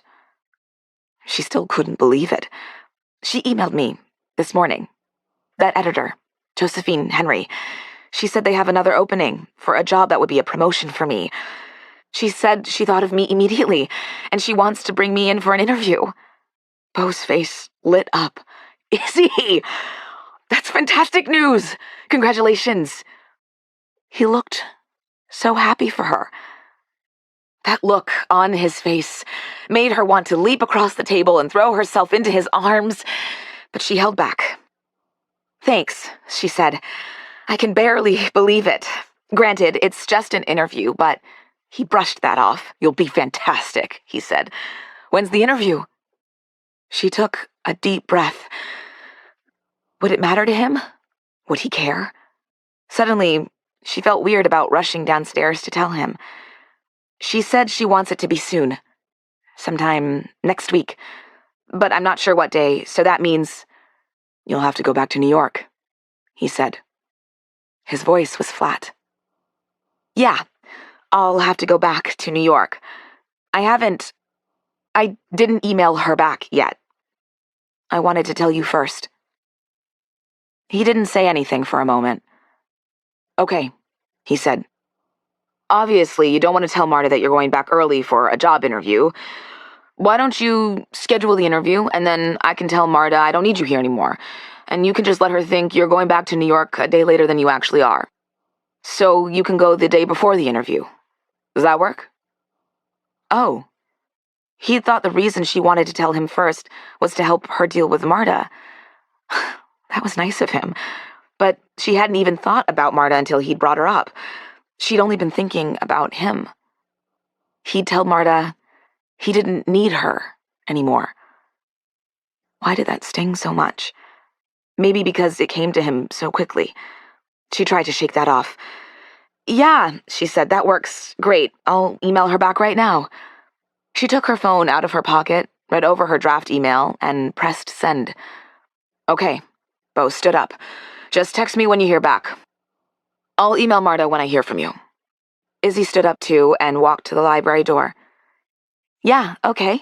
That sounds great. Thanks for your help. That sounded so cold and businesslike, but it suddenly felt so businesslike between her and Beau. No, she was being silly. They were in the library, remember? She was the one who had made the work only in the library rule, and he was helping her. He'd probably assumed she came to him because she needed help with the Marta part of the problem, which she did, actually. She was overreacting again. When they walked out of the library, Beau looked both ways, then grabbed her hand and dragged her into the TV room. Okay, now that we're out of the library, he said, I can congratulate you for real. He enveloped her in his arms and kissed her so thoroughly she couldn't think about anything at all. By the time she got up to her room, Josephine had emailed her back. Hi, Isabelle. Thanks so much for your quick reply. Are you available for an interview Monday afternoon, by chance? If not, I understand. Just let me know what works for your schedule next week. I'm going on vacation the following week, and I'd love to meet with you before I leave. Best, Josephine. Monday. Butterflies fluttered around her stomach. That was so soon. To make it to the interview by Monday, she would have to leave California the day after tomorrow. Probably the smart thing would be to actually leave tomorrow so she'd have time to settle in at home, unpack, and prepare. But there was no way she could leave so soon. The whole idea of it made her feel panicky. Everything was going so well between them. They'd only had a few weeks together like this. She wanted more. And she had no idea what was going to happen when she left. They'd never talked about that. Their relationship had been purely present tense. Everything between them had centered around her living here, in his house, working together in the library once a day, being together every day for hours, rarely texting. Because why would they? They were right there together. Even this morning, it hadn't occurred to her to text him when she had news. She just walked around the house to find him, like she always did. The night before, when they'd had that not quite a fight, they'd had an actual conversation about it and figured it out. How would it have gone if he just texted her and she'd send him some bitchy text back, like she knew she would have? Not very well, probably. But then, the situation wasn't forever. She'd known that from the beginning. She tried to ignore the ticking clock for the past few weeks, but she'd felt it all the same.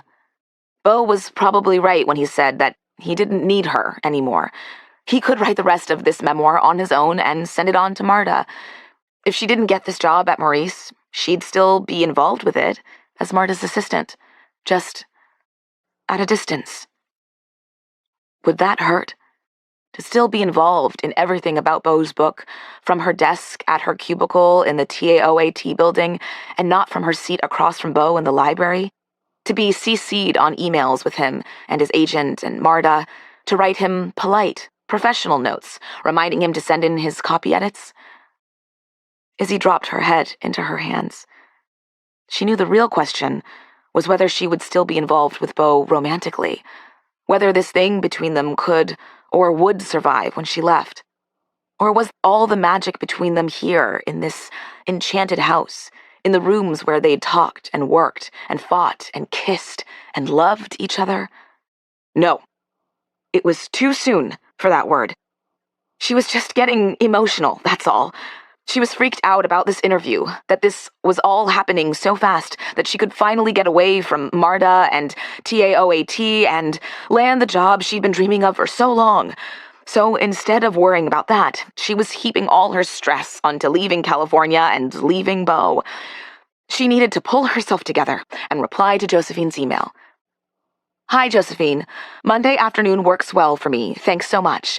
Please let me know the timing and any other details. I look forward to seeing you then. Regards, Isabelle. Then she texted Beau. Interview is set for Monday afternoon! ! He texted her back a few seconds later. Great. I'll email Marta now. Michaela can get you a ticket to fly out on Sunday. And now, it felt all business again. How else was it supposed to feel when he had his assistant book her plane ticket back to New York? She tried to push the thought aside. Michaela was probably far more efficient at this than Beau was. It was a business expense, after all. But the curt tone of Beau's text didn't help. That was probably just how he always texted. It's not like she was all that familiar with his texting voice. And then she stood up and started to pack. Chapter 30. Saturday morning was their last session in the library. Izzy pushed that out of her mind the whole time they worked so she wouldn't cry. At the end, Beau took his laptop back from her and slid his notebook across the table to her like he always did. She took a deep breath and slid it back to him.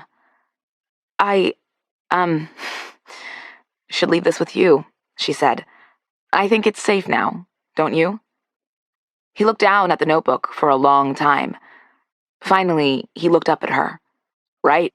He said, I forgot. And yeah, I think so. He closed his laptop. I can't believe I've managed to write some of this book. You're a miracle worker, Izzy. She shook her head. You've written most of the book, actually. And thank you, but I can't take all the credit here. You've worked really hard. She was so proud of him, of how much he'd accomplished, of how hard he'd worked to break through everything that had been holding him back. He smiled at her. I did work hard, but so did you. With me and your own work. I can't wait to read all your books someday. Someday soon. She had worked hard. She was proud of herself, too, of all the work she'd done with him, for the skills as an editor she'd gained, for all the writing she'd done on her own work. She hadn't written most of a book while she'd been here, but she'd started one, and she had a newfound belief in the one she'd already written. I can't wait for that, too, she said. She wondered, though, on that imaginary future day when he would read her book, would it be because she gave it to him and he read it sitting next to her? Would they still be together? Or would he see it in a bookstore years from now and remember her? She knew she should ask him, but the words died on her lips. Beau stood up and tucked his notebook under his arm. I told Michaela not to make us dinner tonight, he said. I thought we could go out. Dinner tonight. Their last night. That sounds great, she said. She was glad and touched that Beau had made plans for dinner tonight. The past day and a half had been so rushed that she'd barely thought about anything not on her to-do list. Of course, she'd thought constantly about Beau, but her thoughts were all jumbled with no clear shape. She wanted to stay here with him. She wanted to get the job at Maurice. She would miss him. She knew he would miss her. But would he just miss her because he would miss the company and not her specifically? Was this just one of those summer camp kinds of romances? Hot and intense and so real in the moment, but quickly fading away as soon as they were apart? The night before, when they'd watched their show together on the couch in the TV room with his arm around her And then later, when he'd kissed her so tenderly in his room, everything had felt so perfect, so right between them. But now, she wondered if it was all in her head. After all, they'd always known she'd be leaving soon, but he'd never made any reference to the future, to their future, after she left. No, she couldn't think about any of this today, not on their last day. As soon as they walked out of the library, he pulled her to him and kissed her so hard it made her breathless. When the kiss ended, she clung to him. Why did she suddenly feel like crying? "I'm going to miss you, Isabelle Marlowe," he said in her ear. Damn it. Now she knew she was going to cry. "I'm gonna miss you too, Beau Towers," she said. And instead of crying, they both started laughing. Saturday night, her last night in California, Izzy got dressed for dinner with Beau. She was flying out of LAX the next morning at 9, which meant she had to leave Santa Barbara by 5. Her suitcase was totally packed. When she realized earlier that day how much extra stuff she'd acquired while she'd been here, she'd run out and bought an overnight bag for the overflow. She'd finished packing it when they got back tonight. She put on the long, bright yellow sundress she'd bought on that shopping expedition with Michaela. This was the first time she'd worn it. She walked down the staircase to meet him, the long dress trailing behind her. He stood at the foot of the staircase and watched her the whole way, a soft smile on his face. "Hi." He reached out a hand to her when she got to the bottom step. "You look beautiful." She took his hand and held on tight. "Thank you." She stood on her tiptoes and kissed him. They were quiet as they drove down the hill for dinner. She hadn't even asked him where they were going. She realized as he parked not far from the beach. He took her hand and steered her down the street. "Where are we going?" she asked. He pointed up ahead. "That Mexican place. It's right near the water. I thought it would be nice since you're going back to cold weather." She smiled up at him. "I actually missed the bulk of the cold weather this year. According to Instagram, it's spring in New York now. The snow is all gone, flowers are out. I might not even need my coat when I get off the plane." He grinned. "Is it going to be warm enough for you to be able to wear that dress?" She laughed. "Not for a month, at least." They sat down, ate chips and salsa, and chatted about nothing important as they looked at the menu. How Michaela's salsa was better than the salsa here, how Beau was going to try to make croissants again from a different recipe he'd found, how Beau was going to get someone to restore some of the chairs in the library. "Oh," Beau said when the waiter brought their margaritas, "my mom is coming next weekend." "Wow, that's great," Izzy said. Had he planned on purpose for his mom to come after she left? No, she wasn't going to spoil their last night with thoughts like that. "I'm sure it'll be really good to see her again, and for her to see the house." He nodded. "Yeah, that's what I thought. And to get to see Michaela, meet the baby." Beau looked so happy at the thought of seeing his mom again. Now Izzy felt guilty for her momentary resentful thoughts. She reached for her drink. "What time do we have to leave tomorrow morning to get you to LAX on time?" he asked. Izzy looked up from her drink. "You don't have to drive me," she said. "I can—" Beau shook his head.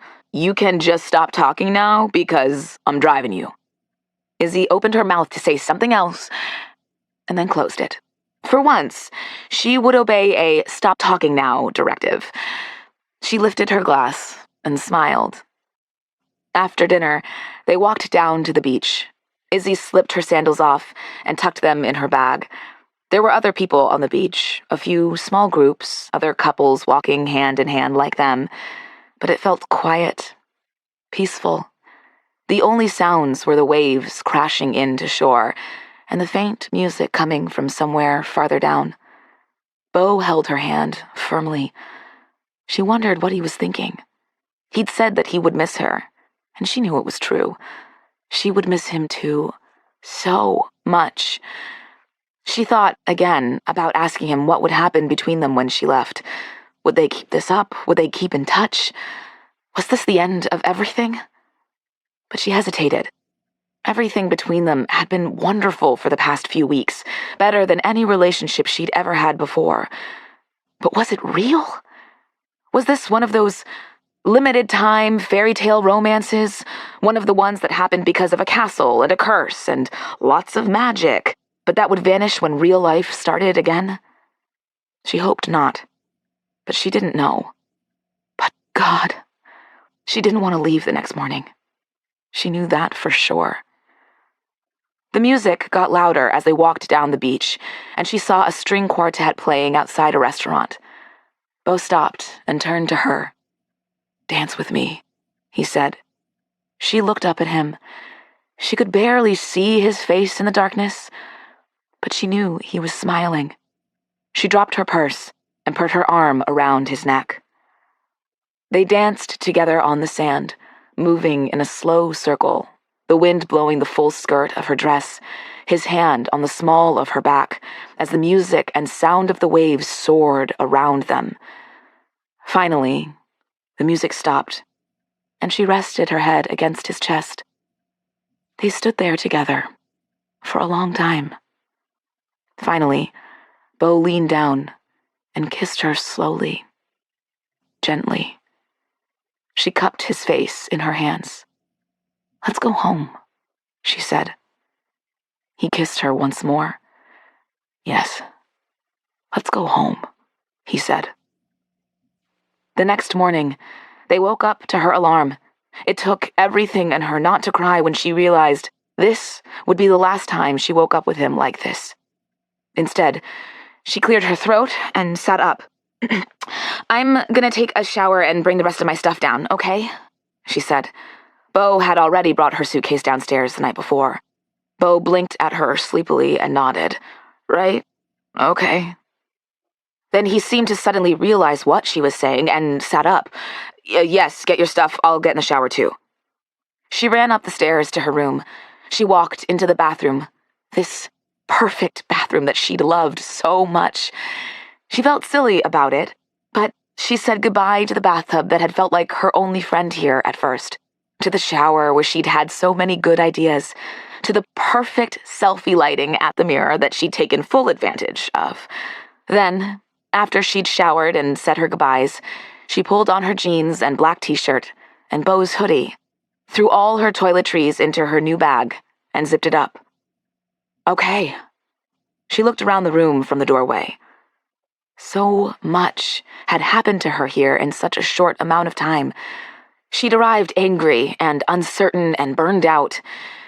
She was leaving refreshed, with a renewed sense of purpose and a new belief in herself. She was so grateful. "Thank you," she said out loud to her room. As she turned to leave, she was almost sure she heard a tiny, "You're welcome." Beau was waiting at the foot of the stairs when she came down the staircase. "Ready?" he asked. "I put your suitcase in the trunk already, and I have coffee for us in the car." He reached for her duffel bag, and she handed it to him. "I keep wondering if I'm forgetting something," she said. "But Michaela can send me anything if I did." Beau nodded. "Yeah." As they left Santa Barbara, Izzy looked out at the water and saw surfers on their way into shore. "We never got to go surfing again," she said. Beau squeezed her hand. "At least we got to go back to the beach last night," he said.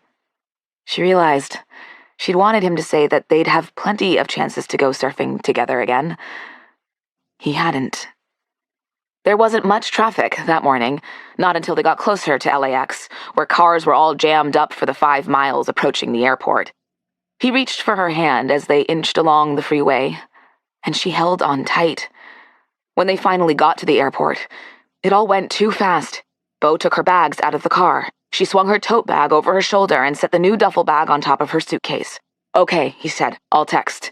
She nodded. "Yeah, okay." Her eyes suddenly filled with tears. "Beau."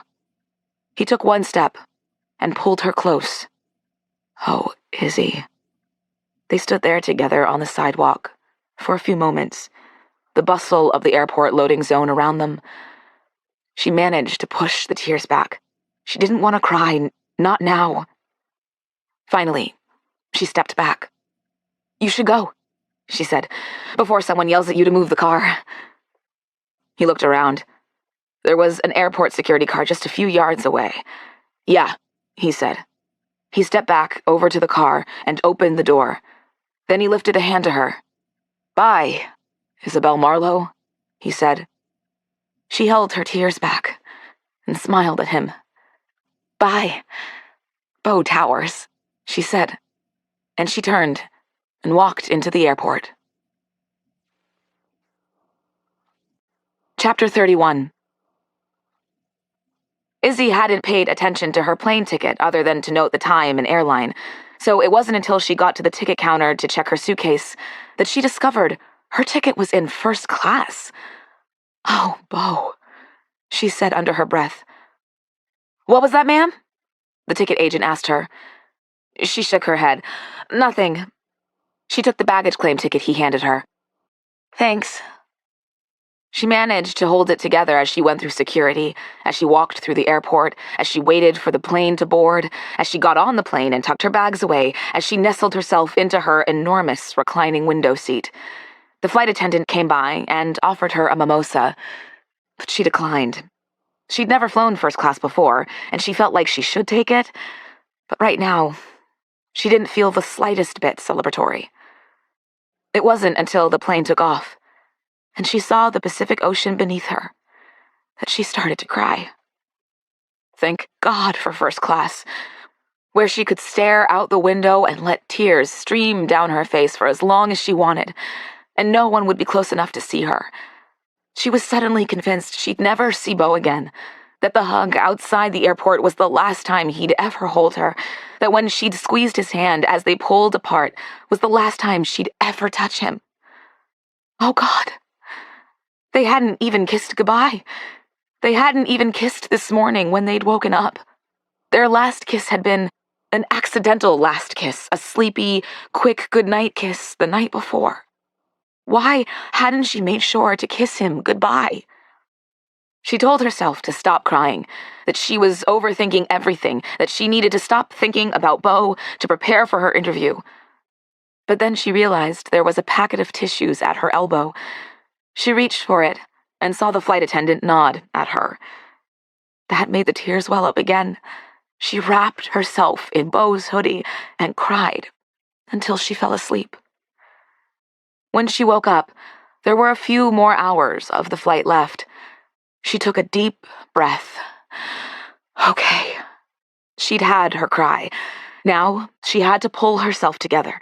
She was flying back to New York for this interview, and she couldn't waste the opportunity. Izzy pulled out one of her notebooks and started brainstorming interview questions and answers. The flight attendant came over to check on her. "Would you like a glass of wine, dear? Some cheese and crackers? Maybe some tea and cookies?" Izzy smiled at her. Her name was Angela, Izzy saw on her name tag. "That all sounds great. Thank you." She checked her phone when she landed, but Beau hadn't texted. When she walked out of the airport, there was a shout. "Isabelle!" She turned, and her dad jumped out of his car. She smiled so big she thought her face might crack. She hadn't realized just how much she'd missed him. "Dad!" He gave her a huge hug, and she hugged him back. He grabbed her suitcase in one hand and her overnight bag in the other. "Oh, honey, it's so good to see you," he said. He touched her cheek. "You're as brown as you usually are in the middle of the summer." She laughed. "Santa Barbara is beautiful," she said. "I got to spend a lot of time outside. But don't worry, I got a lot of work done too." He tossed her bags in the trunk and opened the car door for her. "I wasn't worried about that," he said. "It's good that you had a bit of a break. You were having a hard time before you left." She looked over at him. "How did you know?" He laughed at her. "Isabelle, I'm your father. You think I don't know when you're having a hard time? You didn't seem to want to talk about it, so I didn't pry, but I could tell something was off. And I was pretty worried about you when you first started this project in California, but after a week or so, you seemed so much happier than you had been." He smiled at her. "I'm glad. Now, tell me about this interview." Izzy reminded him about Josephine and told him all about the job at Maurice. Ah, so this would be a promotion. That's fantastic. So, does this mean that if you got this job, you might be able to move out? There was a suspiciously hopeful tone in his voice. Wait. Oh, did you and Mom like being without me that much? He looked guilty. We missed you, we did, but... She had to laugh. She'd felt guilty for how much she'd enjoyed being away from her parents, and it turned out that they'd enjoyed her absence just as much. Her mom had a big dinner ready for her when they got home, and Izzy told her stories all over again, showed them pictures of California, talked about her interview. She'd been so tired of her parents before she'd left, stifled, like she needed to escape. But it was great to see them again. She already felt better about being back home. But Beau still hadn't texted. He said he'd text, but that didn't mean she couldn't text him, right? She pulled up his name on her phone and saw their last texts there, the ones about the interview, then just above, the selfie of the two of them he'd snapped when they were together by the pool one day the week before she knew she was leaving, when the sun had been shining down on them and he'd just made her laugh about something, and they were so happy.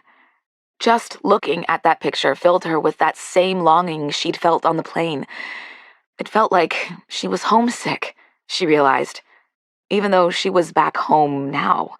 She'd never realized she could feel homesick for a person before. Did he feel this way, without her there? She wasn't his type. She'd known that from the beginning.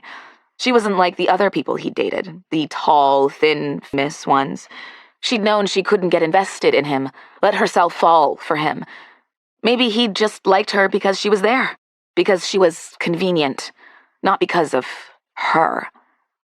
Maybe that all text was what he said because he couldn't think of another way to say goodbye. She scrolled to Priya's name on her phone instead and texted, "I'm back! Exclamation point. Interview is tomorrow at 2. Wish me luck! Exclamation point, exclamation point, exclamation point." Priya immediately texted back, "Good luck! You're going to be fab! Exclamation point. Can't wait to hear all about it." That was better. If she texted Beau, it would just make her cry again. She didn't need to be sad like this going into her interview. She needed an uncomplicated pep talk. Beau was a lot of things, but there was nothing uncomplicated about him. The next morning, she woke up at 6 California time, after tossing and turning most of the night. She reached for her phone. Nothing from Beau.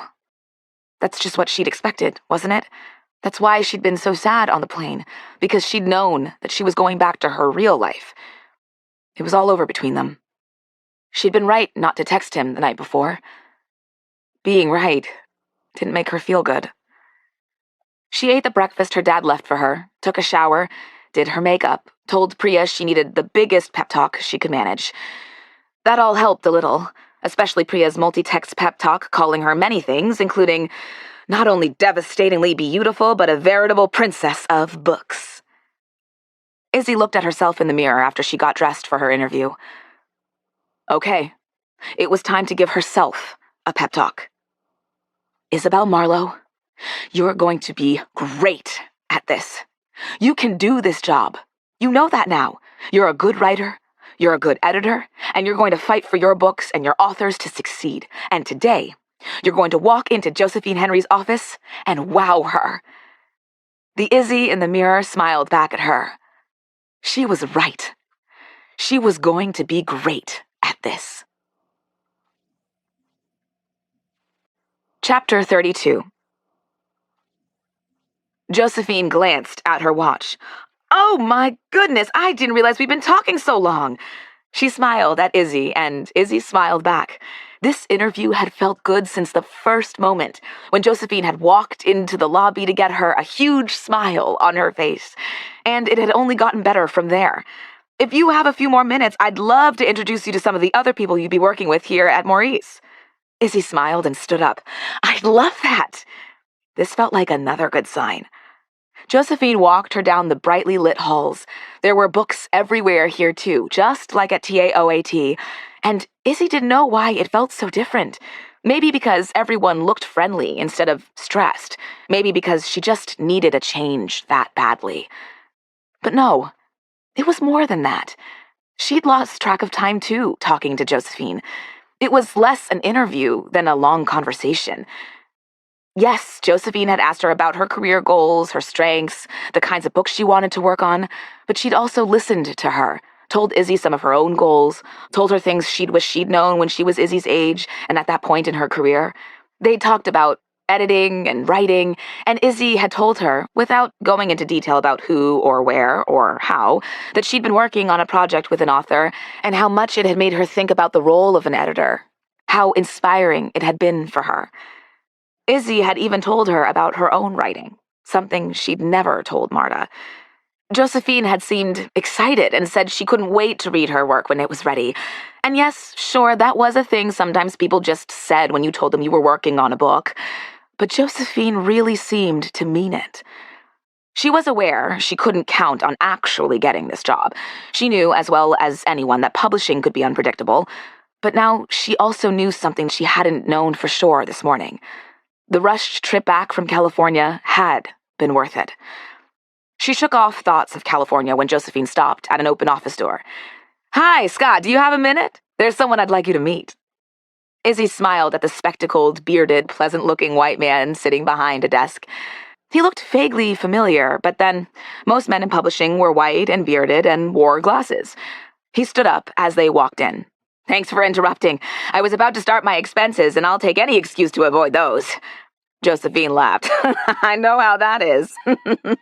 "Scott, this is Isabelle Marlowe. She's applied for the open assistant editor position. She's currently an editorial assistant over at TAOAT. Isabelle, this is Scott Tobias. He's another editor here." Izzy shook hands with Scott.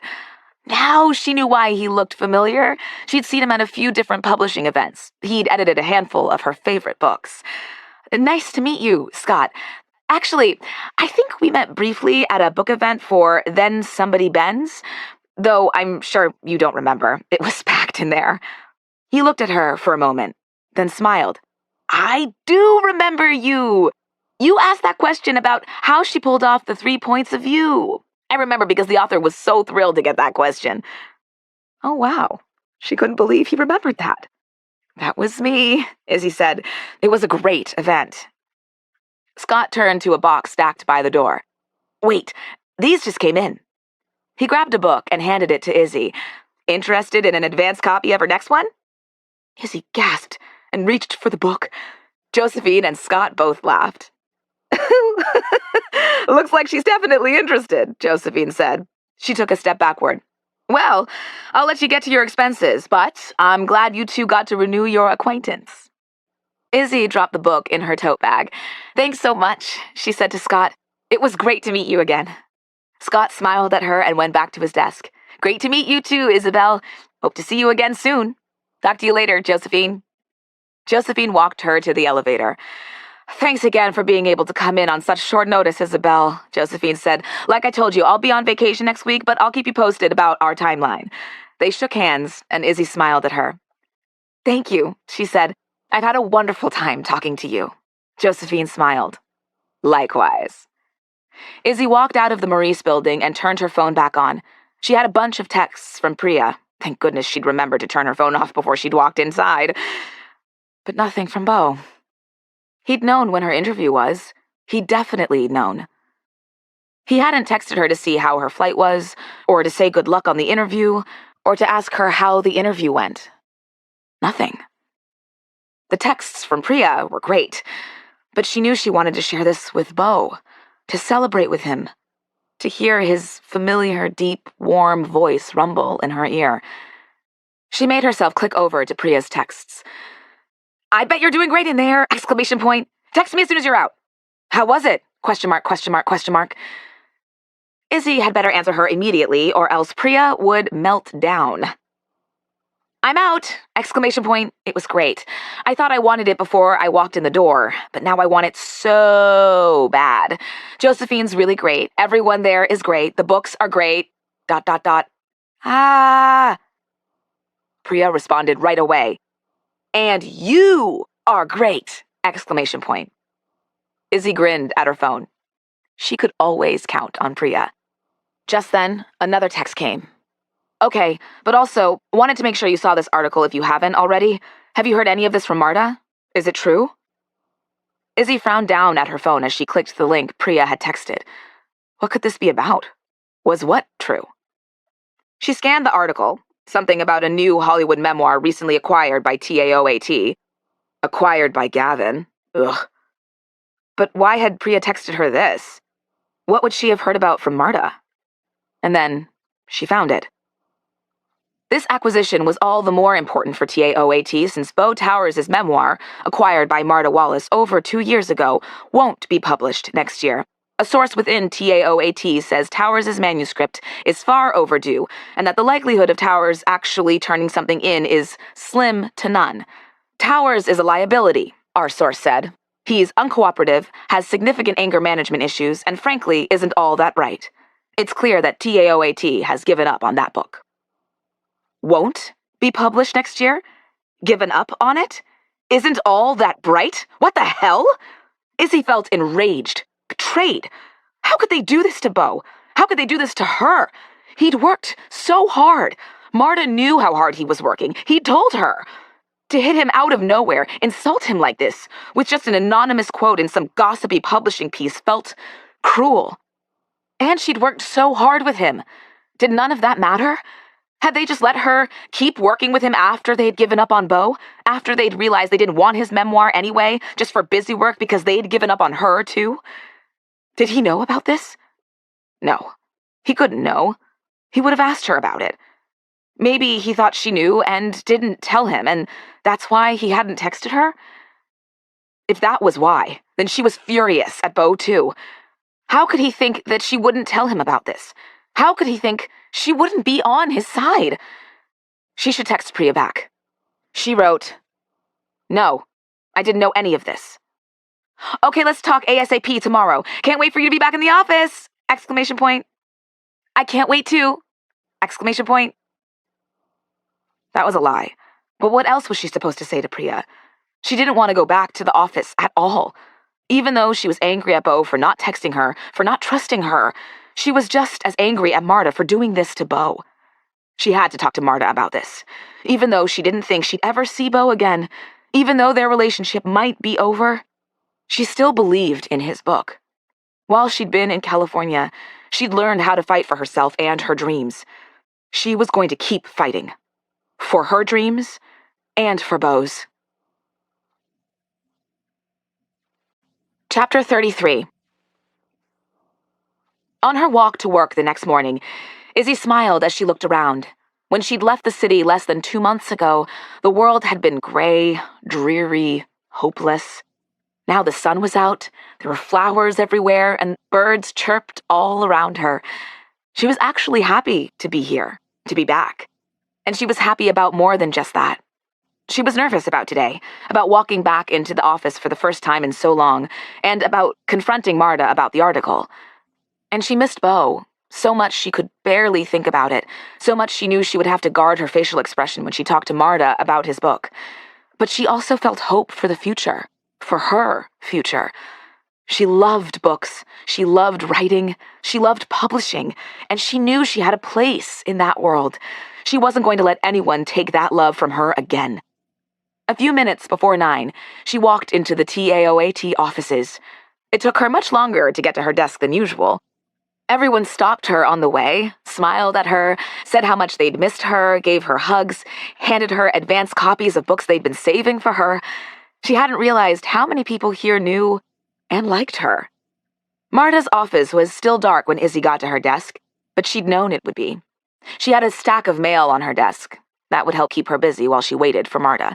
She glanced at her email inbox, but the number of new messages was overwhelming. She was already stressed about this upcoming conversation with Marta. The email could wait. After about half an hour, Gavin walked by. Isabelle, welcome back. She wasn't going to let him destroy her good mood today. Thanks, Gavin. He apparently was in a good mood today, too, if his insufferable grin was any sign. You finally gave up on Beau Towers, huh? He asked. Don't worry, it's okay. I'm sure you'll have more and better opportunities. Eventually. She knew Gavin was dying for her to ask him what he knew about the status of Beau's book, and to bring up that other memoir he'd acquired, but she refused to give him the satisfaction. "Thanks," was all she said. Just that moment, her desk phone rang, and she turned to answer it. Gavin walked away toward his desk. "It's just me," Priya said from 5 desks down. "I saw you were here and was going to come over for a hug, but then I saw Gavin talking to you, and I had to rescue you first. Coffee?" "Oh, definitely," Izzy said in her most professional voice. "I'll be sure to pass along that message." Priya laughed. "Text me." She hung up, and Izzy grinned as she reached for her phone and typed, "Coffee? Yes, but not until after Marta gets here. I need to find out the deal about that article. I'll fill you in when I know." Priya wrote back, "Yes, keep me posted. I have some info on that too. I have to talk to Holly about it. We will discuss. Also, thank God you're back. I got so much work done when you weren't here. Can you imagine? Question mark, question mark, question mark. But wait, why are we still texting? I'm coming over for a hug right now." Izzy laughed as she stood up to greet Priya. She'd missed her so much. 20 minutes later, Marta walked in and went straight to her office, staring at something on her phone. Izzy wasn't sure if Marta hadn't noticed she was there, or if she had just forgotten that Izzy had been gone. Either way, she forced herself to give Marta time to settle in for the day.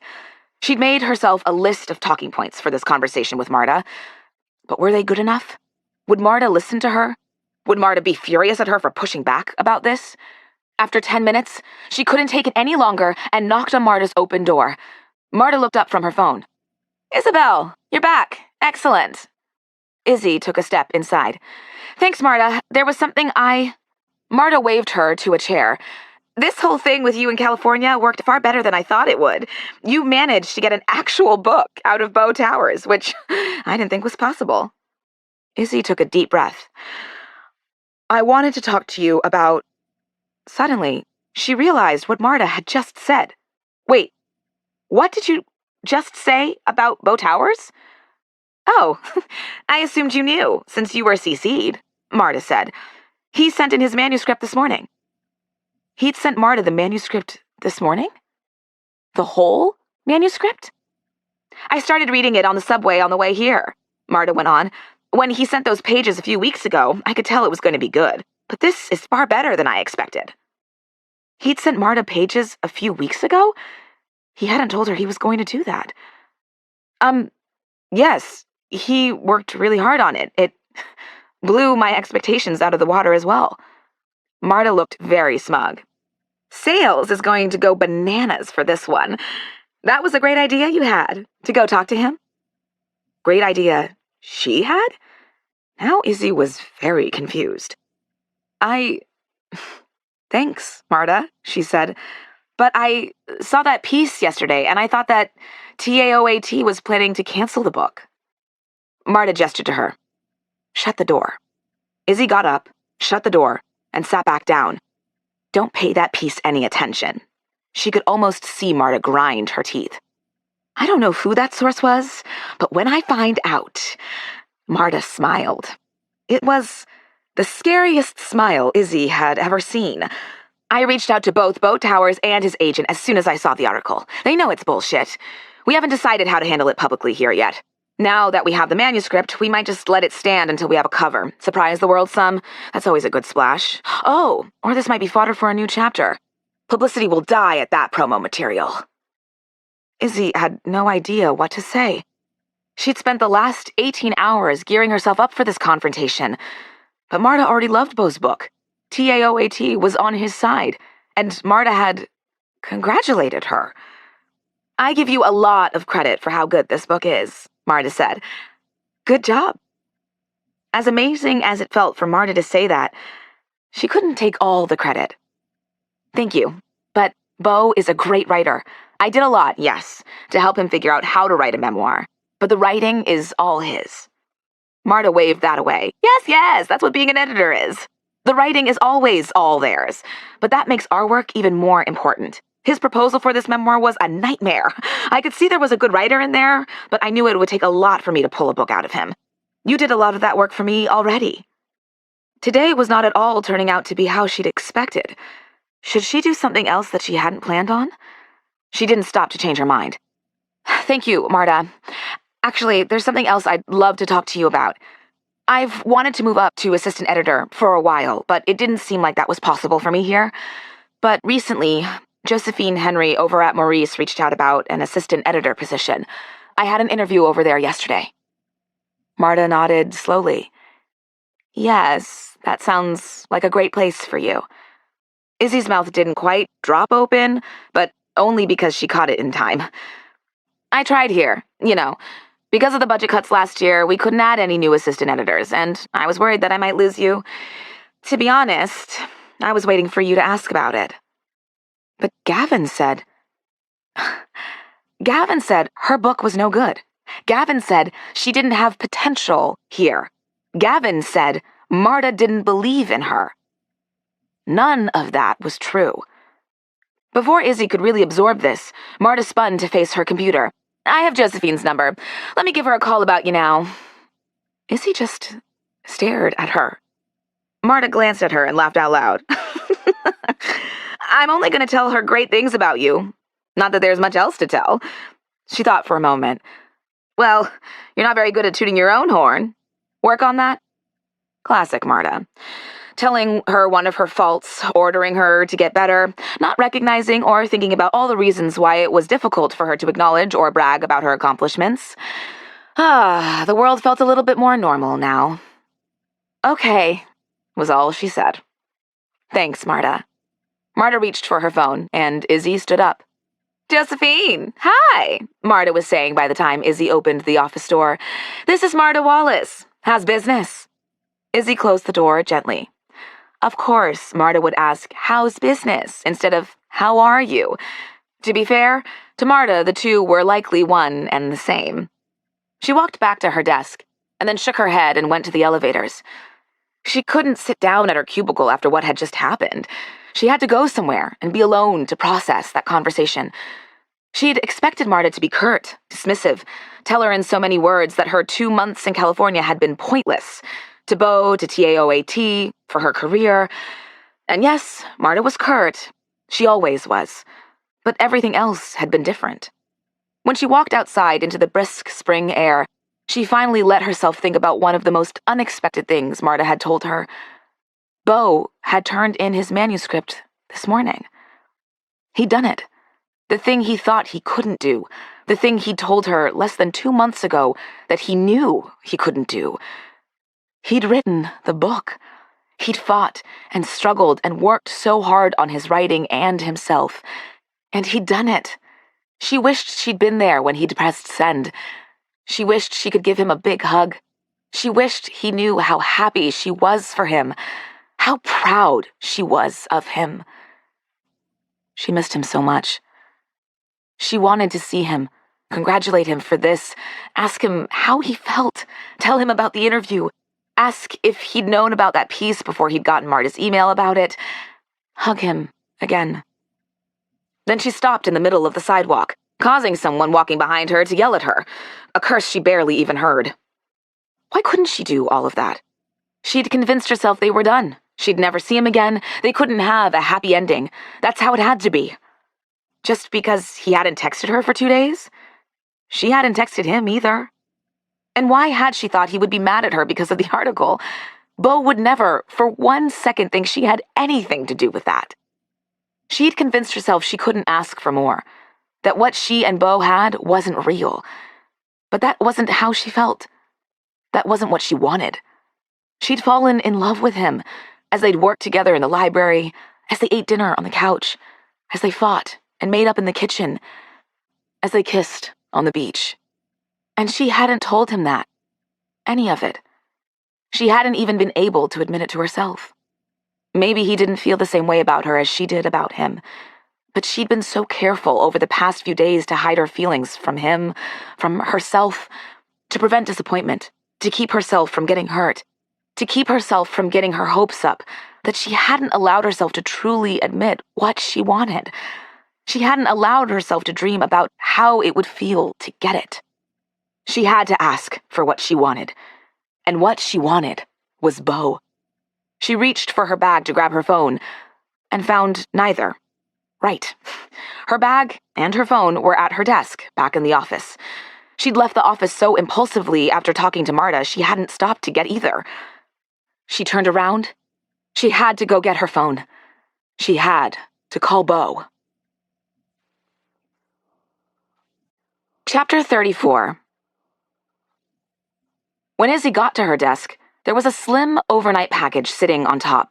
She pushed it aside to reach for her bag, but the strong, bold writing on the package caught her eye. And then she saw the Santa Barbara return address. She tore it open. Inside was a thick black spiral notebook. When she picked it up, her eyes filled with tears.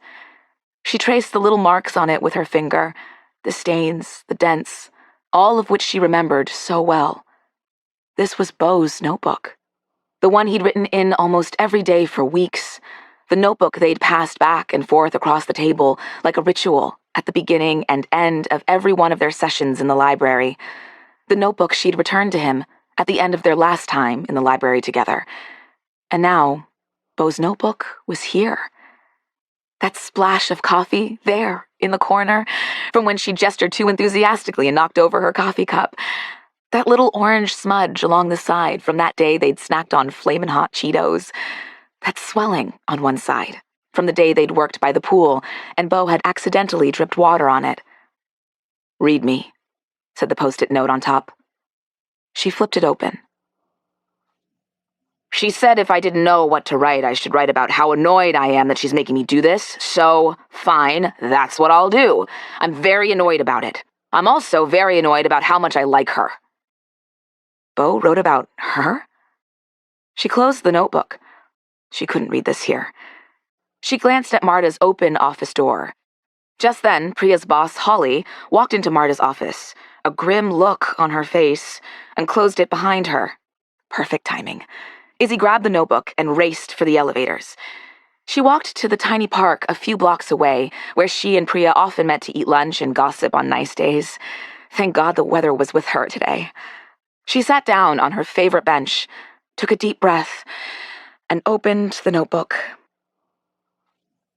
"She said if I didn't know what to write, I should write about how annoyed I am that she's making me do this. So fine, that's what I'll do. I'm very annoyed about it. I'm also very annoyed about how much I like her. I absolutely don't want to do this. I thought when she said she'd help me with the book, we were going to start slow, but instead, boom, she set a timer and told me to go. And even worse, I can't believe I got myself into this situation, living with this woman I'm wildly attracted to, who has every reason to despise me, sitting across the table from her every single day for a month. This is going to be a nightmare, and it's all my fault. Will I actually get a book out of this? Doubtful."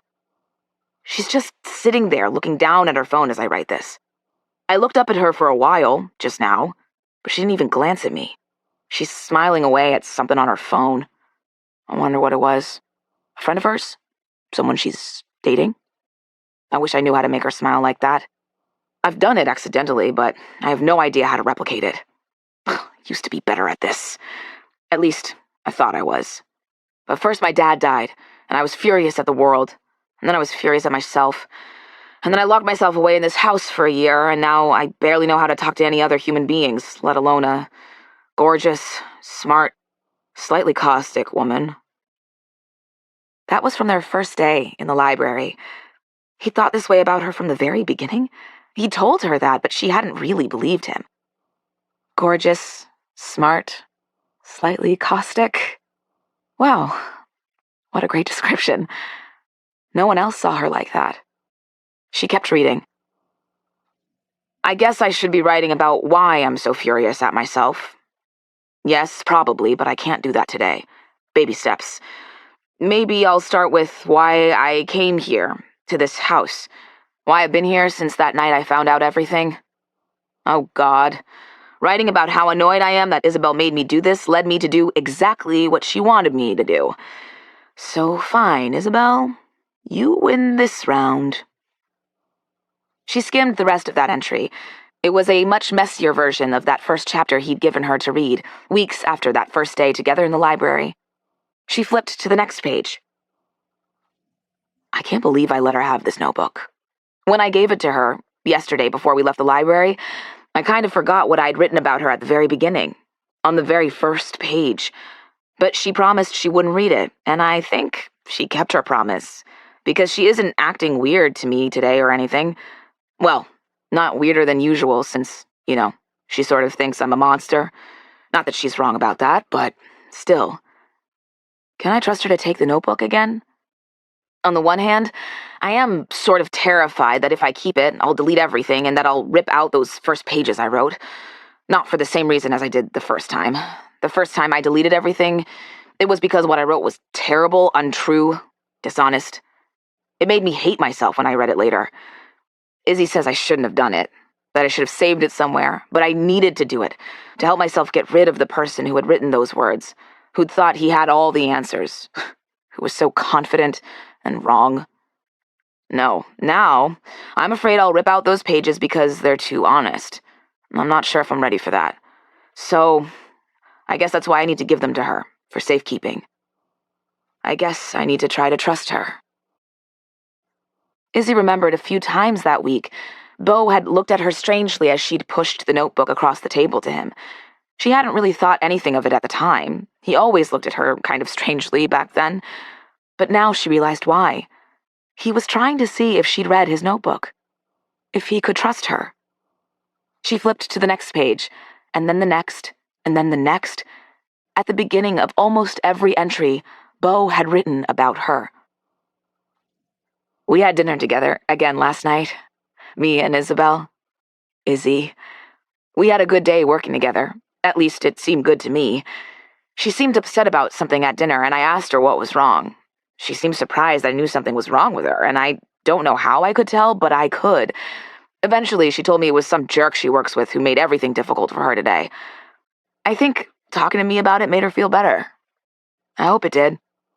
And it definitely made her feel better when she made fun of me for not washing my dishes. To be fair, I kind of deserve that. Okay, more than kind of. A different day. I'm sure Izzy hasn't opened this notebook once in the entire time she's had it. I wonder if she has any idea how every night, when we sit on the couch together and watch TV, I have to fight to keep from leaning over to kiss her. I won't do it. I don't think I'll ever be able to do it. But God, I want to. Every day I like her more. It's not just that I'm more attracted to her. That too, obviously. Especially when she wears those little tank tops down to dinner. I just like her. Last night when we ate dinner, she went on this extended riff about how she was really sure the snack cabinet was talking to her one day, and I laughed harder than I've laughed in over a year, actually. Izzy remembered that night at dinner. That was a fun night. A few days later, we went surfing yesterday. I needed a break from writing. It was sort of an impulsive decision, but a really good one.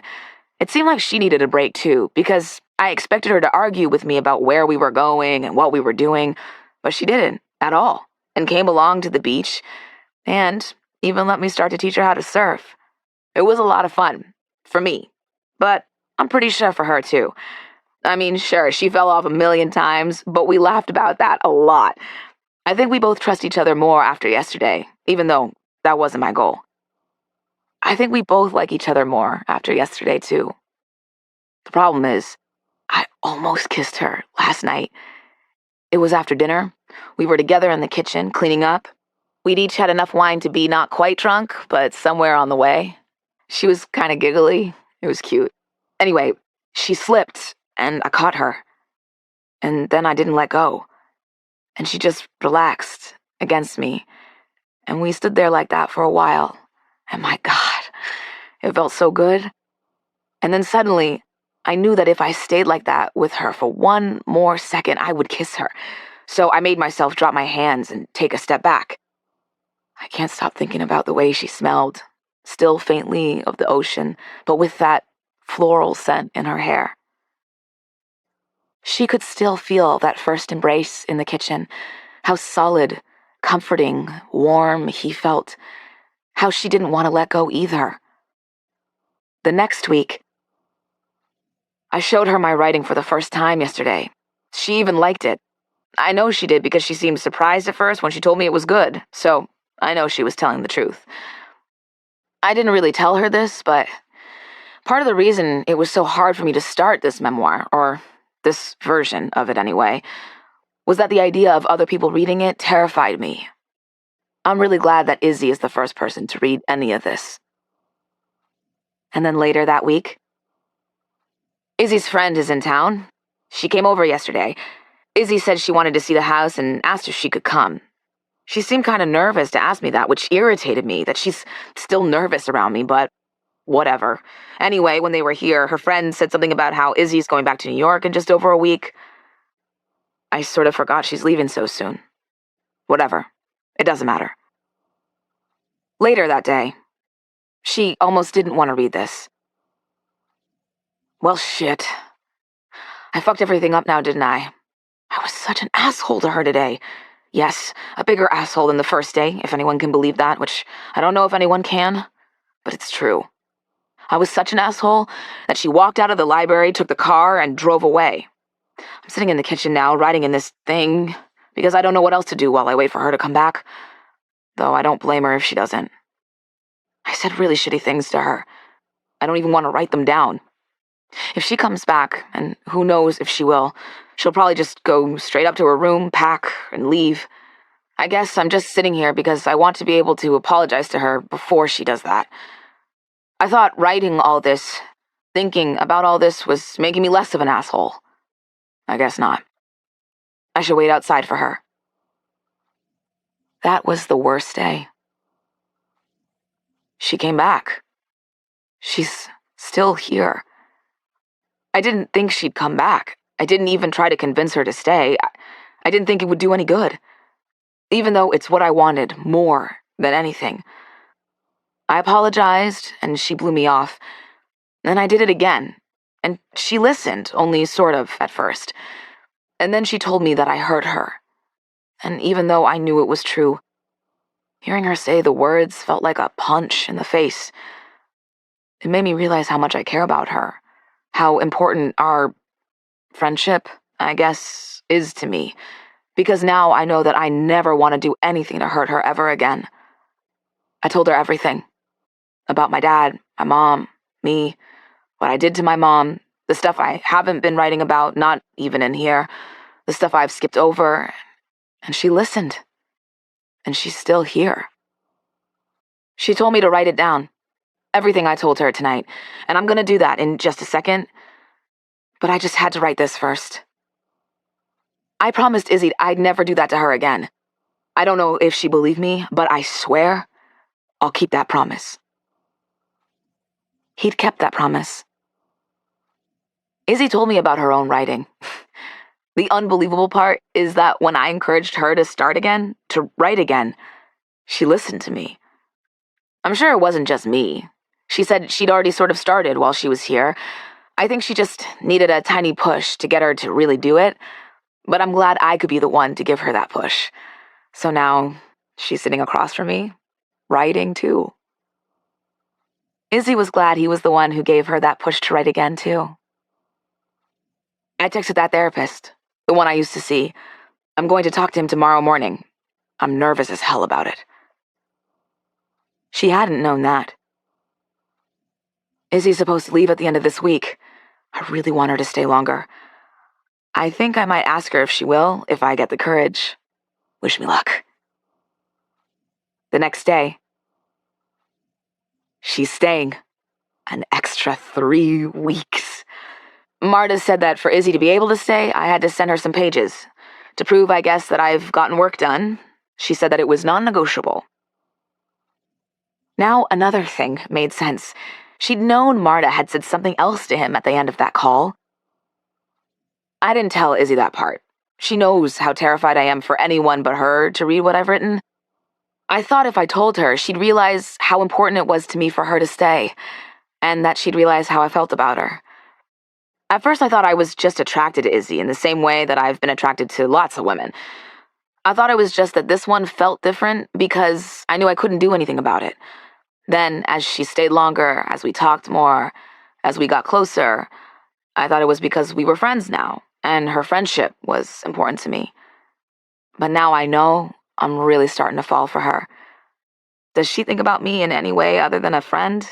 Sort of, or a work project? I have no idea. All I know for sure is it's getting harder and harder not to let her know how I feel. Izzy remembered how she felt back then. At that point, she'd been trying to pretend her feelings for Beau away. At least, he'd admitted his feelings to himself. We kissed yesterday, on the beach. She kissed me first, and then I kissed her back, and then we just kissed each other for a really long time. My mom still knows me so well. After all that time, she could tell, just from how I talked about her, that I'm falling for Izzy. She told me to go for it. I can't believe I'm getting woman advice from my mom, but she was right, wasn't she? Izzy and I didn't talk about much. I told her that I've been wanting to kiss her since the beginning, and she seemed surprised, almost like she didn't believe me at first. I almost told her to just flip open this notebook and she'd know for sure, but then I caught myself. And then, a week later, just a few lines. Izzy woke up in my bed this morning. I think, for the first time in a long time, I'm actually happy. I think she is too.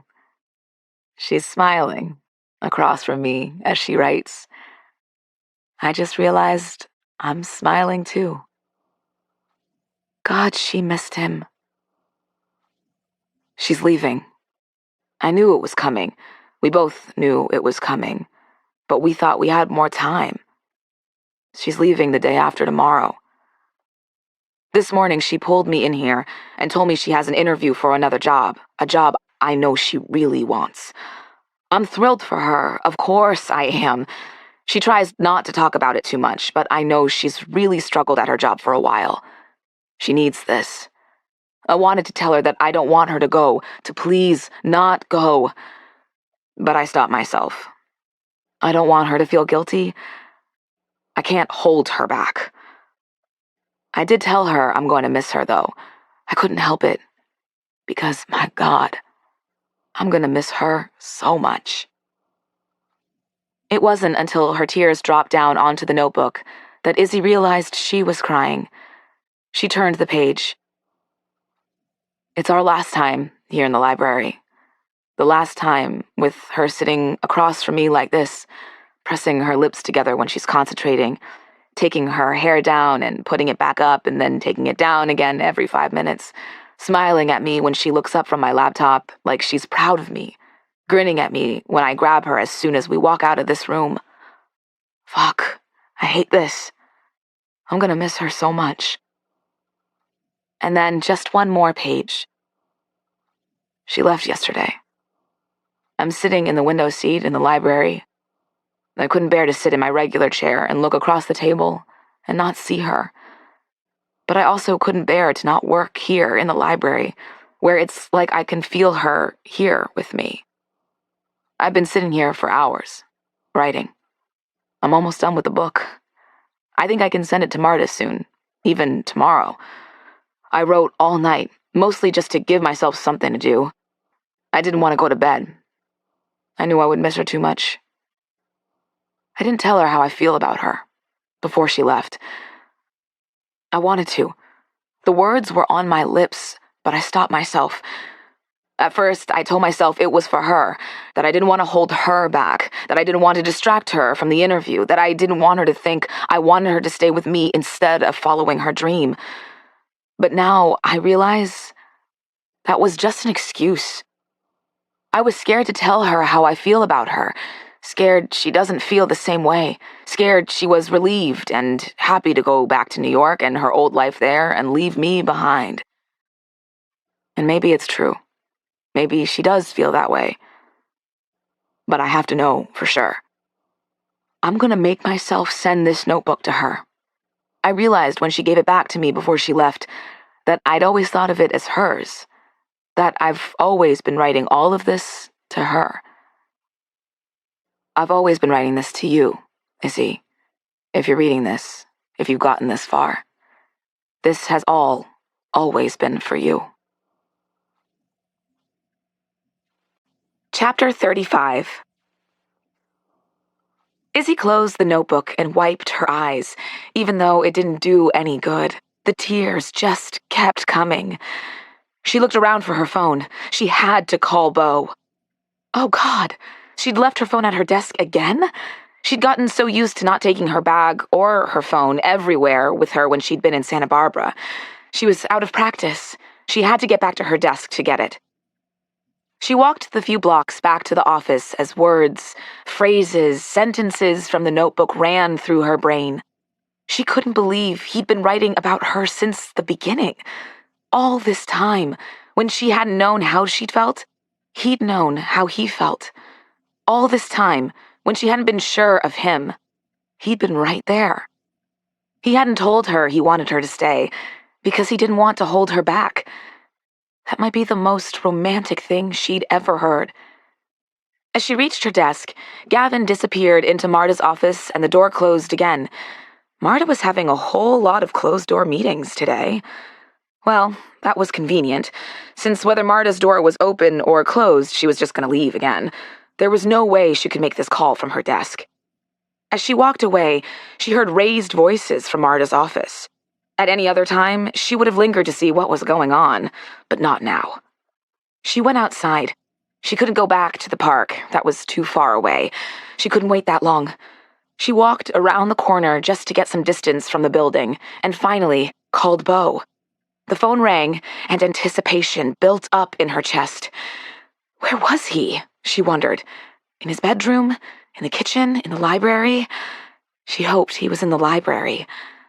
The phone rang again, and again, and then it went to voicemail. Voicemail? Was he kidding her with this? He'd sent her this emotional grenade of a notebook with just a post-it note on top, and then let her call go to voicemail? He probably hadn't even turned his ringer on that day, or he'd left his phone on the other side of the house, or something. She couldn't wait to yell at him for this. Hi, Beau, it's Izzy. I got the notebook. I read it. Call me, as soon as you get this. She hung up, and then stared at her phone for a few minutes, willing him to call her back. Now, right away. But 5 minutes went by, and her phone was still silent. She'd pushed her luck as much as she could on her first day back. She had to get to her desk. She walked into the TAOAT building and toward the elevators, her mind in a daze. How could she possibly get any work done today until she talked to him? She was almost at the elevator when she heard her name. She turned and stared at the security desk as if in a dream. Yes, Isabelle Marlowe. No, I don't have an appointment. I know you said she's not answering her phone. Can you try it again? She should be there. She's here, Izzy said. And Beau turned to face her. He'd gotten a haircut. He had a bouquet of roses in one hand. He looked like he hadn't slept in days, but Izzy didn't notice any of that at first. All she could see was that it was Beau. It was really him. He was here, in New York. And he was here for her. They walked toward each other. Beau's eyes were locked on hers. He had that nervous, uncertain look on his face that she remembered from that first time he'd asked her to read his work. Hi, he said. He stopped. Did you... Someone jostled his arm and he looked around. At the same moment, Izzy realized they were in the lobby of her office building, with lots of people she knew, walking in and out. Let's go outside, she said.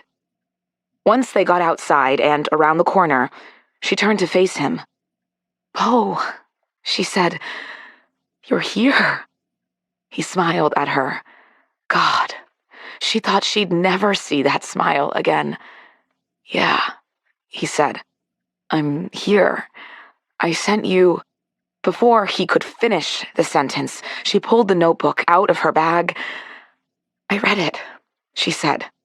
I read it all. He swallowed. There's something I realized I didn't say in there. He took a step closer to her. I love you. She let herself smile just as big as she wanted to. I love you too, she said. She'd barely gotten the words out when she was in his arms. He crushed her against him, and she held on to him just as hard. She felt his warm chest, his breath on her ear, his lips in her hair. The fragrance of the roses, still clutched in one of his hands, surrounded them. I wanted to tell you before you left, he said, but I kept putting it off. I was scared, I think. But my God, Izzy, I love you so much. Then it wasn't enough to just hold him, be held by him, and she pulled his face down to hers and kissed him. She felt him smile against her lips as he kissed her back. They stood there kissing for a long time, with the sounds of New York around them, her hands in his hair, his arms holding her tight against him. When they finally stopped kissing, Izzy laughed against his chest. I really hate to say this, but I've got to go back to work, she said. He looked down at her and smiled. I'll be here waiting when you get off. I'm staying at some hotel nearby. He started to let go of her, then stopped. Oh, I turned in my book today, did you know? She pulled him down to her and kissed him again. I know. I'm so happy. I'm so proud of you. She made herself pull away, and they turned back toward the building. Marta told me she started reading it on the subway on the way to work, and that it's great. He beamed at her. Really? Oh, wow. Oh, how was the interview? I should have texted. I'm sorry. I was just... She grinned. That's okay. I have so much to tell you. The interview was good. Really good. Wait, but did you... Izzy heard a commotion behind her and turned. It was Gavin. She's gonna regret this, he shouted as he walked out of the building with a security guard on either side of him. What was going on? Then he saw Izzy staring at him. You! It was you who told her it was me, wasn't it? I bet you're happy now, aren't you? Well, you're gonna regret this too. Izzy narrowed her eyes at him. What the hell are you talking about, Gavin? He moved closer to her. Oh, you're gonna do your little innocent, smiley girl act here again, Just rainbows and sunshine over there, aren't you? Someone apparently told Marta that they overheard me on the phone with that reporter. I can't believe she fired me over that. But then, I can believe you did this to me. Gavin, of course. But how could I have told her that? I wasn't even... Gavin took another step toward Izzy. I know it was you. I've never been fooled by you. You've been gunning for my job since the first moment. I knew. Beau turned to her with a grin. This guy has great timing. He handed her the bouquet of roses. This is going to be fun. Beau stepped in front of Gavin. Hi, Gavin, he said, in a very cheerful voice. It was very gratifying to see how Beau loomed over Gavin. I'm Beau. So nice to meet you. Just FYI, if you ever talk to Isabelle like that again...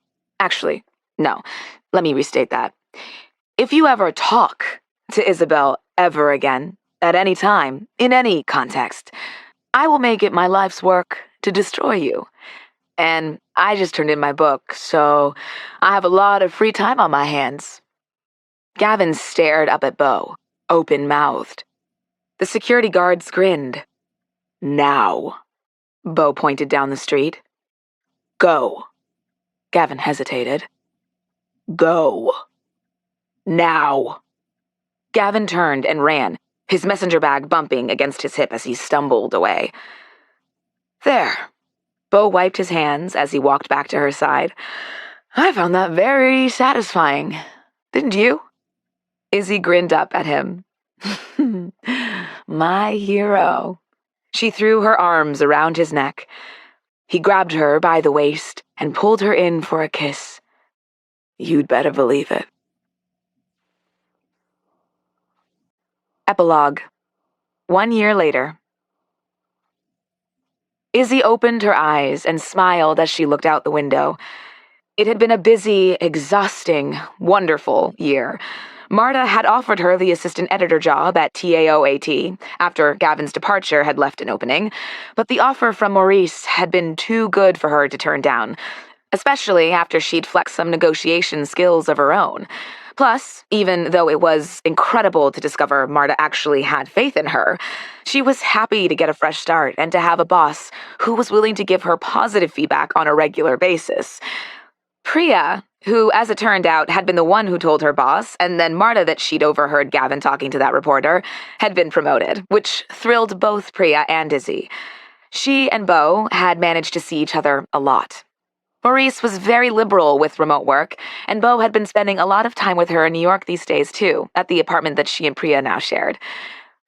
But it was so good to be back in Santa Barbara now, actually on vacation, and with a whole week to just be together. She turned over to smile at him, but he wasn't there. Why was she alone in his bed? Then she heard his footsteps. He pushed the bedroom door open with his bare shoulder and walked in the room holding a very laden tray. "What's all this?" Izzy asked as she looked at all the food on the tray, along with a bottle of champagne and a badly wrapped present. "It's your book release day. I was going to do this for you." He set the tray on the bed and picked up the bottle of champagne. "I know you were. That's why I got up early so I could do it for you instead." He grinned at her. "Plus, I'm a better cook than you are." Izzy picked up a piece of bacon. "Okay, you have a point there, but I strategized with Michaela about this." He laughed as he twisted the cage from around the top of the champagne bottle. "I know," he said. "Fun fact, Michaela works for me." Izzy laughed. "You and I both know that Michaela does whatever she wants around here." Beau grinned at her. "That's definitely true." Izzy thought about what Michaela had told her when she'd arrived the day before. "I think it's safe to tell you this now," Michaela had whispered in her ear. "The first day you were here, I didn't really sprain my ankle." Izzy pulled away. "What?" "You heard me." Michaela grinned at her. "I had a feeling about you." Izzy still couldn't believe it. So, fine, she'd forgive Michaela for this one. "You can cook for me on the day your book comes out next year," Beau said. "That'll give you some time to learn how to cook." She laughed and looked down at the tray. "What's that?" she said, pointing to the gift there. Beau's smile got wider. "Open it," he said. She picked it up. It was shaped like a book, but why would Beau get her a book? Not that she didn't constantly come home with new books for herself, but he knew she did it so often that he'd have no idea which books she actually owned. Was it rare? Or maybe something from the library that he wanted her to keep? "You know," he said, as she turned over the present in her hands, "it's easier to figure out what it is if you open it." She rolled her eyes at him and finally tore at the wrapping paper. It was his book. His picture was on the cover, one the photographer had taken one day last summer when she'd come for a long weekend. The photographer had snapped the shot of Beau looking at Izzy on the beach, though only the three of them knew who Beau was looking at. Izzy loved that picture. But why was Beau giving her his book? She looked up at him. "The post-it," he said. She looked down at the book. There was another "read me" post-it note. There must be tickets inside. Her favorite play was coming to LA in a few months. She kept meaning to tell him they should go together. She smiled and flipped to the page. But there were no tickets. She read the page and then looked up at him, her eyes full of tears. "To Isabelle, I never would have been able to write this book if it wasn't for you. I love you." She'd assumed he'd dedicate it to his mom. She'd been sure of that for months now. She'd never even thought this might happen. "You didn't know?" he asked. She couldn't say anything. She just shook her head. Her heart was so full. He let out a sigh of relief. I wanted to be the one to tell you, but I was so nervous that somehow you'd find out first. Marta said she'd keep it a secret, but everyone over there knows you, so I was worried. I had no idea, she said. She should say more, but she didn't even know how to say what she felt right now. Shock, joy, pride, amazement, all at once. But mostly, love. I love you so much, she said. He handed her a glass of champagne. I love you too, he said. He sat down next to her and touched his glass to hers. To you, Isabelle Marlowe, the woman who walked into my house one day and changed my life. And then she kissed him.